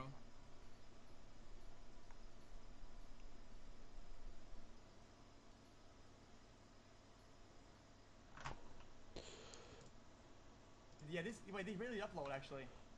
I'll give it a shot. Out of his waistband, throws it on the ground, does a backflip, and then runs off. Follow me, boy, trail. I just want to make sure we don't have a dead body because they're cut up.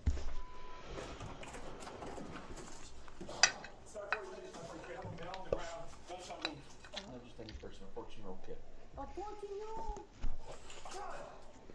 Damn it. When police at the University of New Mexico received chaotic reports of a shooting, vandalism, and missing children on an otherwise quiet campus, the response pulls baffled officers in different directions. As they begin to suspect the incidents are all connected, one horrifying discovery plunges the night into a full-blown crisis. That's when I started losing my mind. I was couldn't believe what I did. The following is based on official police records, and some of the footage has never been seen before until now. Please note that all persons charged with a crime are presumed innocent unless and until proven guilty in a court of law. At around 1:30 a.m. on July 25th, 2025, a mother calls 911 to report a possible emergency at the University of New Mexico campus. So my stepson called. He has my son. He's 15. There was 3 of them playing a video game. They heard gunshots. Did they see any particular? They weren't involved or anything? As far as I know, my stepson says that they just heard it. But they left. Yeah, they left the room and they didn't see my son, my biological son. What's your son's name? Michael Lamont. Dispatchers transfer the caller, Liana Lamont, to the UNM Police Department, the university's dedicated law enforcement agency. Her son, 14-year-old Michael Lamont, is 1 week shy of his 15th birthday. But by the time she makes her report, officers are already at the campus, responding to blast break alarms triggered at a building called Mesa Vista Hall, just across the street from the student dorms, separated by a parking lot and tennis courts. While there, dispatchers receive another 911 call. Hi, I would just like to report something my friend and I just saw in A lot near the tennis court. Okay, what's going on? We were just parked there and with the windows up, and someone was trying to speak to us outside the car, and we ignored him, and then he brandished a gun, like a firearm, and he like unloaded it and threw it on the ground, and then we just drove away. Officers quickly review security footage of the parking lot, and what they witness is anything but ordinary. He pulls a gun out of his waistband, unloads the magazine, racks it back, throws it on the ground, does a backflip, and then runs off. The young girl, wearing light-colored pants and no shirt, is seen on camera retrieving the gun before he runs away, leaving officers searching for an armed suspect that could be anywhere on campus. That is, until they receive a tip on his location from the Albuquerque Police Department. I guess 19-year-old male was FaceTiming his parents, I guess on top of the roof of either the Einstein's Bagels or the technology something business there. Okay. But I guess he's on the roof. He said that he was laced unknown drug, and then he passed out on the roof. Officers head up to the roof, and the connections between the two separate reports quickly begin to emerge. Wait, these are the pants from that dude, isn't it?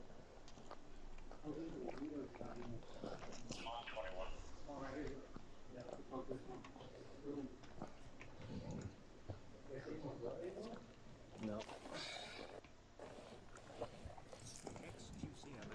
Hello? As they continue their search, officers spot a trail of blood that leads away from the rooftops. Where's the blood? Leak down. Yeah. Well, we don't have these higher or lower, so that'll the keys are ridiculous. Hopefully these not bleeding out, bro. It's a lot of glass you broke up there. Hey, dude. Where did you see the glass go? So it's on the other side. It's on the roof, so he broke 3 windows over there. And the clothes, Sarge, look like the pants of the kid that flashed the gun.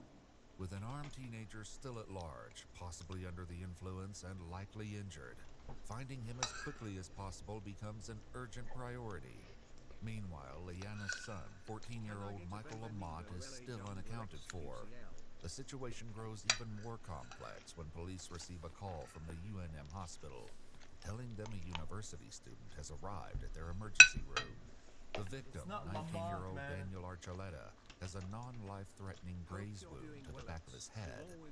He arrived at the hospital with 19-year-old Zion Mira, the half-brother of 14-year-old missing teen Michael Lamont. Police question Zion, whose account ties each of the incidents together. Zion explains that the suspected gunman, who he calls John Pork, is a friend of Daniel's. By his account, the 4 of them, John, Daniel, Zion, and Michael, had been hanging out in Daniel's dorm room just before John began shooting at them. Sitting right here, and then Dad sitting like right there. The bullet shoots, goes flying past my face and hits him in the head, and then blood starts going everywhere. Just so What was he wearing, John? He had no shirt on. He had no shirt. Did he have light blue jeans by chance? Light blue jeans? Yeah. His description matches the suspect officers are still trying to locate. But based on their knowledge of his actions on the roof and in the parking lot, officers question whether playing video games was really all the teens were doing. To be honest, not even gonna tell a bro. Well, when we got there, they were like kind of drinking and stuff. Okay. And then I cracked one open, and then I took a sip of it, and I placed it down, and I go to hop on the game, and then that's when everything starts going off. And as soon as the shots went off, we were trying to hide under the bed or trying to get down because we didn't know what's happening, and we didn't know if he was still in the room with the gun. We were like trying to yell and stuff, and then that's when I just cracked open the window open, and then we just went. John right there. My little brother is still there. I don't know where he is. His name is Michael. Police attempt to question Daniel, but he refuses to speak with officers without his parents. The sergeant on scene heads to his cruiser to provide an update to his superiors on the situation. Boss, we got a shooting that evidently occurred here on campus, happened in one of the dorm rooms. We have a name on him. He's the one that they initially saw with the gun, remember? When I first called you to do potentially an alert. Okay, and then after that, then we had another call of a guy up on the roof calling his mom that he was drugged up, Then we went to Mesa Vista, found 3 broken windows, blood. We just got through with that one. And then now we have this that's going down. Meanwhile, after receiving no updates about her son, Liana once again calls UNN police. UNN police may help you. Hi, yes, I called about Michael Lamont. Yeah. Did you guys check the apartment? We haven't been able to yet. We're working on another person that's gone missing. What do you mean? The other person's Daniel Archuleta. He's been shot. No, this is a totally separate call from that. Okay. Are you guys gonna check the apartment? That's hilarious. As soon as I get someone that can go over there, I'll get them to go over there. He could be shot in the apartment, bleeding out. I'll let my sergeant know. Oh my God! This is ridiculous. Am I breaking the violation if I try to go look myself? No, ma'am. Liana will soon arrive at the UNM campus to look for her missing child, but she's not the only one missing her son, as the mother of the suspected shooter also contacts dispatch. Yes, my son's missing. They said you guys are the ones in charge of this. I've been calling around for over an hour. He said over an hour ago that he was ODing or something. He was showed a round building. I'm sorry. Is this reference to Michael? No, John Fuentes. Please let him be okay. So not John Porter. Please let him be okay. Please let him be okay. While Zion initially provided the name John Pork, the suspected shooter is confirmed to be 18-year-old John Fuentes, who's not a student at the university. UNM police follow the blood trails that lead away from the roof in an attempt to find John, who may need urgent medical attention. Following the blood trail. You see how it's kind of moving in this direction, like almost little teardrops? Yeah. Well, I saw him on the roof, like screaming. It goes into the grass. Where does it go from here? Let's go. Where's it going, dude? Just going in circles. Security footage shows John after he left his pants on the rooftop, now only wearing boxers, lightly jogging across campus as blood drips from his injured arms. Officers follow just minutes behind him, tracing the blood trail but ultimately failing to catch up. One security camera captures John past... Guys, understand, guys, Ron dissed me. Got him. Okay, there's a work on the video, man. What do we do about it? Empty police cruisers as a dark pickup truck enters the parking lot. Without waiting for it to come to a full stop, a woman can be seen exiting the truck and racing toward John, embracing him with a hug. The unknown woman ushers John into the vehicle, and together they drive away. Police round the corner just 10 minutes later, but they have no idea their suspect is long gone. I just want to make sure we don't have a dead body because they're cut up. And we still need somebody to follow up with that other call. What is it? Mom called. She couldn't get a hold of their loved one from Casas. Meanwhile, Liana Lamont has arrived at the Casas del Rio student housing complex, desperate to find her 14-year-old son, Michael. It's been approximately 1 hour since her first report to 911. UNN police may help you. Yes, there is still no one here at this room for Michael Lamont. They're on the way. You guys keep saying that. I don't see a police outside. I don't see an ambulance. Like, there was a shooting. There was gunshots. Someone got shot already and is at the hospital. We've never got any calls about shots being fired inside the Casas del Rio. I don't know where we got that information from, but we never got a call about that. Oh my God. Believe me, when someone shoots a gun on campus, we get hundreds of calls all at once. Also, what is this underage doing on campus anyway? What the heck? Officers finally meet standing just outside the Casas del Rio student housing complex. Right now, my partner is grabbing the RA. Okay. That way we can just clean to the room after we knock and announce, okay? Okay. What I'm gonna have you do is you're gonna stay out here. Okay? Okay. And what's your son's name? My son's name is Michael Lamont. The son's name that owns the room is Daniel Archuleta. Daniel Archuleta. Just outside of Daniel's dorm room, the resident advisor delivers a set of electronic keys.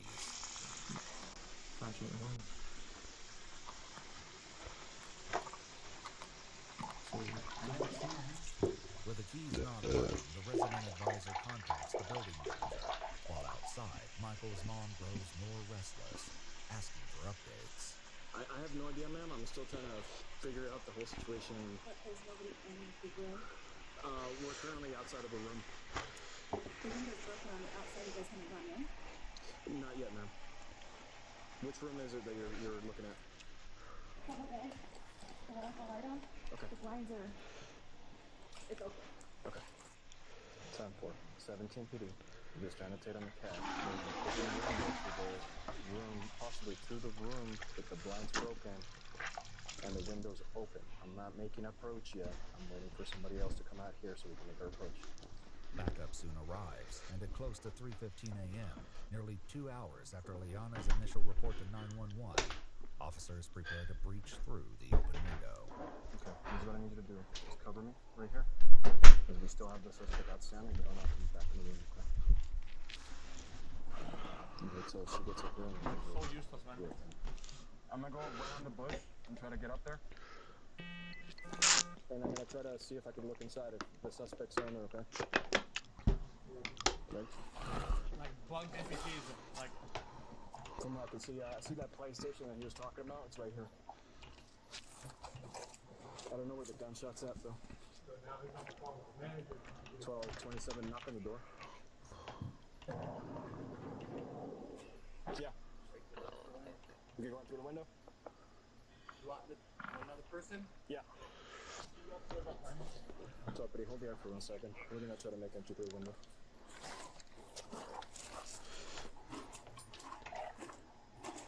Police department, if there's anybody inside, make your presence known.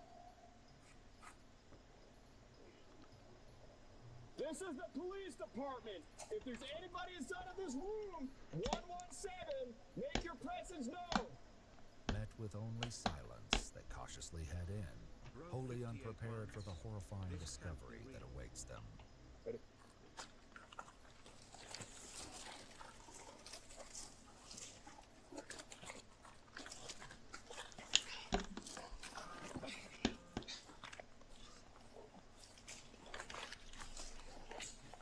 Okay, Jesus Christ.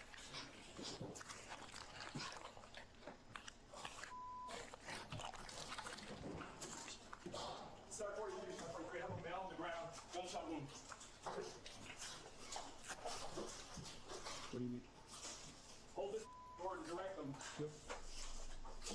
Hey! Dude!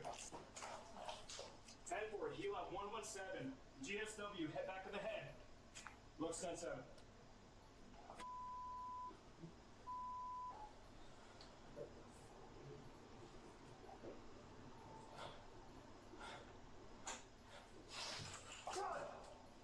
Damn it. A teenage boy hangs limply from a chair, with his head and arms resting on the floor in a large pool of blood. He has a single through-and-through gunshot wound to the head. Officers clear the apartment, noticing another broken window, as well as smears of blood across the adjacent wall. They search for a firearm, but don't find one anywhere in the room.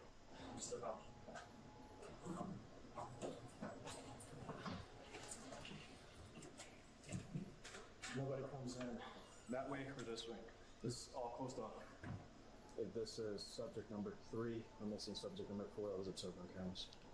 A sergeant quickly arrives and attempts to get up to speed on the current situation. From what I can tell from the CAD, kid called mom saying there's a gunshot, something.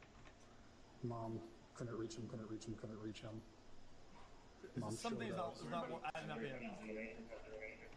No, we're all busy. Here, I can take somebody it. outside just to keep the window from somebody peeking in. Alright. I'm getting hit. Is he not?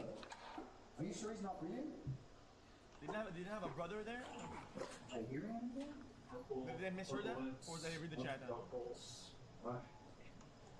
Get 43. Did you call him? It's already in route.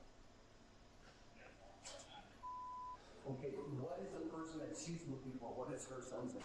Michael Lamont. And is he missing? Yes, he's currently missing. We don't know where he is. Do you think that's him? Yeah. Okay. How did she get involved? Did he call her? From what she told me, he called her saying something about gunfire or someone was shot. She kept trying to reach him, could not reach him, called us while we were dealing with the guy on the roof. One officer heads outside to guide arriving paramedics to the dorm room, running into Michael's mother, Liana, along the way. It's me. Do you mind taking a seat, please? Just sit right there, please. Hey guys, it's back here. Yeah, I know, we know who she is. Possible mom of the 10-7. It's this one right here, kind of right next to where you parked. I'll get you in this way and then we'll come down. That way she hopefully doesn't see you. Paramedics enter the room, but there's nothing they can do for the victim, who is beyond any hope of saving. One medic briefly checks in with the officer, who's clearly struggling with the grim situation. You all right, man? It's not a stranger to it, but it's just the age just kills me. It's like one of their PlayStation. These videos, sucker, this Casio, come on. Bro, this isn't your fucking... Well, this guy is talking in chat, but this is like a fucking cable television, and he's swapping the fucking channels. Yo, this is dog shit. Dog shit. Brother, click the button and swap channels, you fucking fat fuck. Bro, when I'm watching TV, and this shit sucks, I don't go, yep, yeah, ABC cable news. This shit's trash, you fucking bitch. Fuck this. Fuck you. Garbage. I just swapped the fucking channels, you fucking bitch. Fucking lard. What a larder. What a larder. 5 and the other one dead on the ground. But they'll soon learn that what happened in room 117 is not so simple, I can't. and that the truth stretches far beyond what they have been led to believe. For now, with multiple unsecured crime scenes across campus, as well as blood trailing through plazas and parking lots, the sergeant determines this is more than one department can handle alone. Call APD, ask them if we have any priority 1 calls. They'll take them for us. We're calling in the troops. Everybody's busy right now. After checking in with his supervisor, the sergeant receives instruction regarding Daniel, the gunshot victim who's still at the hospital, refusing to provide a statement. Okay, get Javier to get his phone secure. Okay. I don't want that kid calling people and text messaging and all kinds of stuff. Get his phone. He could be a suspect right now. We don't know that. That is correct. Okay. So, I know he might try to run or who knows what. Yeah, he won't talk to us. Like I said, he said he was not going to talk to us. That's suspicious as all get out. Okay. Meanwhile, the sergeant meets with Liana, who's now been joined by Michael's sister Erica, as well as their grandmother. Is there nobody in that room? There is someone in that room, and they were hurt, okay? But I don't know who they are, okay? Did they get taken to the... It's his right, but this is not some trial. It is suspicious. It absolutely is. About an incident where there's a victim that the guy knows, right? Something wrong. The guy won't say anything. It absolutely is suspicious, 100%. Refusing to cooperate in a critical situation absolutely is suspicious. You're allowed to have this suspicion as they continue further. It's not some fucking... It's his right. It's the law. Yeah, cool. This is in the trial, dumbass. Working with them right now, okay? So they were checked out. Hoping to confirm the person in the room was her brother, Erica shows the sergeant a photograph, while Liana describes what he was last seen wearing. Tragically, the description of 14-year-old Michael Lamont matches the victim. The sergeant quickly heads to his cruiser and contacts his superior. Never talk to the police. Never talk to the police. Never talk to the police. They goes out of your house because your mom is choking. Yo, what's going on with her? I'm not talking to the police. Yo, your mom is dying. Brother, your mom's like, she's dying. Not talking to the police. It's my right. It's my right to talk to the police. Holy fucking dumbass. Let's get mom and them separated. Let's get mom at a minimum placed in a unit. She's already asking. I don't think she has. I don't know for sure. We're not going to make anything. Let's call APD to get a chaplain. Okay. to make notification and to comfort her before we give her N49. Okay. Once he returns to the family, Erica calls Zion, who is still at the hospital. To confirm the sergeant's own suspicions of the victim's identity, he asks an urgent question. Where do you think Michael would be at? Do you know?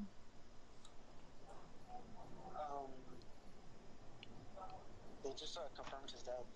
What? Yeah. Michael? Yeah. Who told you that? He's at the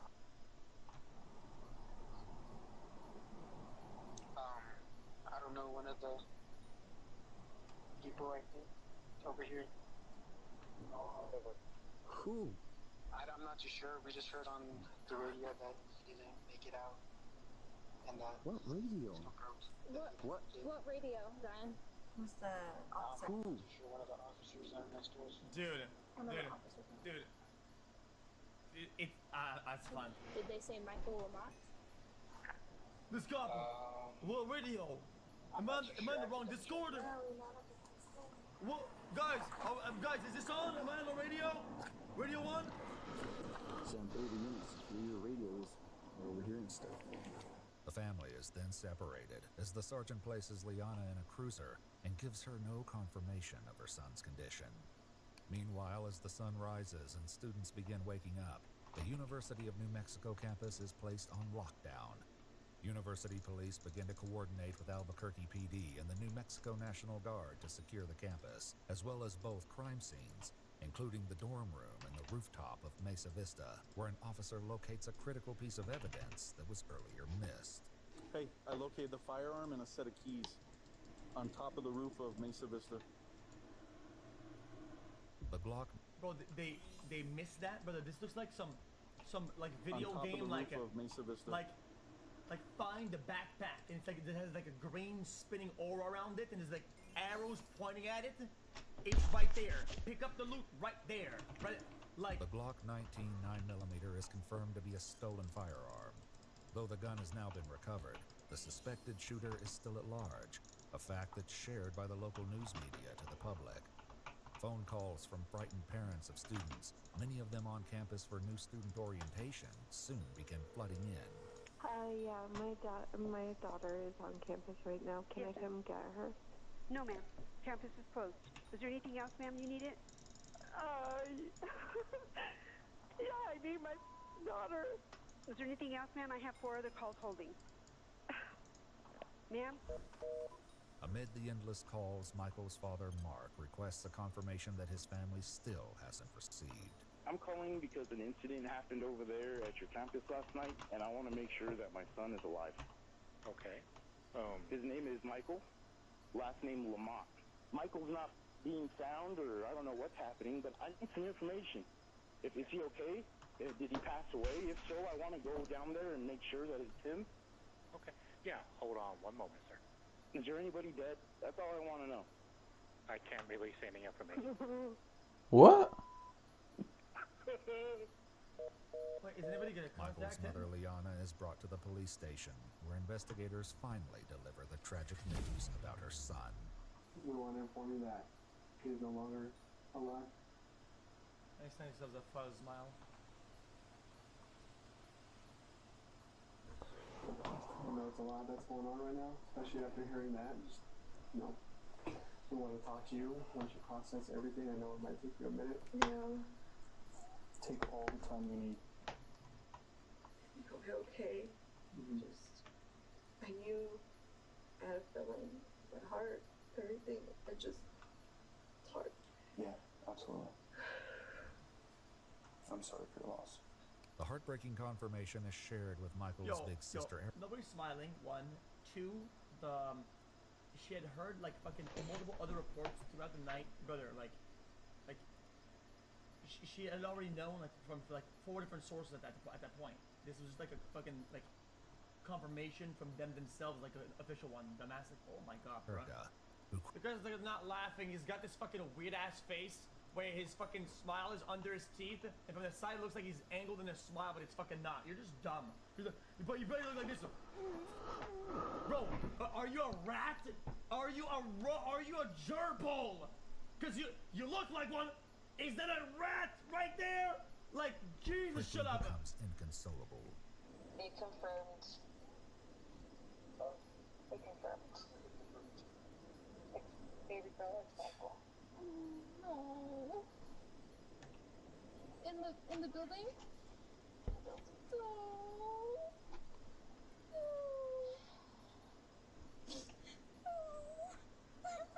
Immaterial. Take that back. Oh God.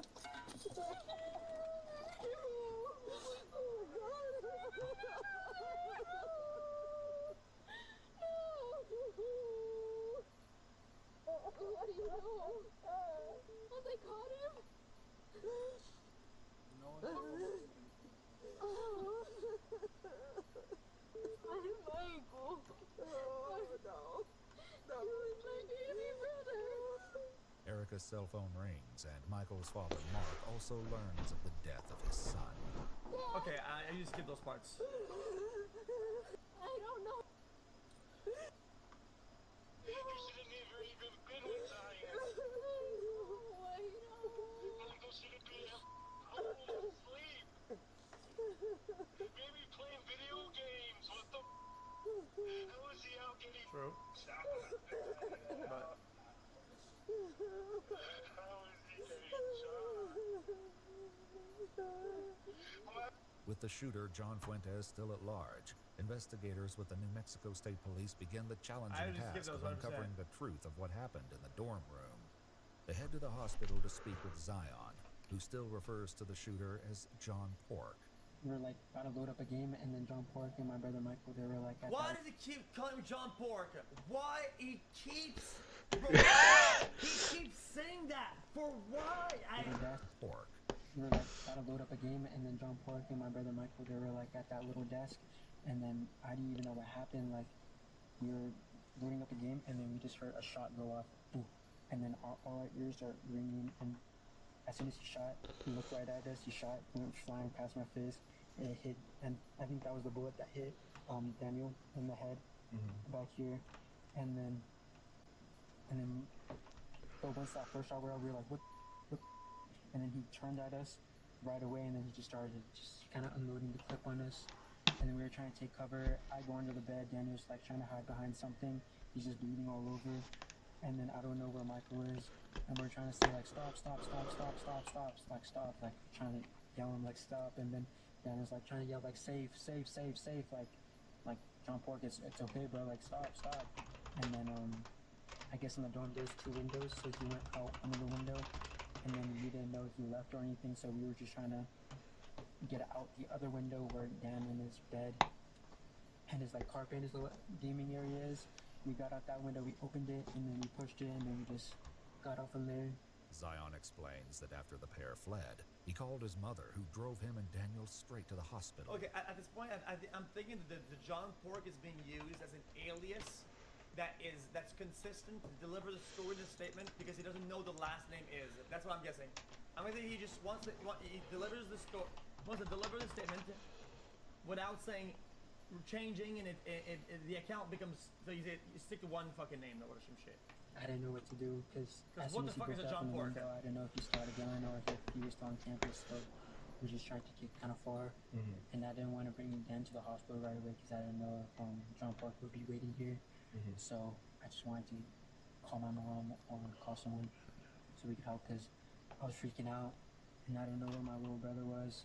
I didn't know if he was dead or alive yet. But Zion's half-sister Erica says she spoke with him just after the incident. Yeah, this guy's and although being parts odd. of his account to investigators mirror what he told her, one conflicting detail stands out.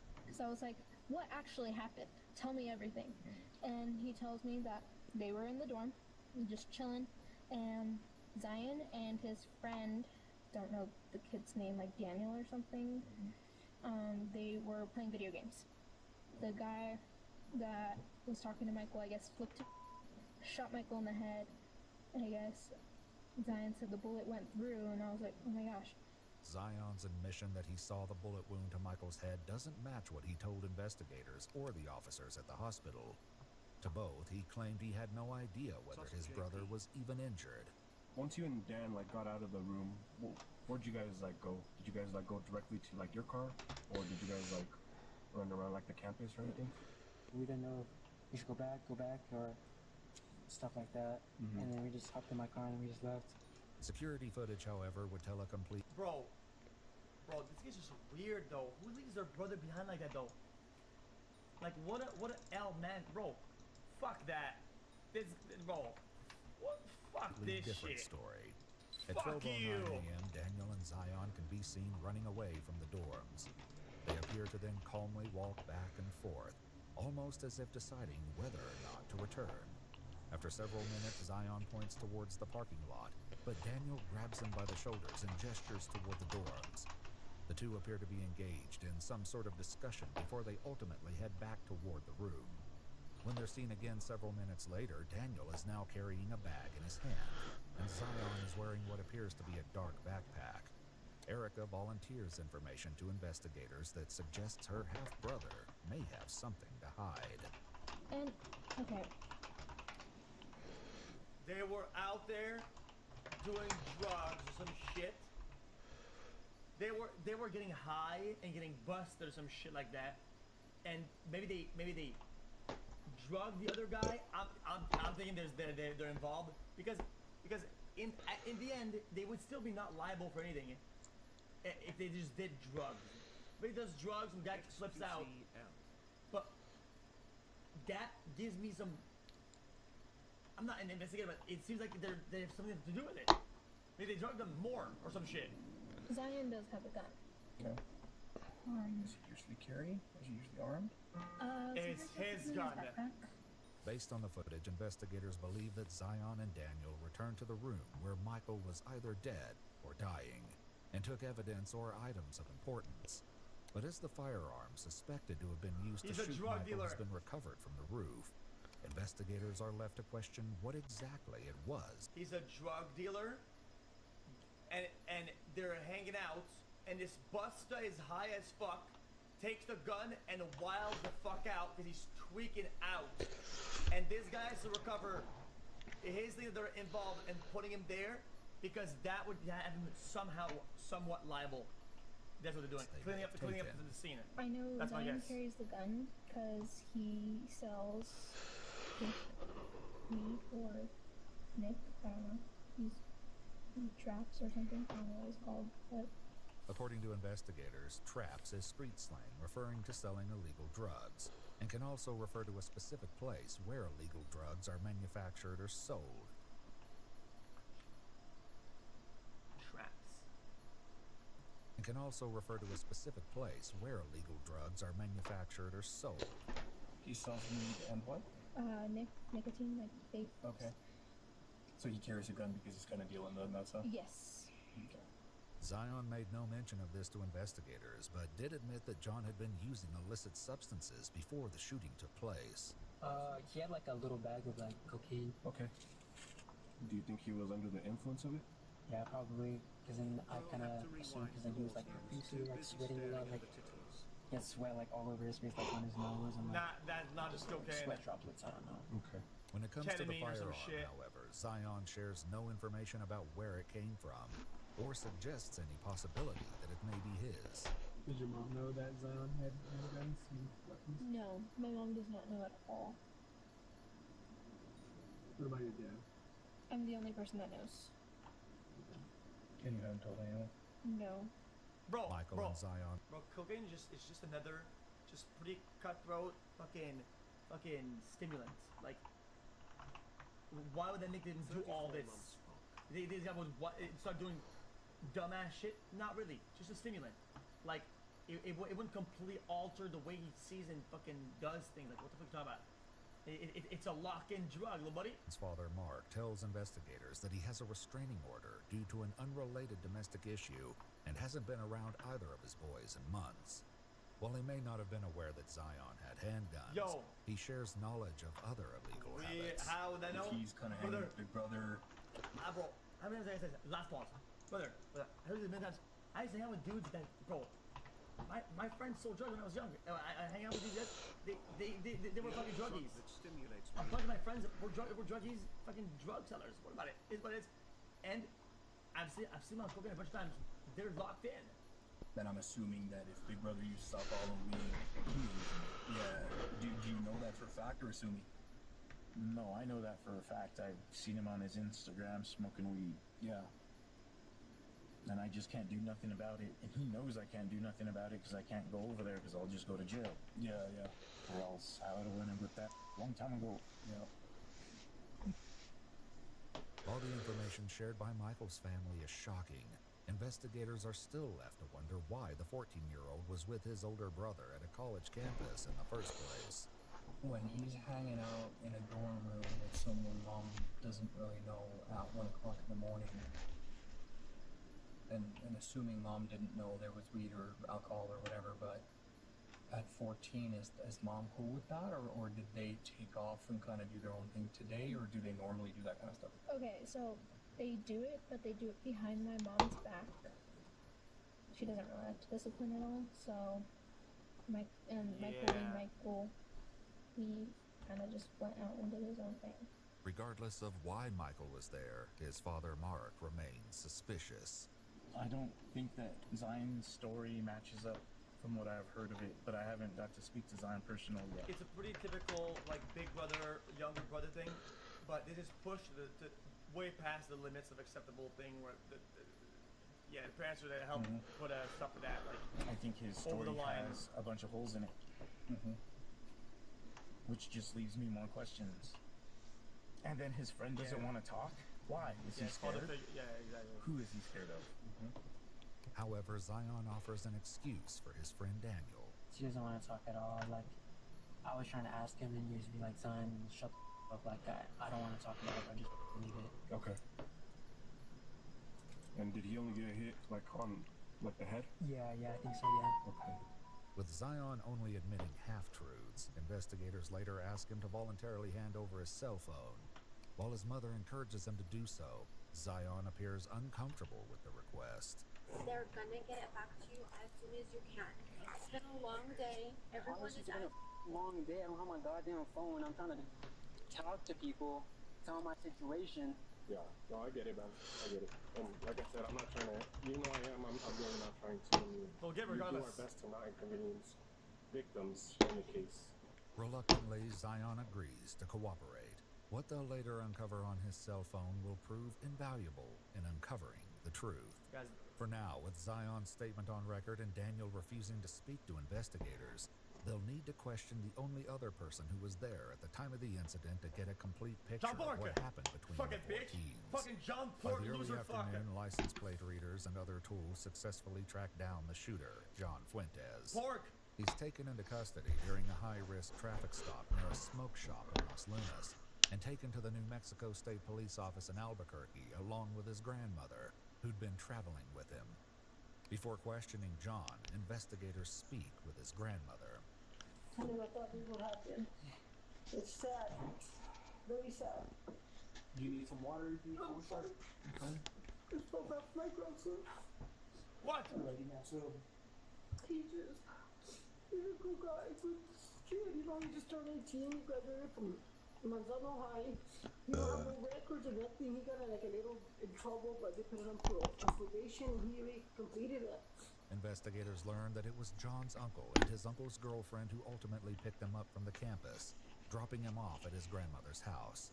His grandmother explains that she then took John to Walmart to get bandages for his wounds. Right. I wanted to clean his wounds and that, and we can't run from the law before.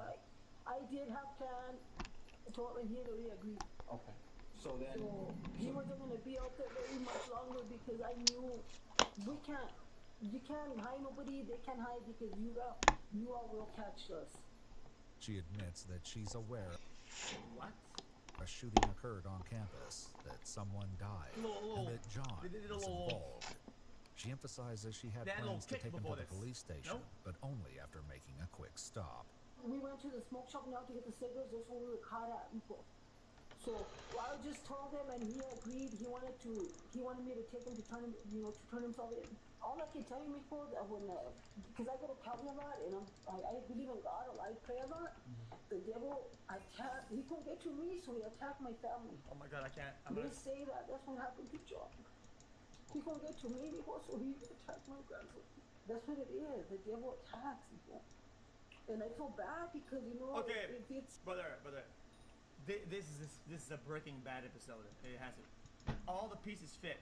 They said, what was it, Los Lunas, fucking Albuquerque, fucking drug and shit like that, fucking...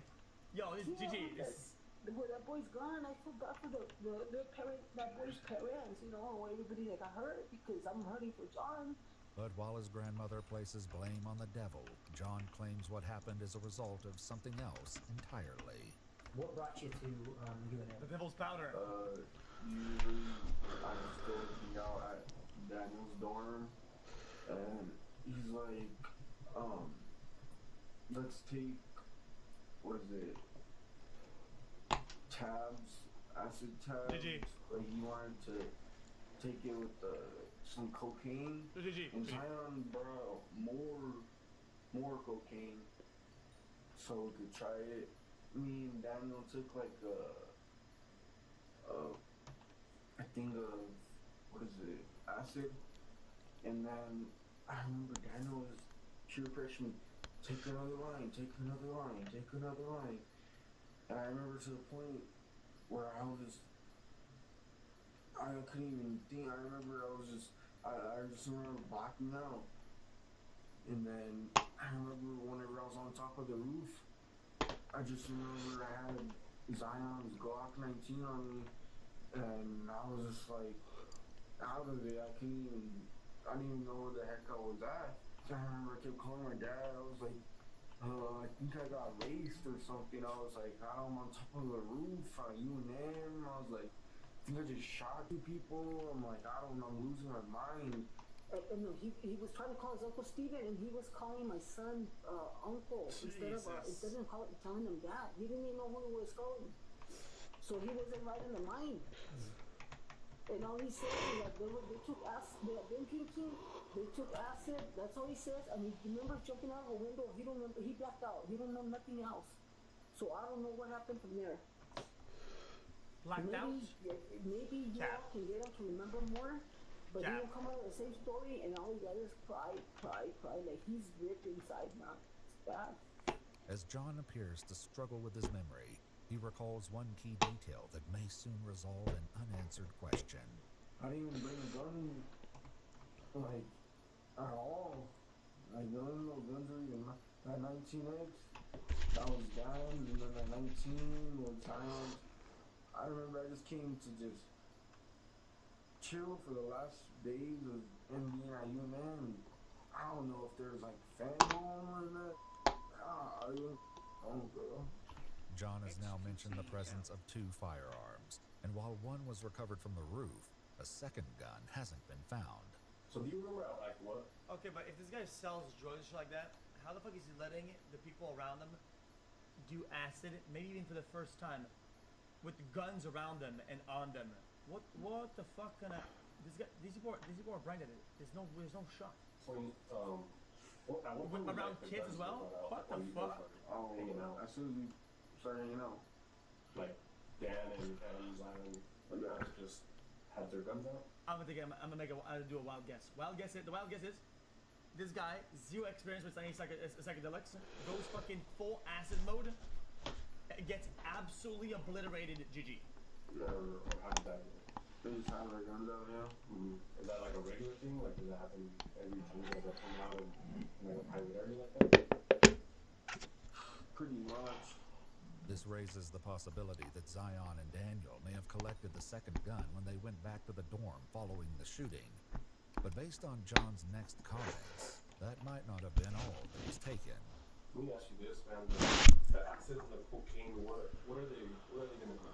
Like, are they going to be in containers? Are they going to be in baggies? That should have been a little baggie. Zion, bro. Remember, he just picked up all kinds of coke. All kinds? I don't even know who. All kinds, you said? A big old baggie. I don't know, his. And then the little acid. I don't even know where the hell he got that from. After searching the dorm, Some investigators found methamphetamine for suspected sure. acid tablets, 1 to 2 baggies containing a white powdery substance, a line of powder along with a credit card, and 2 rolled up $100 bills. The large bag that John described was not located. According to police records, investigators believe this large bag was likely taken by Zion or Daniel when they returned to the room. Ring camera footage showed the teens arriving at Zion's mother's house at 1:55 a.m. Notably, neither are carrying the 2 bags.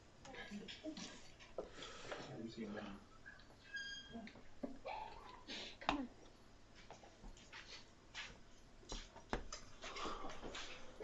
Oh no, they're cooked. Look, bro, look at these guys. Boiled. Bro, these like they're faded as fuck. This guy's sweaty as fuck and fit. Bro, this guy just holy fuck. I'm looking down till I see my bed and I'm gone. I don't know how I made it here type shit. This guy's an almond. This guy's a roast. Look at this guy. Come on, bro. I'm not a fool. Mother, look at this man. Look. Bro, this man is a roasted almond. Since the teens were captured on camera leaving the campus at 12:19 a.m., this means over an hour had passed between the time they left and when they arrived at the house, which is less than a quarter of a mile away from the campus. It's unknown what Daniel or Zion did in the hour after they fled the campus, but it's worth noting that after a search warrant was later executed on Zion's vehicle, both bags were recovered and both were empty. After obtaining search warrants for phones belonging to Daniel, Michael, and Zion, investigators uncovered stunning revelations that began to paint an alarming picture. Deleted texts on Zion's and Michael's phones revealed they had indeed been arranging illicit drug sales, with 14-year-old Michael coordinating the deals, Zion handling the deliveries, and the two splitting the profits. According to court documents, roughly 12 hours before Michael's murder, Zion traded a firearm for 40 to 50 grams of cocaine.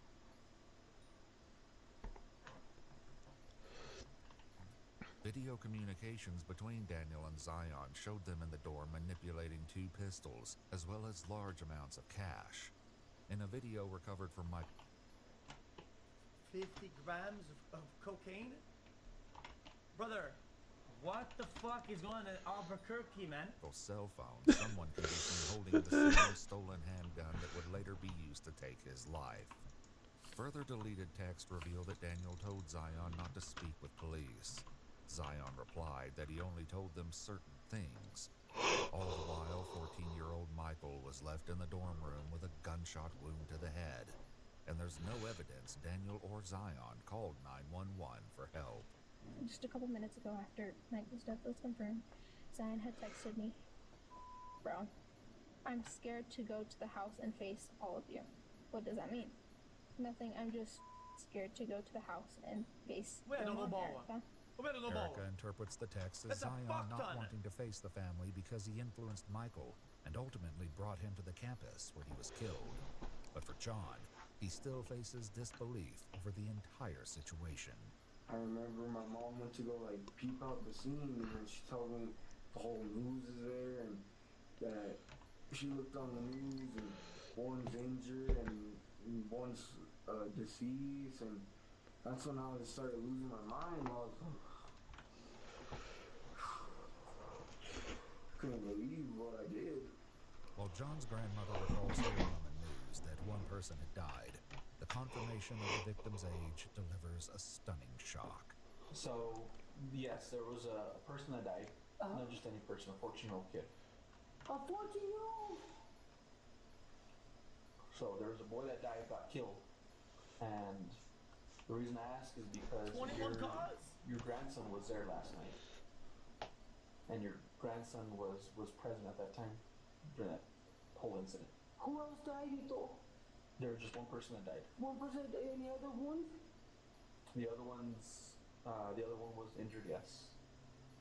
So it's important that we get more information from you, and I don't know if you're holding back information, but I'm not holding back. Your grandson was involved in a pretty serious incident last night into the morning.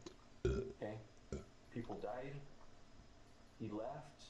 Obviously what you're telling us is that he went home, he started crying, said, "Oh God." Nobody in their right mind, I can tell you this right now, Nobody in their right mind is gonna cry over acid and being high on acid. Where he's Wait. is gonna cry over acid and being high on acid. What? Oh man, this guy needs to mute the mic. Mute the mic. Where he's feeling the guilt is he knows what he did last night. Mute the microphone, buddy. Okay, and that's where we're at right now. Or he's baiting. He's baiting So, your problem. I did don't he know. ever disclose to you that he killed anybody? No. No. No. Okay. As for John, he remains uncertain that he was even the one who pulled the trigger. I just remember somewhere of me holding his pistol, like looking at it off the acid,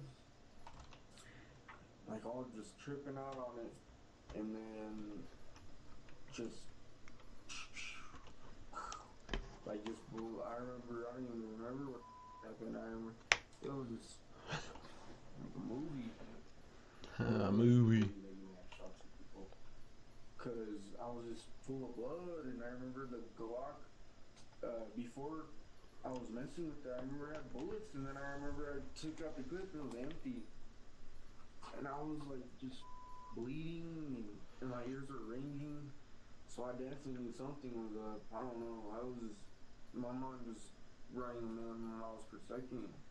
While most students seem to have slipped through the incident, police were able to locate a witness who heard the gunshots. So obviously, like, I know there was multiple gunshots, but it was like, so like the first one went off and it was like bam, bam, and then I heard somebody laugh. I heard like a guy laugh, and it was like a deep voice. After that, I heard like some muffling noise, like muffled noise, I mean. And then after like a few seconds, I heard like the shots again, like bam, bam, bam. But that time it was like complete silence. And then I heard like some muffled noise, like guys speaking, two guys speaking. But that's it. But one question continues to puzzle investigators. If the four teens were simply hanging out and partying, as John admits they'd done on more than one occasion, what happened this time that was different? Fucking drug cocktail. No. I just remember sitting there, they were watching like a Gordon Ramsay, like how the cocaine is like made from like the cocoa leaves. They were watching some like interesting whatever, and then that's whenever we're like, oh, Dan was like, you guys gotta take some more now. Here, take some more.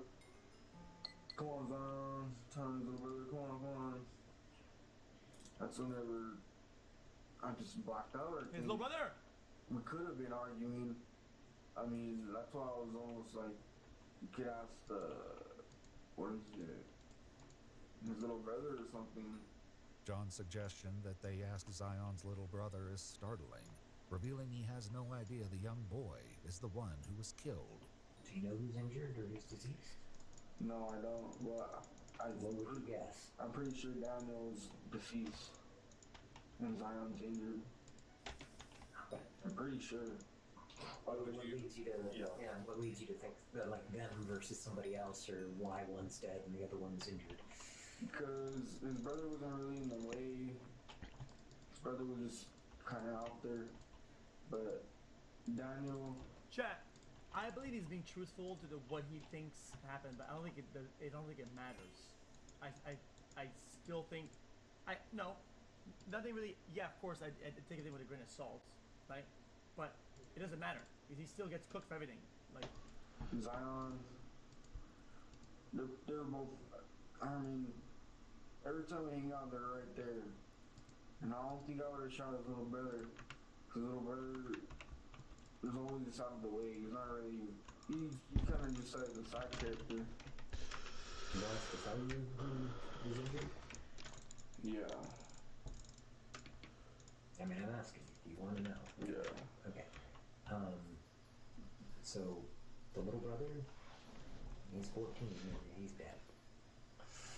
What? And then Dan was injured, but not seriously. Zion was not. What? How must have blacked out? What the? Guys, that thing leads me to believe that he's not being truthful about his story, because it doesn't really change anything in his head. Who, in his perspective? Yeah, it's my old sword.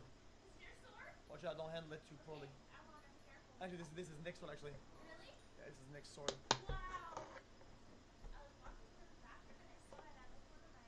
Look at that. Look at this. 47 months. XQCL. Hey. The dagger's mine. Wow. That's mine.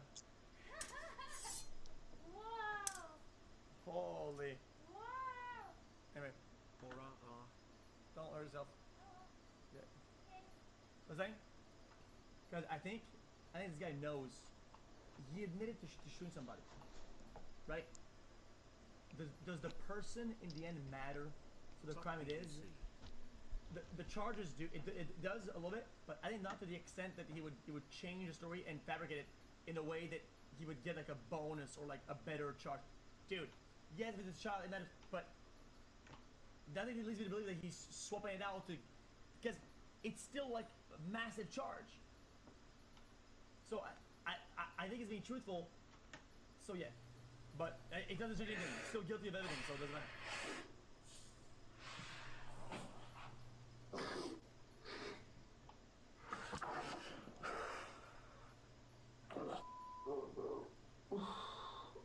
Investigators ultimately conclude that all four teenagers, including Michael, were drinking and consuming drugs while playing with two loaded stolen pistols. At around 12:05 a.m., John is suspected of shooting and killing 14-year-old Michael and of firing additional shots at Zion and Daniel, who was injured. It remains unclear whether there was any argument between them. Following his interview, John was taken to the New Mexico State Police for the execution of a search warrant before being transported to a detention center. 19-year-old Zion Mira was later arrested and charged with 2 counts of tampering with evidence, 1 count of contributing to the delinquency of a minor, and 1 count of possession of a controlled substance. He entered a plea of not guilty on October 27th to possession and sale of a fucking stolen firearm. Or even in having his possession, like, isn't that the whole gun thing? I don't get it. 2025. 19-year-old Daniel Archuleta was also arrested and later charged with tampering with evidence, contributing to the delinquency of a minor, and 2 counts of possession of a controlled substance. John Fuentes, now 19 years old, faces 8 felonies, including second-degree murder for the death of 14-year-old Michael Lamont, aggravated battery with a deadly weapon, aggravated assault with a deadly weapon, 3 counts of tampering with evidence, criminal damage to property, and receiving stolen property in relation to the firearm. He entered a plea of not guilty, and a pretrial conference has been set for July 7th, 2026. John Fuentes and Zion Mira are both being held without bond while awaiting trial. If you'd like to see select new videos early and help us keep uncovering case files that rarely come to light, you'll find extra footage and unseen details on our Patreon. Channel memberships here on YouTube also include early access to select new videos. Hey, jeez. What was that, man?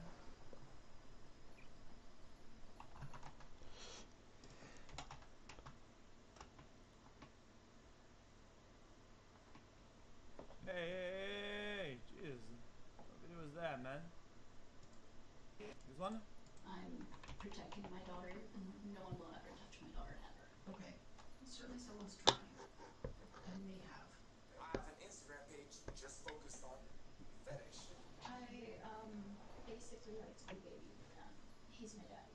Oh, you have a closet full of diapers? Yep. Oh, yeah. What? There's a whole string of stuff. Like, it's not just diapers, there's bottles, everything that you could think of. Interesting. It's boy, really? He sometimes will get diapered with me, but he's like a diaper lover. I wore diapers in interviews to relax. Okay. Literally. In fact, I call it my good luck charm. On April 16th, 2025, officers investigated the unsettling claim that unthinkable images. The check kept thinking they're pretty decent. Like the Trap University guy were pretty decent. No? of a 4-year-old child are circulating online. What they ultimately discover goes beyond the disturbing initial report, revealing one of the vilest cases Lake Stevens, Washington has ever seen. So you have hundreds of fetishes. That's not. Yeah, I'll let you get inside then. Basically, I don't judge people. The following is based on official police records, and the footage has never been seen before until now. Please note that all persons charged with a crime are presumed innocent unless and until proven guilty in a court of law. Following a cyber tip regarding a disturbing image being shared online, 46-year-old Jonathan John Whitwell and 32-year-old Larissa Jordan were stopped by police while shopping at the Safeway in Lake Stevens, Washington. John was approached first. I'm just confused what's going on. Oh, I know, but I don't understand what's... Okay, we'll get it all cleared up for you. You're gonna transport this guy to the PD? Sorry, I'm not trying to have issues. Alright, take a seat. I have a hard time with my arm like this. Okay. And I'm super claustrophobic. Oh, God. Go ahead, take Can a you seat. roll the windows down? I can do like that. You need to take a seat first, and I'll seat cover you in. claustrophobia, which is why... Are you Jonathan? John? John? Jonathan? Okay. No, Jonathan. I'm John. Alright. Can you please not shut the door yet? I'm serious. I have severe claustrophobia. Seriously. I'm not trying to fight. Just to let you know, you are being audio recorded, okay? Okay. Just so you know. It's okay. So what does that do? I'm serious I'm about gonna open the window. I'm not gonna leave the door open. John's fiancée Larissa was approached separately. I got it. I'll take it.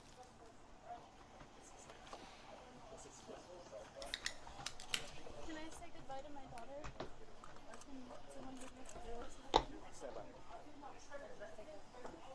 The couple who were engaged share a 4-year-old daughter who's still inside the grocery store. She's being watched over by a few officers while they wait for a CPS worker to arrive. Hi! Is your name... I love that name. Is that your friend? Did you just meet him? Yep. Tell me about your blankie. Mom's staying here. Mom's staying here? Yeah, she... just for a little bit. We'll, yeah. Just for a little bit. She's in the police car. Yeah. Yeah. Yep. The car's moving. The car is moving. Where's it moving? It's moving. Yeah. We came to help your Jesus. mom help take care of you for a little bit. Is there no like tactics to like change topic or whatever, or like steer this? Yeah, I think she went back to the police station. Neither John nor Larissa were given many details about why they were being detained before they were escorted to the police station to speak with investigators. Alright, go ahead, step out. The couple's toddler is also taken to the police station, where she'll wait for her parents' interviews to conclude. And we can wrap up your blanket. Yeah. There you go. Perfect. Yeah, I can hold on to.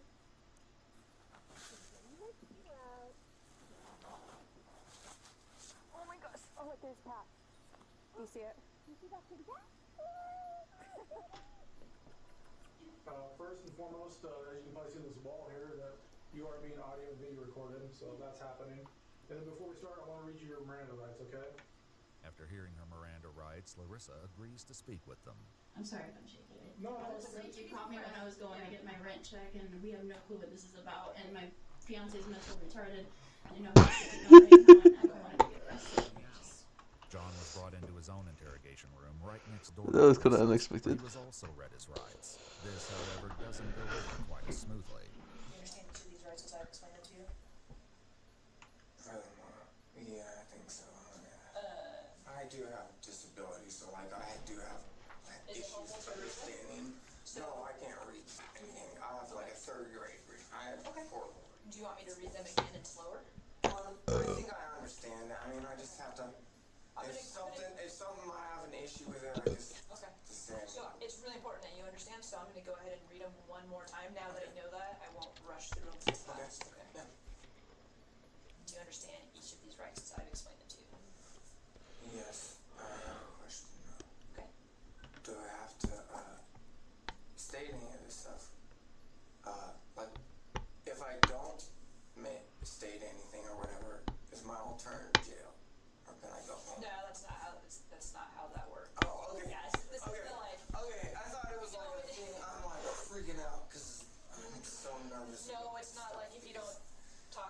Oh my god, this guy, oh man. Okay, that's why I'm like freaking out. What is? Can I My ask? disability? Like this guy's relieved, like he's going home regardless. He's chilling, like I what? don't know the exact statements, but it's like, and I don't get Social Security anymore right now because I'm like in the process of trying to get back. But I have some kind of mental retardation. I don't know the exact terms. I have a hard time learning and comprehending stuff.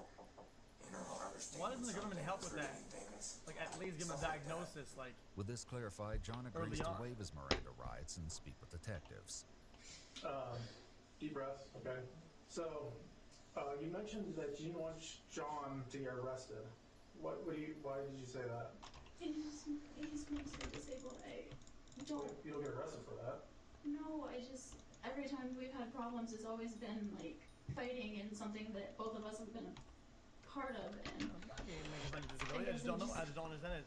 Don't want him to go to jail because I don't know what's going on right now, and I can't take care of him if either one of us are in jail. Can't take care of John? Yeah. Okay. So you're just worried about him going to jail for something that you don't know about because just the way he is, or? Are you afraid he's in trouble for something? Yeah. What do you think? I have no clue. Why would I be here though? With Larissa beginning to calm down, the detectives gather background information. She states that she's employed at the Big Five sporting goods store in Everett, and that John isn't currently working, so he stays home and cares for their 4-year-old daughter. Larissa often goes by the name Rue, which she'll be referred to occasionally during both her and John's interviews. Ew. John also has a nickname and is sometimes called Irish. Am I allowed to take this one? Yeah. Sure, Yeah.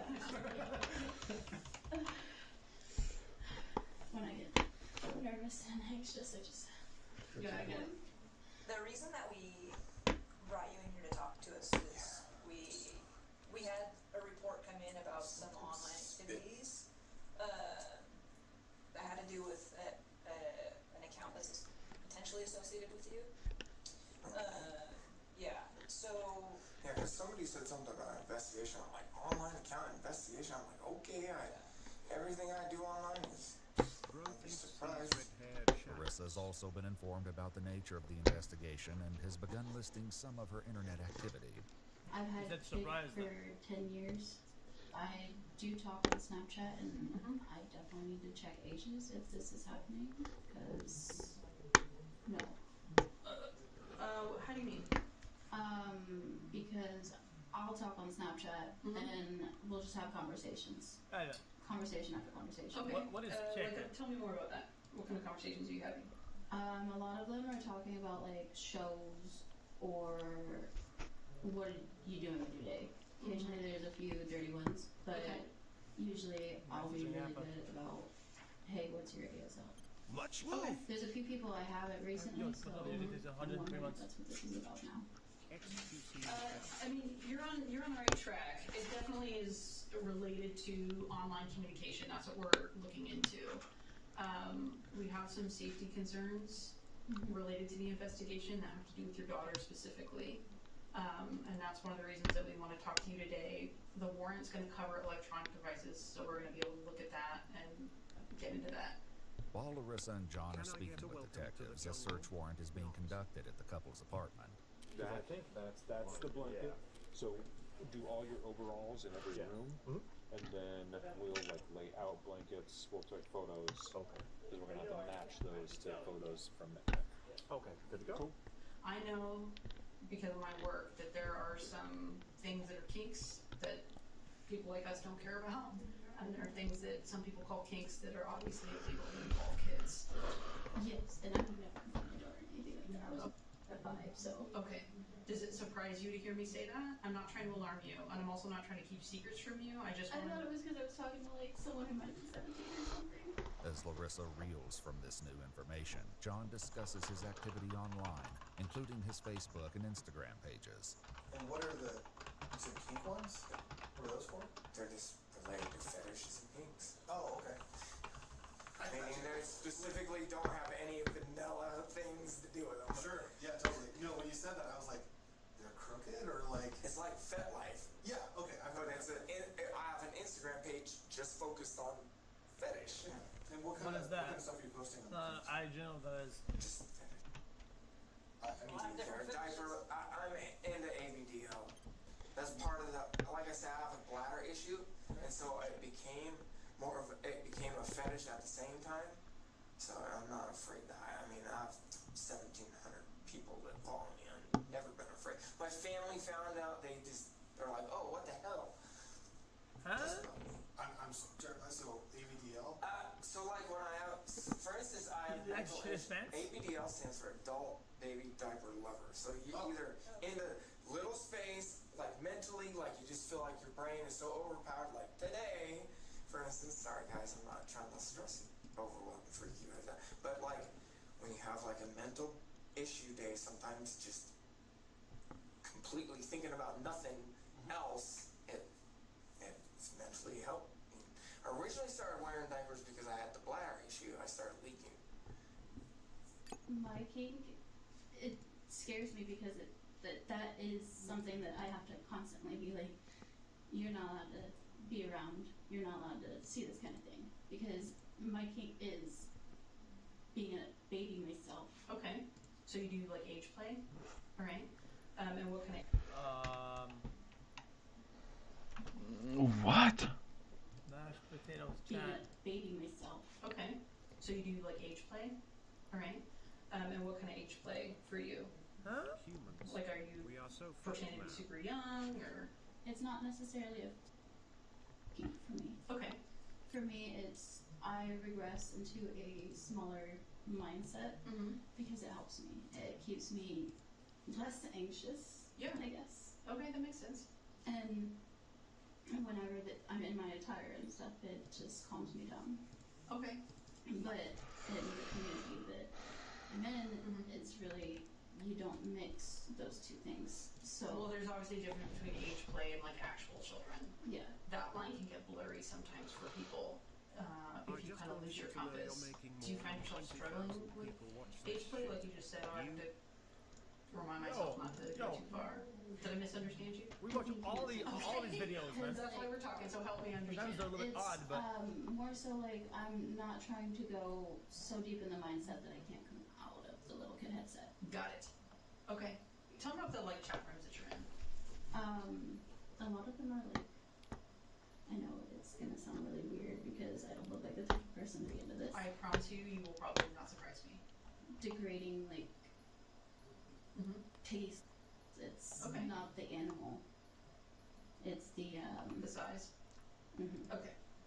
They're like the cow breeding ones, which is basically just a lot of people with ladies on cow milkers.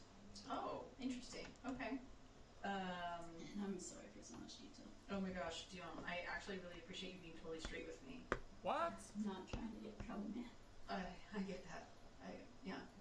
And do you think there's something you would get in trouble for, though? No, that's why I'm being honest. John also appears to be struggling to explain some of his kinks, now clarifying that he isn't aroused by diapers. So then how does this diaper fetish work? Yeah, but how? So there's not some mental illness, though. It just makes you comfortable and relaxed. I wore diapers in interviews to relax. Okay. Literally. So, but you said that. In fact, I call it my good luck charm. So you said you and Rue kind of bonded over that common interest. Oh yeah. And I was that and other things. THC. Sure. This guy's he's like loving this, like is it sharing this. for her then, and for you it's just. Well, I mean, it's not like we've never done anything, but I'm not really. That's not what we don't focus on that. You have a closet full of them. Of diapers? Yep. Oh yeah. Hey. Do you know? And other ABDL stuff. There's a whole strain of stuff. It's not just diapers. It's everything you can think of. Interesting. Toys that are this tall. You know the stupid ring thing? The kids play with it were this big? They make them this tall. They make cribs the size of this, bigger than this room actually. We had one in our living room. You have one right now? We had one. Okay. It fell apart. In her interview, Larissa provides more detail. I basically like to be baby. He's my daddy. Okay, so he stays like an adult. Like he sometimes will get diapered with me, but he's like a diaper lover. Okay. Well, she has her own tank. But No, it's totally fine. Like, there's no shame or shame towards you. I just hearing Honestly, I think I get it with some. I would say he has his own tank. Do that for you or for him? sometimes because of the diapers, but that's fine. I mean, like I said, it's not. There's no shame to that. I just don't know it, right? That's when I was asking the question. And then his age. You said sometimes he is the younger. occasionally he can be, but it's rare. And what are your ranges again? My ranges, when I'm really, really stressed, is infant to about 4. Okay. Whenever I am just kind of needing to de-stress a tiny bit, I'll get in like teen gear where it's like pigtails and kitten ears and stuff you go out in public with. The detectives with John bring this line of questioning back to their daughter. I mean, she's young. Does she even realize that it's unusual for you guys to wear diapers? We don't do a bunch of crazy stuff in front of her. It's not like we're doing scenes in front of her or anything. So where's she when that's happening? What do you mean? We're not doing scenes. That's the thing. Is what I'm saying is we're wearing around like a pair. Our diapers are a pair of underwear. She's seen them, yes. I mean, there's a closet. I mean, she's gotten into the closet. She's 4. She gets into everything. While it seems that Larissa and John have many interests in common, there are aspects of their relationship where they don't agree. I don't know exactly everything she does outside of the house. Okay, is that mutual? Like, are you cool with that? Not exactly, but it's part of. We're in a poly relationship, so I'm like new to the poly thing. So she was poly before she met me.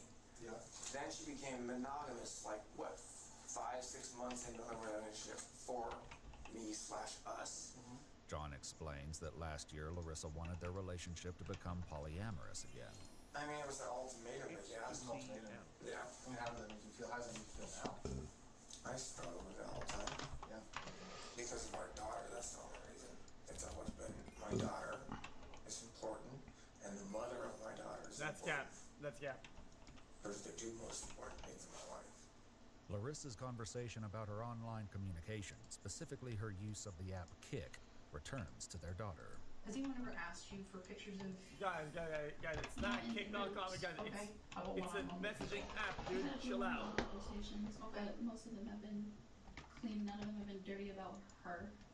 Has anyone ever tried? There's been a few people who tried. Okay. But tell me about those. Just occasionally you'll find a dude who is like, oh, you're into DTLG, BTL, how's your kid? I'm like, no. What do you say? Typically, I will either change the subject or just not report, but like block their little thing. Cap. Like block them. Yeah. Cap. This discussion appears to strike a nerve with Larissa. Though it may seem obvious why the topic bothers the mother, what exactly has her feeling emotional won't be clear until later. Hey, you okay? Deep breath. You're doing great. I'm just so anxious because this is... Some guys will pay for that. Pay for pictures and stuff like that of your kids. Is that a surprise to hear? I mean... It's not a surprise to hear, but yeah, I've never been paid for anything like that. The only thing I've ever been paid for was my ex-husband will pay for like alcohol for me. Oh, okay. That's it. Have you ever sold yourself? Other than the time for alcohol? Of myself? Yeah. Yeah. Okay. Did you film your daughter? No. Never, ever. All right. Have you ever taken them and then not sent them? No. Okay. After beating around the bush for over an hour with John, the detectives finally dive deeper into why they're there. Well, so then a little bit more about our investigation. Do you want to go into it a little bit more? Yeah, sure. So we got a report of an image of a child that was being shared through Kik. If she is, it's accidental. Tell me about that. I don't know. I'm just saying, if it happened, I don't know about it. Yeah, Chad, don't do it. Chad, you get men. You get them down. You get men. How something like this would come associated with you, and I mean, still keep in mind, like. Well, the ABDL thing, people link that stuff all the time. all the time because they think it's some kind of child thing or they think it's, I mean, so many people think that's foul, wearing a diaper as an adult.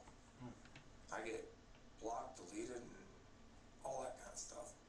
It just comes with the territory. As their conversation continues, the detectives with Larissa inform her that the warrant includes a search of her phone. What kinds of things that you're Okay. A lot of me. Of you?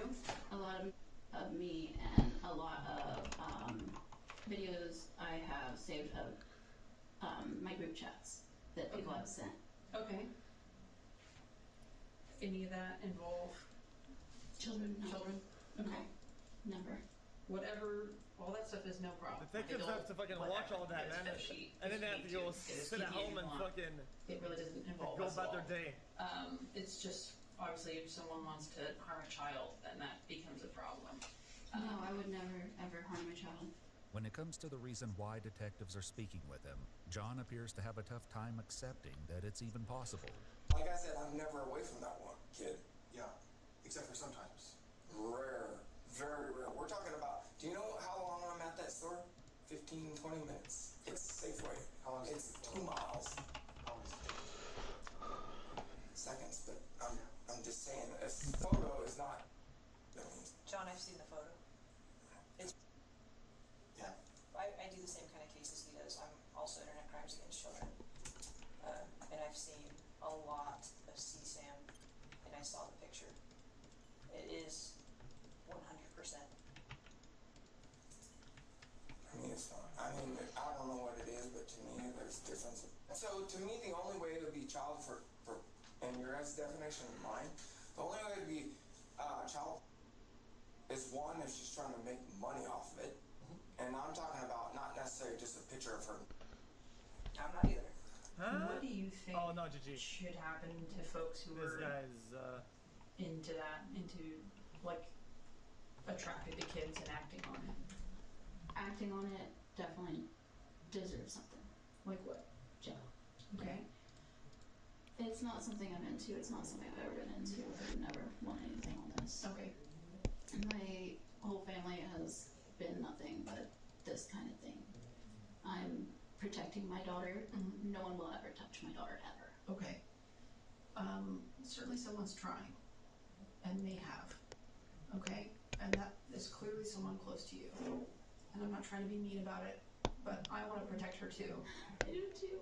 Can I describe this picture for you? Go for it. I still don't think. Well, we just don't want to like overwhelm you with it. Yeah. Okay. It's a graphic photo. Okay. And it was sent to somebody on Kick or something? Yeah, no, see, I don't really know anything about it. How does it make you feel to know that on the internet? It's there and it will never come back. yo, it's K-I-K. We cannot take it off the internet. It's Online messaging service, man. You guys need to fucking get off this shit. It's fucking weird. Weird. Social media's gonna happen. We threw that out the window the day it was invented. I mean, I don't like it, but I'm just saying it's gonna.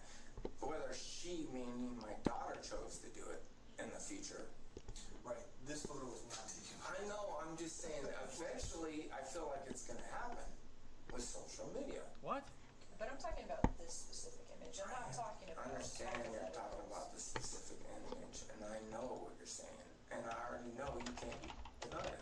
Well, so I am the type of person that thinks about things and I'll forget about it in 20 minutes. Okay. Because of my brain. No, sure, I get that. I also move on. The detectives speaking with Larissa switch topics, returning to one of their earlier discussions. Talk to me about fantasies. My fantasies would get other people arrested. Well, it's... Walk me through some of your fantasies. Or just because we're talking about stuff, right? I don't know what that means. What are some of the fantasies that you had? I like the ideas of myself only. Okay. By who specifically? Anyone? Basically, as long as they're old enough. Okay. Tell me more about that fantasy. I'll I'll be laying there and I'll be like, okay, my throat is feeling weird, and I'll be like, oh, it'd be nice to just be choked right now, to be taken control of. Yeah. I'm always in control of everything, so I guess I just want to lose control. Okay. I know that sounds like really. Well, I was gonna give a mean comment, but I was gonna give a mean comment, but I didn't. None of that stuff is a big deal. It's just trying to sort through. I'm gonna say it. She How doesn't control. I'm not into kids. Okay. Her calorie intake. You have demonstrated to us that you are a very loving and protective father, and you've said it yourself. You're obsessed with your daughter. She's your world. You've wanted her since you were born, and right now I'm telling you that she's being abused online, and you're just kind of no. She's not being abused online. She's being exploited. She's being abused at home, and she's being exploited online, and you're just kind of whatever about it. So there's some inconsistencies with the John that we met earlier and the John that we're meeting right now, and that. Well, because I know exactly what you guys tried to do. Trying? What's that? Because I know. You're trying to take her. You're either trying to take her away from her or her mom, and I don't have interest in taking a child away from a loving home. Period. She is loving. I will not leave a child in a dangerous situation, though, and that's what I'm trying to figure out. After the brief change of subjects, the detectives with Larissa once again discuss her 4-year-old daughter. Have you ever taken any other videos of her using the bathroom or anything else without her clothes on? No. Okay. Though Larissa hasn't admitted this in the other interrogation room, it appears that the investigators going through both of their devices have discovered some concerning content. So what's going on in that house? What do you mean? I think it's probably time that we start talking about the things that you don't want to talk about with Rue. What do you mean? So, Rue is getting blackout drunk. Oh, Sending photos. Rue is using the dog. No, Rue doesn't. Yeah. What do you mean she's abusing the dog? I just told you that lives next door to that. She's abusing the dog. And now we found evidence as well. Both of them? I don't know. Oh, Is there one that's better than the other? Or? no. I just know that she's into that kink. What kind of relief is that? What do you mean? Oh. I can tell you everything. There's a billion things on FetLife that she's into. Literally probably over 100. Seeing that the conversation isn't going the way they planned, the detectives decide to take a break. We're just gonna step out and have a chat. And we'll be right back. Just while we step out, you're still being recorded from here, okay? Despite being left alone in the room, John keeps the conversation going.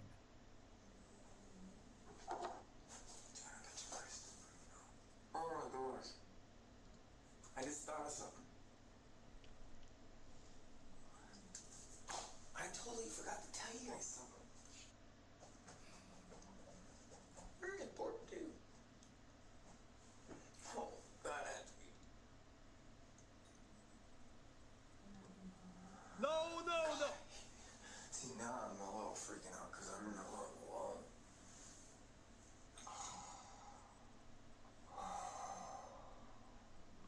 My God, I have to pee. Remember that pee? Yeah. I really have to go.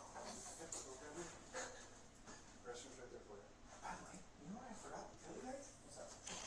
John informs the officer that the important thing he remembered is that a friend is currently watching their dogs at their home. The detectives with Larissa also decide it's time for a break. Why don't you give us just a minute? What? Okay. You want to have a minute to yourself? Okay. My purse has an inhaler in it, and I feel like I'm about to need it. Okay. Yeah, we'll go look for that. Just hang out here. Don't wander rolls or anything. Okay. Deep breaths. Jeez, man, what you got in there? Burgers and.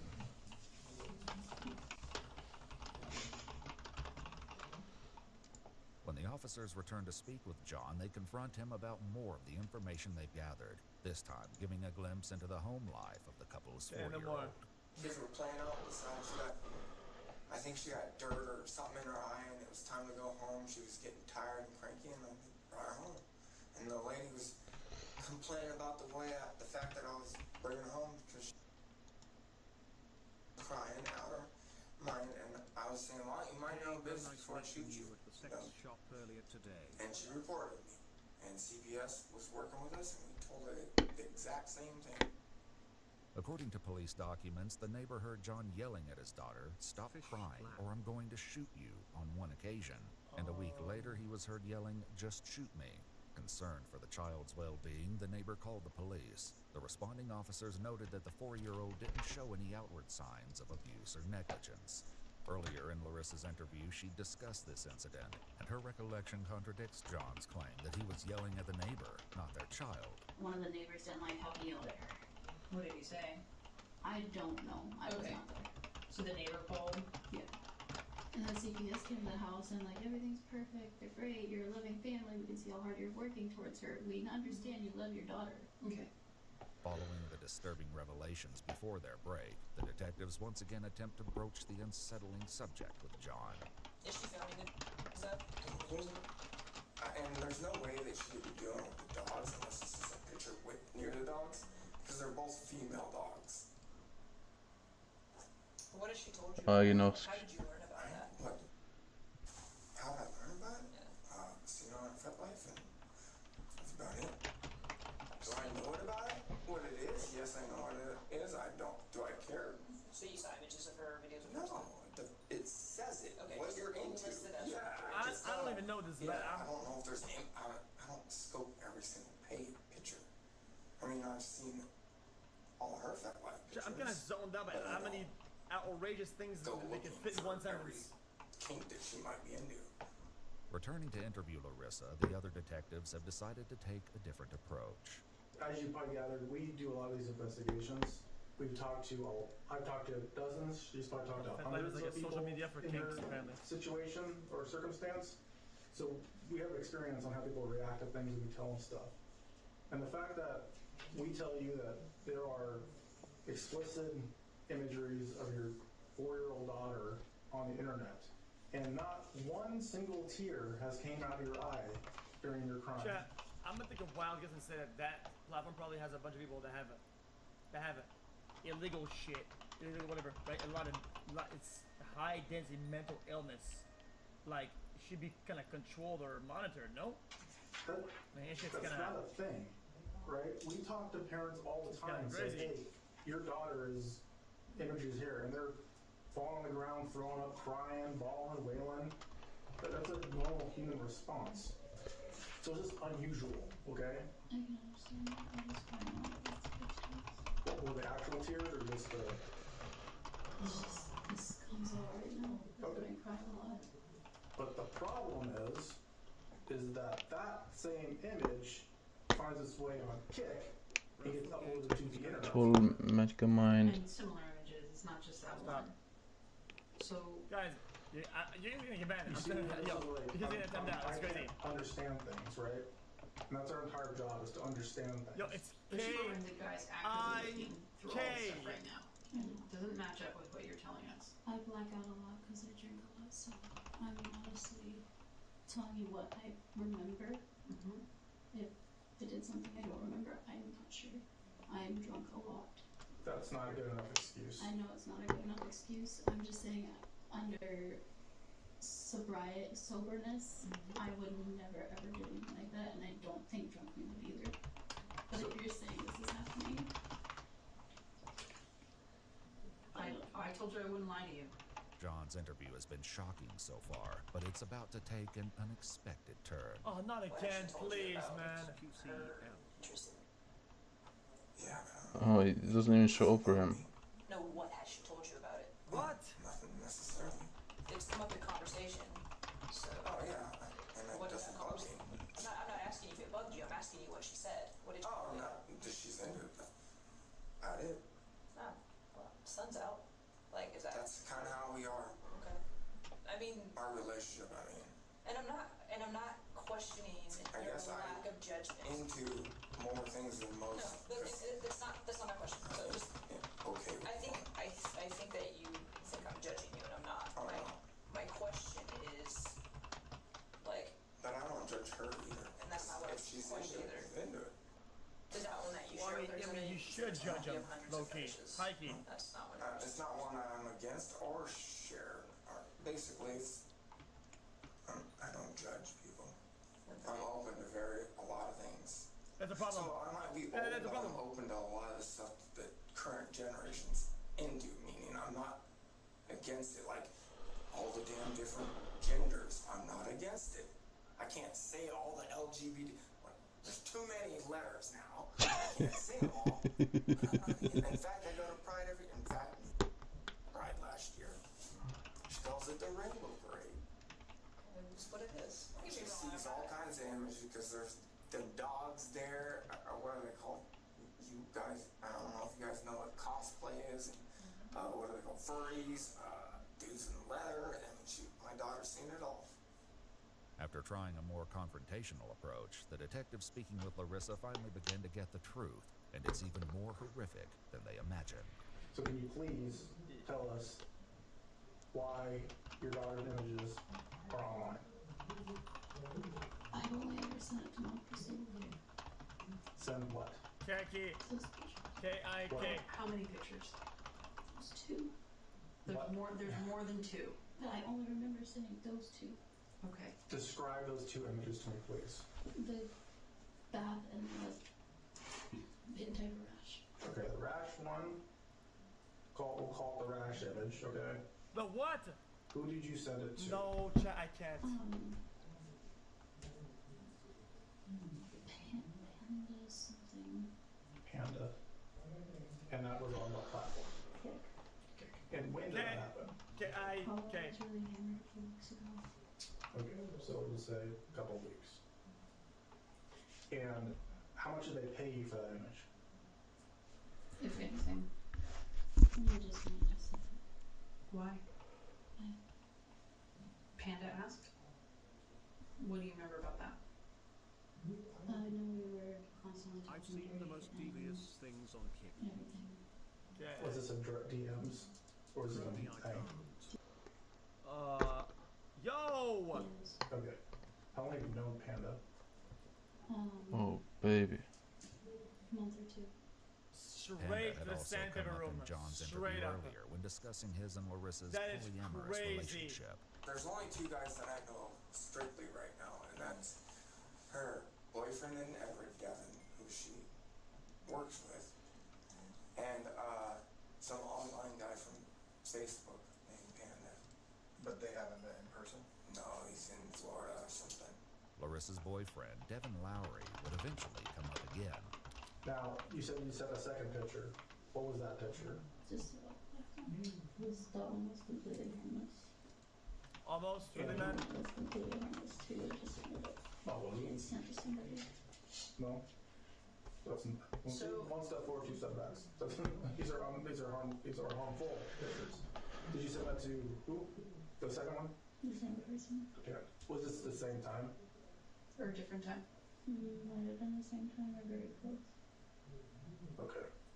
If Panda wanted to see other kinds of pictures of her, would you have sent them? No.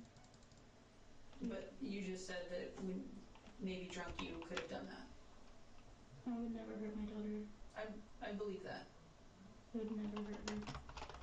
But if someone wants to see a picture of her and she's already in the tub, that wouldn't hurt her. That wouldn't injure her. I don't do it to her, no. And these were all innocently taken and misused. What happens when you get drunk? Drunk. I don't remember anything. It's like somebody else takes over. And what does that takeover look like? I've been told that I am moody and aggressive. Have you ever been told you're dominant? Only towards my fiance, yes. How does your dominance present itself? Usually towards Irish. Explain that to me, if you would. Usually it's towards Irish. Sometimes I will have group chats where I'm commanding in those. It's an online text-based group chat where I basically command people to do stuff. Despite the gravity of the situation, John is adamant with his denial. I don't think that she's trying to sell content necessarily. Maybe content in other forms of me and her, or me and her in diapers, or her in the bathroom maybe by herself. Yo! But me or her, doubt it. If somebody's seen an image or she shared an image on her, it was just communicating with somebody and she shared an image. I I don't necessarily like it, but I know this happened, and I know it's gonna happen. So, exploitation is just kind of inevitability? Pretty much, this day and age. While Larissa has been inching towards the truth about the images, she isn't quite ready to come clean just yet. I truly have a bad memory. Well, bad memory and being drunk are two different things.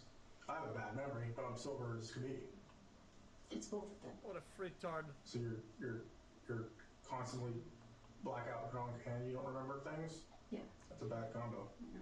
I personally know I would never hurt my daughter, drunk or not. I believe you. But I might have taken pictures when I was drunk. The images don't show her in pain, I just want to be clear. Because your repeated statements to me is I would never hurt her. Yeah. And what I'm saying is, like, it's clearly illegal images. It's not ambiguous, right? We didn't like scramble up a team to come talk to you today because You should just let her talk. She thinks that it's not harming, right? And she got the classification wrong when she let her talk about it. Because it was let her on leak the whole thing.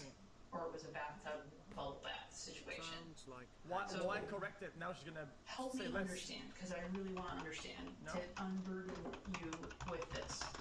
I honestly, I don't remember taking the pictures. If I took them, I obviously deleted them when I was drunk because I don't remember. Mhm. I have no actual, like, before you said anything about them, I only knew about those two. Okay. But you don't seem super surprised. Because it sounds like it's within the realm of things that could happen during these blackout drunk spells. Yeah, I went to jail twice because of it with DV. Oh, with the drunkenness? Okay. That's why I'm not surprised. But I just... Does it bother you that you were doing that? That's an odd brag, but sure. I'm not that kind of person, literally. So what about now, knowing that Ruth's taking pictures of her, explicit pictures of her and sending them? Well, that picture that you described, I would have to have more content. That's not enough information. That's about 2%. Because I would have to see all the conversation before the picture and all the conversation after the picture and any conversations he had with the person. So what's the, what To me, I context need is that an more. okay picture? In what context is Bro, that an these okay people are picture? so far gone. There's It's so just many like, different things. well, these are living like in the some underworld, like some parallel universe. It's crazy. Okay. This guy thinks That's the thing, it's me. he's talking It about, could be he's talking about a his friend. daughter, and this guy thinks it's like Sharing a picture. there's a good context So behind it. it's okay to send Possible. an explicit picture of your daughter as long as it's to a friend. To me, that's not explicit though. Remember? So you don't feel like you need to say from that is what you're Oh no, what I'm saying is I'm gonna still continue precautionaries. I guess. I don't know. How are you going to keep her safe from that? Rue? Yeah. Talk to her and figure out what's going on. In her interview, Larissa claims that her conversations with Panda had recently taken a turn. When did things start to get a little bit different with Panda? A week or two ago. Okay. Does he ever mention anything about being into kids? Yes, he has mentioned. Okay, so tell me what he said. He wants to eventually have a family so he can just look at them. Is that what he said to you, or is that what you guessed he meant? It's not the exact words, but basically what he said to me. They once again return to the topic of the images. Tell me what he's asking for. He just wants to see her. Okay. He says, does he know her name?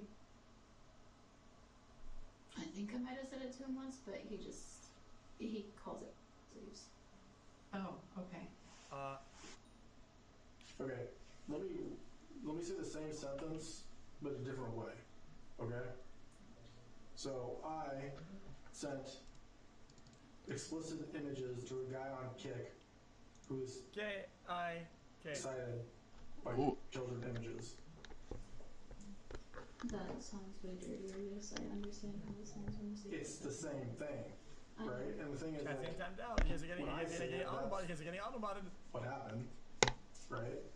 But when you say it, it's like way down here, like, you know, I don't see what the big deal is about all this stuff, right?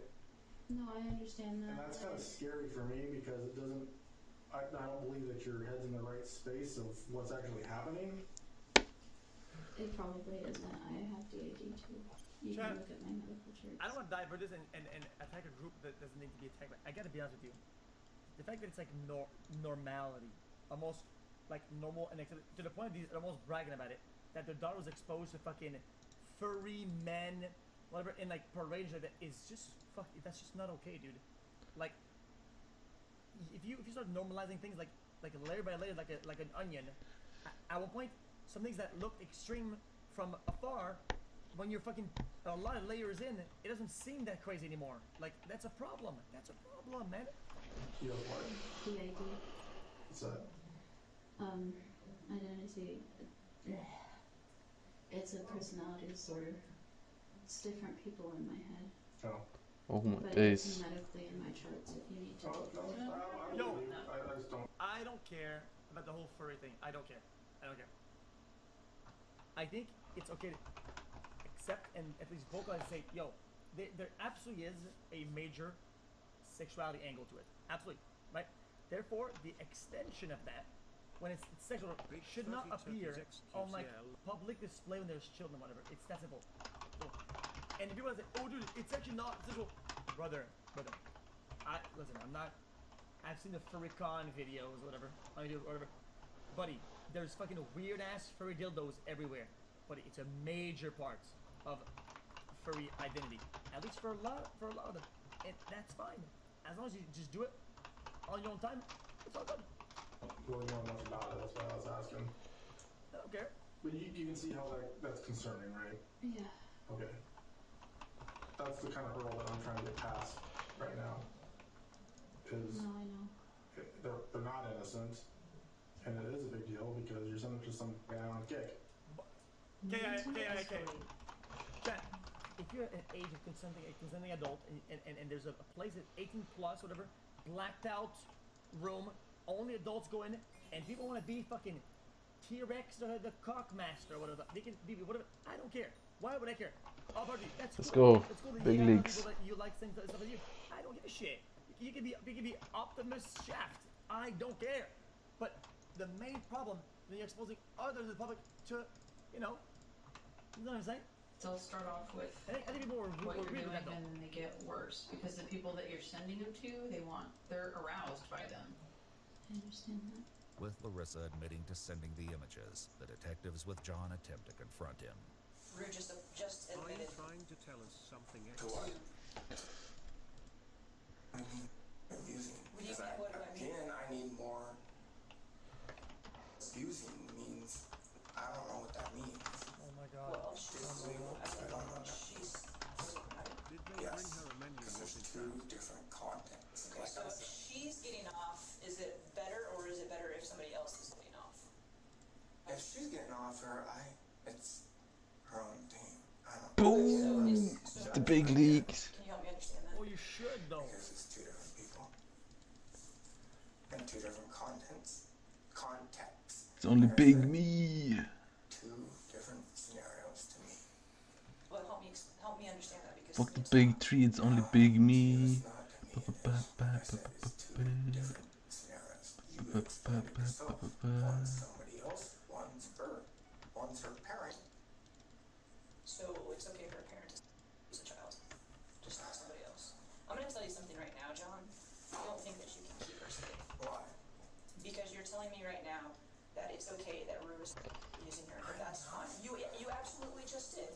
You just told me that it's okay. Yeah, I just said it's different. No, you said it's fine. You said that's her. Strategy input. I want to do the pressure a little bit about the fact that she's talking to other guys and shit like that, because this guy clearly is insecure about her talking to other people, whatever, right? And kind of poke at that, so this guy flips on her. Just too easy. Her thing, and it's no big deal. But if she's sending She's talking to this guy, boom, boom, boom.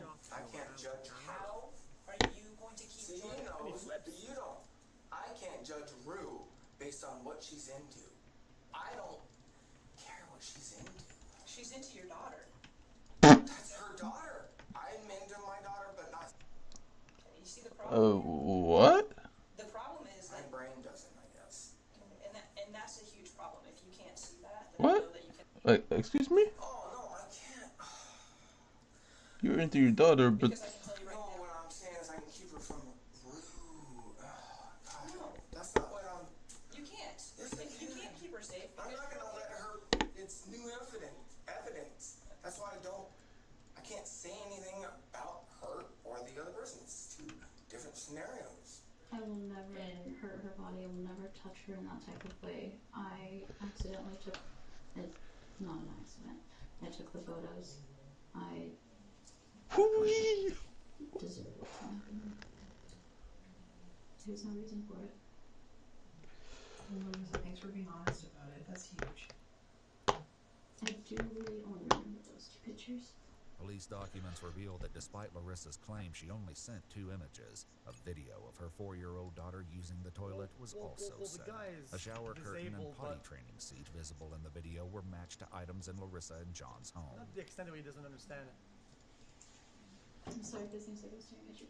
I'm staring like right at your stomach. I did not even recognize that might be what you're looking at, but thanks for the or heads whatever up. that is. Would it make you at all feel better to write a letter? Apology letter? Is it something you want to do? As revealed by police documents, Larissa's apology letter reads, "I've done you wrong. You don't deserve to be seen in that way yet. You are the reason I continue. There are no words that can express the guilt I feel knowing now the consequences of my actions. I love you, my angel. Mommy would never do anything to hurt you. I'm sorry your images are exposed. I deserve whatever happens to me. I hope you never ever go through this again. I would give anything to keep you completely protected." Rue is abusing her. I don't know what you're not understanding about that. Rue is over there writing an apology for the way that she has abused and exploited her daughter. Your daughter that you claim that you're obsessed with. Your daughter that is your life, that you love, that you have wanted your entire life, that you don't want to be apart from, that you just told us that you would do anything to protect, that you won't let her be alone with other You should people. also mention the dogs, that but woman it's all good. who helped you create her, who helped you raise her, one of the 4 people that changes her diaper, is abusing her, is exploiting her, and is sending pictures to God knows who online. And like I told you before, that picture is out there and it will never go away. That picture will be passed around from pedophile to pedophile for eternity. And your reaction right now is why I know I'm not safe with you. Well, what? So I'm a different person though. You're probably trying to say I'm not capable of taking care of my kid. Oh my fucking god, I can't. I am capable of taking care of my daughter. Bro, this guy's like in a fucking 3 IQ feedback loop, man. GG, man. I didn't know what's going on. This is the Kate thing. It has nothing to do with you not knowing what's going on. I've seen people not know what's going on, and that's absolutely horrible. It's tragic. I have seen that repeatedly, and it breaks my heart to watch that. You are telling me right now that it's okay, that you can't judge her. I can't see anything. I have to have a conversation with her. I would lose my mind if I found out I'm that someone was disabled. My mind doesn't work that way. You guys don't know me is the problem. I think you need some help, and this is maybe the first step. Would you agree with that? Wait, have a perfect predator? What? Is there anything else that you want to let us know about what's happening that we didn't ask the right question? Finds. I told you everything. Truly, I'm sorry. She doesn't listen. I didn't see it before, but I basically put her in my shoes prematurely. I didn't touch her, but I still hurt her, and I didn't represent her. Yeah, I mean, that stuff is exploitative. I know you know that now. Santa or treadmill, Loki. And you may have had something before and not fully understood. I don't know your head was for sure you can't be doing that. Send her a treadmill. Tonight didn't happen. Wait, I forgot I need to do the wordsy. Oh, come on, bro. Drunk, blacked out, drunk or not. That's Gap. No, That's Gap. I forgot I need to do this. After this horrific reveal, the detectives with John share an update about his daughter. That's the breaking point. That's the line. Yes, and she's going to be placed somewhere safe. Okay? She is not going home with you. She is not going home with Rue. Okay? That is not going to be a thing that happens. Alright? I don't know what the future looks like. Okay? I am completely removed from that. But I can tell you right now that CPS will get a copy of this report, and they will get the transcript of this interview if they ask for it. The problem is I don't know things like you think you guys know. And that's a problem. That's a problem. I'm not saying that I can't. She can't protect herself. She is relying on you and her to protect her. I'm not saying I can't protect her that way. No, I'm saying. So what? I don't see what I'm talking about. Is I don't know how to explain that I know how to protect her. You can't.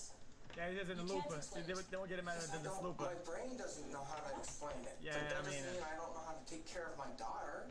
Yeah, if he thinks that if somebody does something, whatever, and his daughter's involved, well, he can't judge them. He can't judge them. It's not him, and it's somebody else. He has like actual zero IQ Following this loop. confrontation, the detectives attempt to wrap things up with John, but this proves to be a challenge.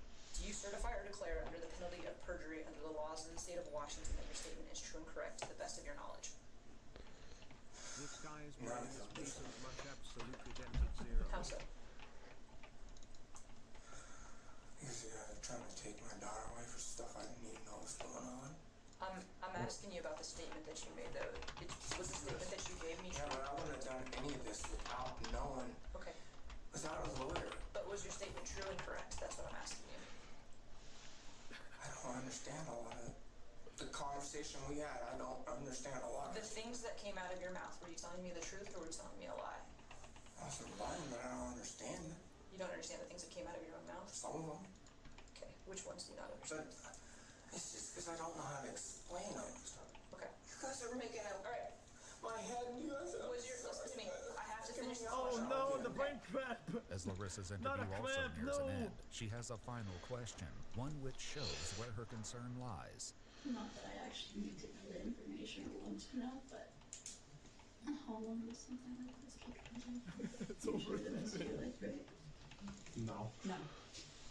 Could you do for jail for the rest of your life?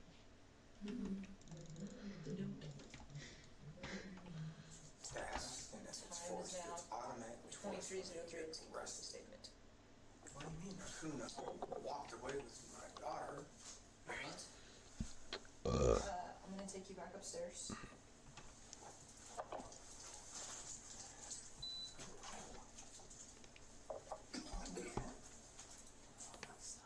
As Larissa awaits her fate, she shares one last regret. Today's been horrible. Thank you for streaming. It means the world to me, I man. think that's why I just Oh, what? for the satisfaction of someone else, not me. I think that's why I just feel so bad, because I didn't even do it for me, I did it for somebody else, and she doesn't deserve that. Following their interrogations, What? John and Larissa were both arrested.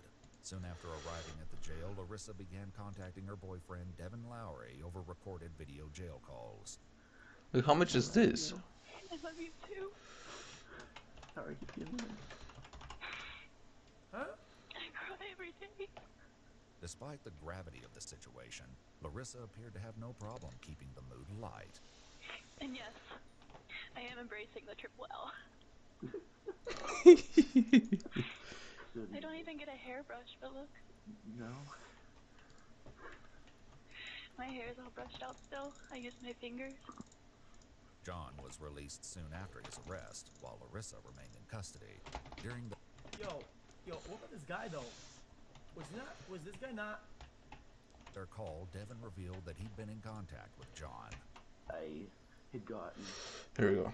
him a Boom. temporary phone at least so he could contact the CPS person. Thank you. Well, it's not panda, but he's got panda eyes though.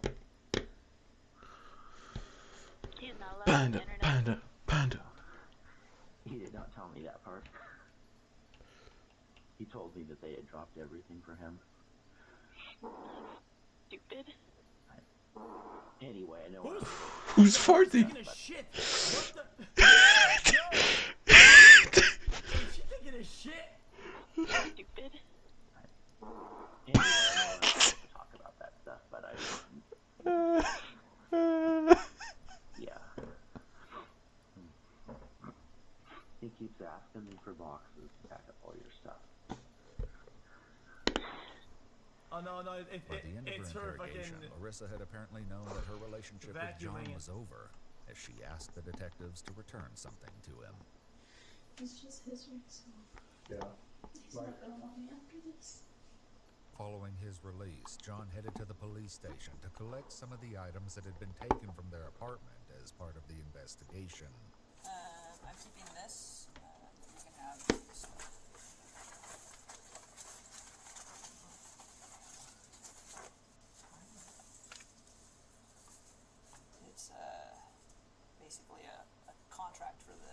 was that relationship that you guys had? With her and John's relationship evidently finished, Larissa had other things on her mind. Mike said that he's gonna work on the divorce while I'm in here so we can get married when I get out. Okay. I don't need a ring. I know you don't. I did not even think about it at all until RC said something. And then I was like, RC, well, technically she's supposed to give me one. No. If I had money to get you a nice ring, that would be going toward a fancy lawyer right now. I don't know how I got lucky enough to get you one. Dude, It's an onion ring. chat, because he's got the pen, the vibe though. Like I'm telling you, the guys in the log. I'm just saying, like. I don't deserve you. Yes, you do. I would do a jailhouse. How is it not though? You, if I could. Though it's unclear what exactly Larissa told Devin about why she was in jail, it appears that the story was altered from the one she revealed during interrogation. During their call, Devin shared what he discussed with his mother about Larissa's situation. I was kind of telling her, and I told her, I was like, yeah, you remember how when I was little, you had a picture of me and another friend of hers had 2 kids about my age, splashing in a tub. No! You had that same picture of me. She's like, yeah, and then she's like, I totally could see how something like that could happen. So, yeah, she totally is like, yeah, I see how you could get messed up for something that's innocent. Over the next few weeks, Larissa and Devin managed to maintain contact, and during some of their conversation, she made her feelings towards John known. Do not try to contact me unless it's about my child or getting more of my things. Tell you how much John screwed me over. The majority of their conversations, however, took on a much different tone. But hey, I had a good dream last night. Oh, yeah? You were in it. Was I? Normal or naughty? Both. No, You're such no. a pervert, and then you smile about it. Because it's fun to see your reaction. No! I miss my tongue Chat, ring I can't, because guys, I can't have it this on my was screen. fun I can't have this on my whenever screen. I can't watch people, this. It'd be like. So, fun note, which I don't think we've ever did before, and I'm demanding it. You've never French kissed me. I've never French kissed anybody. Well, that's changing when I get out. As long as we can change one other thing too. My last name? Oh, okay, 2 other things. What? Or a diaper. Yeah, on the same note. Jesus. I was actually thinking about that the other day. Yo, Alex is gonna last for. Oh my god, yo, there's more of this shit. This is outrageous. Speaking of, that's one of my other annoyances with it only showing your face.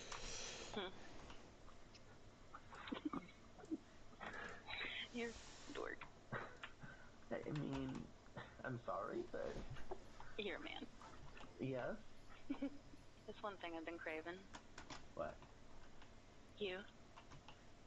You'll have to do old school and draw your... Hey, girl. Hey, I'm so confused. Is this How a are you video chat doing? or what? Why As does good she as I have can a phone be. in her hand Yeah, and why was he I bet. looking at his Not phone? me just looking at your first. I mean, they're kind of hard to not look at right now, so Yeah. I blame you. Can't see them, but the boys are over here. Hi, guys. Your mom tells me a lot about you. Your kid is entertaining. Oh, this one back here? Yeah. All right, well, you have a good day with your kids. All right. See you soon, hopefully. Hopefully. It seemed Larissa had a new perspective on her situation. You're not a bad person. Sometimes you just do bad things. It gave me hope. According to official records, Larissa Jordan was arrested on suspicion of... Yeah, but it's doing bad things that makes you a bad person, though. What kind of logic is that? of animal cruelty, exploitation of a minor via live performance or photograph, and possession and distribution of depictions of a minor engaged in explicit conduct. Her bond was set at $250,000 and she was held until May 8, 2025, when the state charges were dismissed. And according to court records, she was released from state incarceration. No! She was then promptly arrested on federal charges. Thank Larissa fuck. is now being indicted for the production of explicit material involving Jesus. minors. She's also accused of distributing, engaging in communications with others that involved assaulting children What and a soliciting twist. images of a father abusing his 4 children. She's currently awaiting trial. Stop showing In like June that. 2025, What the fuck? John Whitlow Yo, this sought a video. domestic violence. Yo. Sometimes the editing these videos are weird. Yo, guy YouTube. Guy YouTube. Larissa, where he included allegations of her physically assaulting him, including giving him a black eye and breaking his toe on separate occasions. He was denied because Larissa is in federal custody. He refiled in July. Their daughter is currently in foster care and is the subject of a dependency proceeding. At the time of this video, there are no other updates available about the identity of the person Larissa sent the images to. If you'd like to watch our videos without censored and muted words throughout, and with more information included, be sure to check out our Patreon. Go to patreon.com/EwooCrew today to sign up.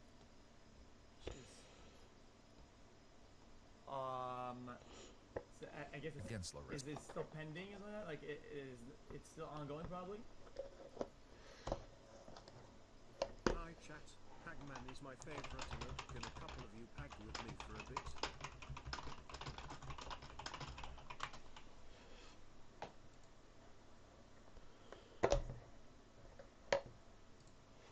Oh my god. Chat, is this one any good or not? Isn't that horrible? He just showed me pictures of her face, dude. Holy.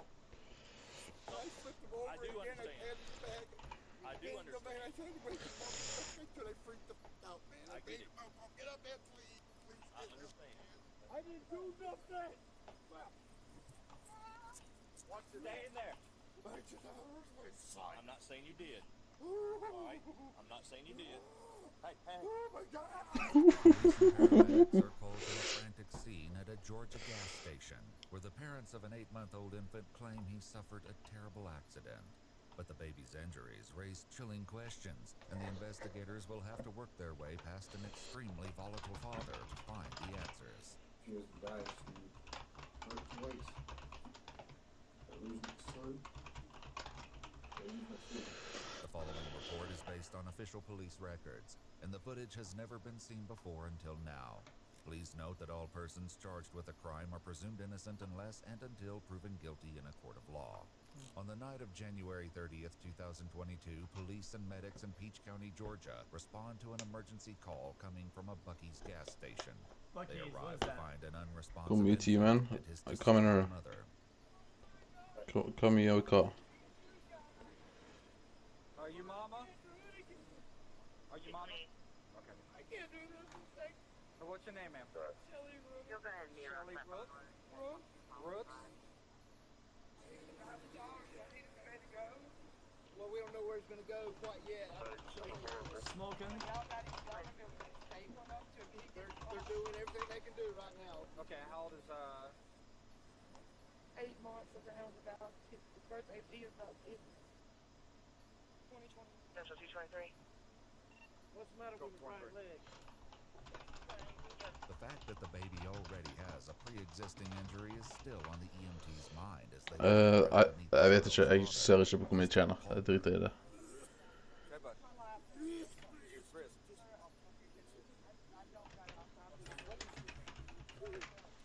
Hey, how long y'all been here? Not long? But what's not long? Like that? Oh my days. But they're both smoking cigarettes all day too. It's like, come on, bro, really, dude? Like smoking in the RV and shit. Fucking. Jeg gjør ikke pest, så jeg vet ikke.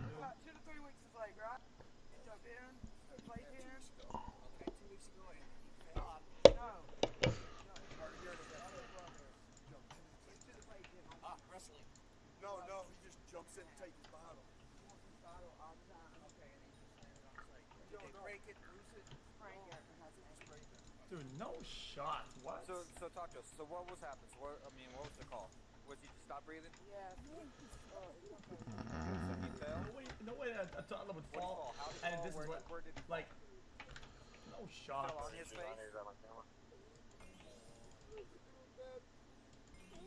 But what did he fall? Did he hit his face on the ground? Like, fall hard enough to like hurt their leg to that capacity. Was he on anything, or was he standing up when he did it? I'm just saying it's sus. So he slipped out of your hands? Okej, jag kan köpa med copper. Att han är Blossom. While the child's father tries to keep his composure, Warner Robins police officers begin to sense there's more going on here than meets the eye. He's not calm. They said anything? Okay, let me see this. Garden upgrades. Crop upgrades. I know this one, but... I could do that. I wanna do this. There you go. Man ju skaffa en ny armor då. Ja, men vi har ett litet problem. Jag kan inte göra det för 3 pieces. Vänta.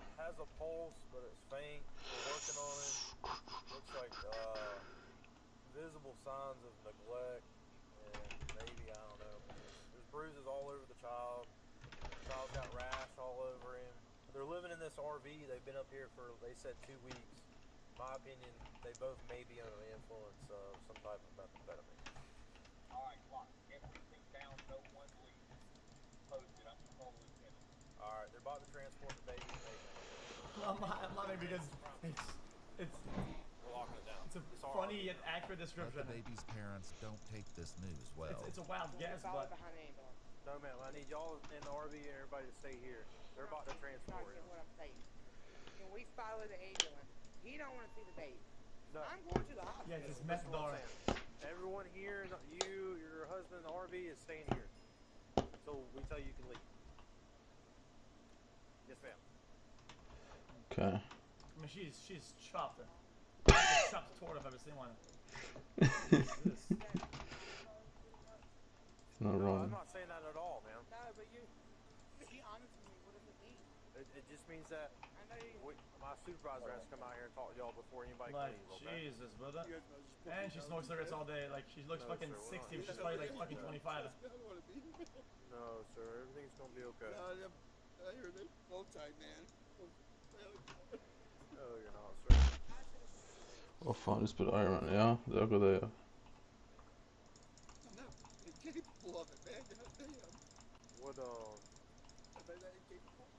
As Christopher's agitation grows, the officers discuss their next steps. He's getting unhappy, which, what does he want us to do to him? I think we need to get them away from him. He's getting pissed, which is understandable, so. Okay, Vine. He's about to start something, try to go to jail. Jag måste söka upp en guide här nu. Väldigt. Jag söker upp en guide. Okej, jag får se. Greenhouse. Okej. Trä upp, trä.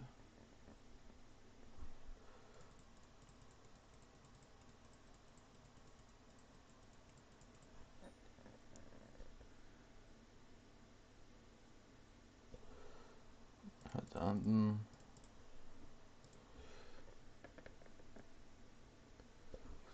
Tre der. 1, 2, 3, 4. 1, 2, 3. Rett under 1, 2, 3. Ha.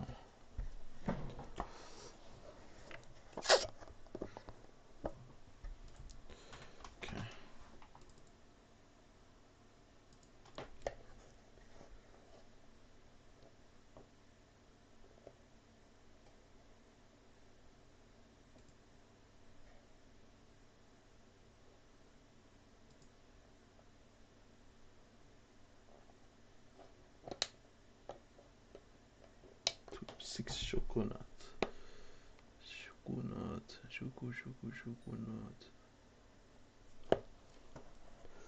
Ok, så om jeg bare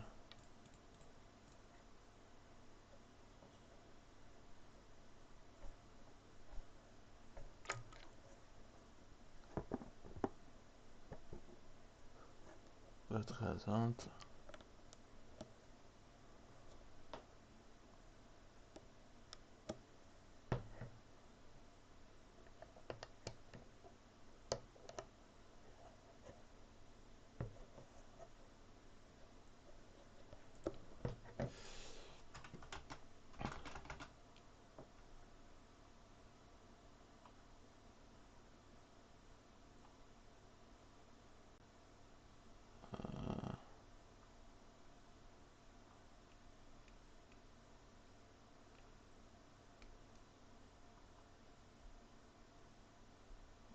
Why is it lagging out, bro?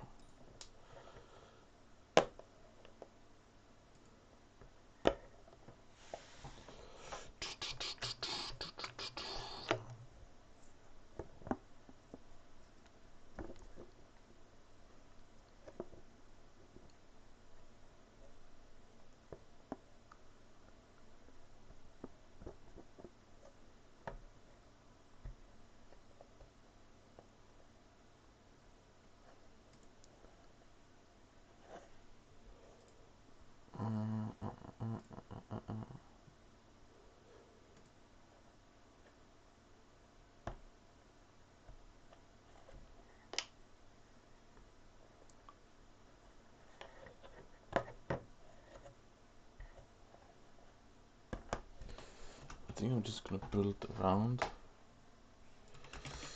Right. I think I'm just gonna do this. Why not? So it makes it look a bit better. There we go.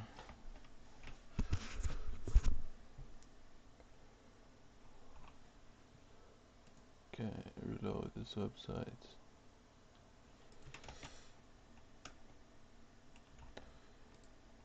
Now how does it look?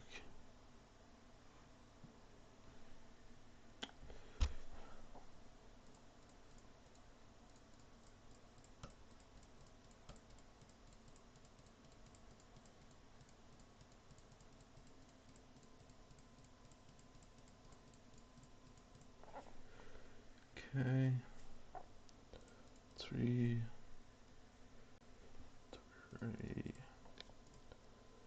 Calculate optimization. Let's have a look.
Why is this not working?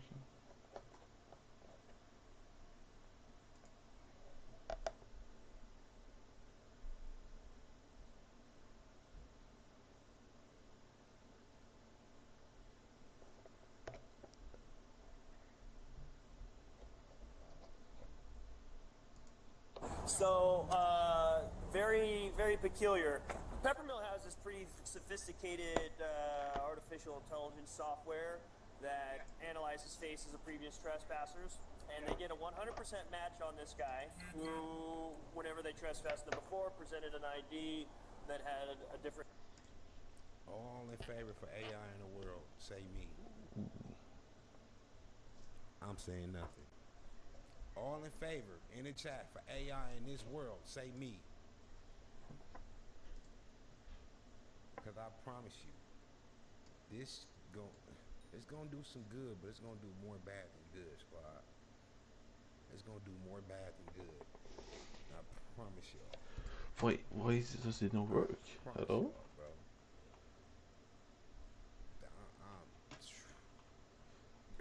They look like the same exact guy. I'm not Mike. I don't know nothing about Mike. So either he is who he says he is, and he's not ever actually trespassed, which I doubt because their software is pretty cool, and the fact that he's acting super suspicious. I'll be 100% honest. Could legitimately be you have a doppelganger running around. Well, unless I've gone crazy, I'm pretty sure it's not me. Wow. So what's this? Phoenix, Utah, or Arizona? Where this at, squad? Or Nevada? This you gotta look. Oh damn, it's off the top. I can tell what my bad. I see it at the top. Yeah, Reno, Nevada. So anyway, what just happened? What just happened, squad? And I hate why they put this in the beginning of the video. So AI try to say, hey, this one dude is basically a suspect. He's on a run or some shit, right? They arrested my boy like that's not me.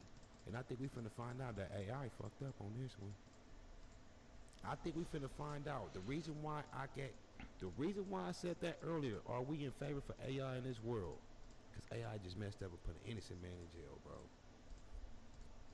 I see you now. Nightmare becomes reality at a Reno, Nevada casino when AI facial recognition technology misidentifies someone, leading to a wrongful arrest and lands an innocent man behind bars. What good is the ID then? Why do I even carry that mother? The following is based on official police records, and the footage has never been seen before until now. Please note that all persons charged with a crime are presumed innocent unless and until proven guilty in a court of law. On September 17th, 2023, the Peppermill Casino calls the Reno Police Department to report that a trespasser has unlawfully returned to the casino. They report that they have the man in custody, but he's claiming to go by an entirely different name than the man they've previously trespassed. Officer Richard Jagger arrives at the casino at 5:48 a.m. Hola, ¿cómo estás? Oh, thank God you're here. The man declaring his relief at the sight of the officer is 40-year-old Jason Killinger, who is accused of trespassing at the Peppermill Casino. So what's going on? So we got this suspicious alert, prior trespasser. Okay. And we made contact with him, arrested him, and he claimed that wasn't him. And so we're just trying to get you guys to make a phone call if it's with him or not. So what's the issue, you guys? Did he have a different driver's license or a secondary one, or has he got more property than just Why does it break? Just that those effects. So this is what I'm saying, squad. You mean to tell me he got a government issue ID? You mean to tell me the police pull up, they run your name? Your name, when they run your name in the police computer in their car, whatever the case, your picture pop up with your name. You mean to tell me he got all this valid? All his credentials are valid, but y'all taking him to jail off what the camera said? Because that's what it looked like, squad. They taking him off to jail off what the camera said, the AI, squad. Like he said, why give me all these credentials then if y'all gonna go off a camera? This is crazy, bro. One second, pal.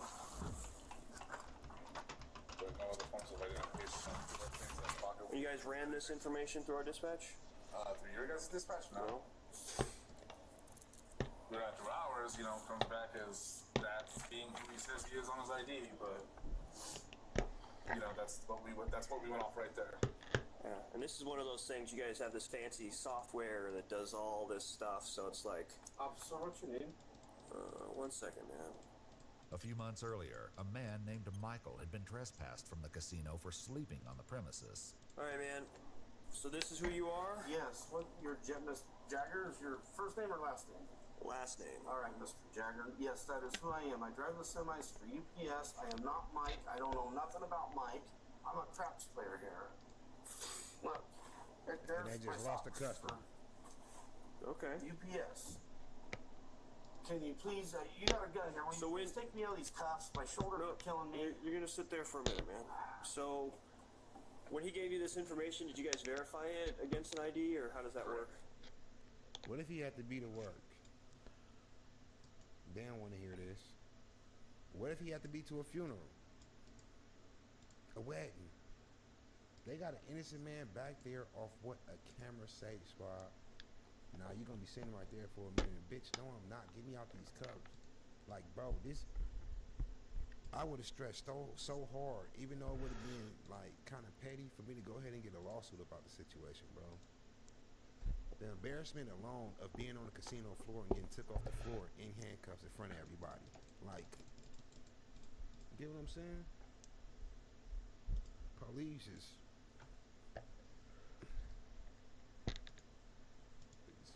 No, why we got a driver's license? Like, for real, bro. So, in that report there's an ID on there as well. I can show you that one. Okay. Jason, a long combination vehicle driver, had been playing craps until about 3 a.m. when he decided to leave the Pepper Mill and go to the Atlantis Casino. On his way out, he stopped at a blackjack machine and started playing. There, he was approached by a security guard who addressed him as Mike. When Jason clarified that he was not Mike and presented the guard with his driver's license, the guard apologized and walked away. However, as Jason attempted to leave, he was surrounded by security guards and handcuffed. He was told that he was under arrest for trespassing. I just need a break. My shoulders are killing me. So that's the ID that he presented. I'll be. Look in the news. Yeah.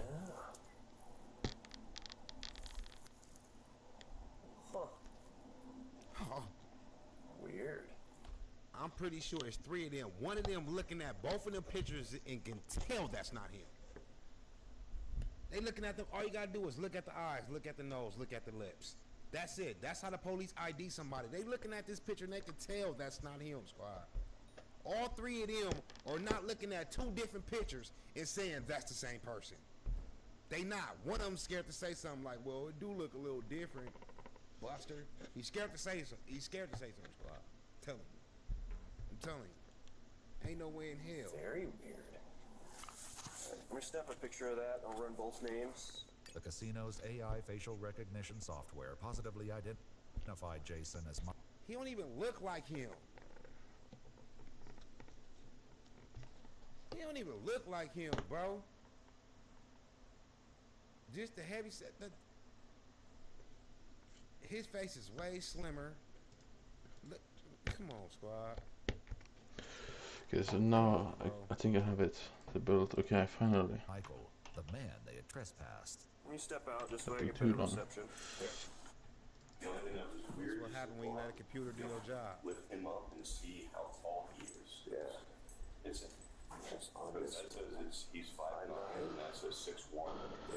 What you mean they do look alike? They look alike on the computer. How they look alike? Exactly. There's Michael on the right, that's old boy on the left. They look alike to the computer. Not to no human eyes, bro.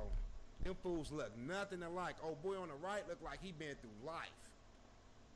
Face sagging, he like, come on, squad.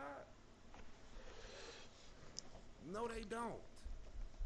The only difference between Michael and Jason's IDs, Jason is listed as 7 years younger than Michael and says that he weighs 50 pounds more. As well, the signatures are different. In his report, Officer Jagger wrote, quote, "The associated demographics on each driver's license were fairly similar, with the only major distinction being hazel and blue eyes, which are by their very nature similar eye colors and are dependent upon lighting." And the pictures are very, I mean, the nose. Right, and then we have our new system, our new facial recognition system, and that's what it's telling us. It's telling us that it's looking at it, and it's doing that, and then there was another one that came up when he was at our TRK, which Wait, is so one of I our don't cameras. understand. And this was right before we arrested him. We looked at it and said, Stop this AI. AI, we got to stop this AI. AI just said 99.9% chance it's him. 3 times. 99.8, 99.9, 99.8. 3 times, squad. What is that? Within a 2-minute difference. At 4:16 in the morning, 4:18 in the morning, at 4:20 in the morning. With a 2-minute difference every time. They need a new system, bro. They're being lazy. Firing humans and hiring computers. If this was a human, I don't understand. he wouldn't need a drug test in the morning. This makes Three sense. times you said this was the same nigga. You know what I'm saying? How you say 3 times this was the same nigga? Like, bro, you cool? We gotta get him a test in the morning, squad. Fire AI. They just put an innocent man in jail. Cause I promise you, if that was a human, you would be able to sue them. Ooh. That is him. That is him. I don't care what you say. I don't care what your ID say. That's him. You are him. You are him. You are him. And take him to jail, bro. Yeesh. that's him. And it came up 100%. Okay. 100% that. Yeah. So if the software is saying it, then it's legit. If the software is saying it, then it's legit. Look at the world we are in today. If a computer said a human is real, listen to me. If the computer said both of these humans are the same person, then it is legit. Not if a human say it. They even questioning themselves, but since the computer said it, I ain't gotta question myself no more. The computer's right. AI is right. AI is right. Ooh. And it's So he pretty damn accurate. So either he presented a fake identification the first time, or he's presenting it now. Even if he had a twin, it wouldn't be 100% on the facial, right? They sound stupid.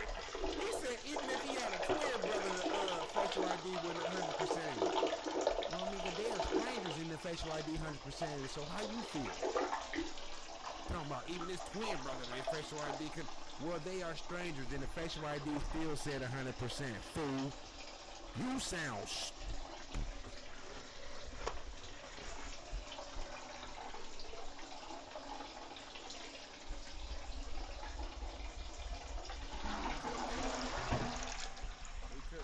Y'all know when y'all in a police car?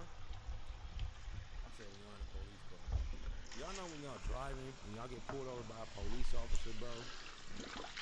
You know them fools don't even look for license plate no more. They being expired and nothing. They got an automatic reader on their car that scan all the cars on the road. Hey, that car in the front. They tag expired. Pull them over. They don't even get behind cars no more and type it in themselves to see if they got it. Like, everything is computerized, bro. Today is crazy. Today's world is crazy, bro.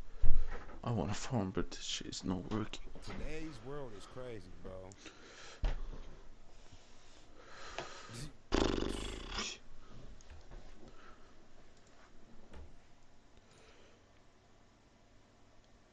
Hello, Star.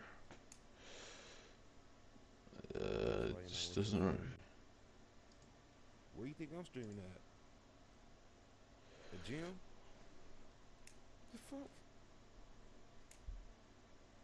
Where do you think I'm streaming at? I wouldn't think so, but I don't know, because they say twins share DNA, right? But well, like, I guess it depends upon if they're identical. I've seen identical twins where it's like moms can tell them apart. Right. So the other thing that kind of made us feel suspicious, or us managers, was right contact and they saw the ID that he's presenting today, and they're like, okay, it's not the same guy. He immediately gets up and starts cashing out, like running for the door. I'm like, okay, if it really wasn't him, why is he running for the door? Why is he getting ready to leave? Jason would later explain that earlier that night he played at the Legends Bay Casino, the Nugget Casino, and the El Dorado Casino before arriving at the Peppermill around 11:30 p.m.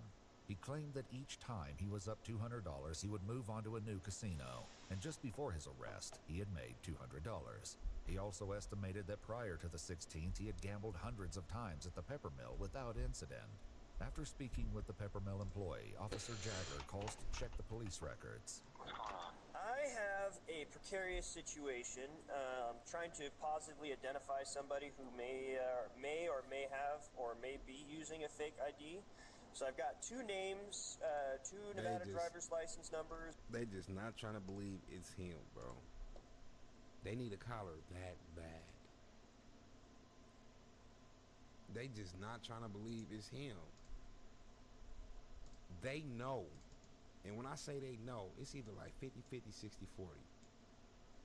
That this might not be this fool. They keep questioning it. Now they calling somebody else. We got a peculiar situation here. Well, I don't know. AI saying this. Look at the message. They kind of know, but they want a collar so bad, squad. The other fool watching this video just dying laughing like these old dumb motherfuckers. Like this fool up in there dying laughing, bro. Wherever he at, WM. And all that. If there's a chance I could have you run both and see if Okay, any let me of have a them look come here. back and maybe send me pictures and Agronomy email of sack. what their IDs come back as. Yep. Huh. That is super weird. Do you see resemblance in those? Yeah. Yeah, that is.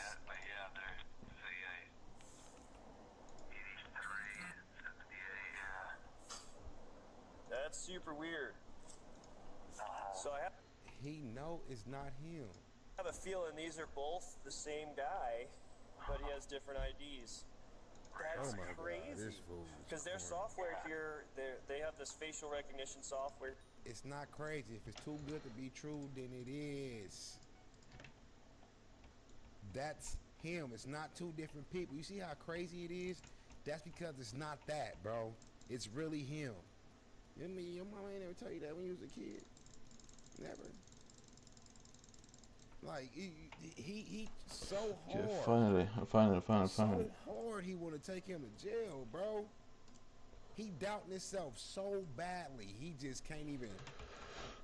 He just. My bad. We messed up, y'all. Like, this not the guy we looking for. None of that. None of that. Here at the Peppermill. None of that. And he came back as a 100% match for the character who was previously trespassed. Yeah. So this is definitely a weird one. So I have a feeling he's somehow making some fake identification or something, but pulling him up and then legitimate. I was just finna say that because the police get him from the DMV. When the police run your license and all that, to get it from the DMV, so there's no way it can be fake. At all. At all. If it's coming up as 2 different people from the guy, your officer that you just had running, even though you ran it while you out there in the field, you have to double check.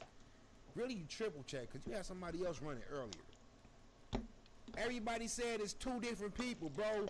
Leave him alone, squad. Leave him alone. He is, you gotta let him go. You gotta let him go. This is harassment at its finest. With this discovery that both Michael and Jason's IDs are legitimate, Officer Jagger calls his supervisor, once again explaining that the Peppermill's AI technology came back with a 1. Now he need a 4th confirmation. This is 100% match that Jason and Michael are the same person. Then this guy that they have now detained presents a different ID with a different name, Jason Killinger, and that has a matching photo for him now. I mean, the photos are different photos, but they look like the same exact guy. The only difference. The photos are different photos, but they look like the same guy. Make that make sense. If they're different photos, that mean they're different people.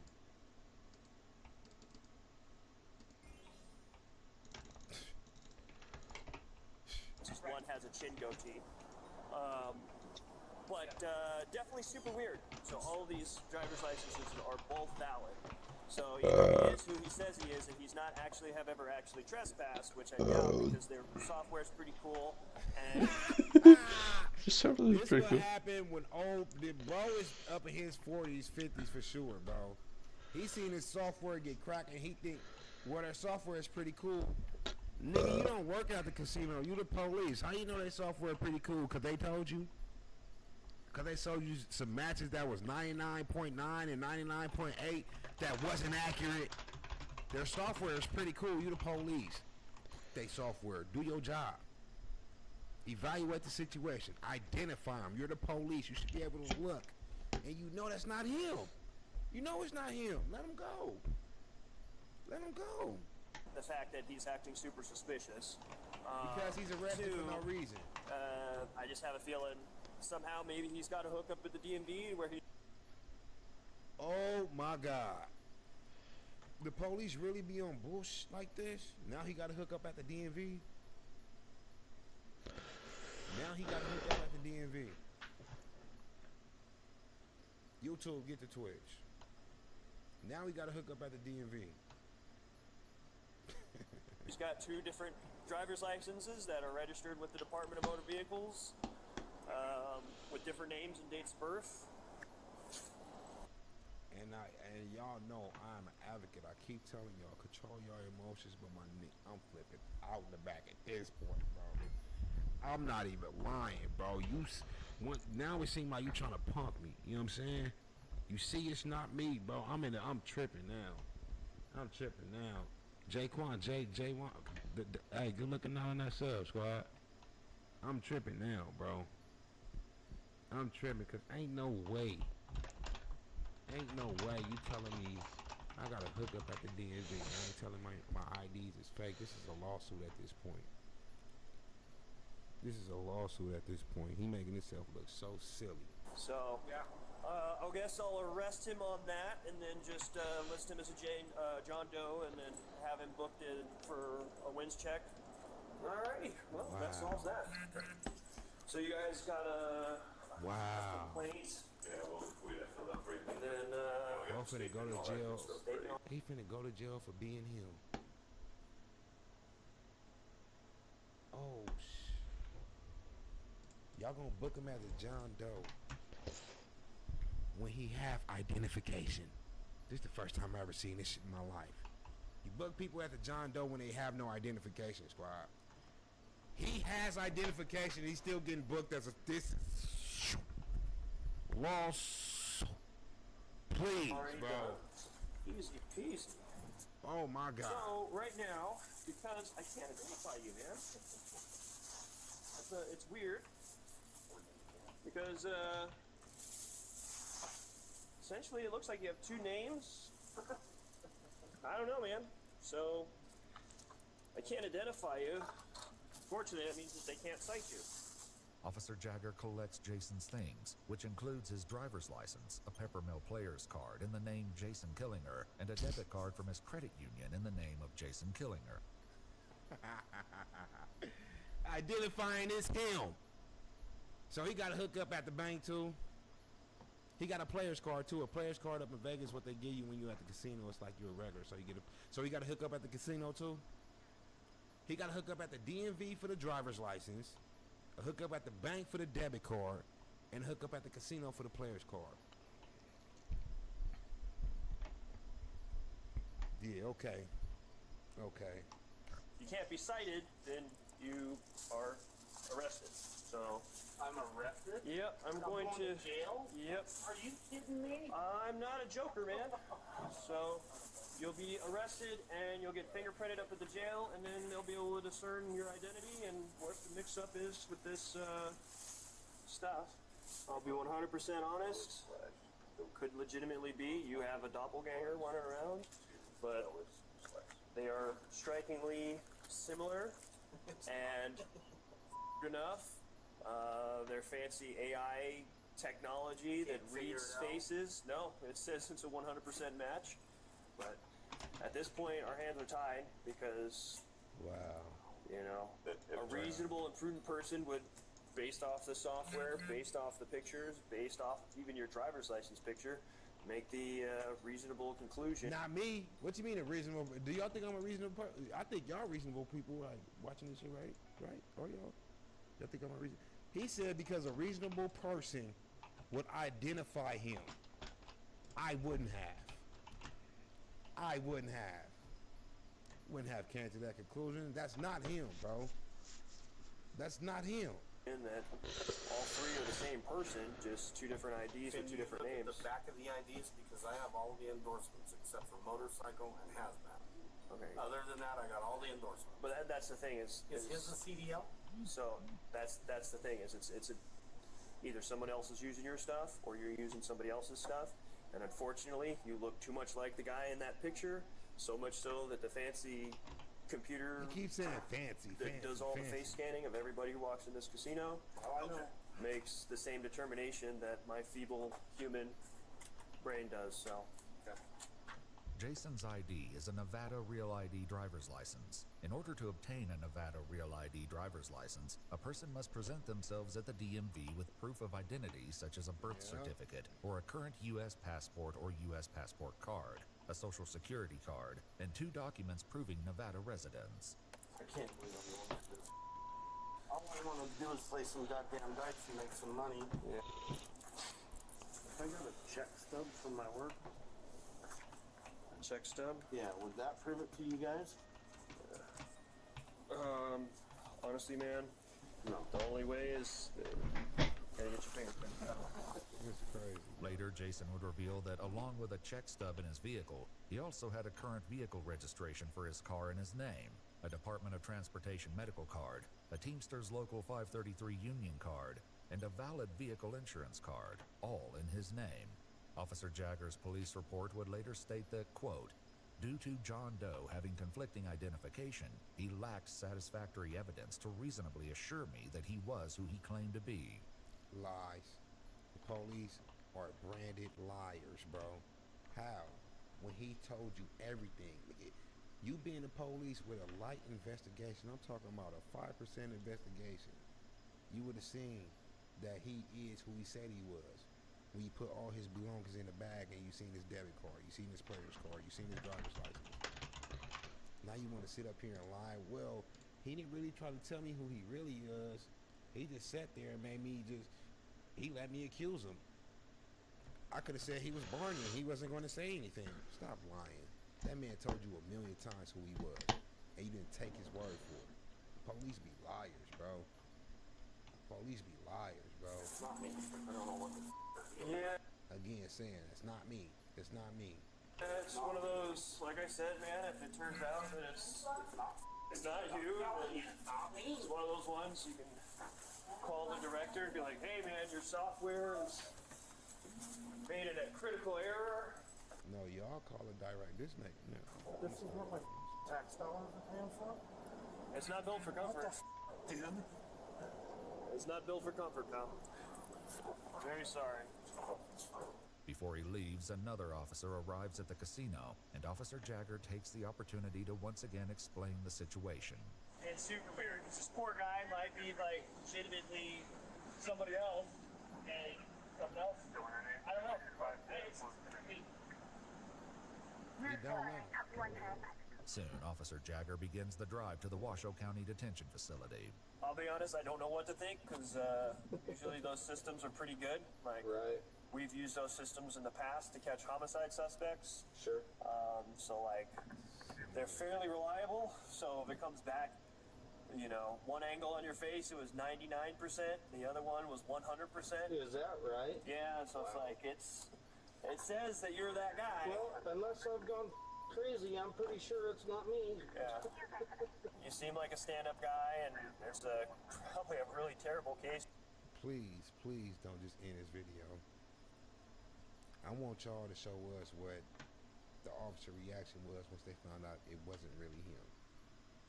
Oh, I'm sorry about that. Have a good day, man. That's it. That's it. It's a mistaken identity. I've never been arrested. Never. Not once. What good is the ID then? Why do I even carry that mother? That one young security guard, man, like a robot. That's what pisses me off, is because they don't think, you know. It's like, well, this is what I was taught. Use your head. And then people aren't smart enough to think for themselves. They're just not. Yep. Fortunately, it's the world we live in. 718 Mopar, I appreciate the sub. All goes well, you should be out of those cuffs in the next, hopefully, 8 to 10 minutes. Okay, good. All because some that looks like me was sleeping in the casino. It's not me. Despite Jason's continued protests, Officer Jagger hands him off to the jail staff. Jason's fingerprints were soon submitted for analysis. Best of luck, man. Sorry. That's okay. Yeah, so That's weird. it's super weird.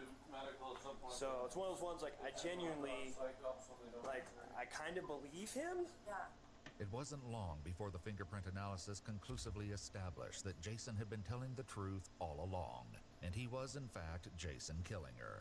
Later that same day, around 4 p.m., Jason was released from the jail on his own recognizance. The day after his release on September 18th, 2023, he went to renowned urgent care Vista, where he was diagnosed with a strain of both the right and left shoulder. Lawsuita! Lawsuita! Yes, my nigga done went to the hospital. Can y'all, I got arrested yesterday. Can y'all make sure? Oh yeah, it hurt because I wasn't supposed to be arrested. Thank you. Lawsuit. I'm straight to the lawyer office after that. Straight to the lawyer office. It's an automatic win. I wasn't supposed to be in cuffs and y'all got my shoulders hurting. My nigga, it's not, they're going to settle out of court. It's not even going to get that far. Whatever lawyer he go to, bro, got an easy case. He got some easy money on his hand, bro. Easy money on his hand. And contusions on both wrists. On July 30th, 2025, Jason filed a complaint in federal court against Reno police officer Richard Jagger. While at the jail and after his identity had been confirmed, his arrest papers were changed from John Doe to Jason Killinger. The federal complaint states that this meant Jason would be prosecuted for trespassing, even though Michael had been the only one who was trespassed. Right. According to the complaint, Jason's charge of trespassing was eventually dismissed. However, he now has a criminal record. What? According to the complaint, facial recognition technology has led to wrongful arrests in Louisiana, New Jersey, Maryland, and Texas. Many cities now conclude that for an arrest there has to be some kind of secondary corroborating evidence that is unrelated before there can be sufficient justification to arrest. Jason Killinger's case remains ongoing. He gonna win that, bro. He gonna win that. He gonna win that lawsuit. He gonna win that lawsuit. I'm telling y'all, he's gonna. This is my guy got a police record, and it won't get expunged until after this lawsuit is over. That makes it even more of a lawsuit. Now I got a police record over some shit that wasn't even me, Spot. Mm-hmm. Mm-hmm. Mm-hmm.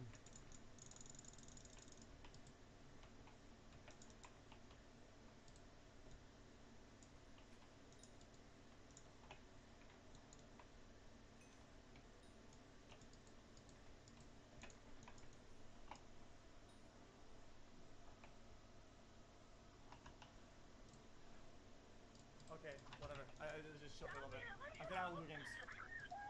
We don't do this to me. We were playing Ouija board, and he is talking about how he wants to summon a demon in the house. The complete switch. It was the scariest thing I ever saw. When dispatchers in Spokane, Washington answer a 911 call, an urgent cry for help is followed by chaos and screaming on the other end of the line. Police respond to a scene where a man lies naked and stabbed. A woman stands soaked in his blood, and a third person has vanished, leaving behind a trail of questions and the fractured remains of a night horribly wrong. The following is based on official police records, and the footage has never been seen before until now. It's just before 6 a.m. on August 13th, 2020, when the call comes in. Hello?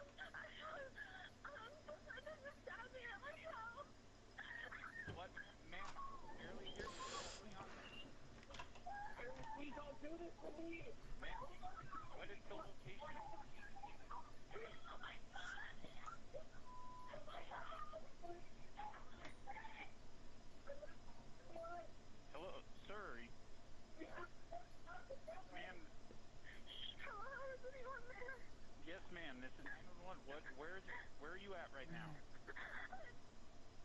Please stop multiple times. She's not breathing well. And the correctional officer, I can hear his breath through the wounds. Just relax, please, Anthony. I have you. You're okay. Ma'am, you're with him right now? Okay. Yes, I'm coming to the house. Stabbed him. He's trying to run away. He ran away? Yes. Please stop. Please hurry. He's not doing well. Haley, do you know who did this? His name is Edward Martinez. Edward Martinez. And is it your boyfriend that stabbed? My boyfriend stabbed my ex-husband. He can hardly breathe. Okay. I really need medical assistance. Yeah, we're getting there, okay? The assailant, 19-year-old Edward Eddie Martinez, has already fled on foot. Officers arrive to find the neighborhood quiet, one pausing on the sidewalk to question nearby residents. You guys see anybody take off from here? You guys see anybody run away from here? Although officers don't yet realize the horrific scene waiting just inside the house, they're about to witness it firsthand. Still on the phone with Haley, the dispatcher attempts to get more information to help guide them to the residence. What color's your house? The house that you're at. Come on. Help me, Haley.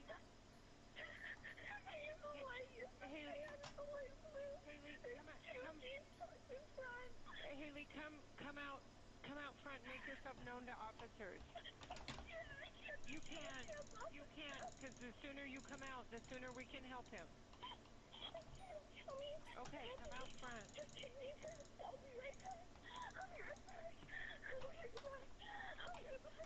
Come on out.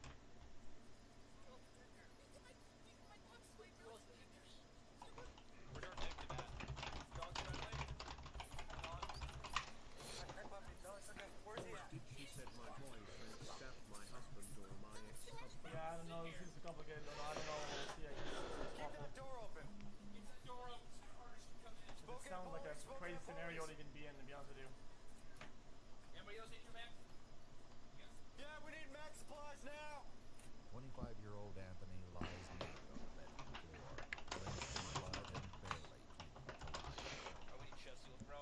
Medics in now, please. He's still alive, but hey, partner, Spokane police. I got a faint pulse still, but got it. Several. Paramedics rush to Anthony's aid, but with little room to work, they quickly ready a gurney to move him outside.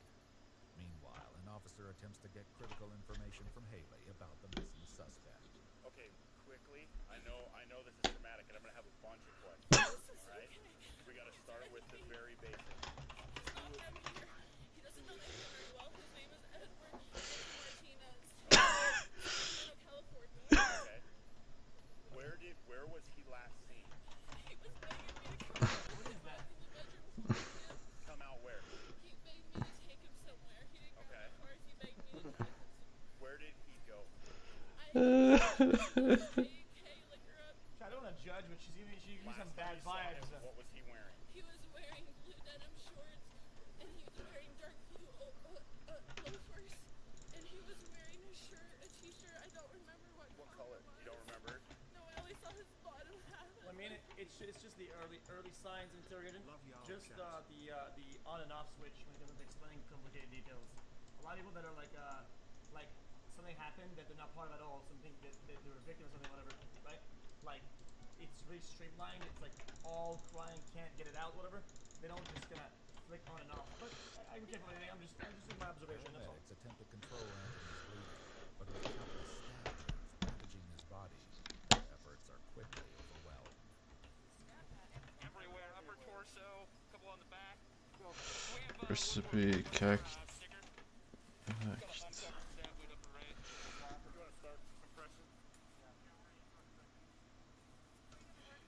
Is it the good one? It's the bad one. I just. Okay.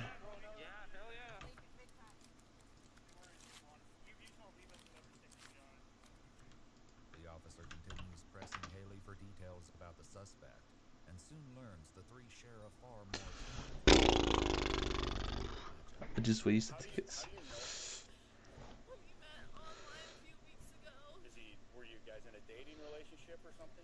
Yeah, we were talking online for like a week or two, and I went down to California and picked him up. Okay. And brought him down here. So has he been living here? Yeah, he's been living here for about 2 months.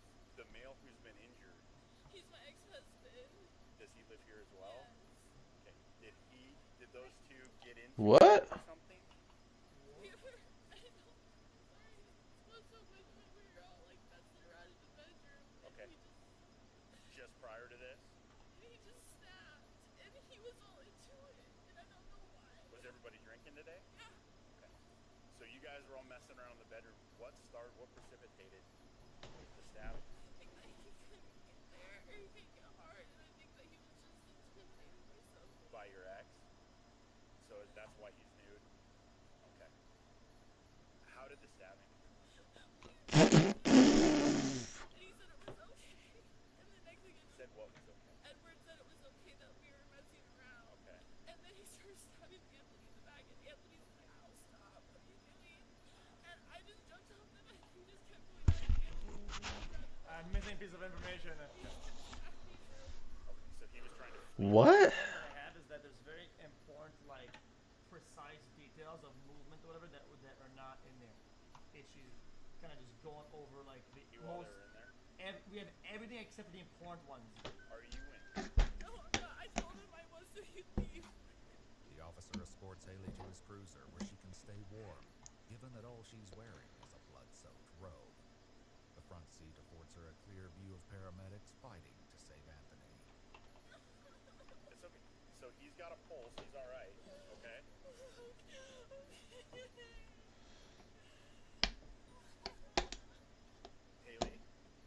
Haley, I need you to listen to me, all right? We need to think real hard where he would have gone. He really doesn't know anything down here. We go to the dispensary, or we go to the... Does he have any friends here? He's literally got no one here. I'm not shitting on the victim. I'm just not seeing it. Haley, look at me, okay? Haley, don't look over.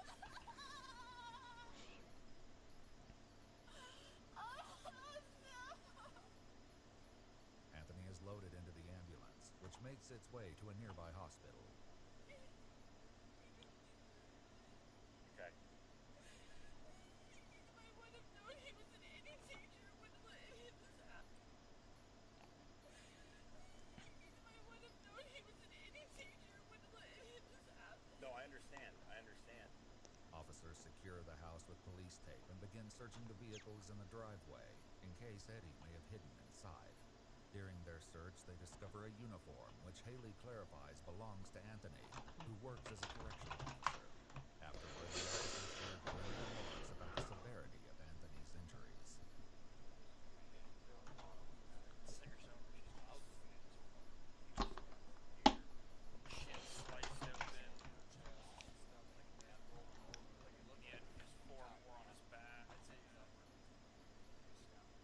Well, they were in the middle of having intercourse, and so they were all kind of intermingled with that. But the suspect started stabbing the victim in the back, and then they started running around. Suspect Well, this chasing is god him, awful.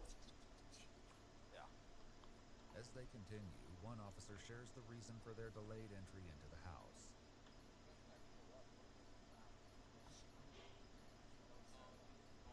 That sounded kind of weird. And I was like, are we sure it's... And then she finally came out, and I was like, yeah, we're at their house.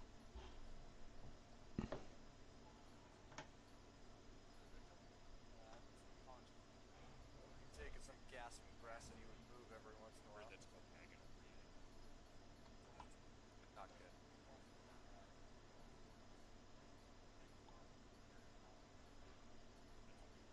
There was some of that, like...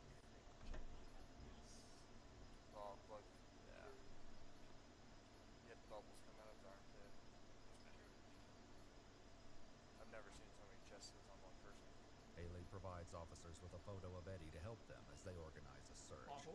Still, her greatest concern is for Anthony, fearing that any hope of saving him is already gone.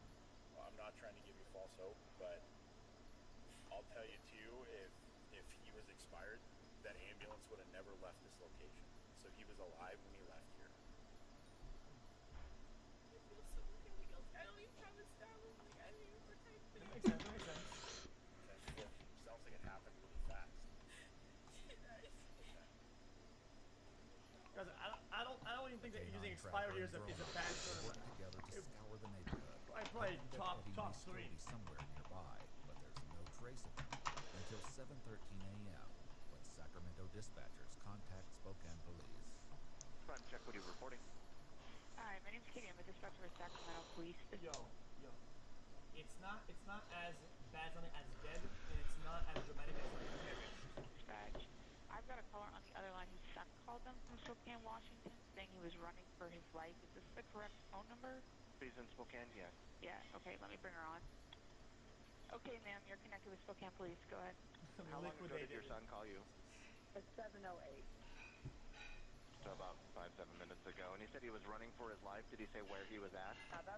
That's what he told us, and he said he was at the 1500 block of Wesley Avenue there in Spokane, Washington. There's a park near there, and he was walking in there, running in an alley, and saw some stranger and asked if he could use the phone. Okay. Any reason why he didn't call 911 himself? Yeah. What's his first name? His first name is Edward. Edward? Let me see if we've got any calls from an Edward. One sec. No, it doesn't look like it. It seems odd that he wouldn't call 911 and just call family in another state. Did he say exactly what was going on? He just said that he was running for his life. Following the tip on his location, they did pretty Eddie good was with that quickly call. found and arrested without incident, which was relayed over the radio to the K-9 search unit. Yo! Attaboy. Surprised that went peacefully.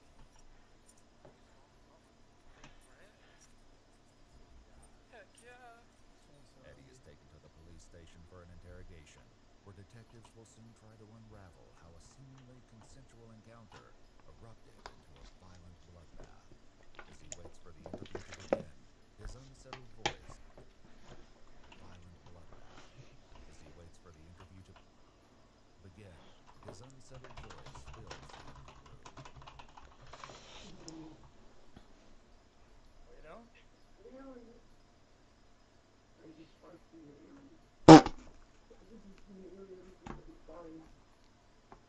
Like she's still working about me. Doesn't mean I should take his life.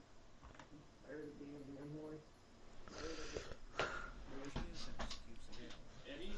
Edward? So this guy's just gonna scream motives for free into the camera. What is he gonna show up? I don't get it. When do you prefer to go back? I'm confused. Eddie, my name's Brian Sessions. I'm a detective with the police department. Detective Doug Scorsol. They tell you this room is recorded, audio and video recorded. It's a police station. Well, the reason I'm here is obviously I know what that's my job. My hope is that I can just talk to you and tell me whatever you want. I'm just here to do that. Detective reads and explains his Miranda rights before continuing.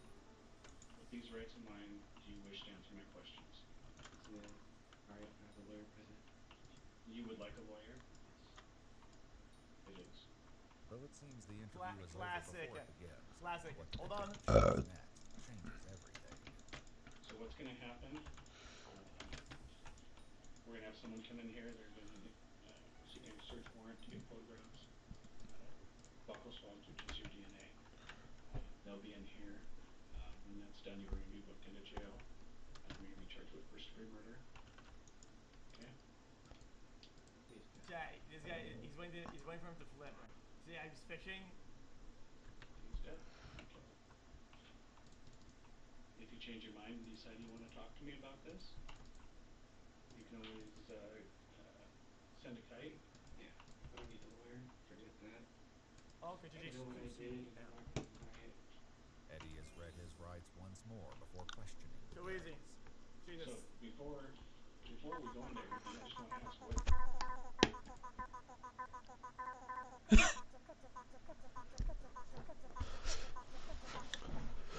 Sorry, Patrick, yes. Why did you say you wanted an attorney and then decide to talk? Is it because you didn't think he was dead? Maybe not. No, I was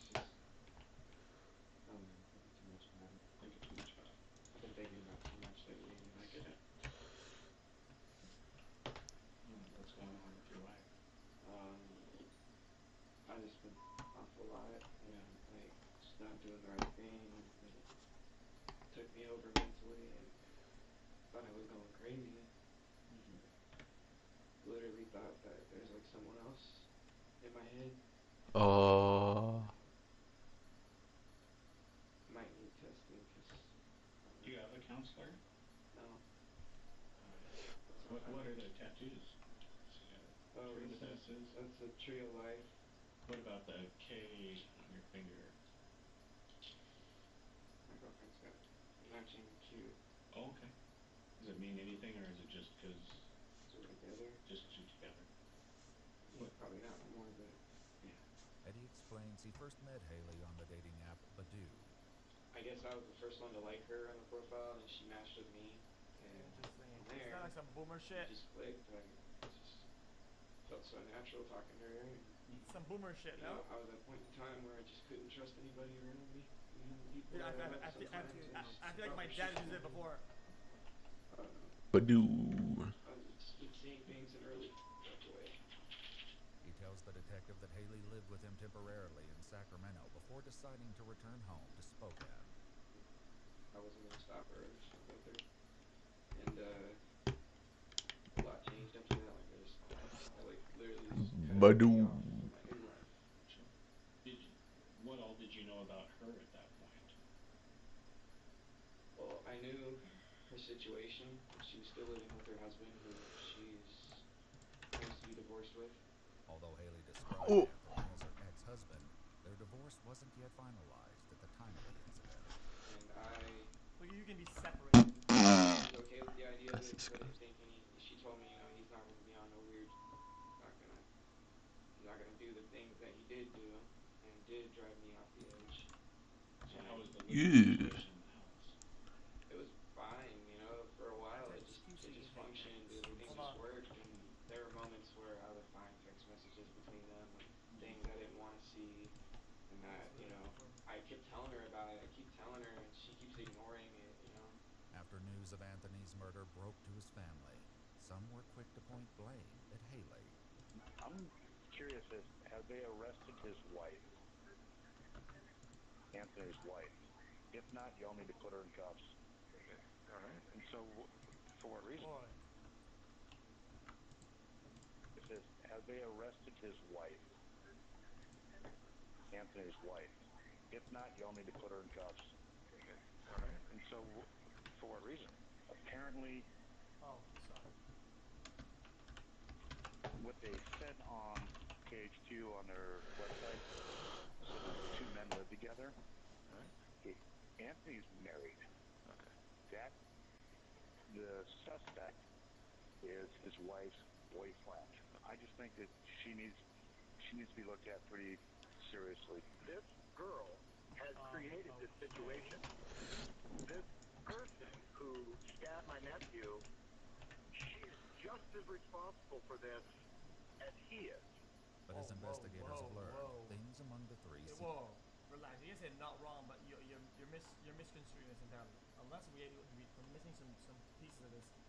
You can create a horrible scenario, very irresponsible and stupid about something, without causing somebody's death, or whatever, right? Like, I don't think it's as responsible. Somebody's doing the bad thing that seals everything, but there are scenarios where you make this happen, and 100 out of 101 it doesn't happen. Cordial until last night, when, according to Eddie, everything shifted after they began partying and playing an unusual game. We started taking shots, gin. How many shots did y'all take? Did you polish off the bottle, or just take a couple? We had like 4 shots each. It was like one of the bigger Master Jam gin bottles, and we just took that. Took a couple dabs. How is that a bad take? You're stupid. Well, you tell me, just we're on the same page. It's like a THC wax, and they get it really hot, and yeah. So y'all were sitting around doing that. How were things going? At first we were playing on the Ouija board. Playing on the Ouija board? Yeah. And Anthony was talking about how he wanted summon a demon into the house, even though he thinks the house is full of good spirits, and summoned a named Zozo or whatever. He wanted to, he was like begging for Zozo to come and like, you know, be there. And the thing moved to where he wasn't going to be there. Like they said no. And I asked it a couple things and got some interesting answers. After attempting a demonic summoning through the Ouija board, they turned on some music, and sometime after midnight, Eddie says that Haley came to him with a proposition. Haley. Chat, this is all in good fun. However, if you're like fucking 13 years old, I gotta give it a buck. This is like cool and impressive and yeah. I mean, comes on to if me, you're above 15, this is wants me fucking to have right. sex with her right in front of him, and he's sitting like right there, like on the corner, at that distance from the bed. And so whose room are you in? I mean, we're in ours. He's just in there. However, Eddie's version of what happened doesn't quite align with what Haley told an officer at the crime scene. So wait, is this CLM shit, isn't it? 65 I'm at distance, Finally and time he's to to get me, welcomed to the jungle. wants me to have sex with her right in front of him, and he's sitting like right there, like on the corner, at that distance from the bed. And so whose room are you in? Doesn't quite align with what Haley told an officer at the crime Yeah, that's scene. not what you said at all.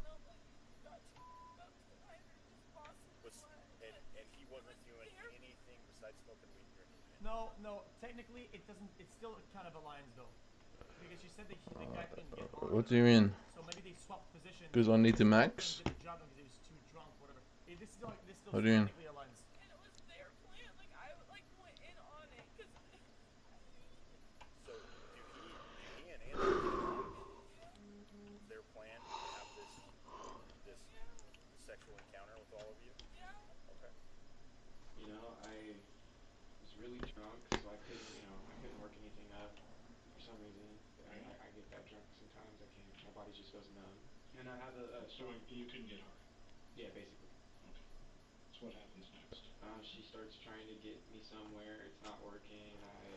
I'm in the big leagues now, bro. We start messing around, and then Anthony starts coming up, rubbing mine and her feet. And just, I don't know, like, it made me feel uncomfortable, but, you know, I was already uncomfortable. So it just, like, added to it, and I don't know, I started feeling a deep anger inside of me. Okay, so now the motive building. And, like, after a while, I literally took a step in the bathroom. Light wasn't on.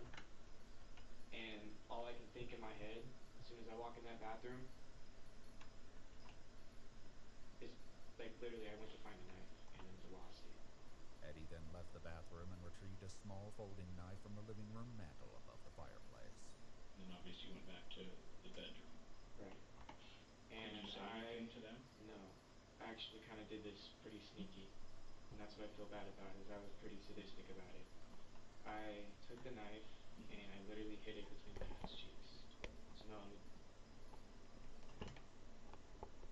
And you were completely naked at this point. Light wasn't on. So it just like added to, like, it made me feel uncomfortable. We start messing around, and then Anthony starts coming up, rubbing mine and her feet. And just, I don't know, like, it made me feel uncomfortable, but, you know, I was already uncomfortable. So it just, like, added to it, and I don't know, I started feeling a deep anger inside of me. Okay, so now Just the motive building. And, like, after a while, I literally took a step in the bathroom. Light wasn't on. And all I can think in my head, as soon as I walk in that bathroom, is, like, literally I went to find a knife and then lost it. Eddie then left the bathroom and retrieved a small What? folding knife from the living room mantel above the fireplace. And then obviously you went back to the bedroom. Right. And That doesn't make any sense. I actually kind of did this pretty sneaky. And that's what I feel bad about, is I was pretty sadistic about it. I took the knife and I literally hid it between my ass cheeks. So no one would see me walking in. You were completely naked at this point. Yeah. And sure enough, when I sat down, I moved it to where I could easily grab it. And then I said, well, since you guys are doing this right here, you might as well change the view, you know? And I got him to turn around where Anthony back was facing me. So how were they when you walked in? They were facing me on the bed, and then I was sitting like this on the bed when I laid down and hid the knife.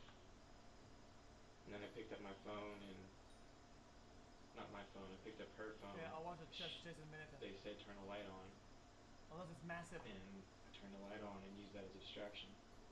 The light on the phone? Mm-hmm. And I just did what I never thought I would do. Ever. It was when I came back in the room taking a piss. Mm-hmm. Okay. And I see him. Kidnapping victim? Now given. Possible? Telling me to join in. Knowing that I'm not going to. Mm-hmm. And I don't know what it was, but just seeing that. Finish the video so we can move on. And thinking about like just everything else adding up. I felt like nothing mattered. And like literally for context, chat, this guy is a cock rage moment. I feel bad about it now. I feel bad. I genuinely miss Anthony because he was an alright friend. I don't know what drove me to take his life. I couldn't stop. Because I used to go hunting. So I know What? taking life. I used to, like, whenever we get a deer, the dog would go fetch it and it wasn't quite dead. And we shoot it with a shotgun, brings it back. I had to snap the neck so that actually gave me a rush. Whoa. Pretty gnarly. I haven't gone hunting in so long. Did this give you a rush? Jesus. While you were doing it? It was like very short-lived. It was when I still got paid. So I literally, like, I had no idea. I just lost control and I gave it all back. That's when it was too late. At the scene, Haley described what happened just as Eddie began his vicious assault on Anthony. And he was telling Aaron that he was telling Eddie to stop, that he was hurt, that he's really hurt. And How many times do you think he stabbed him? oh God, so much, really. Before I thought he was like punching him at first. It was probably 15, 16 times between the back and the chest. I could literally hear each of the holes like gasping for breath because it was like. Ew. How big is the knife? Fuck no. Probably about 4 inches. It was a utility silver knife. It was kind of boxy. Was it like a 4-inch long blade? Yeah. The folding utility knife was recovered at the crime scene, its blade and handle stained with Anthony's blood. Did you say anything to him? Well, I think I said some words out of fury, but it wasn't any like passion. It was probably just like. All he said was, "Please stop." He's all like this. What about Haley? What did she do? She kept saying, "You're scaring me. You're scaring me." Like a light switch. That's it? Scary thing I ever saw. He hit me on the bed. He said, "We're gonna go. We're gonna go." I'm like, no, why would you do that? Say that again. He pinned me on the bed and said, "We're gonna go," and I said, "No." The 911 call captured Eddie's desperate plea alongside Haley's response.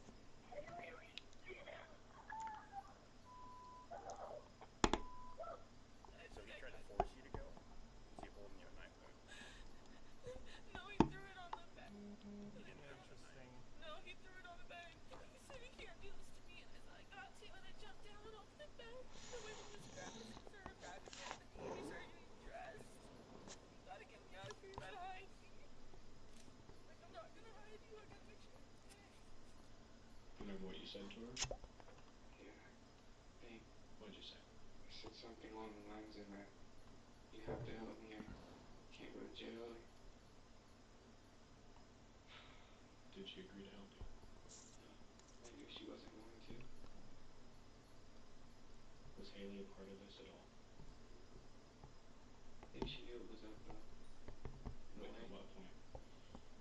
Well, she told me I sometimes have these like swings, mood swings, not really mood swings, but like just episodes where I'll like, I just shift. It's like psychologically just shift, and I'm just like, I don't get like that's the me that doesn't get, you know, kind of thing. And she can tell like when I'm being sadistic, just in like the way I talk and the things that I say. and she knew because I gave her. I was hinting it at it, but I wasn't like being direct with her. I was kind of like smiling and laughing at her in a really f***ed up way, and like at that point, I had just lost all. She said you started doing that before you left the room to go to the bathroom. Oh, that's because I think I was thinking about it at that point. You were thinking that you were in your own life.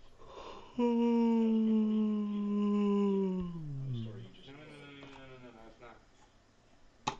She said when you were sitting there, you had a look. Yeah. And then when they started having sex when I came back, that's when I got the knife and then made another trip. I actually don't remember it fully and in like all the right sequence, so I'm not lying. I'm just No. You said you started thinking about it and you got that look, and that's when she knew. And she said that you had a weird look before you ever even went to the bathroom. And so I'm just wondering if, when you're in the room before you went to the bathroom, if you started thinking about this, or if it was really when you came back from the bathroom. I think I started in the room. I was thinking about it. I'm like thinking of the way back. But the premeditation started right there in the room. Before you even went to the bathroom. Interesting wording. As the detective digs for any prior history of violence, Eddie suddenly drops an unexpected bombshell about Haley. Anything physical between you and him ever before this? No. No fighting at all? Never. How was you and Haley's relationship? Because obviously, I can only imagine the stress that would put on. Well, our relationship was pretty rocky for a while. Like, not too rocky. Like, we genuinely love each other. At least I feel like. Even if whatever happens, you know, I honestly feel like we have a kid on the way. You do? She's pregnant? I did not know that. What do you want me to tell Haley?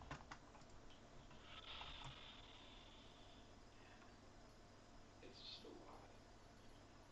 Is it possible if I can write down a letter or something? Absolutely.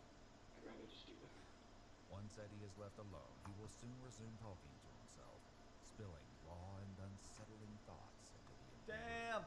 Bro, this guy's absolutely. And then he actually rips off the paper, the pen, instant. Before stepping away to let him write, the detective answers one final urgent question about Eddie's legal fate. What are you doing, life? I can't answer that. I can tell you I have been doing this a long time, and with the exception of like third strike cases, I have not had a life case. Really? Yes. I literally thought like if you kill someone, you do life. Like I thought it was that serious. You would think so. How our criminal justice system works. Yeah. Now tell him though, because they couldn't really establish full motive or all the components. But you, buddy, you kind of went kind of all in on this one. This guy gave him all the tools, all the everything they need for this shit. So after assuring Eddie that Haley will receive his letter, the detective leaves him alone to write. As he begins, he breaks down, consumed by the lasting consequences of his actions.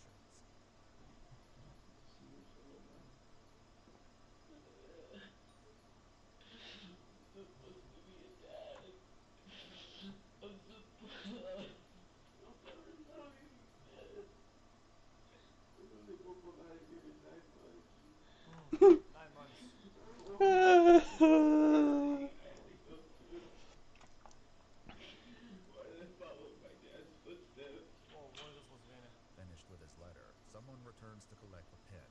Once again left with only his thoughts, Eddie considers his plans for the future and reflects on a horrifying night that will haunt him forever. I do the time I get out. I try to go back for her. Her system's weird now. I can actually. What? I'm crying most of my fluids out. I gotta stop crying. right. I'm not sound like a.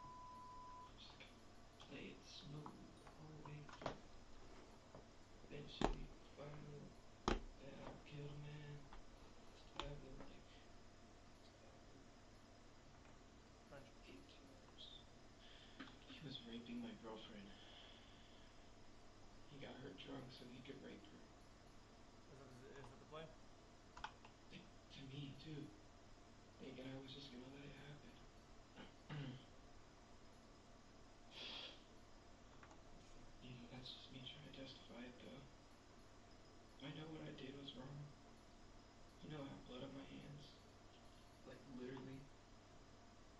You guys know my pet peeve about these videos. I hate this fake schizo shit. I fucking hate it, dude. I think we've seen interviews like this. I think we've only seen 2 people that were actually doing a schizo narrative. Only 2 out of like fucking dozens. But we've seen dozens of fake schizo. It's so cringe. I hate it. I know what I felt like I did what was right. It's just I can't bring myself to think that was right. I couldn't beat his ass. What I should have done. So even in that situation, why did you push yourself so far? You follow up all your orders. Oh man, I can't.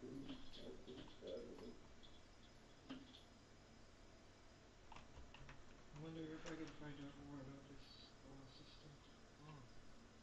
Yeah, now's a good time. Try to get him early on good behavior or something. Dude, this guy's figured it out, chat. Too easy. So I'll do whatever it takes. Just Google it right now, and maybe you can get away with it. To my lady and my child. That's all I want. I'm coming back home to you, baby. I'm coming back home. Yeah, he thought it was good vibes I was sending out, but really, he took my vibes and kept them.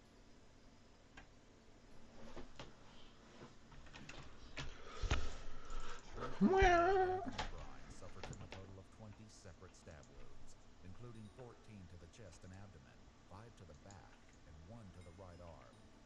After investigators executed a search warrant to collect photographs, DNA, and his clothing, 19-year-old Edward Eddie Martinez was taken to jail. He was formally charged with first-degree premeditated murder, and following a trial in April 2023, was found guilty and sentenced to 27 years in prison. What? Although he filed an appeal in February 2025, the Court of Appeals upheld both his conviction and his sentence. If you'd like to see select new videos early and help us keep uncovering case files that rarely come to light, you'll find extra footage and unseen details on our Patreon. Channel memberships here on YouTube also include early access to select new videos. Dude, this guy gets almost half his life though. So this guy takes a life and he gets to keep 3/4 of his overall life. That seems kind of awful. That seems kind of a stupid system. I don't really get it.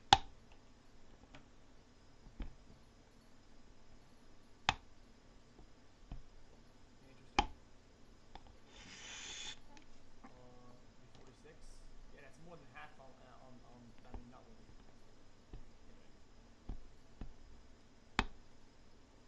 That was an interesting video.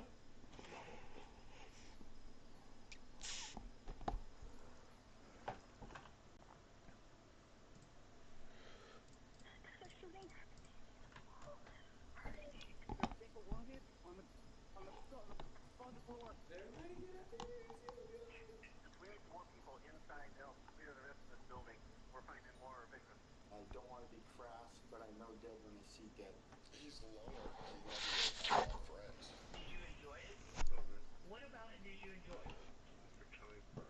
In 2016, terror erupts at the Cascade Mall in Burlington, Washington, as a gunman opens fire in a ruthless act of carnage. Authorities respond in force, but by the time they arrive, he's already gone.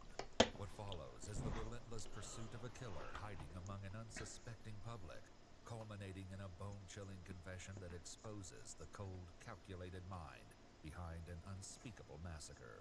The following is based on official police records, and most of the footage has never been seen before. Please note that while some of the following CCTV footage is intense, it does not show anyone being physically harmed or injured. In the early evening hours of September 23, 2016, the Cascade Mall is filled with its typical crowd of families, young children, and casual shoppers. What none of them realize is that a calculated predator walks among them, whose deadly intentions are about to turn their quiet night out into a waking nightmare. Just before 7 p.m., the first 911 calls begin flooding in. Open at JCS. So what happened with JCS is very unlucky, because I think he had a lot of like troubles with like his uploads and shit like that, and behind the scenes shit we don't really know about. And it made his uploads like less consistent, and they couldn't really like learn and make the videos kind of even better. and it actually kind of got worse somehow. And it's just unfortunate that a lot of channels are now doing better, but like we're inspired by him, which really sucks, I think. There's a shooting. I'm sorry, what's going on? There's a shooting at the Macy's in the mall. Okay. Whereabouts at the mall? Whereabouts at the mall? Okay, ma'am, are you safe where you're at?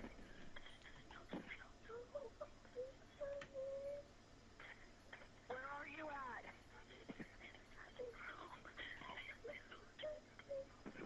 Do you see the person or a vehicle?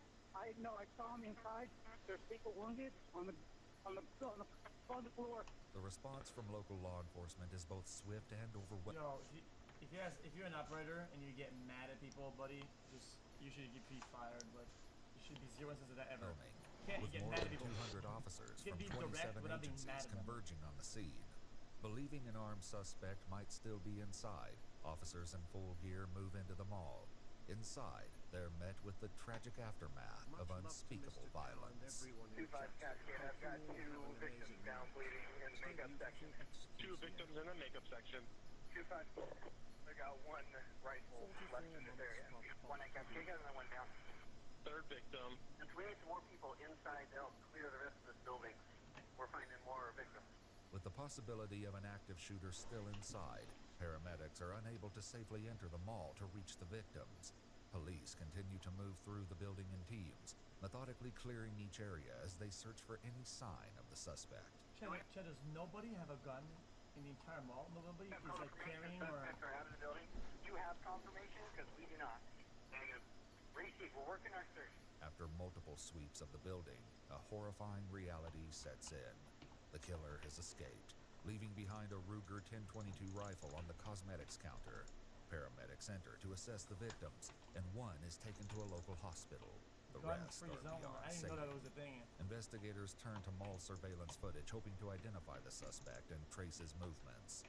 This haunting footage will later reveal. I gotta keep it a sec, Chat, guys, is there science behind this? Like, Chat, a gun-free zone in a state that has guns, isn't that the best place for somebody with a gun to go?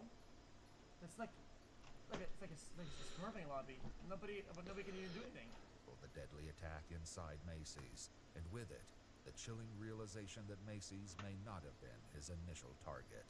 Meanwhile, officers systematically move from store to store, locating survivors. Throughout the night, emergency dispatchers receive a staggering 675 calls from those in hiding, witnesses, people seeking information, and families desperately trying to locate their loved ones. My girlfriend's mom works at Macy's, and someone just told her what's going on, and I'm trying to find information for her. Her mother's name is Shayla Martin. Shayla Martin. Is she alive? As survivors are evacuated, a bus arrives to transport them to His Place Community Church, the designated reunification site where anxious families wait, hoping to see their loved ones walk through the doors. But some refuse to board, unwilling to leave without knowing if their loved ones are safe. So I have 1 more person who missed the bus and is missing his daughter. Was his daughter on the bus? No, she was in Macy's. Investigators work urgently to obtain CCTV footage that will soon reveal the truth about what happened during those terrifying minutes. But before they can begin to piece together the full story, their first priority is clear: track down an unidentified killer who is still on the loose and could strike again at any moment. One witness told investigators she saw the shooter retrieve the rifle from the trunk of his car, which she described as a blue 4-door sedan with a large dent in the side. Street cameras captured a similar vehicle leaving the area at the time of the shooting. By the following day, the suspect was still on the loose, leaving investigators turning to the public for help. They circulated a photo from Macy's CCTV in the media and set up a tip line, receiving more than 300 leads.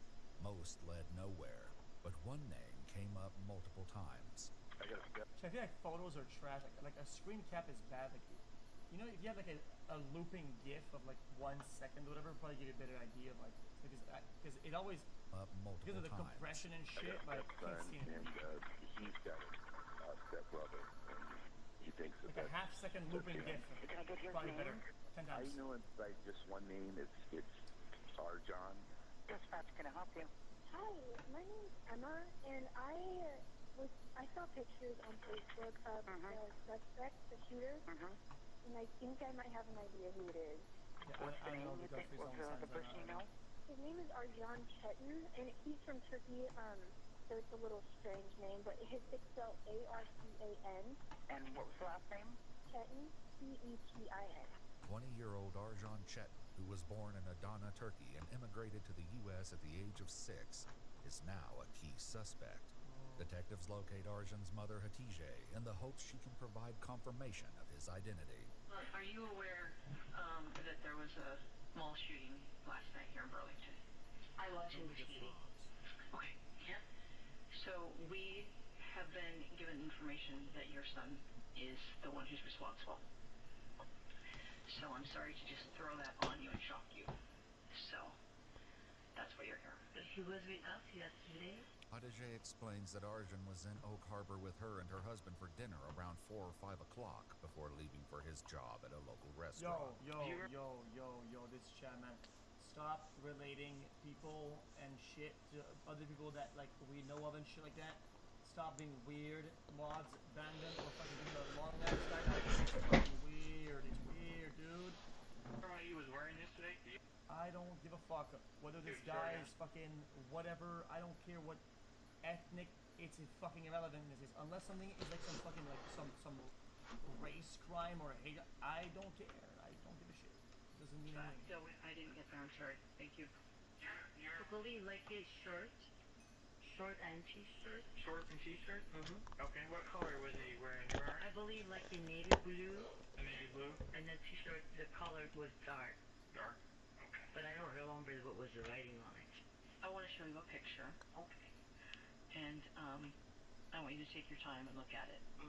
And tell me if it's your son. That's him? He shot and killed 5 people yesterday. Oh my god. So sorry. Oh my god. Where did you find the gun? I don't know. We're still looking into that. So I don't have that answer. I don't know. And I don't know if my husband knows where he sees guns. Arjan's stepfather David, a retired U.S. Navy serviceman, is also shown an image of something he may recognize. Does that .22 rifle stand out to you? It looks like my rifle.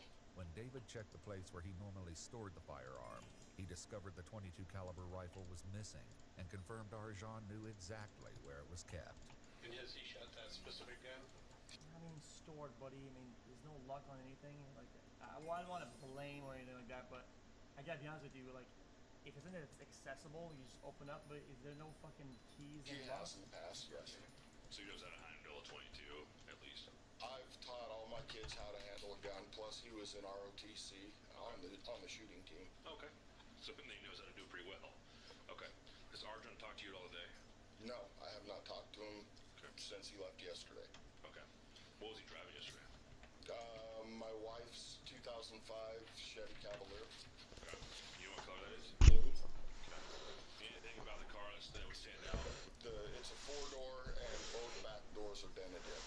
Investigators confirmed Arjan's vehicle had a dent that was consistent with what witnesses stated. Between that and a positive identification from his photo, the shooter's identity was... You don't lock guns in case of a kid. A home intruder, that's false. That is just false. You can absolutely have a good system where you can use your gun fast if there's a home intruder or whatever. That would make it so the gun and the lock and the key are in different places. It's not that hard, trust me. I know. confirmed to be Arjan. For his mother, the confirmation was devastating. I'm in shock now. I'm sorry. I can't believe that shit. Oh my god. So, oh my god. You know what? I need smoke. Okay. I'm gonna give you just a second before we go smoke, okay? I want you to... Can you find some tissues, please? You can go find some tissues first. I'm gonna take that. I see. He's gonna find you some tissue. I really like that. It's really sad. How do people think? Well, you know... I'm gonna read about my son and I'm Listen to gonna the audio. people. With his identity revealed, the hunt for Arjan began. cameras capture Arjun on the night after the attack entering a convenience store.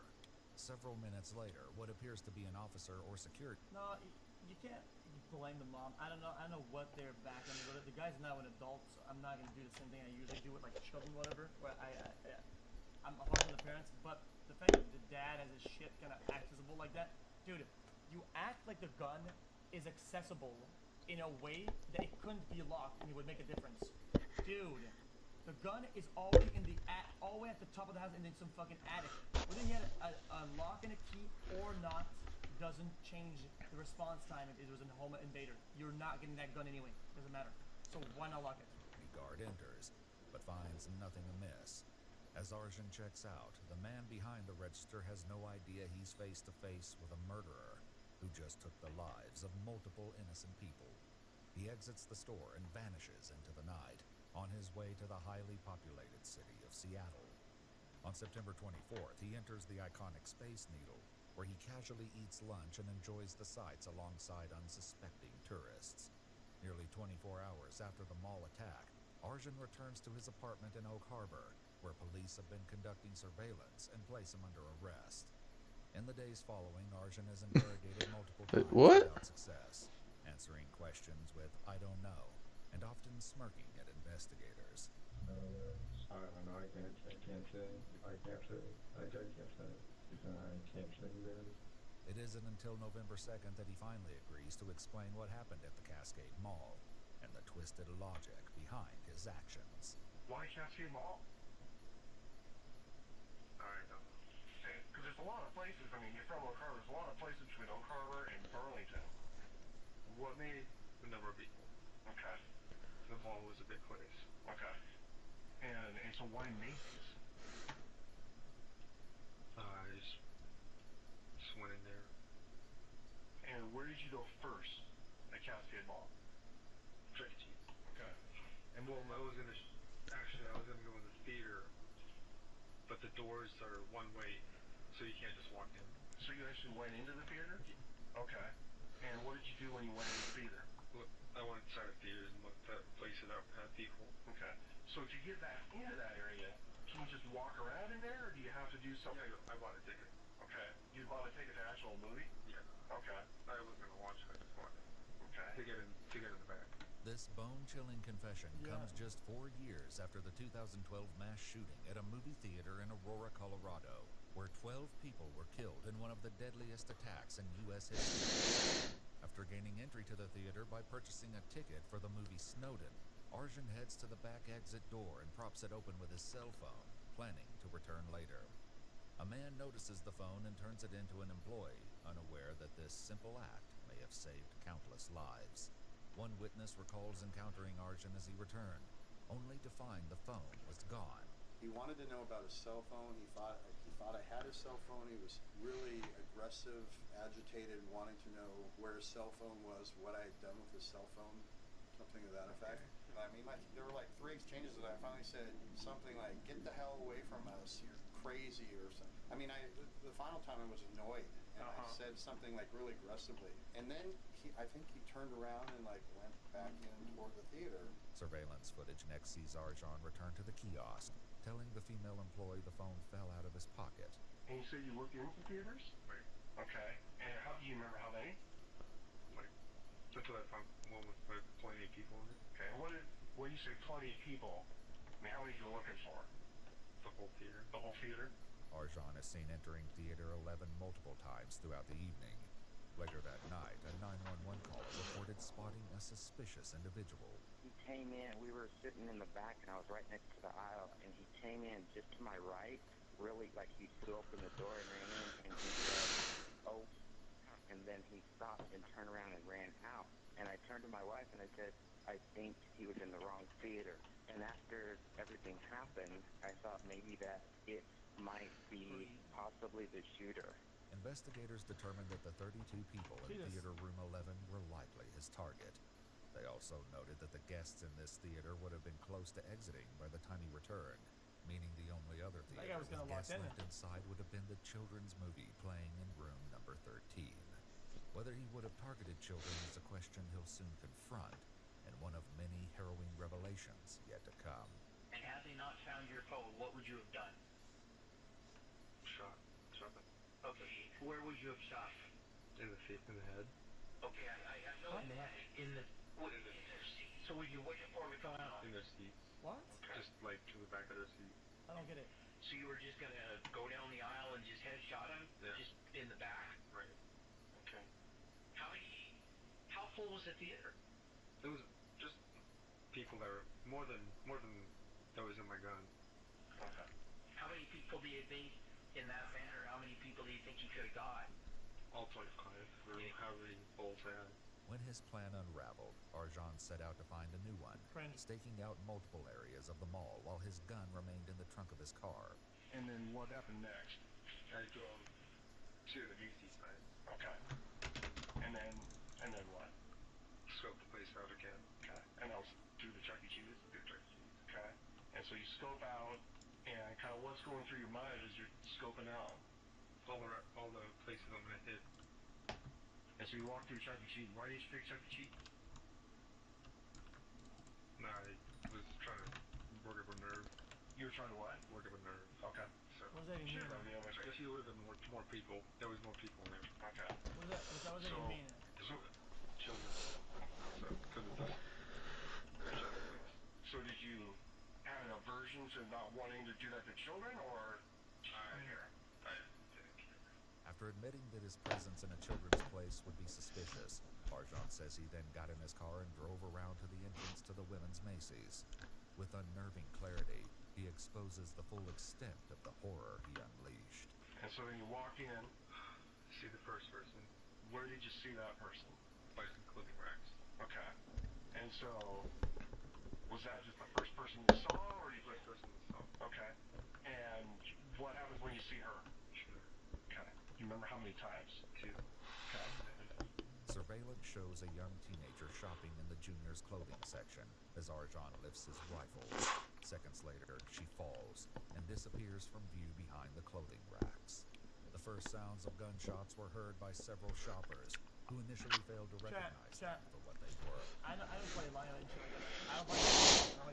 He goes to a place that with a lot of people, and another place where there's a lot of people, a bunch of people, right? And he goes to the mall. He goes to the place where nobody's around except for one person, and then he starts shooting. No, that was targeted. It had to be. I'm just saying, people are gonna hear, people are gonna run, and then he's not gonna do what he was set to do. Popping noises, and originally I was like, oh, that's weird, fireworks are going off. I'm saying things need to be in line with the argument. If the argument was that he was trying to get a lot of people, they went to the place that probably had the least people in a stack or in a mob. There's nobody. It hit me. I was like, that's gunfire. And Should look empty as fuck. What do you when he shoots? We heard, preceding the first couple pops, there was yelling and screaming. What caught my ear the most was just the victim screaming, and it wasn't anything intelligible. It was just pretty scary. Did she say anything at all, first one? I think he's trying to cover the fact that he was targeting women. What about the second one? He said I'm sorry. She said I'm sorry? Yeah. When did he say that? When I shot him in the leg. Why did he say I'm sorry to you? I don't know. Okay. So you shoot him in the leg, and then tell us what happens. Falls down. Okay, when did he say I'm sorry? Before I shoot him. Kill. Okay, so he's looking at you? Okay. And he says I'm sorry. And then, after him, where do you go? The place where the 3 women were hanging. The footage then captures an employee ducking behind the counter in the cosmetics section. Nearby, a woman struggles to help her elderly mother, who appears unable to run. The 3 women attempt to hide together, but tragically, Arjan discovers them. He shoots the employee as she desperately tries to crawl away, then mercilessly turns his weapon on the woman and her mother. Do they say anything to you? Okay. They scream or anything like that? One witness, who was initially mistaken for a suspect due to hiding from police, had only just arrived at the mall when the shooting began. So tell me, what did you do immediately when you got out of the car? So they think it was like a flag of surrender, Okay. right? What did you do immediately when you got out of the car? I walked up to the door and asked if the movies would still be open, and I said the whole mall's being closed because there's a shooting, and everybody needs to leave. And they started telling everybody to leave. Everybody started moving away from the doors. And I said, everybody get out of here. He's gonna get out. Where was it that the police, the state patrol that ended up, the ones that brought you here, where did they come in contact with you? Where did they get you at? When I was by the Corvette and pointed out my name on the license plate, they told me to get down. That's why I was walking around the car because I knew they knew I was in trouble. Did you know? Okay, well you're okay now. What? You're all right now. Okay, get control. You're doing fine, and you're okay. Did you know they were police officers? Yeah, as soon as I see them move through. Jack, this is a witness. This is a witness.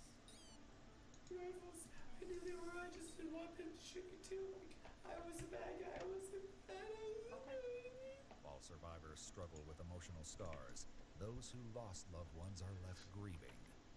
Among the victims are 16-year-old Sarai Lada, a cancer survivor, 61-year-old Wilton Charles Chuck Egan, a Boeing maintenance worker, 52-year-old Shayla Martin, a Macy's makeup artist, 64-year-old Belinda Goldie, a probation officer in Snohomish County, and her mother Beatrice Dotson, who is 95 years old.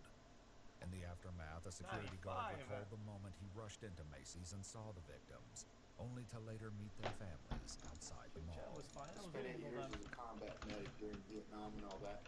And I don't want to be crass, but I know dead when I see dead.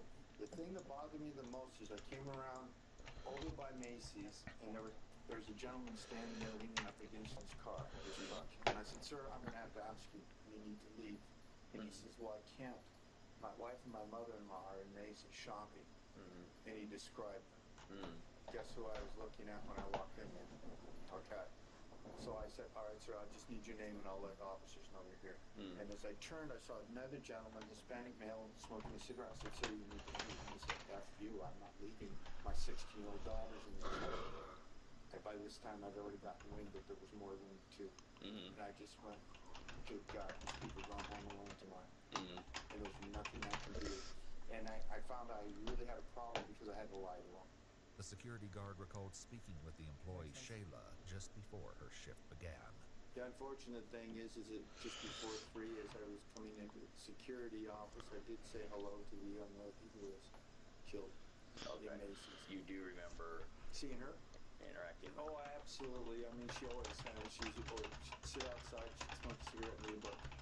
And then she always has, hi, hope you have a good day, I hope you do too. You know, and it's one of those things that you never really think about. But then you realize, you know, we're only a breath away. Investigators are on the verge of uncovering the dark impulses that fueled Arjan's rampage. But before they do, Arjan details what unfolded after the massacre and the horrifying next steps he had in mind. I turn my car around, pull the seat toward. Hold on. I got food here, by the way. If you want. Fuck, I'll just go pick it up. North. No, for a change, yeah, I'm gonna be nice today. I'll get the food. Give me a 1 minute. You know, I'll be chill.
Napkins and shit, you feel me?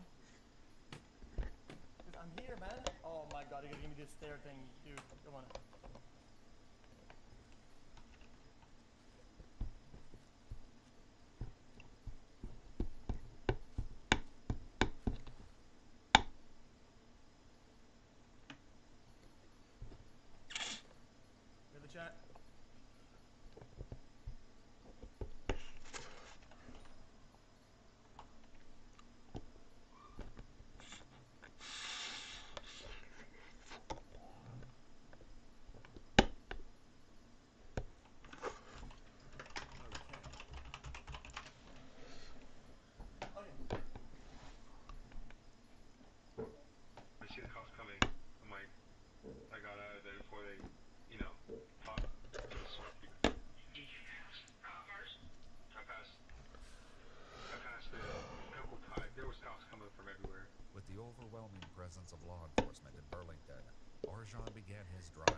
Seattle. I was actually going to attack Seattle on the Monday of the 5th. Okay. So if I had another gun, okay, that was waiting Monday, because Monday, that's when my parents go off, because I knew I was going to get caught. Just go to my parents' house, they have nothing to do with it, I was just going to get their gun. Okay, and shoot Seattle. Anywhere in particular in Seattle you were looking at that? Pike Place is a massive outdoor market with more than 220 independently owned shops and restaurants and sees thousands of visitors per day. What drew you to Pike Place? Number of people. Okay. And how were you going to do that? My dad told me. Thankfully, Arjun was found and arrested before he could enact his deadly plan. As Arjun continues, he finally gives detectives an answer for what drove him to attack the mall. The attack was inspired by soccer. Huh? What? And if you like, I could pull up the magazine that they purposely run. That inspired me. Arjun shows investigators and an FBI agent a copy of the magazine. Along with instructions he said he once used to create a bomb, which ultimately failed. In an interview with investigators, Arjun's ex-girlfriend Molly described the cold and detached way he once spoke about the Oklahoma City bombing, a terrorist attack which occurred in 1995. There was a bomb that went off in a city, and it blew up the whole entire place. There was a kids' daycare in it, and there's a memorial for it. Oklahoma City? Yes. And I was talking about how sad it was. I was like, what do you mean that's horrible? There were children. When I went in there, there was like people, like, you know, half torn up shoes of children and toys and stuff like that they showed. I was like, no, somebody probably did something to deserve it. And I was like, but a bunch of people that, even if one person did something horrible, why did all those people have to get blown up? Why not talk to somebody or interact with something? That's how you deal with it. Dude, okay? Juicer in the chat. Dude, when you get banned for jokes, there are certain jokes that are like not like okay, and you get banned for those. Just send it to me with Twitch chat. Send me everywhere. Like sometimes your jokes are just too far, man. They're just too far. Like when you do links with like real people and people that stream like, oh, this is like this guy. Like, give me the name of your ban account then. Okay, I'll ban you, and I'm gonna scold the mods if it's it. Give me the name of your other account. I wanna see it. I wanna see it. Just check it. I wanna see it. I wanna see what it said. If you got banned on Kick, that's crazy.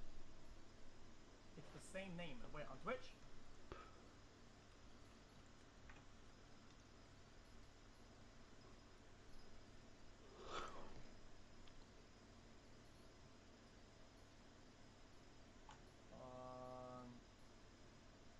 She's on her way out. You mean the 95-year-old grandma? I mean, dude. That's a big brother. Really, dude? Really? As the investigation unfolded, those closest to Arjun were questioned, revealing unsettling glimpses into his behavior and the early indicators of a deeply disturbed individual. Can you describe Arjun as he's grown Mods, give him a month to fetch a note on his account. up? I mean, he's a loner. He never really had a lot of friends. According to his mother, Arjun is diagnosed with ADHD and suspected of having autism. He also struggled with PTSD and depression, a condition she said stemmed from traumatic experiences during his childhood in Turkey. We are having some problem with him, and he's on probation for 5 years. So even that, he had domestic violation after he break up from first girlfriend. So we started doing some that time. We have problem with his some control substances. Hadijeh explains that the breakup took a heavy toll on Arjun, while Molly offers insight into what caused the relationship to end. How long did you guys date? For about 9 months. About 9 months. And tell me about your relationship. It wasn't very good. What do you mean? His dad, he thought his dad and I were just having a conversation about politics one night, and he thought his dad was looking at me the wrong way, and he attacked his dad. What do you mean looking at you the wrong way? Like, suggestively. He assaulted me one night that I didn't call the cops on when Molly was here. I was sitting on the floor in the garage talking to her, and he just hit me on the side of the head for no reason. Documents obtained by investigators confirmed that Arjan was arrested and charged with 2 counts of domestic violence after assaulting his own parents. Was he ever that way with you? Okay, tell me about that. He would grab my arm and I'd have bruises to wear.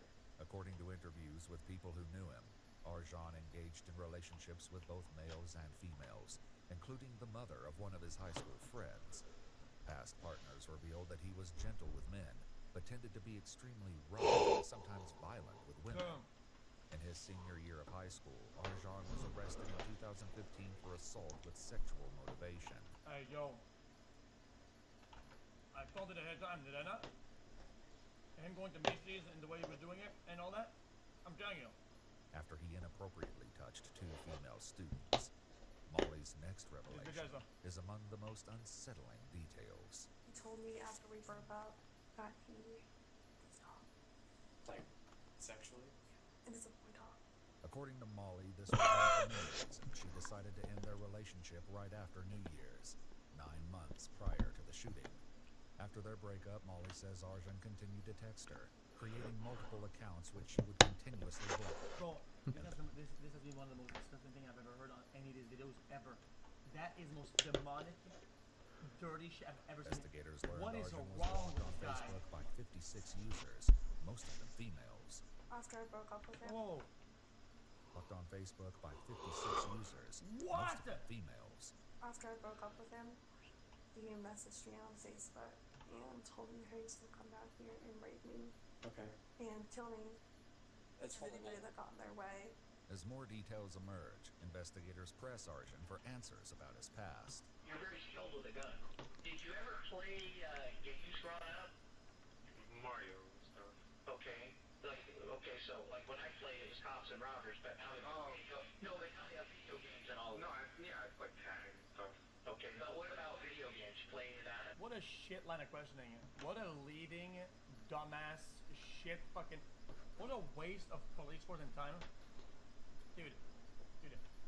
He can easily get to an answer of what inspired him in what ways without going directly at that. At that point, dude, the might get shut down and fucking derail this conversation. Yeah.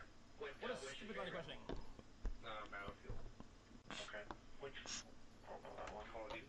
Oh, Call of Duty. Okay. A former friend who used to play video games with Arjan later recalled concerning behavior during their sessions. He's very violent in how he talks, like on Xbox. Okay. I'm gonna have this chat. This is not worrying. This is what people had. 90% of people who had Xbox. This is what their library looked like. Like, what? Also, like when we would like start a game or something and we were like having a good time, and there'd be like a countdown, and be like 3, 2, 1, and then you could just like see him like shooting in the air, like running in front of me, like Allah Akbar, like saying something stupid like that. He'd say that? Yeah, he would say stuff like that, and we would just laugh. And it wasn't like, I don't know. I see like lots of the media is like saying that he was a terrorist and all this stuff, and like that was definitely not true. What would you say to somebody who watched the video and said, you know what? You moved swiftly and accurately through Macy's just like you were dominating Call of Duty. What would you respond? What? What? It wasn't bad. What is this man saying, chat? What is this man saying in this video? Smooth. There are certain researchers out there that would say that playing first-person shooter video games prepare you for. I read a thing on TikTok that said that. I think it's the stupidest thing. Yeah. How come? Because it's not Al-Qaeda kills people. You don't kill people for your fault, dude. I'm trying to understand why you decided to walk into Macy's with a rifle and shoot people. Yeah. I don't believe that. Just because you wanted to kill people. You know, that doesn't make you a terrorist. That just makes you a murderer. As Arjan sticks to his story, tension begins to boil What over. were you mad at? Could you? Don't pull that shot. I'm just tired of listening to you go into your stories about I can't answer that, I can't. You can't. You just don't want to. So after religious discussion, a church, the religious guy. This guy is such a... Why does he lead so hard. Like, this guy's cooperating, and then he does this like cool bad cop skit where he's like leading the fucking suspect in dumbass ways, going fucking nowhere. Like, dude, there's better ways to go about this. True believer who looked at you and said, I'm sorry. Basically said, I forgive you for what you do, right before you put a bullet in his head. What did you feel? When Sheila Martin is crawling for her life, and you stand at the cash register and shoot her in the back. Shut up. Promise, right, Jim? I feel like this point is guys almost playing it out for the camera. Like, for this interview. It's just what it is. That's right. I'm sorry. This is my random, uneducated guess. But, 5 years old. Shielded by her 67-year-old mother. Belinda Garcia, Belinda Gall. What? Why? You can sit and say nothing and let everybody on YouTube and the Facebook world and everything else paint a picture of this evil, sick person, or you can choose to tell your story. Arjan leaves the interrogation room unwavering in his claim that the attack was an act of terrorism inspired by Al-Qaeda. But 3 weeks later, he returns with a different story, this time ready to reveal the true motivations behind his horrifying act of violence. His new confession, however, is soon followed by an admission that lays bare the logic behind his actions and hints at a deeply disturbed mindset. I was kind of angry. What were you angry about? You don't seem like an angry guy. Just work and school. Everything kind of stacking up. Yeah. So tell us everything that's stacking up. I had to talk to my dad. He was like, you're kind of not ready for college. You go to financial stuff. Find a bunch of bills, you gotta pay bills, and I screwed my eye. So it kind of threw me off for it. So I can totally get why that would frustrate somebody and why that would make you angry.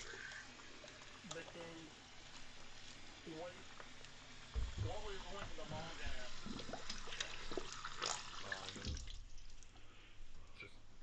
That was just a plan of mine. That was for anything special. After the mall incident, a former co-worker... But that's like the basis of life, though. People notice that very early on. You survive, try to have a little bit of fun until you die. It's not that complicated. What do you think people did way before? Like, brother, the whole point is to only survive, and even then they were struggling doing only that. Like, dude, even though right now the state of things isn't the greatest, it's probably one of the best you'll have in terms of everything, modern medicine, and everything. Like, dude, stop acting like it's way harder for you. Like you're special. Like, dude, other people struggle like this. They don't kill people. Other people struggle like this, and they'll go out and fuck their dog. But recalled Arjan once saying he planned to commit a mass shooting, loud enough for police to hear. What seemed like a joke then now stands out as a warning for what was to come. Arjan is just sitting like this, staring at the table, going, man, I saw a shot, and he went, and I think it was right when the shooting happened too. Like, some shooting somewhere happened. He's like, that's crazy how some people can do that. Like, what makes them want to do that? And I was like, yeah, I know, right? And then all of a sudden he's like, wonder if I could do that. Like, I still haven't shot anyone yet. And I was just like, no, yeah, don't think about it. He's like, I'm really starting to think about it. Like, I have everything for it.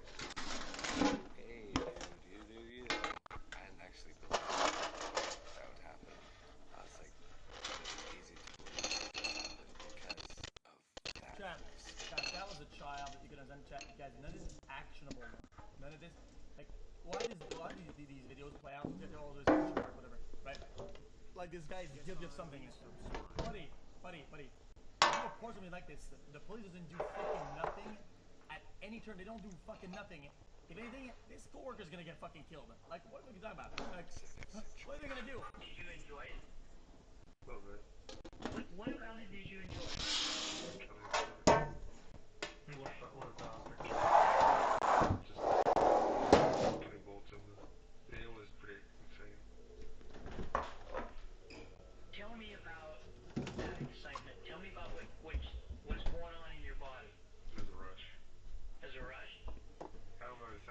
Yo, also his dad failed society.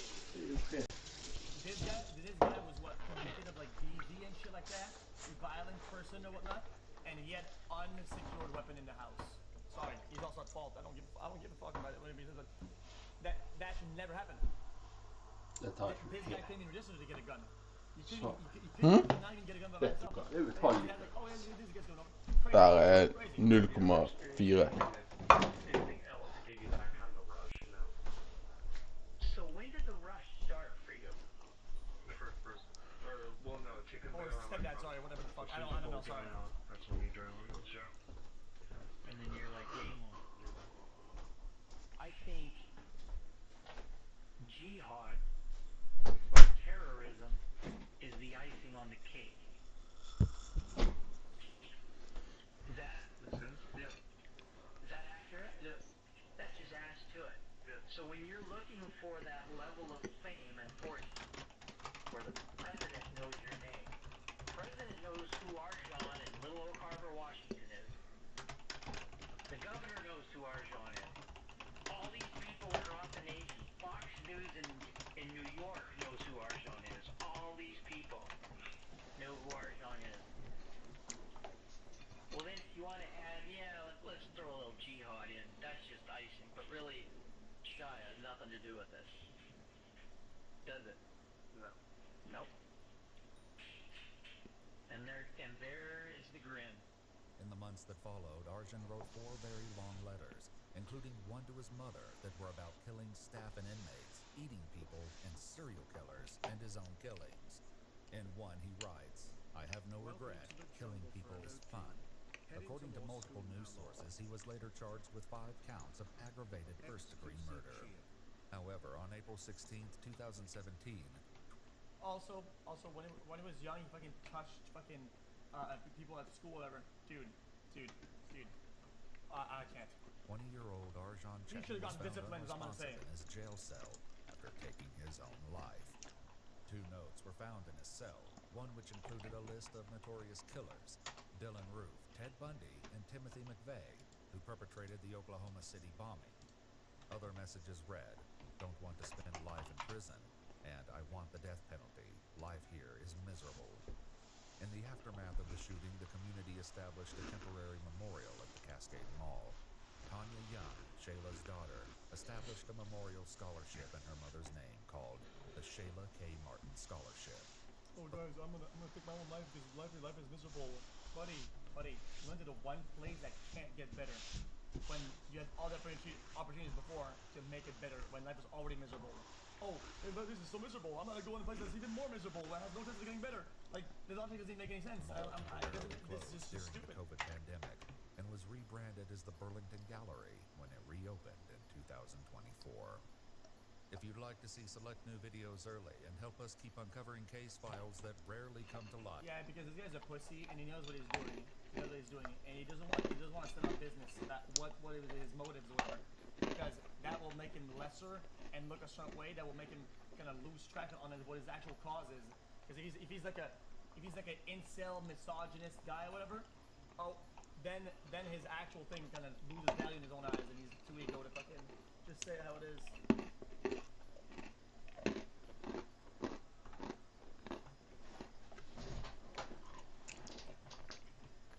Anyway.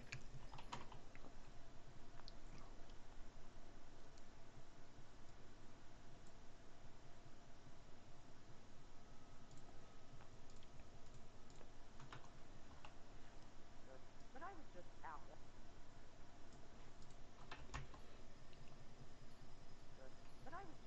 Walking my dog, and I came across I may be just totally off my rocker, but I was just out walking my dog, and I came across some bones that looked to me to be human. He had been dismembered. Okay, and I expect. There was apparent saw marks. Okay. What marks? Saw. Oh, saw. When a human spine is discovered by a woman walking her dog in Mercer County in January 2016, it launches an investigation that will take years to unravel. Even with a bone-chilling confession, investigators are left questioning the truth behind their victim's unimaginably gruesome demise. and they will soon find themselves with another body on their hands before the case is over. The following report is based on official police records, and most of the footage has never been seen until now. Following the 911 call from the concerned dog walker, police discovered a skeletal human spine hidden among the frozen brush in a fairly remote area in Mercer County. Though they conducted a thorough search of the area, no other remains were found. This left investigators with two main questions. Who was their victim, and where were the missing body parts? Despite a DNA profile being uploaded to NamUs, a police database for missing persons cases, the identity of the victim remained unknown. That all changed in 2020, when a Bureau of Criminal Investigation agent working on cold cases connected the profile of a missing persons case in Columbus, Ohio, with the timeline of when the skeletal spine was discovered. 21-year-old Ryan Zimmerman was reported missing at the end of November 2015, just 2 months before the 911 call. Ryan had last been heard from a month prior in September. After contacting Ryan's parents and conducting a DNA test, investigators were able to confirm that the partial skeleton belonged to Ryan. They spoke to Ryan's father, Warren, over the phone. Your son did, it was obvious that there was foul play involved, okay? Right. There was some remains that we were not able to locate, okay? So it was also discovered that he had been dismembered. Oh my God. Okay, and I like I said, I'm sorry to tell you that over the phone. We did not find portions of him being the lower portions of the legs, the lower portions of the arms, or the skull. Oh my gosh. So, okay. The location of Ryan's skull was like something out of a horror movie, but that wouldn't be revealed until much later. Even worse than discovering that Ryan had died were the details investigators shared with Warren about Ryan's remains. There was apparent saw marks, okay? What marks? Saw marks. Saw, right. Yeah. When he was found, it was basically skeletal remains. What does it sound like? Gangland or some kind of sick trafficking or what the hell? I mean, who would do something like that? Those are all questions that we are hoping to work to try to get some answers for Ryan and for your family. Jack, hold okay? on. Jack, I'm trying really hard to be not insensitive. I'm choosing my words carefully here. But procedurally, right? They find that, they don't know who's the culprit, right? On paper to the police, wouldn't the dad be as guilty or as possibly a suspect as anybody else? But then they're giving him details about the investigation. So if it was him, the guy could try to organize his shit based on what they're telling him. Police were able to track down the 3 people living with Ryan in Columbus before Ryan's disappearance: Corey Buzzard, Sarah Buzzard, and Naira Jen Whitaker. On August 25th, 2021, officers had to find Sarah and Jen, who are now married. After moving out of the apartment they shared with Corey and Ryan, they now live at Sarah's mother's house. What will unfold shortly is a twisted and unpredictable case, one that is far more disturbing than anyone anticipated.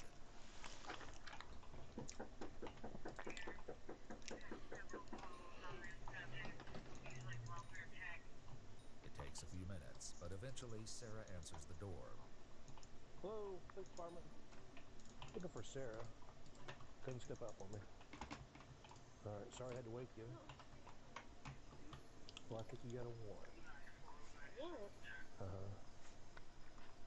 It's out of Ohio, I think. It's a theft warrant, I believe. Okay. Alright, so that take care of it. 002, I've got her up front. Alright, so go ahead and turn around and put your hands on your back for me. Though he doesn't know it just yet, the officer asks Sarah a question that will foreshadow a devastating series of events. I don't want to sound nervous. Do you have any weapons or anything in the house upstairs that you need to worry about? Don't. I mean, I don't want them coming out. Yeah. Someone's gonna play it like in like 20 minutes. The theft charge. Sarah informs the officers that her mother and Jen are inside the home, and they soon join her on the porch. Okay, let it go. Okay, so what's going on? Well, we gotta take her downtown. I gotta look at exactly what the warrant is for. and then we'll go from there. So I can. It's to Ohio, so they sent us over here. So others sent the warrant over here. We get them from out of state all the time. You know what I mean? Girls and my daughter's sick. We never that kind of person. But Chad, they can search the house for what like that? over there. Oh, theft means that she probably has the items at home. Take some So deep that gives breaths, them. Sarah. She move it. While the officer dances around their questions regarding Sarah's arrest, Sarah's disposition begins to take a turn. You been sick? Okay. Have you been sick or? Just shocked. Oh. Despite looking like she might pass out, it's decided that Sarah can travel to the police station. Okay, I'm gonna hold your arm so you don't fall over, okay? Once at the police station and in an interrogation room, Sarah is told that detectives from Ohio want to speak with her. So I laughed because. I'm Megan Baker. This is the Sheriff's Office in Ohio. I'm Rick Ward. Hello, Sarah. Well, I'm assuming you have lots of questions. Okay. And we're going to take some time to sit down with you here. Okay, because a dumb TikTok meme. Ooh, the detective from Ohio. Answers for those questions for you, if that's okay. Sarah has read her Miranda rights and agrees to speak with the detectives. They immediately dive into questioning, beginning with her time in Columbus almost 6 years ago. Sarah explains that she lived with her then-husband, Corey Buzzard. While married to Corey, Sarah had also started dating Jen, who was transgender. Eventually, as her relationship with Sarah progressed, Jen moved in with Corey and Sarah. A few months later, they got another roommate, someone named Emma. And that's a little bit about why we're here. Is to talk about Emma, also known as Ryan Zimmerman. He went missing. Are you familiar with any of that? Okay. So I guess tell me what you know about Ryan. Or Emma, if you know him as Emma. Okay. According to Sarah and Jen, Ryan was newly transitioning, which is why they knew Ryan by the name Emma. However, this claim hasn't been substantiated or verified by any members of Ryan's family. It's a little bit of a touchy subject. My husband at the time had sexual interests. They had talked online extensively. But hold on though, this is confusing. This looks like a her. Sexual interests. They had talked. But then the Emma's a guy. Online extensively, and he had invited them to come stay with us, which I did not want to happen, but long story short, it did. After Sarah and her partner Jen move into the house with her and Corey, Corey decided to meet someone and reached out to Ryan online.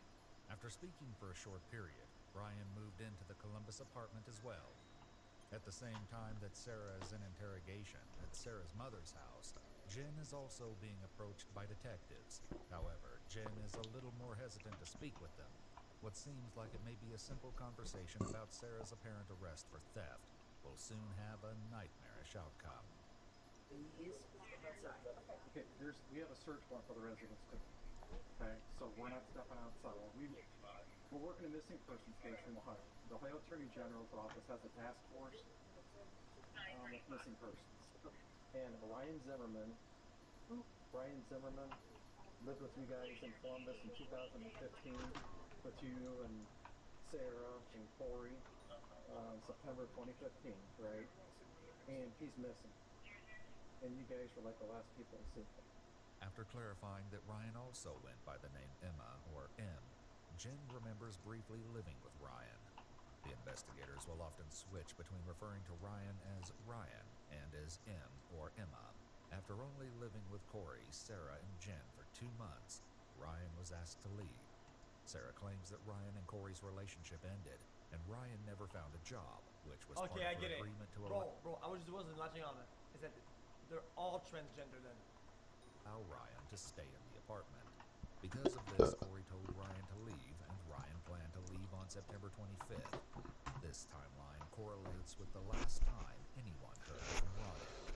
I know that they had tried to plead with me to give them another chance, but I said that I'd already given too many chances and that it was Corey's call ultimately. And I remember them packing, and either I went to the store, I was in a different room, I don't remember, I can't quite remember. Who was all home at that time? I was, Corey was not, and then my girlfriend was over, so we might have been in the living room. I honestly, I don't remember. Okay. I just know that one minute Emma was there, and then the next he had just left. Okay. Did you see him leave? Like pull away in a vehicle or something? Something had pulled up, and he got in the car and drove off. I thought that he might come back because he did leave his car, but he didn't come back, and then we didn't hear from him again. There will eventually be troubling discrepancies in Sarah and Jen's stories. The detectives at Sarah's mother's house asked Jen a follow-up question about Ryan's vehicle. What kind of car did he have? Did you ever ride in the car? You were never in his car? Okay. Had you ever driven it? Yes. Okay. To the store or something, or when did you drive it? Nah, that car is clean though. Dude, it looks like an older car, no? But look how clean it's inside though. It's been detailed like crazy. To a gas station. I couldn't get it to start again. Yo, look at this thing. I had to call a tow company to bring it back, but I was embarrassed about it because I didn't really have permission to drive it. So did you drive it while he was still living there? No, this was after he'd left. Okay. Were you by yourself during this? My girlfriend was with me. Unknowingly, Sarah has just unraveled one of the mysteries behind Ryan's disappearance. Warren, Ryan's father, had been alerted that something was wrong when Ryan's vehicle was found abandoned. Though the license plate was missing, police found some of Ryan's belongings inside the vehicle, along with the keys and a full tank of gas. Warren had taken it upon himself to knock on neighbors' doors to see if they remembered anything useful about the car or Ryan's disappearance. To his surprise, someone did. One of the neighbors said they saw the car get dropped off by a tow truck near the apartments where Ryan was staying with Corey, Sarah, and Jed. And about a half hour later, the Columbus Police Department came and wrote the ticket up and had the vehicle towed. I'm thinking, why would somebody, it was like they wanted it to get picked up.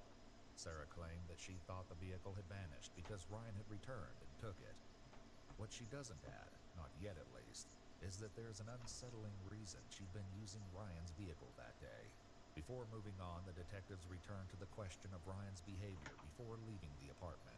Jen reluctantly gives the detectives some background information about the living situation before Ryan left, claiming Ryan was usually in the spare bedroom and was reclusive.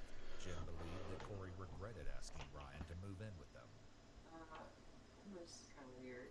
I guess how weird? Like, was she just kind of clingy? That's the thing too.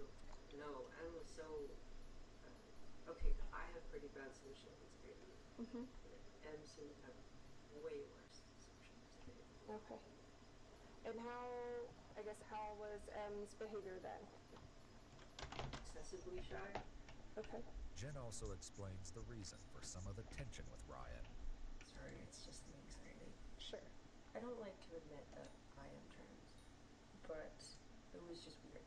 Corey brought another trans person into the house because that's what they wanted. They had, I shouldn't use gender neutral Corey because that's confusing. Corey had papers written up about, I forget what he calls it, like the trifecta or perfect relationship, but it involved one man, one woman, and a trans woman. Okay. And I didn't want any part of that. Sure. I'm assuming that's why they brought Em in. I think Ryan was just kind of the last straw for me. Tell me more about that. Why was he the last straw? That's fine. I mean, that was probably one of the biggest arguments that we had, to make him that third person. But I obviously didn't agree with that, and the entire time it made me feel like I wasn't good enough. After Ryan apparently moved out of the What I was apartment. laughing is it's unusual, but it's not out of the scope of like possibilities. People have a bunch of different triangles and endeavors, romantically, whatever. This one doesn't get. I mean, I guess the one doesn't go out of that scope either. Like, I think all of them are equally crazy, in my opinion. Like, they're all equally outside the norm. All the triangles and the I'm gonna chill my wife with the mistress and have this like it's as Apartment. Sarah and Corey divorced, and she married Jen soon after. The detectives take a break, and when they return, they will confront Sarah with the awful truth of why they are